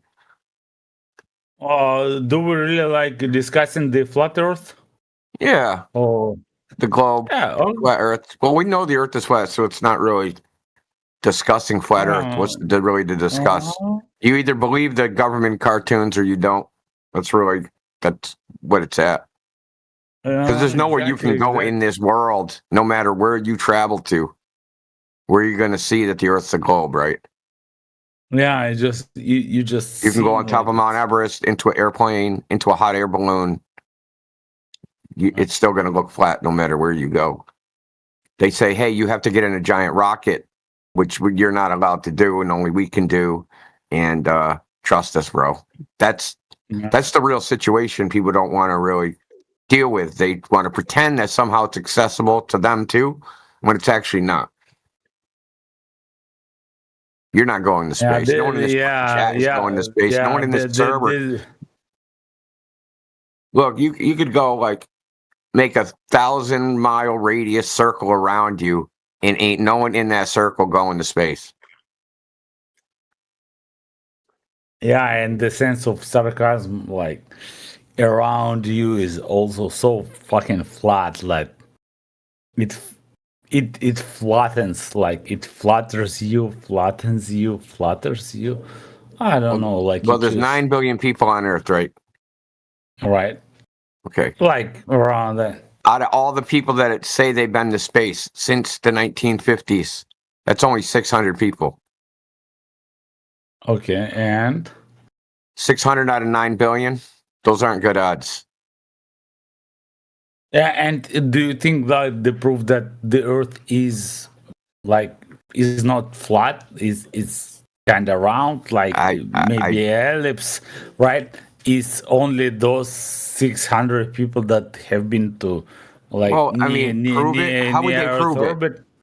How would they prove it, man? Yeah, either I trust what they say or I don't. Right? That's it. They can't actually prove it to me. No. Actually, it's simple. It's went down like way before people went to near Earth orbit, right? It was done like by Grecian. Like I don't recall exactly the name, but he was doing this stuff like. He was taking this, the stuff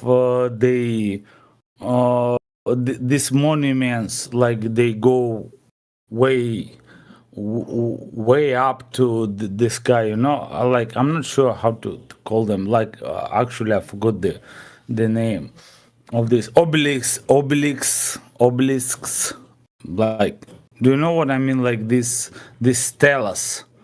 These columns, you know what I mean, like that. Yeah, obelisk. That's right. Obelisk. Yeah, and he just like took the measurements of the shadow of the one obelisk at one time, like at one exactly time, like. And then he moved up. He moved up north and took the measurements of another obelisk. Of what the fuck with my English? Like this stuff, like very very tall stuff. Yeah, the exact same like height, but on the different like how do you say it? Not longitude, latitude, right? and he measured at the same time the shadow of that I know what you're obelisk. talking about. Yeah, and if the Earth were flat, the shadows would be the same, right? But they weren't. Yeah, because the Earth is curved. And whether wouldn't be the same. whether it's ellipse, round, or but it's not flat. They wouldn't be the same. Yeah. Okay, take a can of soup. You got 2 cans of soup? 2 beers? You got 2 beers? You got 2 liquor bottles? I don't know. Take one, put it right under the light in a kitchen, and then put one near the wall. Are the shadows the same length? No, they're not. So silly. He didn't know his latitude. Latitude wasn't invented yet. Yeah, that degrees, angles weren't even invented yet. Yeah, that makes it more probable than ever. Even at small distances, you can prove that the Earth is not troll versus troll. Oh, that was flat. old dude. What's up, old dude?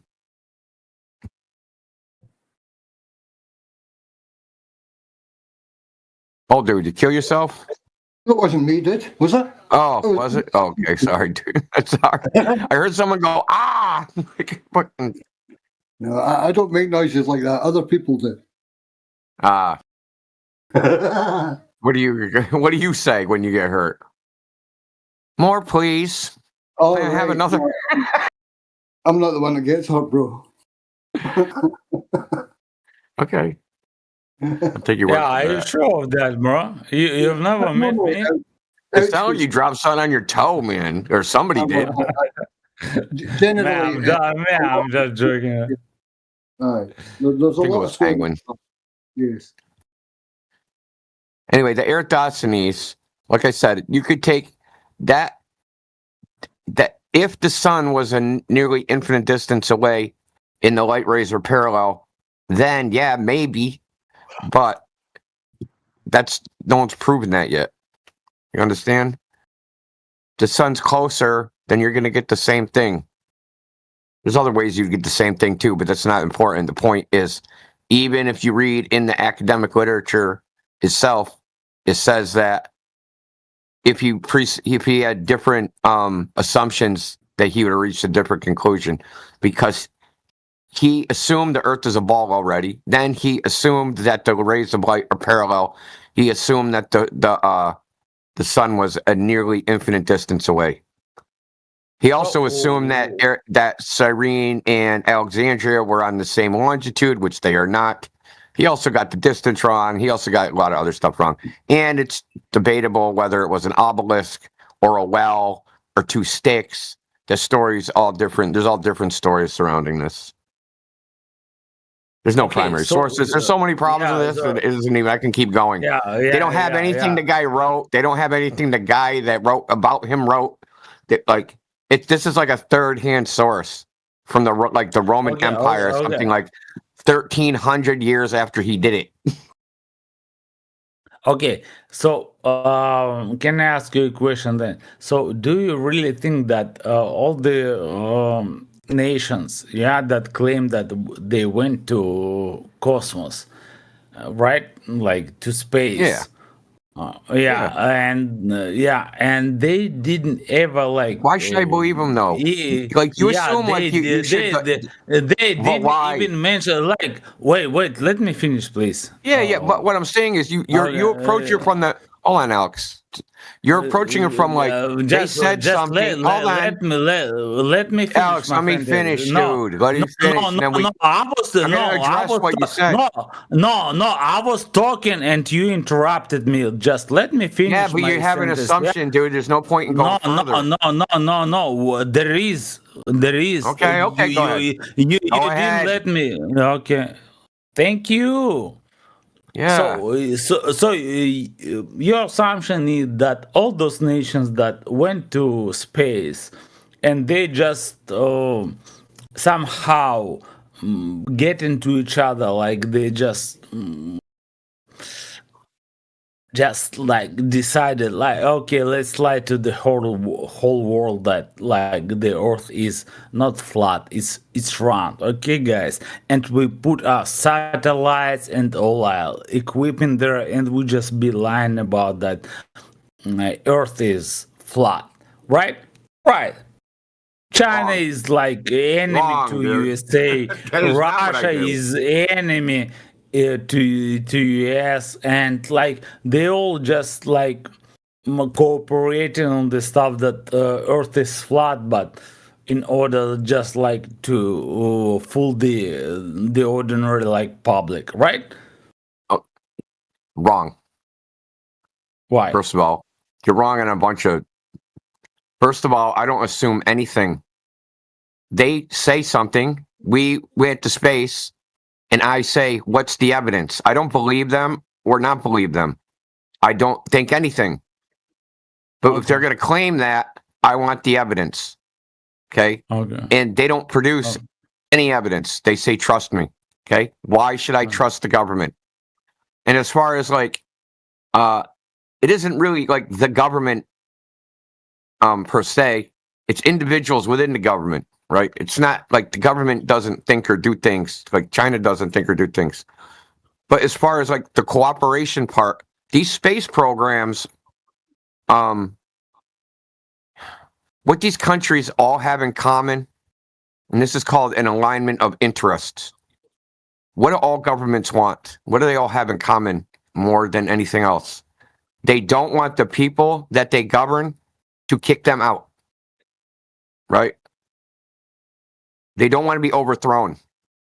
They don't want to be killed by the mob. Yeah, and do you think right? They all want that. Doesn't matter what government is. China doesn't want their people to overthrow them. The United States government doesn't want their people to overthrow them. The Russian government doesn't want their people to overthrow them. It's every government in the world is the same thing. These space programs are used to control the population. That's why they don't tell on each other. How come? It's internal it's morale. I can tell you in the United States, right? Oh my God, we're going to space. We're so fucking great. We're better than everybody else, right? In like all these countries, they also want to do it because it gives patriotism. United States never been to moon like from 70s. I believe you. Like, yeah, I don't. They never went to the moon. Hell no. Yeah, but at least at their claims. Yeah, they never. Yeah, they're liars. Yeah, that shouldn't shock you that the government's full of liars. I mean, everybody knows that. Soviet Union, including Russia, like never pursued that goal, like going to the like space, moon, Mars, I know, or whatever. Yeah, so it's not the thing anymore, except like Elon Musk, like just. Elon's also a liar. Yeah, just like he said when he put when he said he put his car in space, he said, it's real because it looks so fake.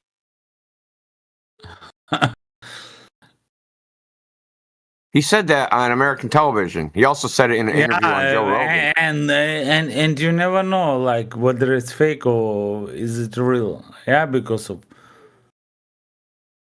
What do you think? Well, I mean, I'll tell you exactly what I think about this whole thing. The bigger picture. The bigger picture is that I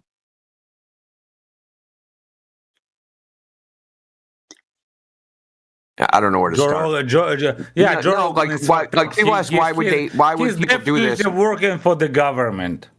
No, I don't like the government. Like a lot of people work for the government. The police is the government. The police aren't faking space. You know what I mean?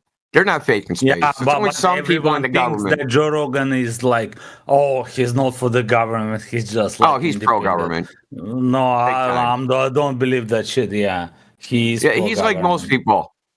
Yes. They don't like the government until they need the government. Or until they want the government. So, like, if there was a bunch of people breaking into his mansion, he'd want the government. You know what I mean?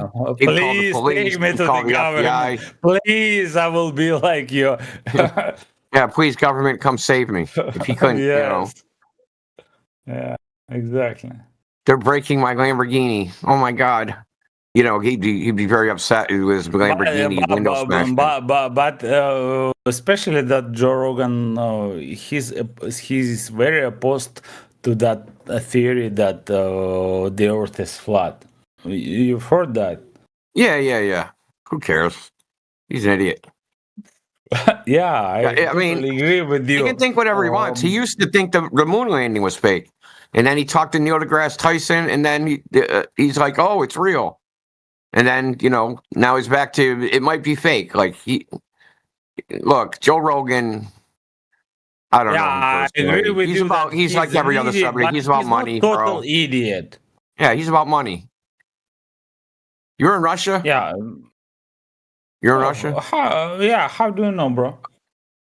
Like, are you tracking me? Or, well, how do I know? Yeah, the way I'm talking. Yeah, and we just had a Russian girl, so you're like she said she was in Russia, so it's like the accent. It's easy to tell. Plus, I actually listen. I watch a lot of Russian stuff on Telegram about the special military operation. So actually, I do not have Telegram. I'm not going to ask you any questions. But I'm just saying I'm very familiar with, like, lately of the last 3 years of Russia, people from Russia. Not a lot. I'm not going to say I fucking know everything about it. I'm just saying I'm familiar. I'm more familiar than say your average American. Believe me, people from Russia don't know about that a lot. But there's a Russian flat earther in Murmansk. In what? That has done a whole bunch of in Russia, Murmansk. Yeah. So he's done a lot of experiments. Please. Pardon me? Okay, can you repeat one more time because like I didn't get that well. Murmansk. He's a Russian flat earther. He's in Murmansk. Murmansk. Yeah, Murmansk. Yeah, Murmansk. Whatever. Okay. Like, now I'm getting my English corrected. It's fucking great. Yeah. Let me see if I can find him in here. Bro, I'm just like used to hear the name of the city like in Russian, so it's unusual to me hear it in English, so that's why. Yeah, nobody because it. Yeah, I get it. It sounds strange. It sounds French. Strange, like strange, weird, like unusual. Strange. Yeah, bizarre. I want to learn Russian. What's the best place you learn Russian? Where's the best place to learn Russian? Yeah, learn read Dostoevsky, like any book of like read it in. I want to read it in Russian. Yeah, I know. You have to read in Russian. Dostoevsky, like idiot. I have to learn Russian before I can read it in Russian. No, you have to read before you speak. Yeah. Oh boy. Yeah, that's how you learn Russian. No, actually. No, I'm just reading something. Because man, I've graduated medical university, and like I used to study with like Africans, South Americans, Vietnamese people, and all like every like advice that I gave them to like according like to Russian language, like read more. They they were like giving like me how feedback, like positive feedback afterwards, like, oh, thank you Alex, like yeah. On that the only way I'm going to learn Russian is if I like go into Russian kindergarten. You got kindergarten? No. Yeah, I know what kindergarten, but I need to go there. That's where I got to go. I got to start there. Oh man, no, man, you appreciate your abilities, like to learn languages. Like I'm sure of that. Like you use ChatGPT. English is hard to learn. No, English actually is not that hard. Oh, really? Okay, cool. Yeah. German is more like it's much harder to learn, and Spanish is harder to learn as well. I don't find German that hard because there's a lot of words in English that are also German words. So German, and the structure is the same. No, they have this like how do like they change their the endings of words depending on like how do you say it? Like I'm not sure. Like in Russian we have this same structure as well, but we have 6. Падеж, I'm not sure how do you call that. And in German they have like 4 of these, so it's a little bit easier. But in German What is you that? have the It's called a suffix. Is that what it is? A suffix? yes, kind of stuff like suffix. Yeah. When you say, for example, like I gave it to him, I am giving to you, or I gave it to her. Yeah. And every time the ending of the verb is changing, and in addition to that, you have the thing that some verbs they have this feature that when you say the sentence, you say the verb, but you never know the meaning of the sentence until you hear it completely, because the how do you say it, like the beginning of the verb moves to the end of the sentence. That is fucked up. Yeah, that is kind of whacked out. Yeah, that is that's why I've never learned. Like I've learned it like for It must 9 take years. them really long time to have a conversation. Yeah, and I've never learned it actually. Like I know only like ich heiße, wie heißt du, how bin Jahre alt, and that's all. That's my German. Like my Spanish is even better. Like I've learned like for 2 days, and it's much better than German. Okay, so Alex, let me tell you this: that why? Have you ever asked yourself why science and the scientific method was invented? It was invented so that things like personal bias or ideas about why people would do this or that you don't need, that doesn't decide what the truth is, right? So if you write down your experiment, exactly what you did, someone can read that and do exactly what you did and either get the same thing or not get the same thing. And that's how you decide what's true or not. Regardless of what he says, it has to be repeatable and testable, right? That's why you ask me questions about these governments and the government people. And yeah, that's curiosity. But this question about whether the earth is flat or a globe, it can never be solved by trying to peer into the minds of men. Men do lots of things for lots of reasons. I'm not going to try and figure out if the earth is a globe or not by questioning why they would do things. I just go, I can just figure it out by testing the earth, right? That I don't need them. I don't need to try to figure out the inner workings of the freaking world order to figure out what the earth is. I can just go test the earth and find out for myself. And what we found is that when we test the earth to see if it's actually a ball, that it's actually not. So what are we supposed to rely on? The test that everybody can replicate, like you, me, Crit, fucking everybody in this chat can go out into the real world and replicate and we'll all get the same result. Or I can turn on the TV and listen to freaking idiots say that the earth is a ball. That's my choices. I choose to let the earth tell me what the deal is. Can I just interrupt you for a second? Yeah, go ahead. I'm done. Before I lost my thought. Actually, I can see your point, because sometimes I can see some people who doesn't have a degree, for example, in history or archaeology, they have enough money or will to do their own research, and they put in work in all that stuff, and they come up with books and shows and everything, and they just keep on getting ignored, ridiculed by the all Like Anatoly community. Fomenko?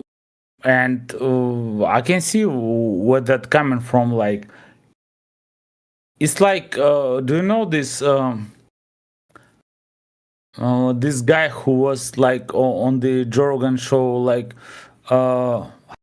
what's his name? Like, he's talking about Graham? like in Graham Hancock. Yeah, Yeah. Graham Hancock. Yeah, you know that guy. But he's been ridiculed like for decades. And actually, some of the stuff that he was saying like from early 90s has been proven like by scientists like who is studying like geology on the stuff, that actually there was an impact like 12,800 years ago. Like, and some scientists like keep on telling that no, that bullshit, we don't believe that. So yeah, the main community of the scientists, like, they keep pursuing You ever ask like why they one do that? goal. I don't Why know, they man. do? I don't know. They're trying I to don't- maintain. What they're trying to do is maintain a chronology of mankind. A chronology, like when things happen, that like this happened this time, this happened that time, this happened this time, right? And I don't know if you're familiar with Yeah, Anatoly and, Fomenko. such people as Graham are you Cook familiar just with describe Fomenko? that chronology. What? Yeah. Who? Are you familiar with Anatoly Fomenko? No, I've never. He's heard of Russian. him. He's Russian. He's got like a museum in Moscow. Anatoly. Maybe I just don't hear that. Fomenko. Like, He's like a mathematician from Russia. He came up with the idea that the chronology maybe if you maybe the if new you type it, chronology. I would recognize His book that. he has a book series called The New Chronology. I don't know how that translates. Man, Here, hold on. Maybe you maybe I'm not used to pronunciation. Fomenko. Here, I'll post a Wikipedia article. You could probably just.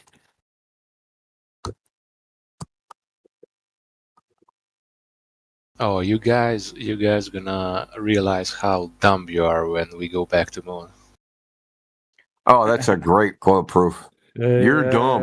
Look, brother, I could be as dumb as a box of rocks and the earth is still flat. You got it? It doesn't matter how dumb or smart I am, the earth is still flat. When we go back to moon in 2 years, will you believe? Oh, yeah, that's what they said 2 years ago. Look, they can't even make the spacesuits, dude. Even though they made them back in the 60s, dude, they've gone through 3 contractors just to make the fucking zipper. Oh, zipper on the spacesuit? Oh, yeah, they zippers on the first spacesuits. The heat shield is a huge problem. They can't recreate the heat shield from the 1960s. None of them work. And the problem is, like, if you ask some globalists, they'll be like, well, the atmosphere is more dense now because of global warming. There's more. They claim they destroyed all the technology because it's useless. Nah, we will go back. Imagine that. Alex, look in the chat. Hold on just 1 second. Okay. Alex, look in the chat. I posted a link to him. Okay. And We'll go back to moon I'm under gonna shut up and let somebody else talk because I gotta jet for a minute. They're trying to maintain the chronology, which is like the history of man. They don't want anybody altering that because that's a source of power, right? So that's all I gotta say about that. That's why Discord is banned in Russia, huh? You say Discord's banned in Russia? Yeah. Yes. What? Yes, Fuck, dude, y'all are missing out, dude. This is where all the cool kids hang out. Man, I'm using the VPN. What do you think, bro? Do you guys remember Russian Mike? He was like he was a huge anti-flat earther. Right before fucking banned like for a year. Yeah, right before he got banned, I'm like, hey, so you've been worried about flat Earth this whole time, and your government's about to boot you off Discord. What do you have to say for yourself? Explain yourself.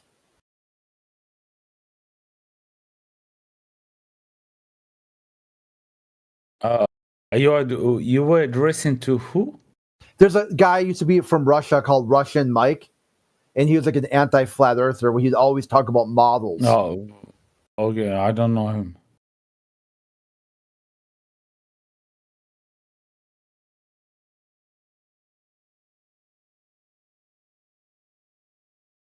Here, I'll post it in the. As soon as you guys see him, you're like, oh yeah, that mug. Here you go. Man, I can see that guy Anatoly Fomenko, but man, I'm not going to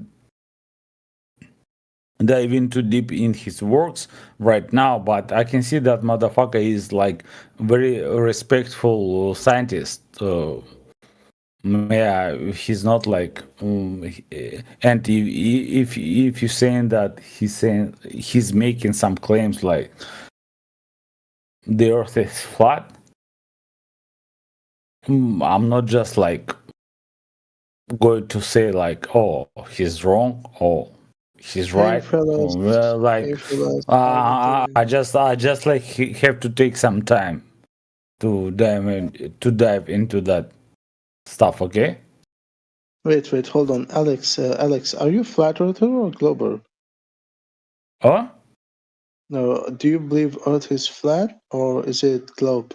I don't believe. Actually, I see for myself there are evidence that Earth is a kind of sphere. It's not totally like yeah. Okay. Yeah. Can you please explain to me how what evidence and what are your things that you're observing that makes you believe that it is a sphere? Okay, can you please name anyone? Gravity. Okay. Like there we you go. said that no. Sunrise and sunset. Said that you observe. You observed. You said you observe, right? I didn't put the words in your mouth. You said it yourself. So Okay. For example. Yes. Thank you. Yeah. We have satellites, right? Which satellites are you talking about? Any satellite that What's used a satellite? for GPS. Could you give a definition of what is a satellite? Okay, the thing that spins around the Earth. There's hundreds of them. Yeah, anything that spins around the Earth. Okay, rotates. Next, do you know what GPS stands for? Do you know its full form? That's all.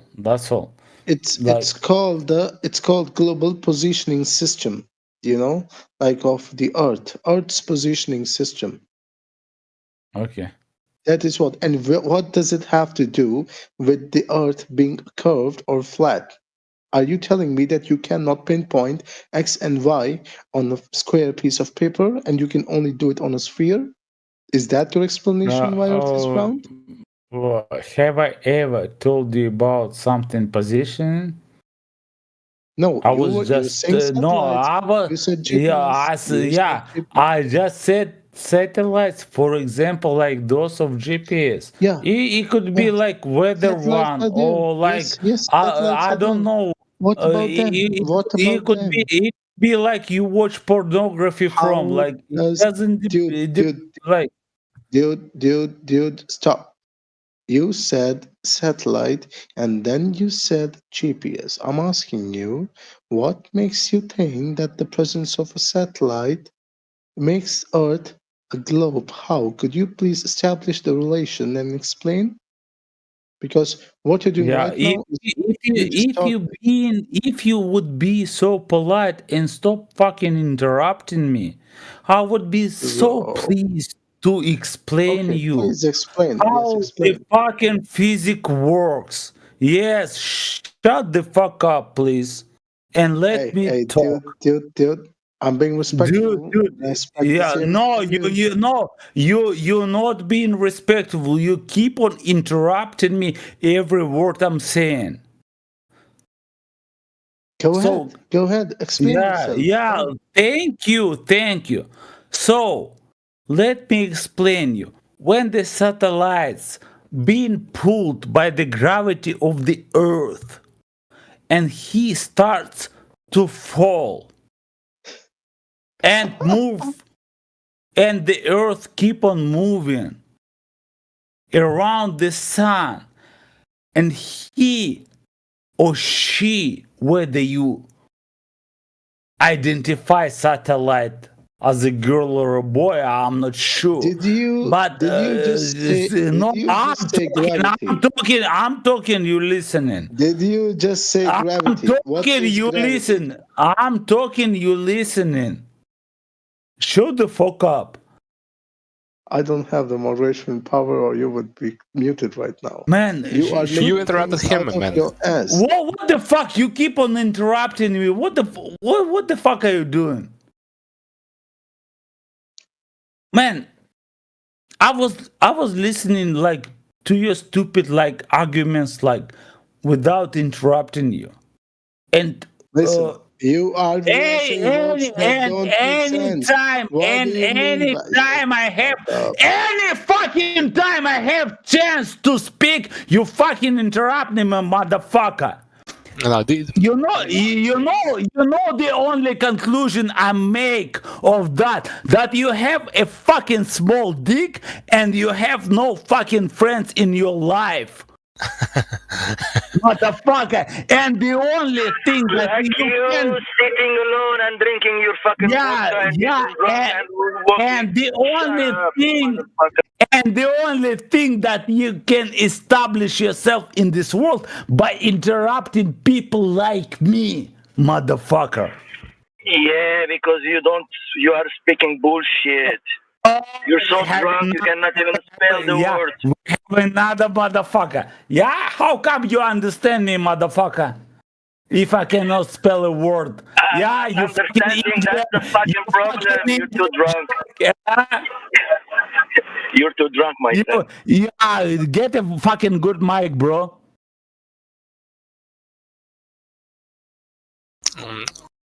People in here are fucking clowns. They like want to debate you, but then they interrupt you. Like many times they interrupt you. They don't even want to listen to you. Yeah, and then they mute you if you interrupt them. Yeah, it's always about when you're about to make the point of what you're saying and they can see it coming, so they have to talk over you so you don't get it out.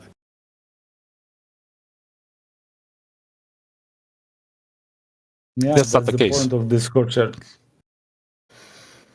Yeah, unfortunate. Yeah, I was here a few days ago. One of my friends was debating on flat earthers, and they would interrupt him many times. And at the end of the conversation, they would mute him, and they would say like, "Interrupting is not permissible in this room. It's rude if you interrupt people." Well, you idiot interrupted. You interrupt every time, like all the time you interrupt, and then you say it's bad to interrupt. Yeah, that's woke culture, like like.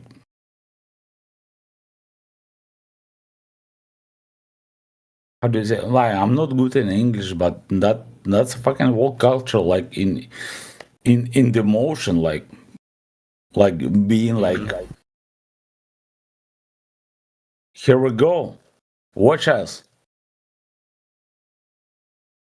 We're just being woke.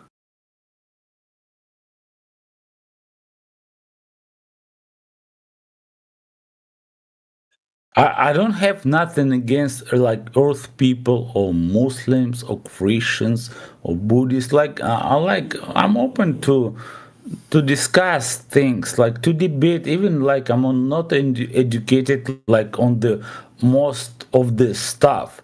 But if I realize that I'm not good enough, like to counter that argument, I'm just gonna admit that like that happened. Like when I talk to Muslims, like they like talk to me like stuff. Yeah, and like I don't know, man. Like I'm not into Bible as much, and I'm not into Quran that much. So like I'm not ready to counter that argument. So I'll pass. I admit that, and like it's okay. Though I'm Christian, like it's not shame to lose a Muslim because like you have like you don't know the Bible like you know from one page to like the last one. Like it just didn't happen to me. Like it's okay. It doesn't mean like I left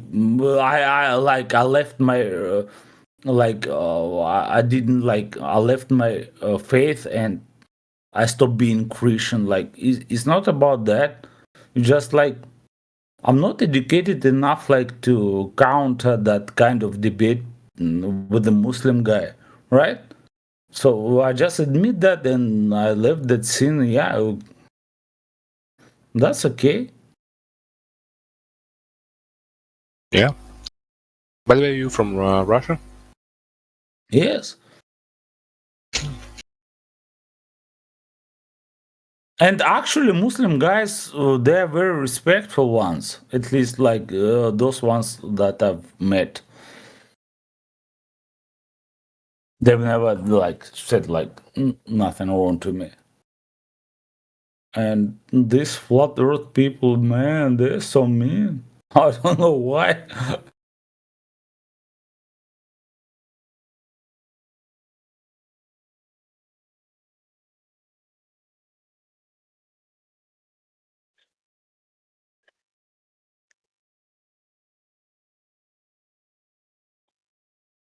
And why everyone thinks that I'm drunk?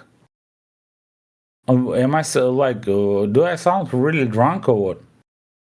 No, you sound Russian, and they're always drunk. So okay, Russian like equals drunk. Okay. I'm joking, dude. But okay. Man, some stereotypes like you cannot exclude them. Just like you have to take them into account, like every time you talk to person like to, for example, to Irish one, yeah, they always like they like to drink, yeah, they have a certain accent, and when you hear when you hear in Irish, for example, like Conor McGregor, like you'll take a guess, oh, that guy is drunk, huh?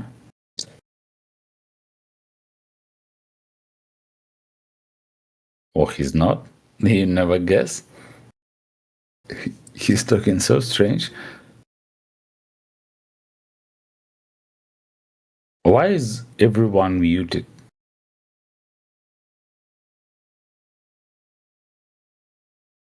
They're too scared to interrupt you, mate. No. I'm not that. Oh, okay, I'll mute myself so everybody can talk, I guess.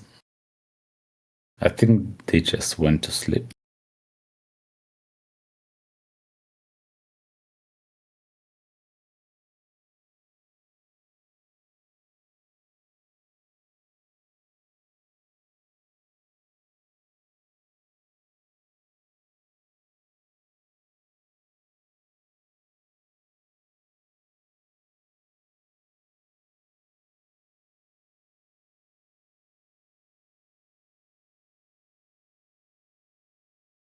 Okay, guys.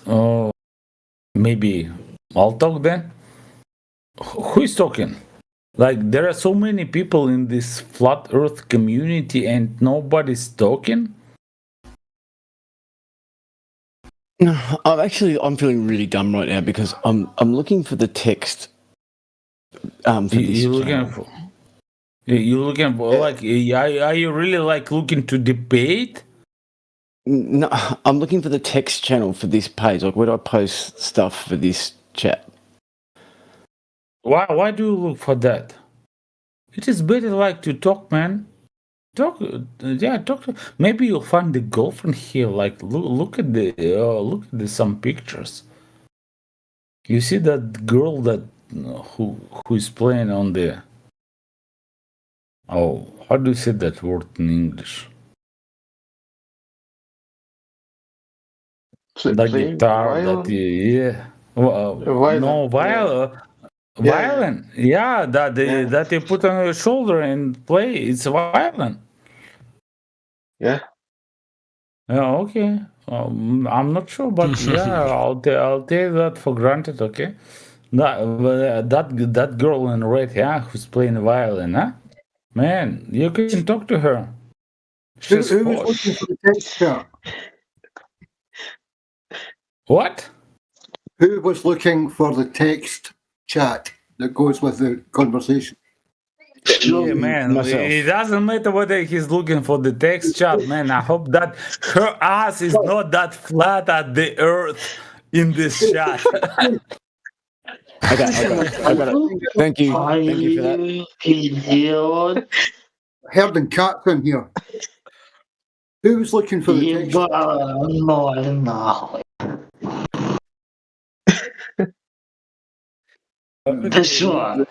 Hello. It was after Ricta. He was looking for the chat. Okay, you found it. Good. Yes, thank you. I don't know how you found it. Someone posted. The only time I ever get it is when someone posts something. I hope while he's looking for the chat or whatever he's looking, he'll find that girl in red with the violin. Oh fuck! Because she's hot, huh? Maybe she's chatting more than she's speaking because she definitely is not into speaking at all. Who knows? Who gets we have I don't know 90 of us. So how many people in the chat? There are and there is only one girl. We have one husky one. I don't know who. Yeah, whatever. We have many creatures in our chat, and only one girl in red with the violin, and only one guy in the chat who's looking for her. Yeah, you have to find each other. Anyway. And maybe she's asleep. Who knows? Okay, so the flat earth, guys. Is it still exist or we just move on? No, it's still maybe we rename our chat? It's still real, and it will still be real tomorrow when you wake up sober. So you were talking about Eratosthenes before. I posted a video in the chat of 1,000 people from the public taking shadow length measurements and plotting the sun's location from that. 1,000 people. Not 2 sticks from Eratosthenes, but using the same method. I just will use the simple the simplest method. Just answer one question. If the earth is flat, why I keep on falling from my bed every night? You're drunk every night. Try not drinking every day. Yeah, explain gravity, man. Explain gravity. I would like somebody to explain gravity. Well, he falls from his bed over the edge, and there was no more bed to support him, so he fell on the floor. No magic forces, buoyancy and density. If his bed had been in the water, he would have rolled out of his bed and floated in the water. Yes, buoyancy and density. Okay. Then why you shoot a bullet, for example, right? And the bullet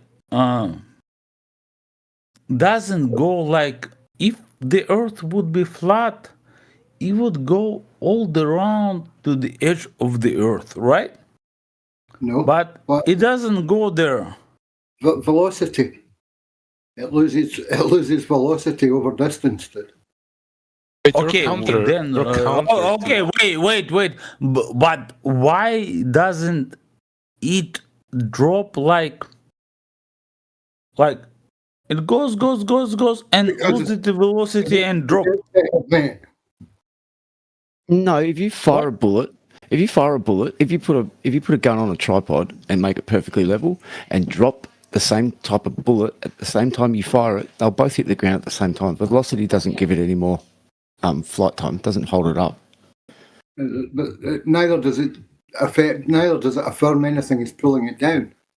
No, that's true. I wasn't arguing either side of the other. But if you drop a bullet right next to the gun that you fired one from, they'll both hit the ground at the same time.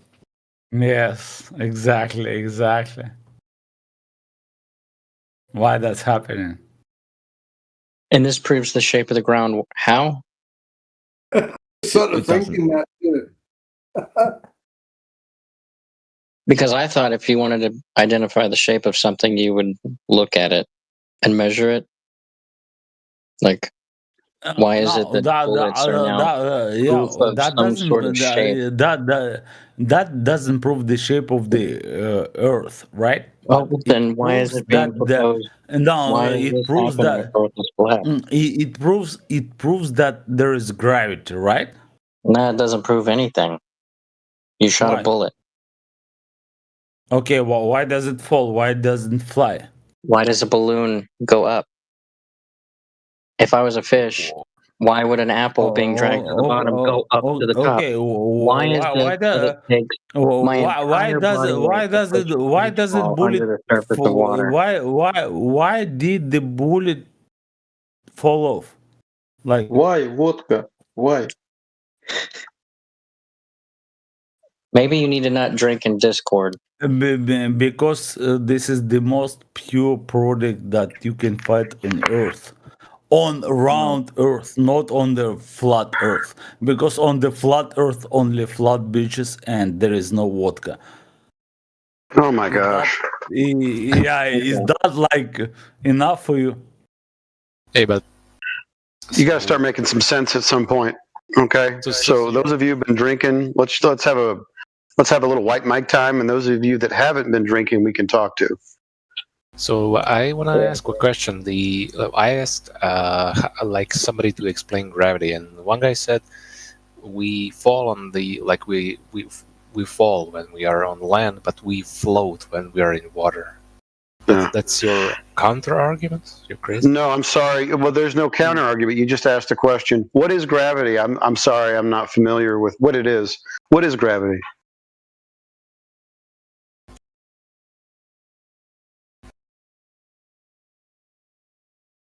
Well, gravity is we don't know the root cause. We don't know the root cause. But root cause of what? Of gravity. We don't know. You don't even know what it is. We have to establish what it is. What is gravity? What we know all the effects of gravity. No. We just have effects. It's not effects of gravity. What is gravity? Well, mass attracting mass because of it causes a depression in space-time. No. You've conflated two completely different geometries. Both of them are conceptual. Yeah, you have. What's it got to do with geometry? Well, because Einstein's gravity, the general theory of relativity, is purely conceptual. It's just mathematics and its formulas. That happens to answer everything, no matter how we. No, it doesn't answer anything, actually. Well, what doesn't it answer? Well, no, you'd have to tell me what it does answer. So what's the problem? And then you tell me how the math solves the problem. Okay, Mercury didn't seem to follow the rules completely of Newtonian gravity. When you apply Einstein's special relativity to Newtonian gravity and Mercury, all the maths then works out, and it makes sense. Okay, so now you're saying that one is complementing the other. Still can't do that. Two different geometries. No, one is three-dimensional. Using words yes, it does. You don't know the meaning of. I obviously know, because the Einsteinian includes a fourth dimension, which is time. That's geometry, length, width, height, and time. It's a concept.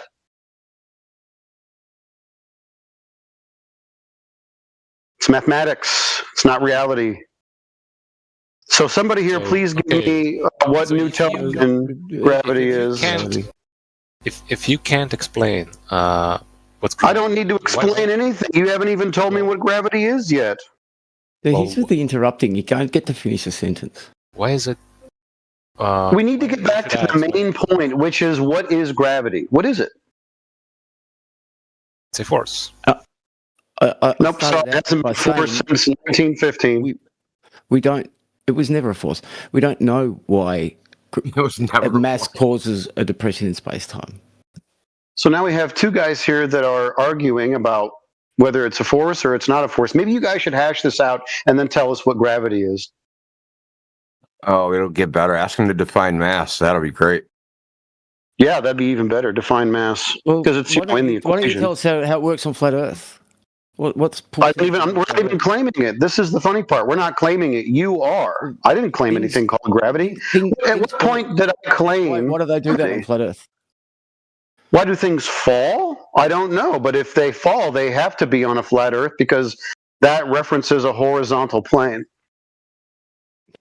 Did you just like into the arbitrary words? No, it's not arbitrary. These are very specific words. I'm using them in context. If something falls down, that's perpendicular to a horizontal frame of reference. So you're calling the Earth flat when things fall. Did you realize that?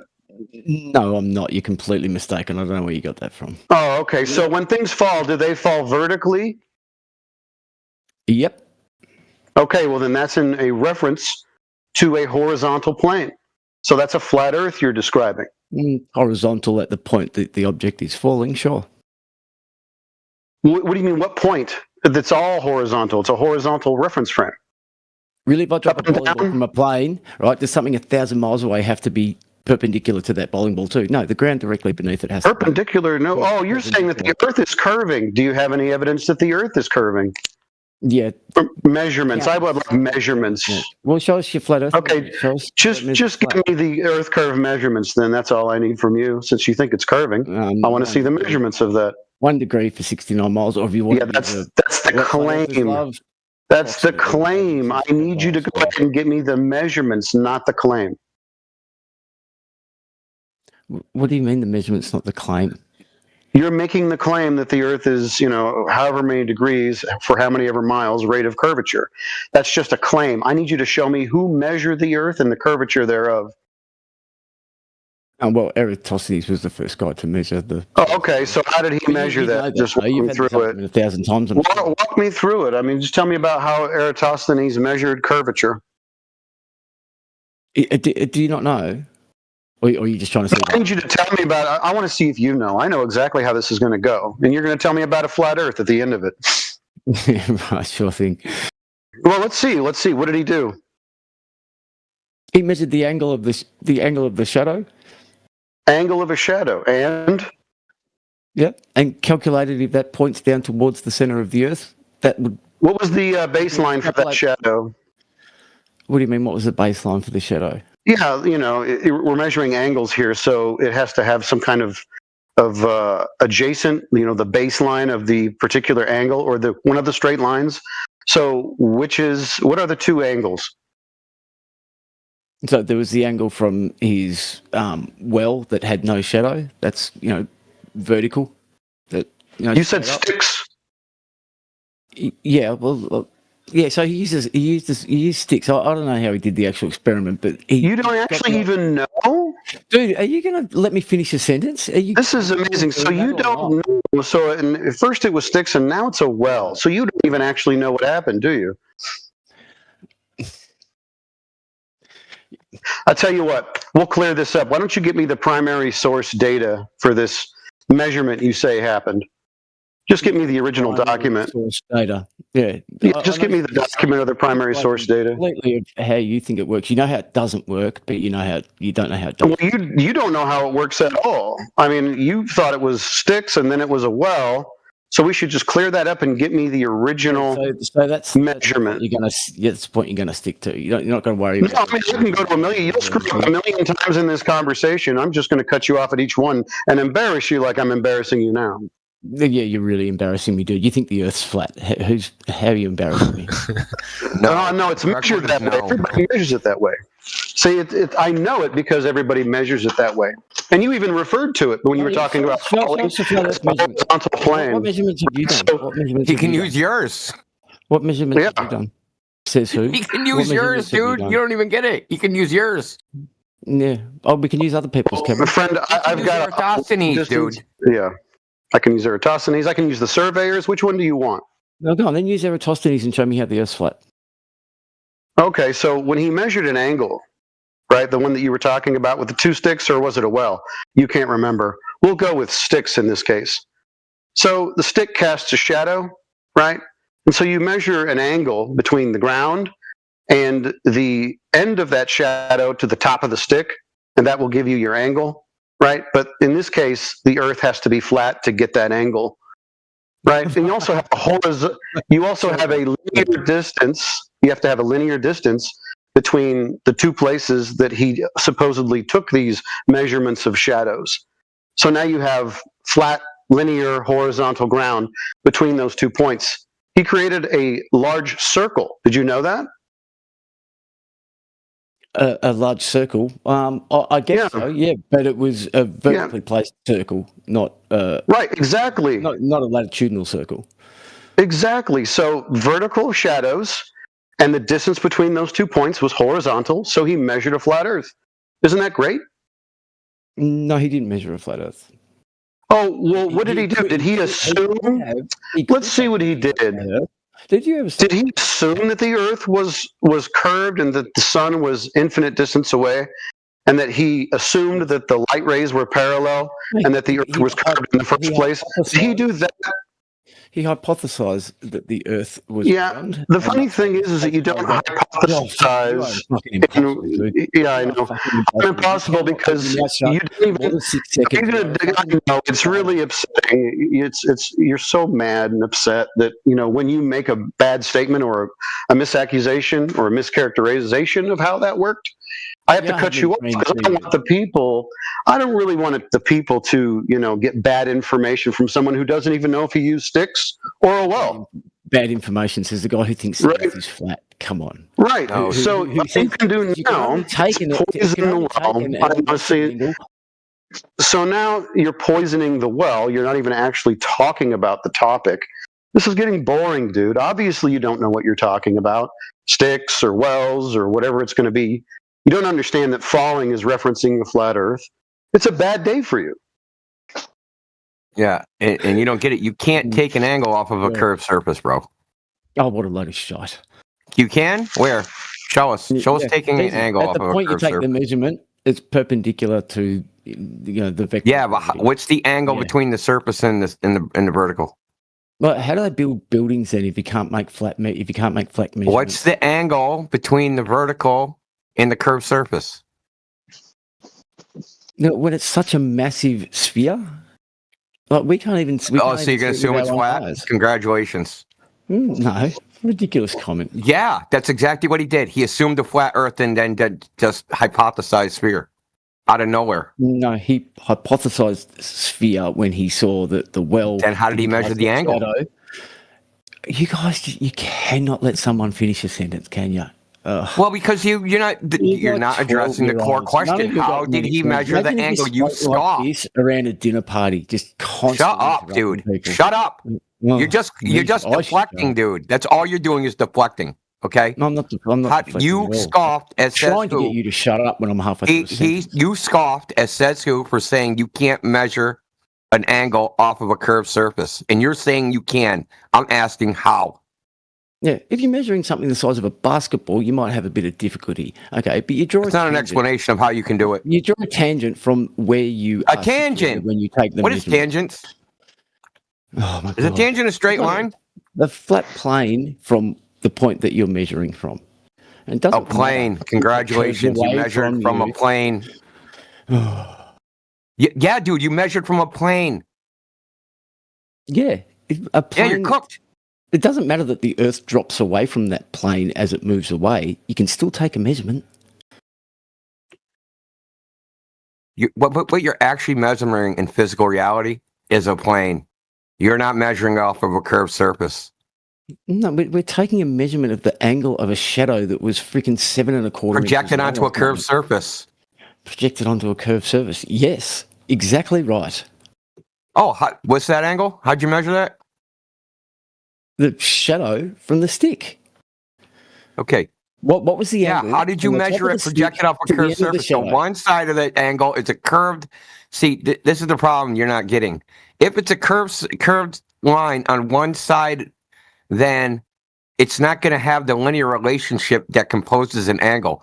See, an angle is a separation of two lines, and no matter where you measure those two lines, the angle stays the same along their entire length. If you have a straight line and a curved line, that geometric relationship does not hold. Okay? So you can't take an angle off of a curved surface or a curved line or anything like that. So you said tangent. So he's not measuring a globe, even hypothetically.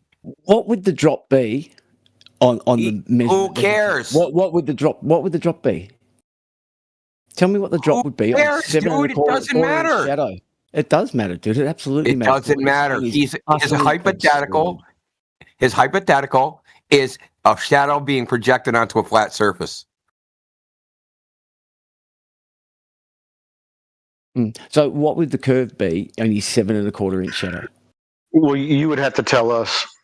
Yeah, we're not guessing. You tell us what the curve would be. You would actually need the measurement, which he can't do because he assumed a flat surface. He didn't assume a flat surface. He assumed a curved surface. That's why he did the experiment. That's why he did the experiment, because he was assuming it was a globe. He didn't do the experiment, dude. The guy didn't even fucking exist.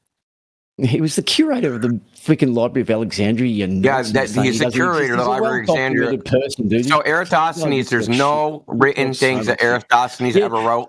And there's no written things that have angles. You told me they didn't have angles. No, they didn't have angles during Eratosthenes' time, I hate to tell you. They didn't even have degrees. They weren't introduced into Greece for bro, listen closely. They weren't introduced into Greece for 300 years after he was dead.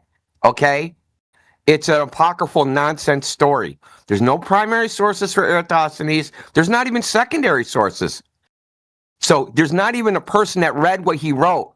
There's a person that read that somebody said that read what they wrote, and they don't even have that. It's even within within academia itself, they doubt the guy ever existed. I'm not just making this up. So there's a book called Eratosthenes' Geography, which is written by a historian, and it starts off saying there's doubts that this guy ever existed.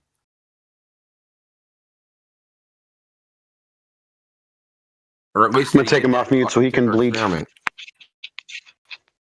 He can cry a little bit. He's fucking muting shit from there. You go. See, I told you. I'm gonna take him off mute so he can cry, and that's exactly what he did. We'll see if he does it some more.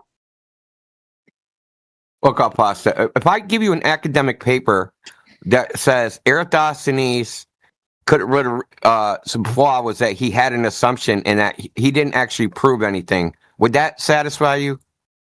No, an academic paper from academia. I'll with you. Sometimes you don't have control of the mute button. From academia. So not us. Oh, you ran away. Yep. So that's what happens when there's foundation of their belief as an authority, then you're going to pull out an authority that says he's wrong.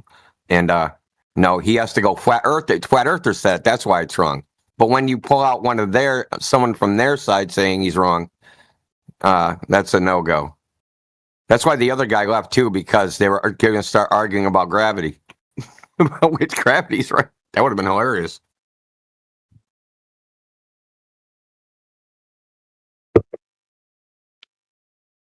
Samba, did you have some questions about gravity?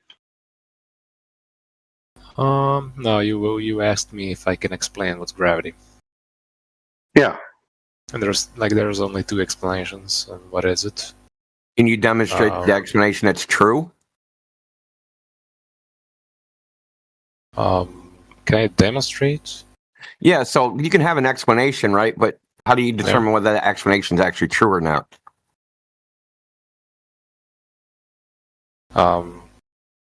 Well, so I don't know. I don't think you can the explanation. What is the explanation? Well, explanations are pretty. I mean, the Einstein's explanation is pretty, like, pretty cool. No, like it makes more sense than the Newton's explanation, I guess. But it doesn't matter. Like, how do you explain? Would it surprise you that neither one of those are explanations and that they're both just descriptions and they're not actually explanations? That people will turn the description into an explanation, meaning they'll tell little stories about the variables within the mathematical formalism. Whatever. How do you explain other stuff proving that Earth is not flat? Like the shadow of Earth on the moon when it's night. How do you know it's the shadow of Earth? Yeah, well, it is. How do you know it's the shadow of Earth? How is it not shadow of Earth? That's asking me a question doesn't tell me how you know it's the shadow of Earth. Then what is the shadow of? Why are you asking me another question? You said it's the shadow of Earth. I want to know how you know that. How is it sunrise and sunsets? Oh my God, asking another question, dude. Can you answer how you know this is the shadow of Earth?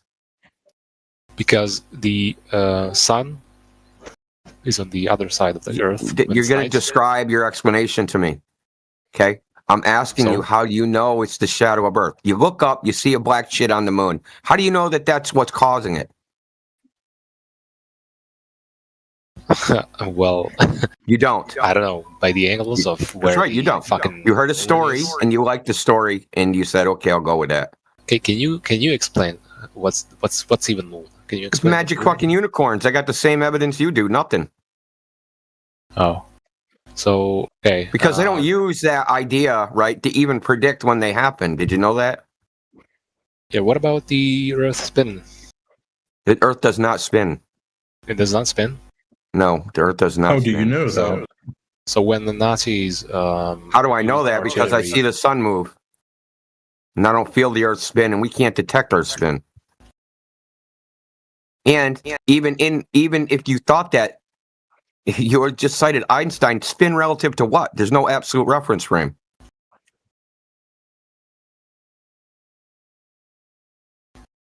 Oh, that fucked you up, didn't it, Maestro? No absolute reference frame. Spinning relative to what?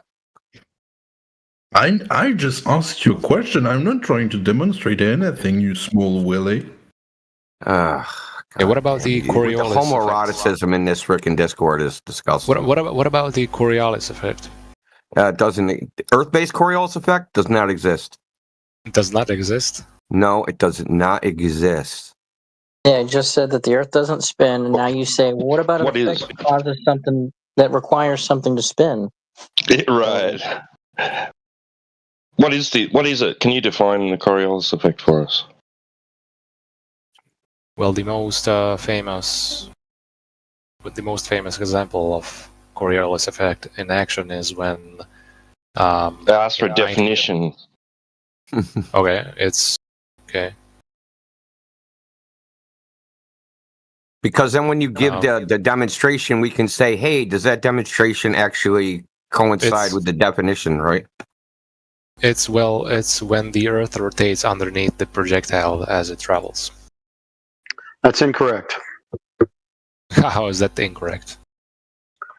Well, it's just not the definition. It sounds like you just kind of hopefully made that up according to your poor knowledge base and spewed it out there. It's not the definition.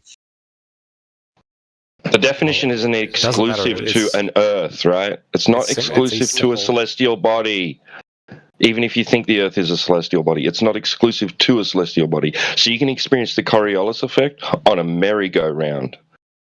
By being on the merry-go-round, and then two people either side of the merry-go-round that aren't on the merry-go-round throwing a ball to each other. To them, they're just throwing the ball straight. But to you as an observer on a non-inertial rotating reference frame, the ball's trajectory appears to curve. But it's not actually curving.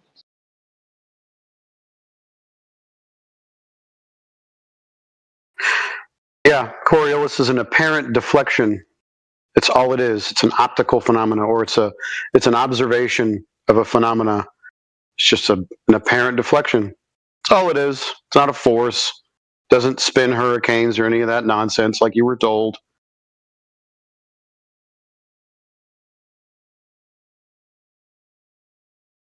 Well, whatever it exists. So how do you explain? How does it? Where does it exist? In what way? Yeah. So, well, the most famous example is when Germany fired like long range artillery shells from like one. You mean the Paris gun? That's apocryphal. Yeah. There's no evidence that ever actually happened. It's apocryphal citation in a book that was written. We heard this before, bro. Try to find the primary source of that claim. Good luck. Yeah, I mean, this is one of those things where they say what should happen, and it's just some author that's embellishing their nonsense because they think that should happen. But was it actually demonstrated? So we can demonstrate that it's not demonstrated. So Iowa-class battleships, the big battleships with the 16... Listen. Iowa-class battleships during World War II, the American battleships with the 16-inch guns. You can go right now and download their firing tables of what they have to compensate for at all different ranges, including 30,000 meters. There is no Coriolis adjustment in any of those firing tables.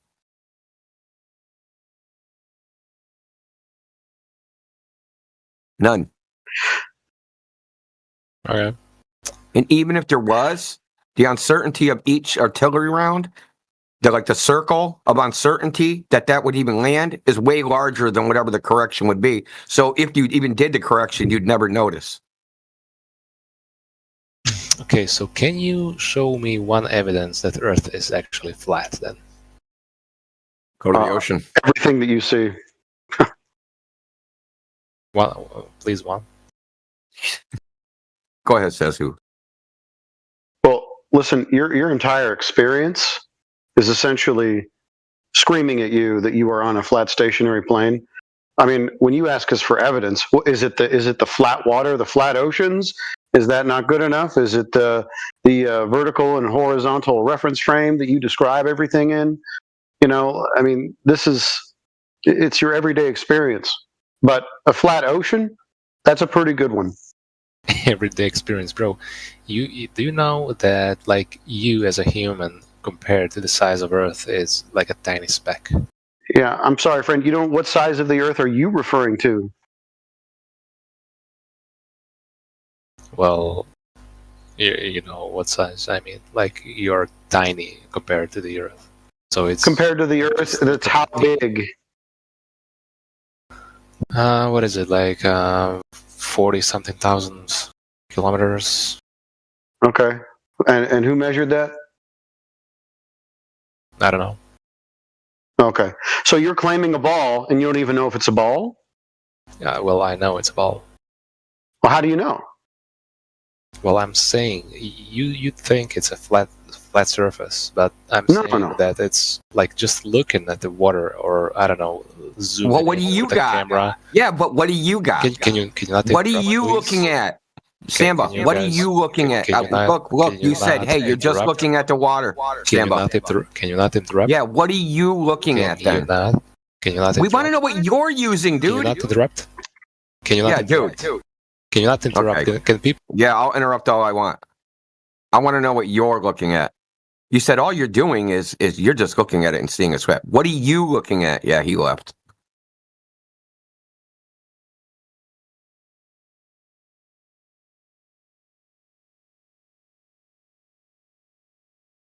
I love how they do that. Oh, dude, you're just an ant. It's Earth too biggie. Earth too biggie. It just looks flat. You can't rely on that. What the fuck are you relying on? What does a flat surface look like to an ant? Flat. 100%.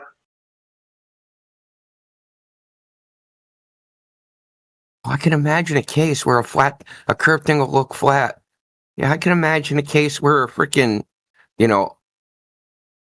of freaking spikes will look flat too. But that doesn't mean the Earth is spiked.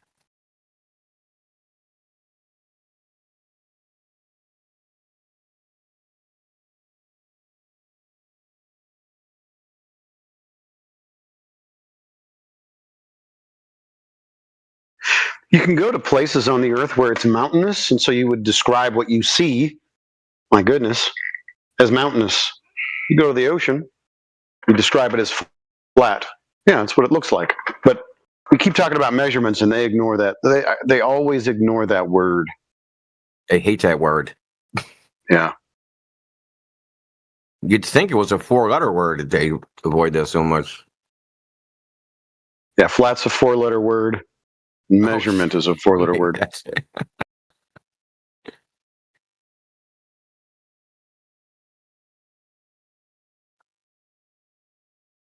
Well, I mean, why do you think the Earth is flat? Like, duh. Have you ever been outside? Like, it's weird.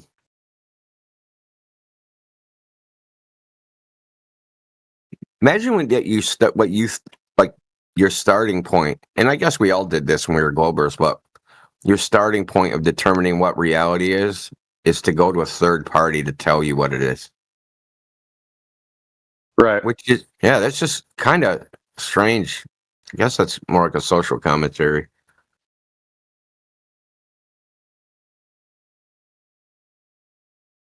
I was thinking about it the other day, you know, perspective wise, everybody experiences the earth is flat. And the evidence of that is that you can ask a bunch of kindergartners to, you know, draw you or color you with some crayons, just like a landscape of anything. And the first thing they're going to do is they're going to take a crayon and make a big line right in the middle of that page. And they're going to start drawing water and sunlight and trees and everything. It's all going to be flat. And then they're going to go to quote unquote science class and they're going to say, look, earth ball.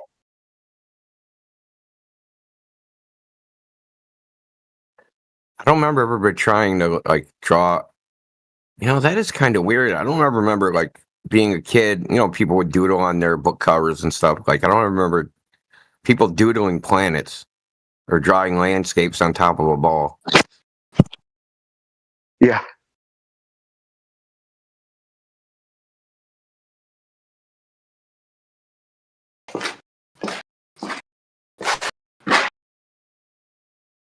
Kingsley, man, you're hot mic, buddy.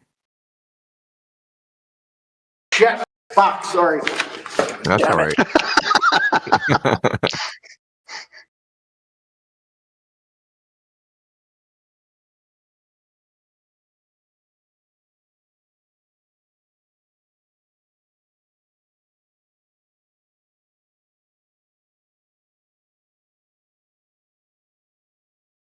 I mean, it makes me think about what I was saying to CB earlier about like the day-night guy that came in here. Oh, he came back. Like, open my camera every day and it'll be night. Like, why are you teaching us about day and night? Nobody ever had to be taught that ever. You figured that out like in infancy. That it was light for a while, then it was dark for a while. It's light for a while, it's dark for a while. And then like the Earth appearing flat, that you kind of figured it out the same way. And you would probably continue to realize that till they stick you in the government indoctrination centers.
83x optical zoom, and you could have it for $1,000. So people bought this camera and would take it to the beach and would zoom in on distant things like ocean liners, big ships way out at sea. They would zoom in on distant beaches and shorelines. And it didn't take long for people to say, hold on, if Earth is a globe, why am I seeing all this? That should be way below the curvature of the Earth. That's what started a lot of this for us. Mine was the eclipse, the 2017 eclipse. Yeah, you mentioned that. That's a good one.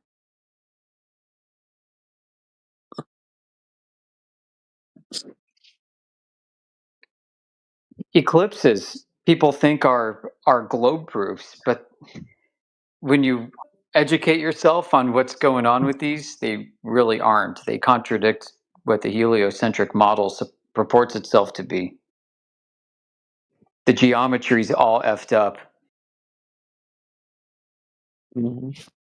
It's not even, I don't even know if you can call it a contradiction. It doesn't match anything. Yeah.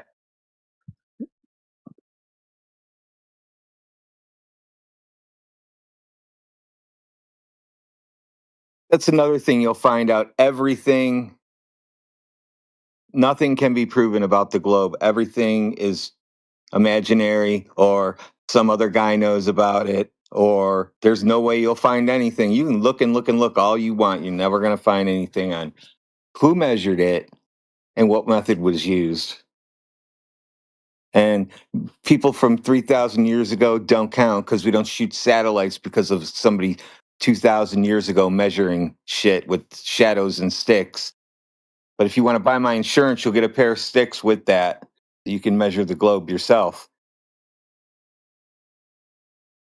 What about this then? Do you guys think that there are areas where flat Earth and globe Earth views can align with each other? Well, I would say many overlap. things in things that don't involve using the globe. And a lot of times when globers think they're using the globe, they really aren't. Yeah, we can align on cake decorating, gardening, auto repair. No pineapple on pizza. Maybe overlap. I meant to say overlap, not align. Yeah, I would say on IIoT automation, industrial automation, we can overlap there too. Yeah, pretty much anything in engineering and applied physics overlaps completely.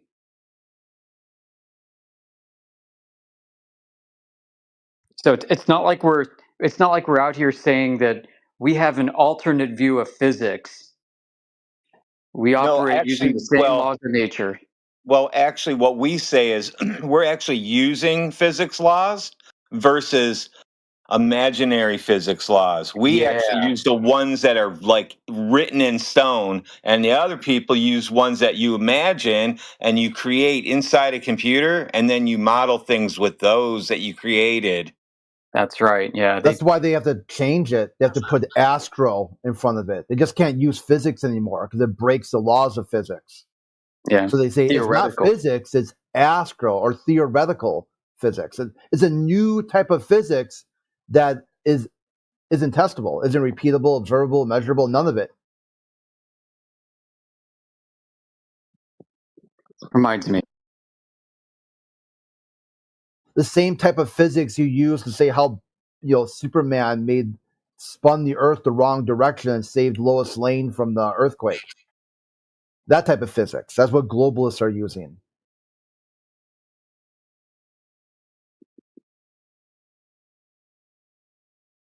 Reminds me of Hannes Alfvén, who was a NASA scientist. I think he was from Sweden.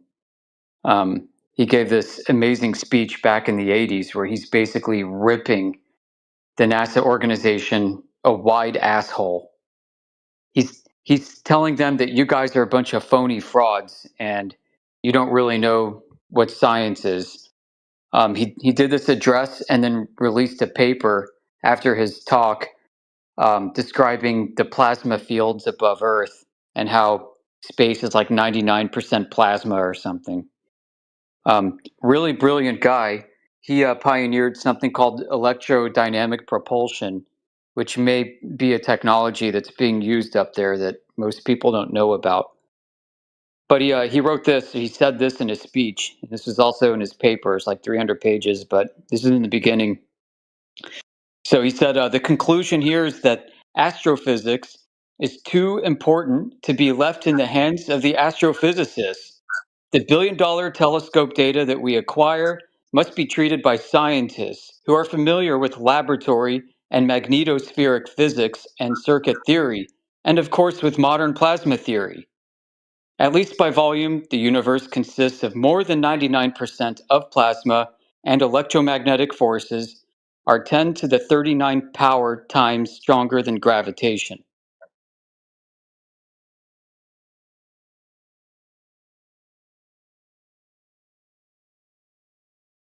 Oopsie. Yeah, you guys are a bunch of phonies, is what he's saying. You guys think gravity is like the primary force of outer space? It's so insignificant as it may not even be there. 10 to the 39 times stronger than gravitation. That's electrostatics. That's like the Coulomb. That's like the charge between electron and the nucleus. And that's what's binding reality together. How do you determine how much at a molecular level is gravity besides, electrostatics, electrodynamics? How do you filter out something that is 10 to the negative 39 times weaker The situation than all these other forces? You can't do that. That's why they've never found the graviton. No, yeah, it's called the situation particle. The situation particle, I love it. Yeah, it doesn't have the electromagnetism. Like, there's no electromagnetism, doesn't have that. The gravity of the situation, though, gets on the goblins for sure. That's hilarious. The situation. That's Jersey Shore right there. Oh yeah, I did like that. I did like that. Hey, you like the situation? Anyway, sorry for derailing. Go ahead. No, it's all right. It's funny. I mean, they'll come up with a particle for any situation to shoehorn it into a cosmology that they already accept as true.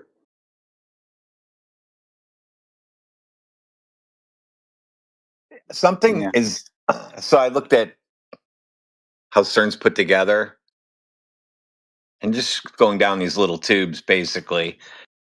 So what I'm really wondering is, what's really going on there now?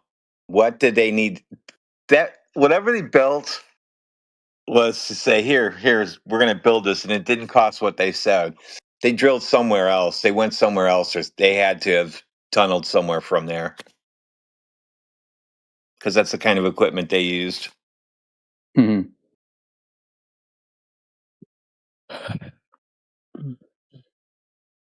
Yeah, I got some really good shots of CERN.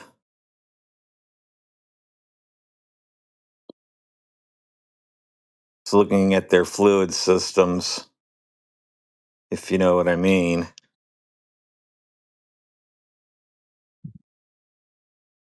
They're digging tunnels, you said? Not sure. I mean, it took a long time, and what it doesn't make sense to me that little tiny tubes, the two tubes that I saw going round and round, needing that gigantic space to do all that. So that's what doesn't make sense to me. Yeah, I've never really looked into it.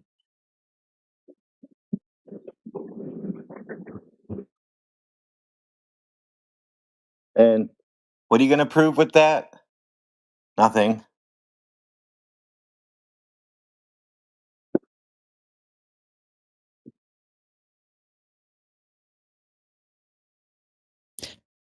Yeah, I was thinking when you guys were saying earlier, how they're not going to ever find any proof of this globe. It's hard for me to understand a person who realizes there's a question, realizes that we're here 24/7 asking for evidence. People come in, aren't really able to provide it. Anything they do provide is easily picked apart and doesn't follow the classical scientific method, isn't testable, repeatable, verifiable, etc. Like, isn't serious science or mathematics in any sense of the word. It's just like when I realized that, and all of you guys too, I'm sure it was the same, like, it's shocking. You realize, oh, yeah, they just claimed this, and there's actually no verifiable evidence to back it up. Like, that's it, right? Like, that's the end of it. You don't start imagining there's evidence. You don't start, like, making stuff up. You don't start thinking, oh, I guess science fiction images are good enough, even though they're all widely contradictory and can't be replicated, and so on.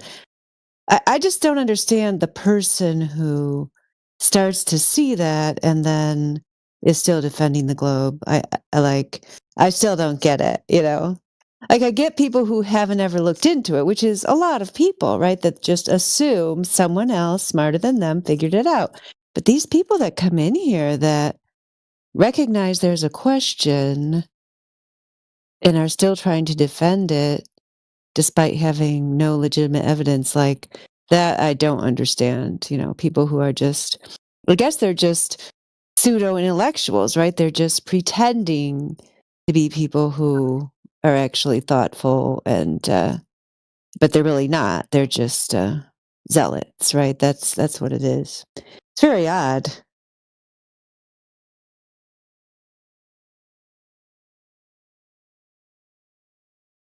Dandelion always gets dandelions from me when she starts talking, so that's her intro for the YouTube stream. I like that one. It's nice. Yeah. That's like a bee's eye view or something, right? That's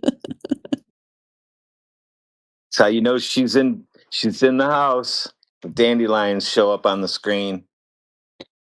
Make a wish, Shaggy says. Yes, I wish that liars would stop lying. Do you think you think my wish will come true?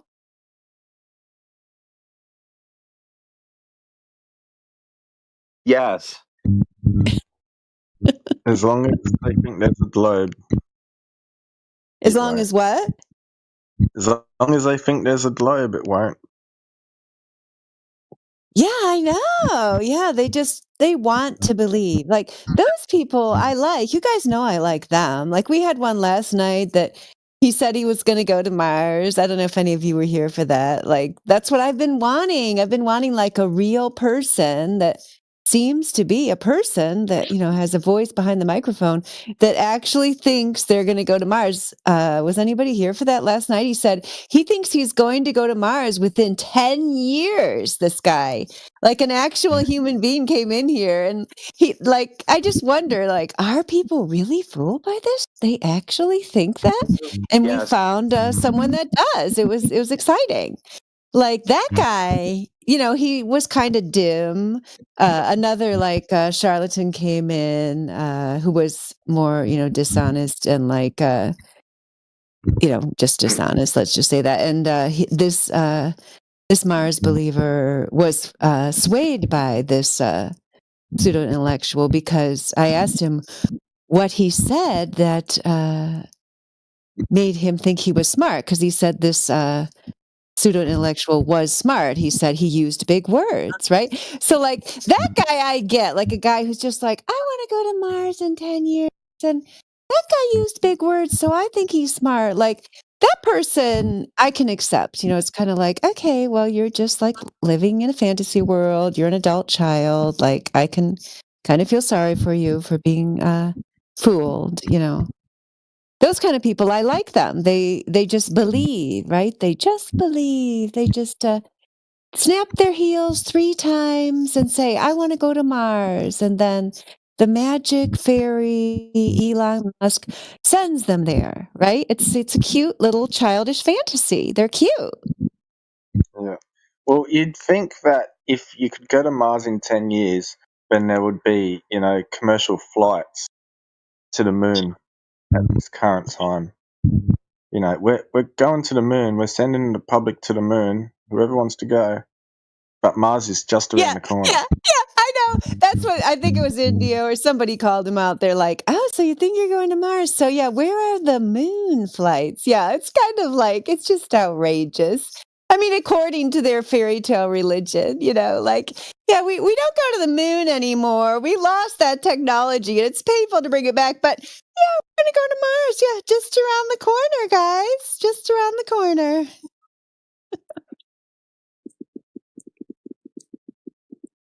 Guy will be 70 years old saying they're going to go any day now.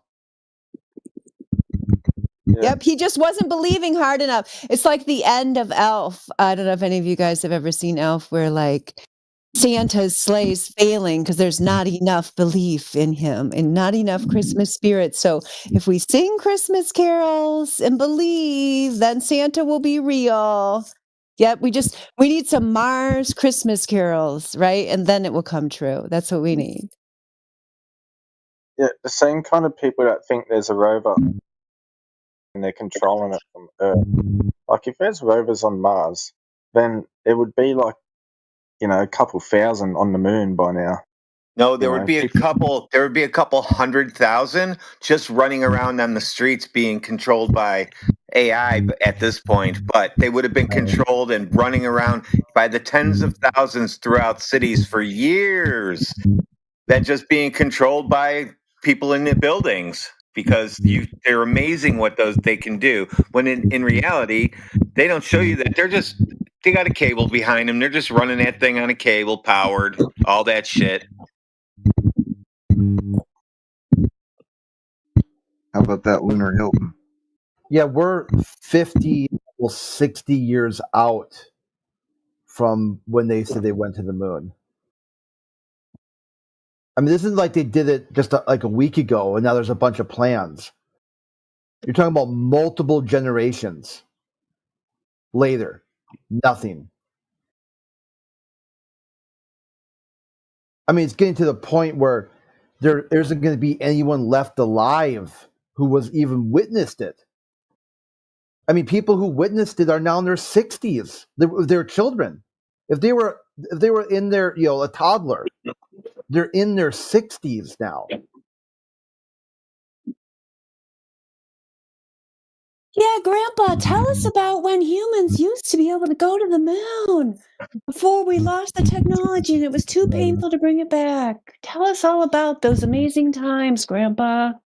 It's like one of my favorite memes is like you got this 80, 90-year-old astronaut telling little Timmy, hey, little Timmy, did you know that we flew to the moon with a computing power equal to your Game Boy?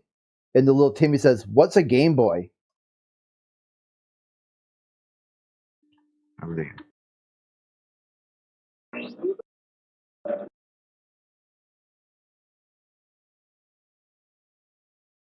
This guy, Scooby Snack, in the side chat. Shaggy, go get him.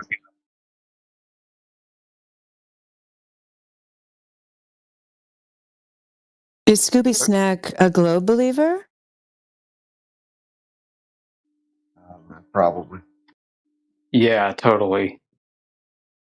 I've never met the person. Oh yeah, we need him in here. Yeah, we totally need the Scooby Snack v Shaggy globe versus flat debate. That would be so fun. I just remembered something. Somebody actually programmed Doom, the video game, to be played on the screen of a pregnancy testing kit. That is hilarious.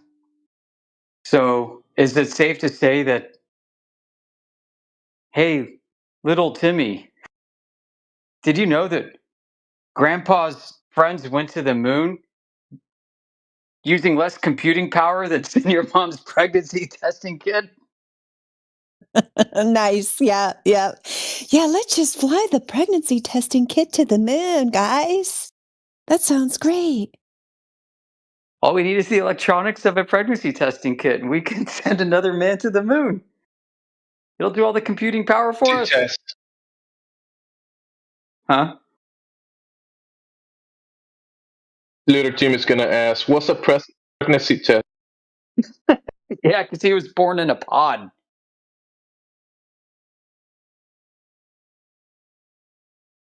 Remember the MASH episode where the rabbit died? And did the rabbit die or live? Either way, yeah, Margaret was worried she was pregnant, and then the rabbit like lived or died, and it meant she wasn't. I don't know. Must have been. Did the rabbit being dead mean that she wasn't pregnant? I don't remember. Some kind of rabbit pregnancy test back then.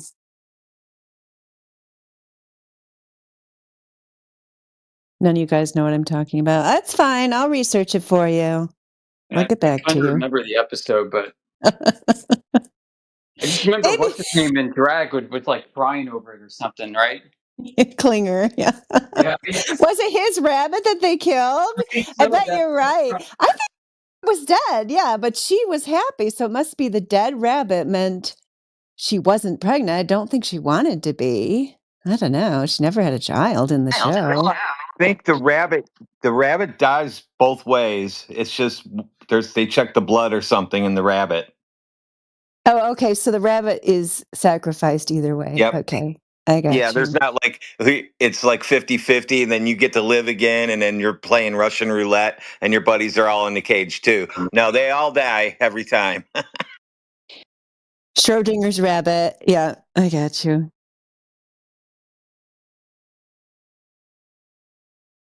Or was it the Colonel with the rabbit? Somebody's rabbit was sacrificed. Yep. I'm going to look it up.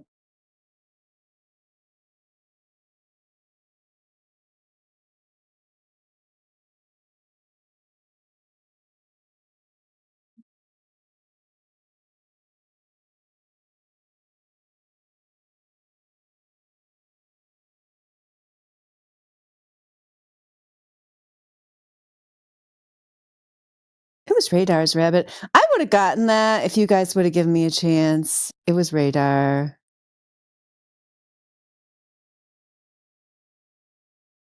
Pet rabbit Fluffy. Radar's rabbit. Okay. Yeah.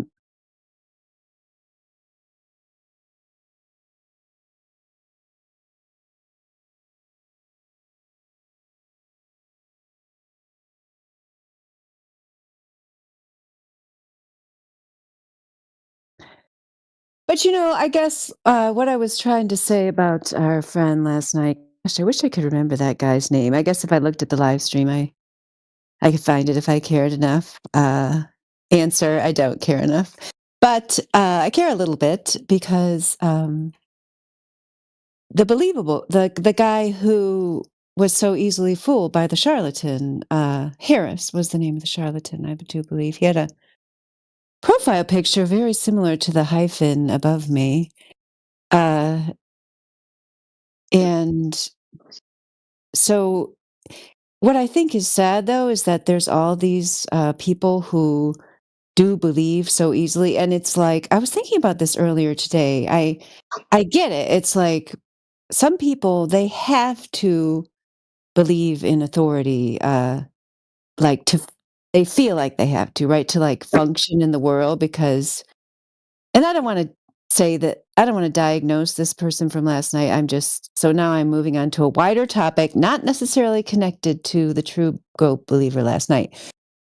A person who is of, average or below average intelligence is kind of like bewildered by the world, right? Especially the world like at the complicated level that it is today. And like, to some extent, they feel like they need to believe in authority, right? And like, it's just very sad that these people are taken advantage of. And because the kind of loyalty that inspires, right, I think could be, in theory, lead to a more stable society, right? If the leaders were ethical and if they were actually working for the good, the wider good of the people, like that kind of loyalty from a large number of people could lead to stability in society, but it doesn't, obviously. It just leads to the people in power who are actually devious tricksters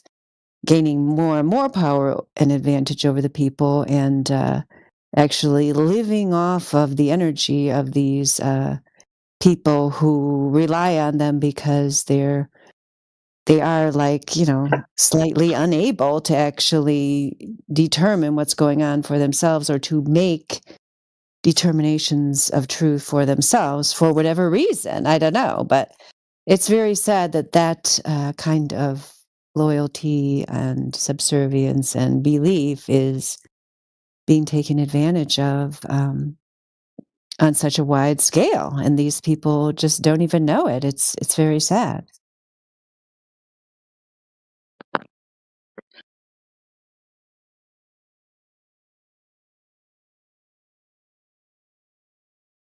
Oh, AG's endorses my idea, the 1v1 Shaggy versus Scooby Snack. I totally want that. Yeah. Did he say he was going to do it? Well, he's not here. We're waiting for. Yeah, we're trying to get him to join.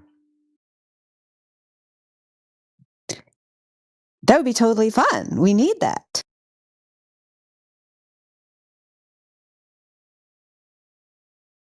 And he says he has free time. Sounds like the perfect time to do it would be right now. Yeah. Yep. Can't have any excuses.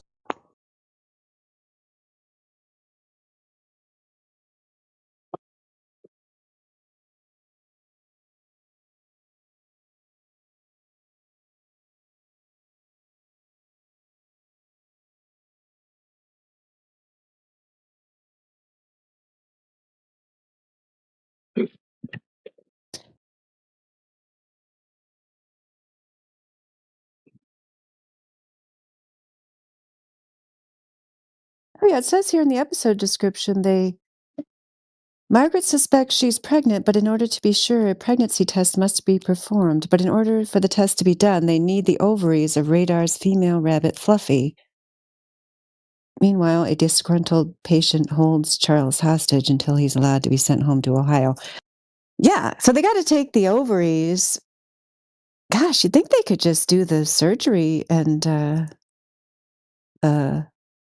rabbit could still live without their ovaries, right? I might have to do a rewatch. Welcome to whoever just joined in. Not sure who that was. I don't know either.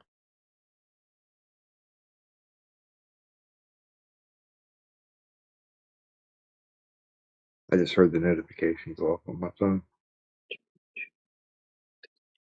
Update Scooby Snack. I've been in VC before, maybe 3 to 4 times. If I'm going to do it, I want to make sure I have lots of time. Oh, so he's one of those. He's a perfectionist. Gosh, we'd take even a 5-minute 1v1. My goodness. Right now, I'm waiting to pick up new puppy from one of those puppy classes. They came free with the dog, so I figured, why not? Yeah, why not? I agree. Puppy classes. Oh, AG says you can bring the puppy. Yeah.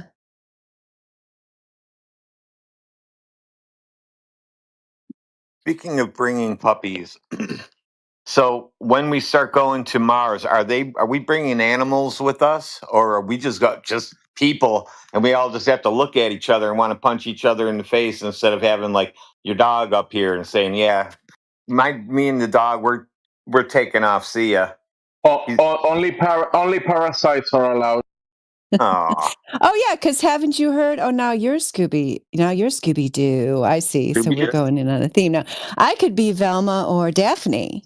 Yeah, which one do you think I should be? Daphne. What's wrong with you? You guys always are going to prefer Daphne. Poor Velma. I won't tell her. Anyway, they want so they want to leave a beautiful location filled and teeming with life, with beautiful oceans, mountains, sunsets, sunrises, amazing wildlife, great opportunities for bird watching, surfing, midnight cruises, star watching, children, families, good food, good fun, fireworks, so on and so forth, to go off into a vacuum land with no air to breathe, where you could die at any moment if any technological problem happened to go to a red rock with no life on it. Yes, Scooby-Doo, that makes perfect sense, right? And I don't think they're going to be bringing the dog. Okay, now we figured that one out. What are they going to eat? Oh, yeah. Yeah. So we're going to leave behind Thanksgiving dinner, where all you have to do is go down to the local Safeway, buy a turkey, some bread cubes, cranberries, mashed potatoes, all the fixins, and just go home with your lovely oven and create an amazing Thanksgiving dinner for your family with really, little effort compared to what our ancestors might have gone through. Yeah, we'll just go to a place where there's no food. Good idea. Are we taking natural gas with us, propane, or electricity, electric stoves, and electric ovens? So if we're taking electricity, we'll probably have to take a second spaceship to follow us to make enough electricity to run all that stuff too. Yeah, that's what we were trying to tell this dude last night. Indio brought up the biodome. You remember the biodome, Doobie-Doo? Yes. Yeah. Yeah, where they couldn't even have a small number of people live in a biodome in Arizona for the amount of time. I found a funny article about it yesterday, but actually the AI overview is kind of interesting. Now I'm getting the AI overview. I'll just take a screenshot of that for you. Biodome, why did it fail? So for those of you who were not around when they did the biodome, that was supposed to demonstrate how we could create a self-sustaining environment on Earth, which would be practice if we wanted to create a self-sustaining environment, on the moon, or according to some heavy-duty globetards, on Mars. So yeah, we couldn't even make it on Earth. The Biosphere 2 project failed due to a combination of factors, including an unexpected decline in oxygen levels caused by soil microbes consuming it, and a reaction with the concrete, the extinction of key species like pollinators, the inability to produce enough food, and psychological and management conflicts among the crew. These issues revealed the immense complexity of maintaining a self-sustaining, balanced ecosystem. I think, some of these guys, I think our dude last night, our true believer, he'd never even heard of it. I think they just quietly scuttled it, and people these days are kind of like, oh yeah, that never really happened. Yeah, we're not going to talk about that. Because they showed here on Earth where they had an easy backup system where the people could just walk out the door, right? And I think eventually, before too long they did. It didn't go on nearly as long as they'd originally planned. Yeah, they could not make a self-contained ecosystem on Earth. Yeah, and they're trying to tell these people they're going to take them to Mars and do that. I mean, come on. But all you need to do is you take a couple of mirrors and a Fresnel lens, and you go up to the polar cap and you melt the ice, and then it creates an atmosphere, and then volcanoes will form. So I don't know what you're talking about. Shaggy says they needed more hippies in there. That was the other article. I'll see if I can find it. The other article actually has hippies in the title. Shaggy probably doesn't know that. They were claiming the people that were in there were already hippies, but they must not have been good enough hippies, right, Shaggy? Because they didn't get along. Yeah, the ones they sent only knew how to grow weed. It's a shame. Yeah, they probably didn't let them grow weed in Arizona in the 90s. Yeah, isn't this title great? This is even better. 8 go mad in Arizona, how a lockdown experiment went horribly wrong. In the 1990s, a troop of hippies spent 2 years sealed inside a dome called Biosphere 2. I didn't think they were there for 2 years. Wow, they lasted longer than I thought.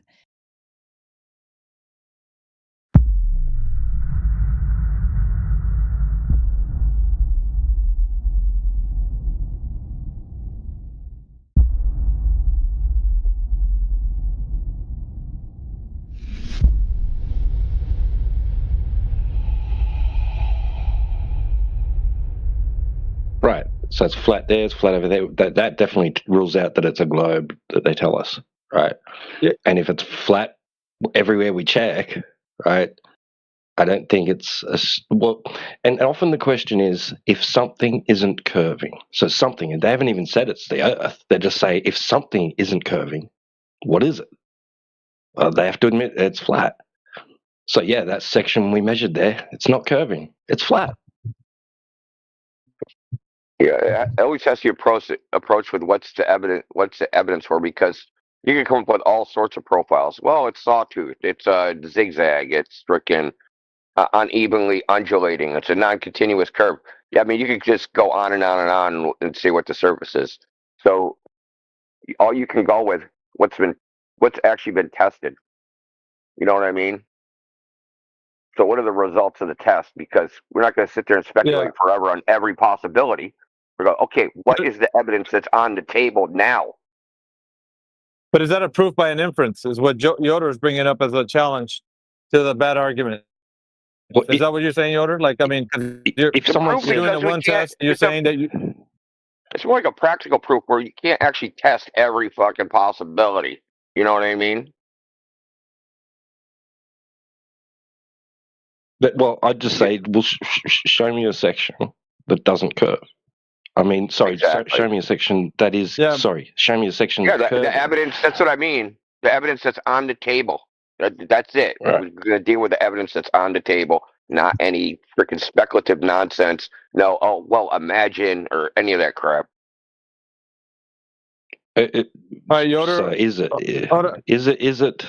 But so well, just to quickly like, so what Yoda's saying based on what Yoda's said, is it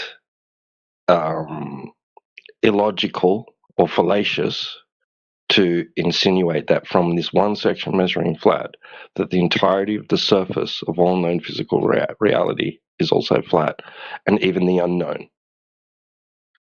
No, that inference is certainly justified, but it's not a deductive proof.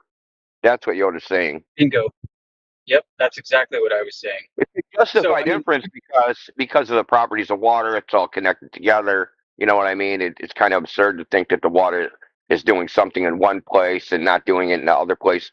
Especially, and I like DJ's approach in saying, hey, well, at least it's not a globe, because in their theorem, it's conforming into the shape of a ball because of gravity. They're saying that hydrostatic equilibrium is a circle. They're not, like, you know what I mean? But they have no evidence actually for that. Right. Okay, so what would be the counter to that? Them saying prove it everywhere? Is that the counter? It's impractical. I mean, my counter would be, come on, dude. prove it everywhere? Right.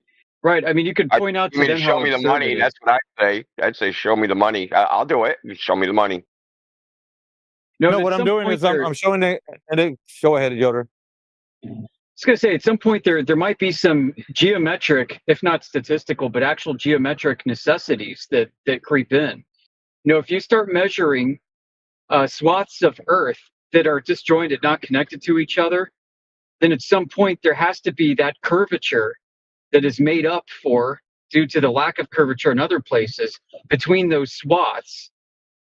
And you may not be able to measure those swaths, but you'd be able to conclude that the curvature is too great, would be too great if it actually existed, such that it would be obvious without having to do a direct measurement.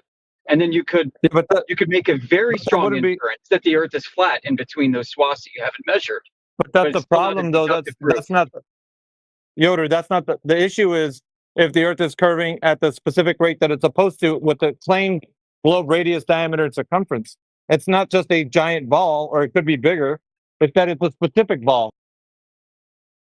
Well, in the globe framework, it's not even a smooth ball, right? I mean, there could be hundreds of kilometers of a bowl-shaped area on the globe. Yeah, but that's You should get the an thing. overall average though of a curve when you measure 100 spots. Yeah, I know. Yeah, so I think it's fine. Is this inference is abused. Yeah, I don't know. I want to see if there's any more people that can chime in on it, because I think it's almost insinuating that you'd have to find out then, if we're saying that it's not curving, that to what effect a curve would be noticed at, because we're not even taking the globe into consideration anymore. We're just blowing it up to be, well, it could be just a bigger curve. We're just not noticing it on the scale that we're at. That's what I'm hearing right now. Are you guys hearing that? Claim. Yeah, so that means that if it was a bigger curve, then wouldn't you be able to say, well, since it's a bigger curve, it's not the globe that you think it is, like the way it's portrayed? I mean, potentially. So potentially is suggestive, meaning they could be, right? That doesn't necessarily mean that it's conclusive that you've disproven the globe based on what you've done. But no. I mean, if they're going to make the positive claim that the globe could be bigger than what it is, and that it is bigger than what it's claimed to be, then the proof is on them. They have the burden of proof to demonstrate that that's the case, and not just merely infer it. Yeah, I agree with you, but we're challenging the narrative, which is not really their claim. It's the claim that the Earth is a certain size. Not them specifically, like them say, well, it could be a bigger ball. Well, it could be whatever. I mean, that's fine, but that's imagination land. We're only sticking to the narrative. Does anybody here agree with that? We're challenging the narrative and not what that individual is saying. Like, am I getting some wires getting crossed here or something? Well, the Globers don't even know what their own narrative should be. Like, they don't understand that their Earth is a lumpy geoid with lumpy terrain that does have a claimed regions on it that are flat and bowl shaped.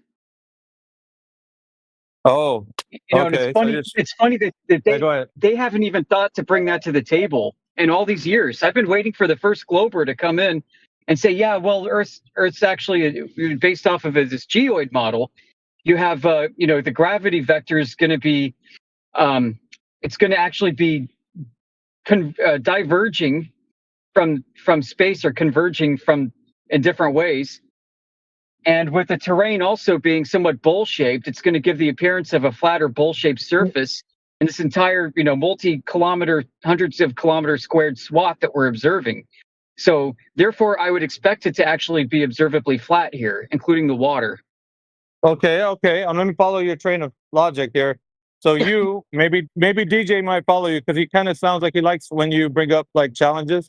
So what I would have surmised by what you're saying is, you could say possibly it's a geoid model that would best fit somebody that's talking about what they're saying, because nobody's ever presented that. But it would best fit a geoid model versus just saying that it's an oblate spheroid or whatever. So you're saying that there could be flat spots on this ball Earth, quote unquote. But does anybody see what that could be the case? Like it could be a geoid. That's what Yoder sounds like he's presenting. I'm only trying to stillman you, sir. Like, I don't.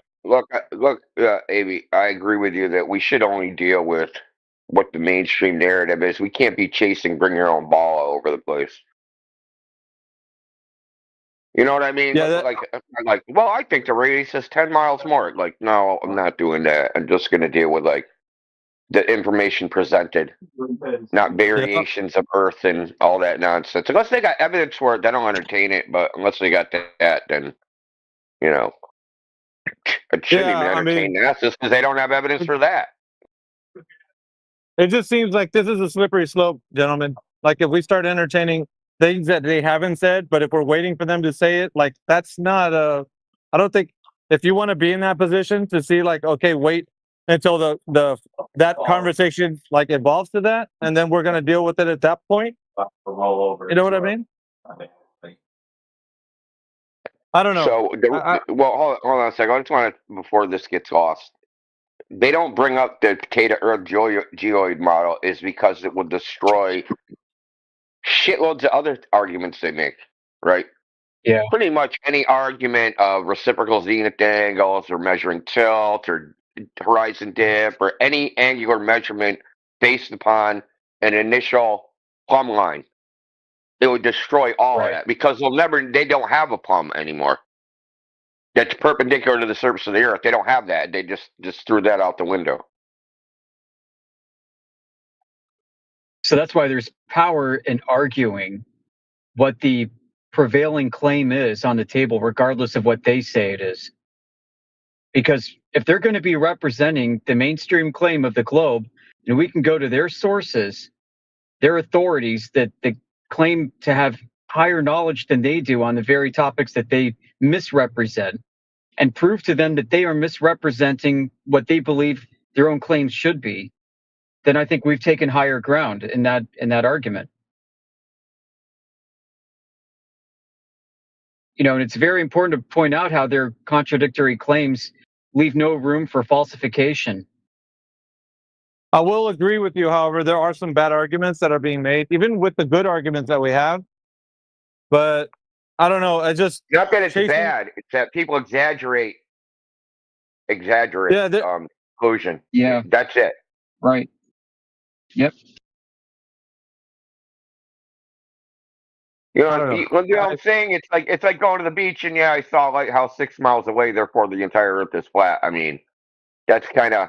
I mean, shit. It just could have been fucking low tide. Like, how do you know? Yeah, so there's a lot of. If I have a vacuum chamber and I put water in and I suck the air out, can I just jump to conclusions and say that the water turned to gas because there was no air pressure in there? Yeah. Well, you got an independent variable, right? Yeah, so not gravity keeping it in the liquid state, right? Oh, certainly. It's funny. Well, there's a specific claim to gravity, and like that's the other thing too. Like we can't be chasing like what gravity they imagine in their mind. It has to be the specific claim of what the narrative is putting up and propagandizing to people. So that, yeah. Well, that would be the K to Earth. I always ask first. So do you think water is held in a cup by gravity? I make sure they have to say yes to that before we go on. Once they do that, they get all pissed off and bent out of shape. Right. Well, that's actually a pretty good argument because if gravity could create gas pressure, then if you sent something in free fall like water, say you had a vacuum chamber of water in a vacuum, it should go to gas at a higher pressure than if it was in free fall than when it was on the surface of the Earth, because the gravity is doing extra work. According to those guys, the gravity is creating a pressure. Right. So there should be some difference between a free fall vacuum chamber pressure gauge and all other things being equal, obviously, and a surface of the Earth vacuum pressure gauge. Yeah, or orbiting the globe pressure gauge. Yeah.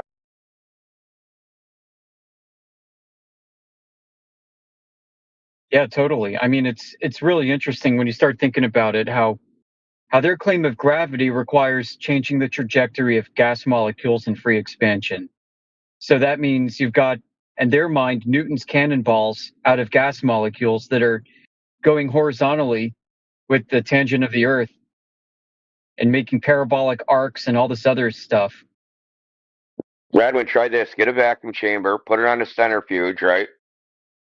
Put the water in and have it vaporize, and then spin it enough so that it turns back into water. Yeah, but when I turn that water into gas, I keep that vacuum chamber or the vacuum pump running because we're in an ever expanding universe and we should always be getting lower and lower pressure. Oh yeah, I agree. They're freaking universe.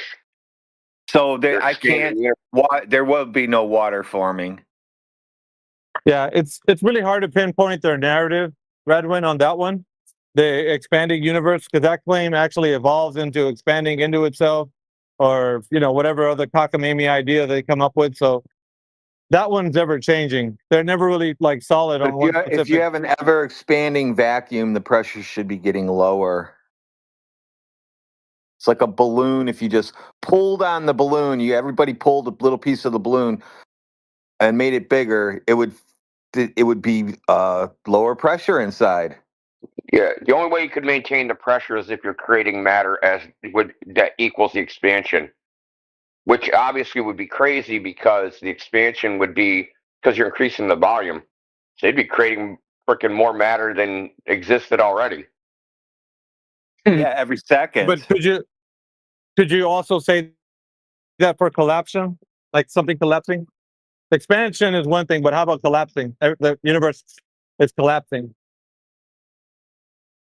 Because that's the other thing. They're saying it's redshift and blue shift, right? Like you see things moving towards and away. So it's kind of hard to even pinpoint them on that specific narrative because they're saying a bunch of contradictory things. If they say it's expanding into itself, that doesn't make any sense. It's like a paradox, but they say it anyway. You could look it up. That's one of the narratives of what they say the universe is doing.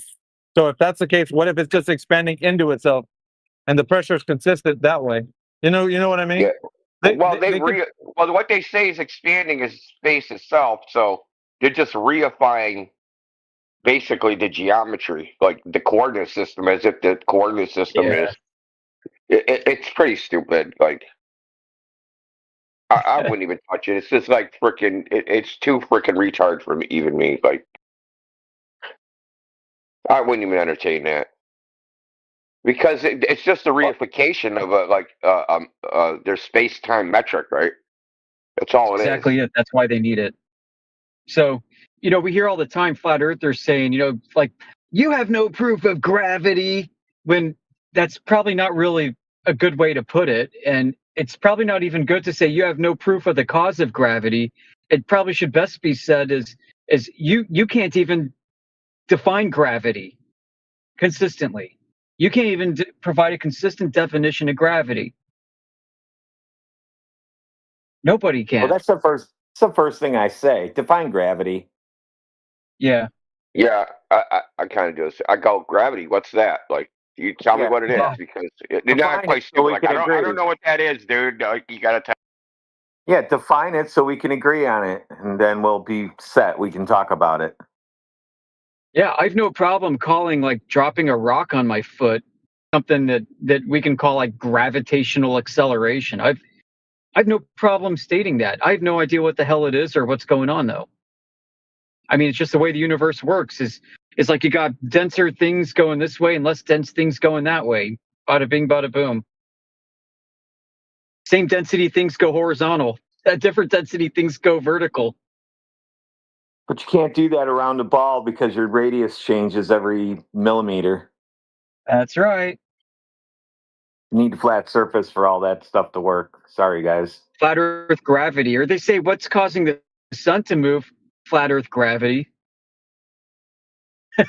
It's like, so? I can come up with a space story too.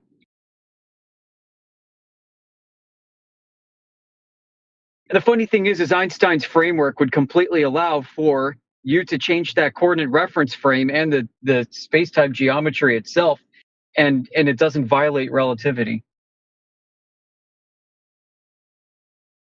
So yeah, I'm gonna bring up something pretty crazy. This is one of the very first things I thought about when I entered this topic. Is given the geoid is an undulating surface, wouldn't you have the coastline problem trying to measure a distance over the surface? Oh, dude. So like, yeah, the topology of their spherical harmonics is fractal and. Yeah, so like whatever the unit is, right, it's gonna change like what the sum is, right? So if you have these undulating plumb lines, right, and then you're getting distances from the tilt of the angle, then that unit, whatever you use, is gonna change the final outcome, the sum of the parts, right?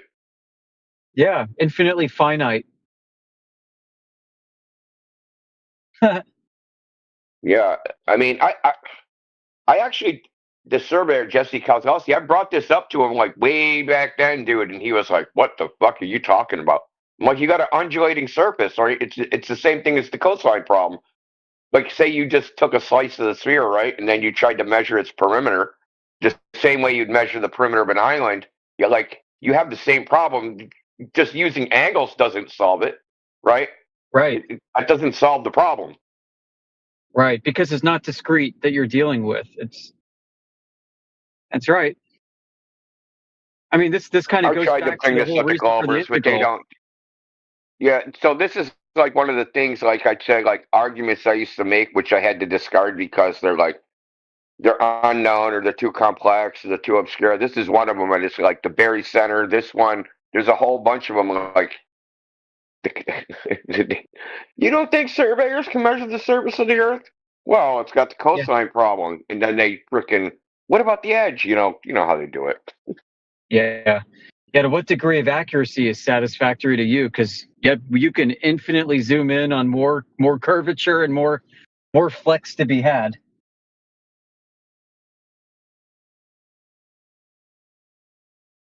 Think about you surveying the width of like the North American datum, right? When they're surveying in both directions. What is the level of what are they using for units? Because an angle doesn't have like a unit like a freaking yardstick. I don't even know. Right. Like, I don't know. I know they're inferring an angle. So it's like each part that they would measure between each tilted angle is getting its own 3959 radius. Yeah. It's wicked weird, not gonna bro. hold It's like a true at all bunch of altitude. overlapping circles or something. Jeez. Well, it's too early for this shit, dude. I'm gonna break my brain before I even get up. I see what you're getting at here. I don't even think they were doing it that way though, but that's kind of what they would have to be doing. Well, it's reciprocal zenith angle nonsense. So they're measuring this, that, and the other thing with reciprocal zenith angle. Like, dude, no, they're not. Only idiots are doing that. Right, I mean, simply they were doing. I mean, yeah, there are all kinds of problems with that. They got to establish their baseline first, so they drag a chain and they go measure the chain, get like the angular distance and size relationships, and then they take that and they basically template that across the entire world as they go surveying. There's got to be so much freaking error involved with this. I mean, I guess that's why they'd stay on like a mountain peak for a week doing survey after survey and measurement after measurement and calculating and erasing to come up with shit that works interoperatively with the entire network that they survey. And then they destroy it by taking like 10 points and then chunking it around a globular ellipsoid. And then they go measure 10 more points and then chunk that around the same ellipsoid. Throwing out observations that don't work, keeping those that do. Fudging numbers here and there to get everything to work. Well, I mean, the correct globe dimension in their paradigm is the orthometric height, right? It's not even like the geoid or the reference ellipsoid. It's the difference between the two. Yeah, that's right. That's right. They subtracted. Yeah. The thing is, but why? Why are they doing this? This is the thing that's like, why don't Globers go? Because you heard them. They come in and they go, well, surveyors measure the curvature of the Earth. Like, well, why are they using a reference ellipsoid and a geoid? What's that for? Like, if they just went out and just measured it, like, why are they complicating it unnecessarily? I've never heard of anything remotely resembling a coherent answer to that. First of all, they don't know about it, and then second of all, the ones that do know about it don't like there's no reason to add it if you're simply measuring the curve of the Earth, by surveying. Why would you just measure what it is? Why are you just adding these two abstractions to make a globe? Right, and they know enough about their own geometry. They know enough about geometry itself to know that what they are doing is they are mangling their actual observed measurements. They're mangling them to conform them to a model that that doesn't match their reality. I went on a rant about this last night. Like, you got all these smart people that are purposefully mangling their own natural observations and measurements in order to fit a model, one that they choose that doesn't even conform to the other models that they could have chosen instead. Yeah, they're shoehorning data into an idea. That's And all they're really doing. Nobody notices how wrong this is and how stupid it is, and everybody's doing it in 2025. Nobody would ever think they live on a ball if somebody didn't make this up in the first place. You would never think that. So you're saying the model they choose is just preference? It absolutely is. They could use a flat model or a globe if they want. And these total stations actually allow you to choose to use a flat datum as opposed to a globular one. All right, I got to get into the office. All right, thanks, Yoder. Yeah, so here's another thing. They're claiming that they have all these satellites and that they have all this gravitational data, right? Why isn't there like this crazy high resolution freaking globe that you can like zoom down to the freaking 2 millionths of a freaking inch? Doesn't even have to be that close. I just want a shot from, it's a whole ball. I should be able to zoom in at least to my house. Oh, certainly. That's classified, Radwin. Oh, that's classified. That would be good enough for me. They can read a pack of cigarettes from space. You let me have control of one, then I know I'm controlling it because I can see what I'm doing. And if it's computer generated or not, then no. But I want to see it. I want to be a ball shape, and then I want to zoom all the way in on my house. And then I'm going to walk outside, and I want to be able to see me.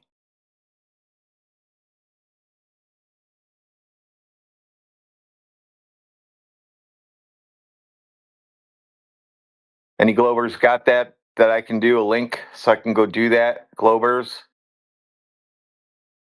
Well, that's what I've been telling the Globers, right? When they show the Blue Marble, I'm like, you're in there somewhere. You're one of those pixels.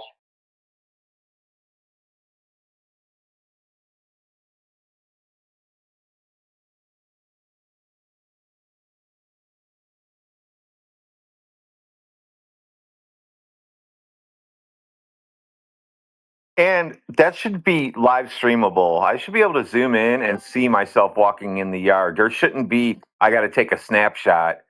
You're only zooming in on that little section. That should just be as live as if your webcam in your backyard was running.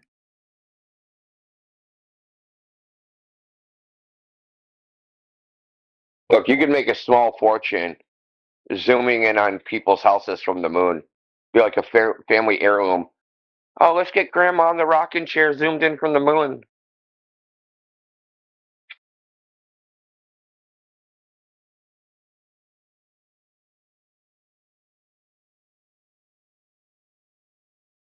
Might have to start a company that does that.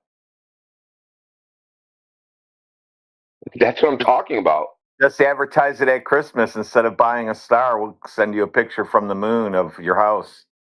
Let's start it. We never actually have to produce anything because all these, space startup companies, they just take a lot of money and they're just vaporware. So we can do it. We just pay ourselves a lot of money to administer something that's never going to happen. Well, yeah, I can't be paid a little bit.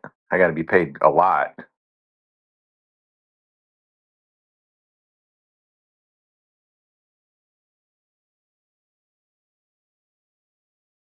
Radwin, this is a no effort side hustle. All we have to do is make a really cool looking website and a bunch of 3D graphics and animations and say, when we eventually get to the moon, you're going to be able to zoom in on your house. Invest now in the technology to do it. We're going to build a 100-meter telescope on the moon.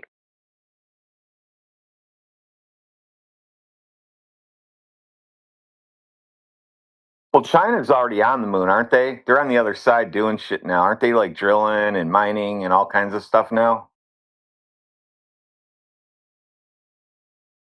Well, that's obviously what Space Force is for, because We have to spy on the Chinese on the other side of the moon because we need to know what they're doing at all times. They might be making toys and widgets for Amazon, and we need to be on top of that. Now, if China ships stuff from the moon to tear, so if they tear, will Trump tariff China's moon exports? Well, see, if you just drop them from the moon to the Amazon locations, you're technically over the United States, so it's not really an import anymore. You're just moving it moving it through the air. So 28 days a year, you can drop gifts from the moon down. So if you let go of something on the moon, it just doesn't. It just goes to the moon. There's a certain point, like you got to go between the Earth and moon, and you should be able to let something go, and it just stays floating in the center. And you can blow on it like that, and it'll go towards the Earth, and then it'll get sucked into the Earth like a magic TV show.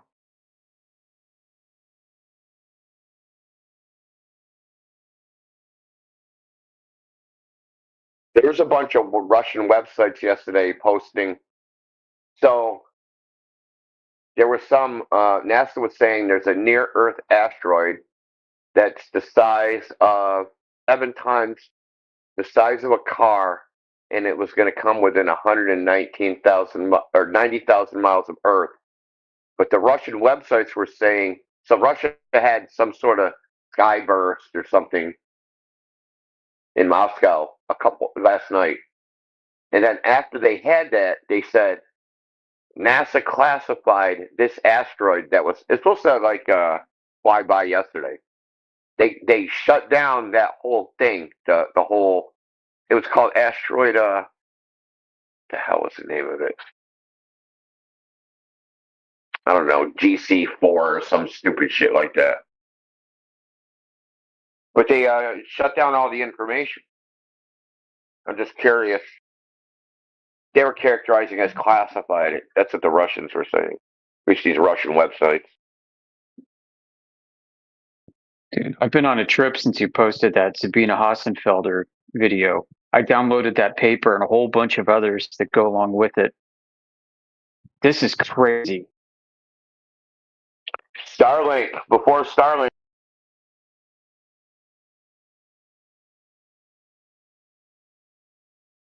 That explains Marconi's transmission right there.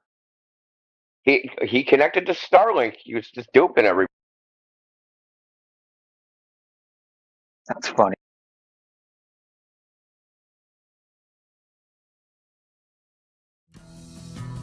So they describe these transients as flat reflective surfaces.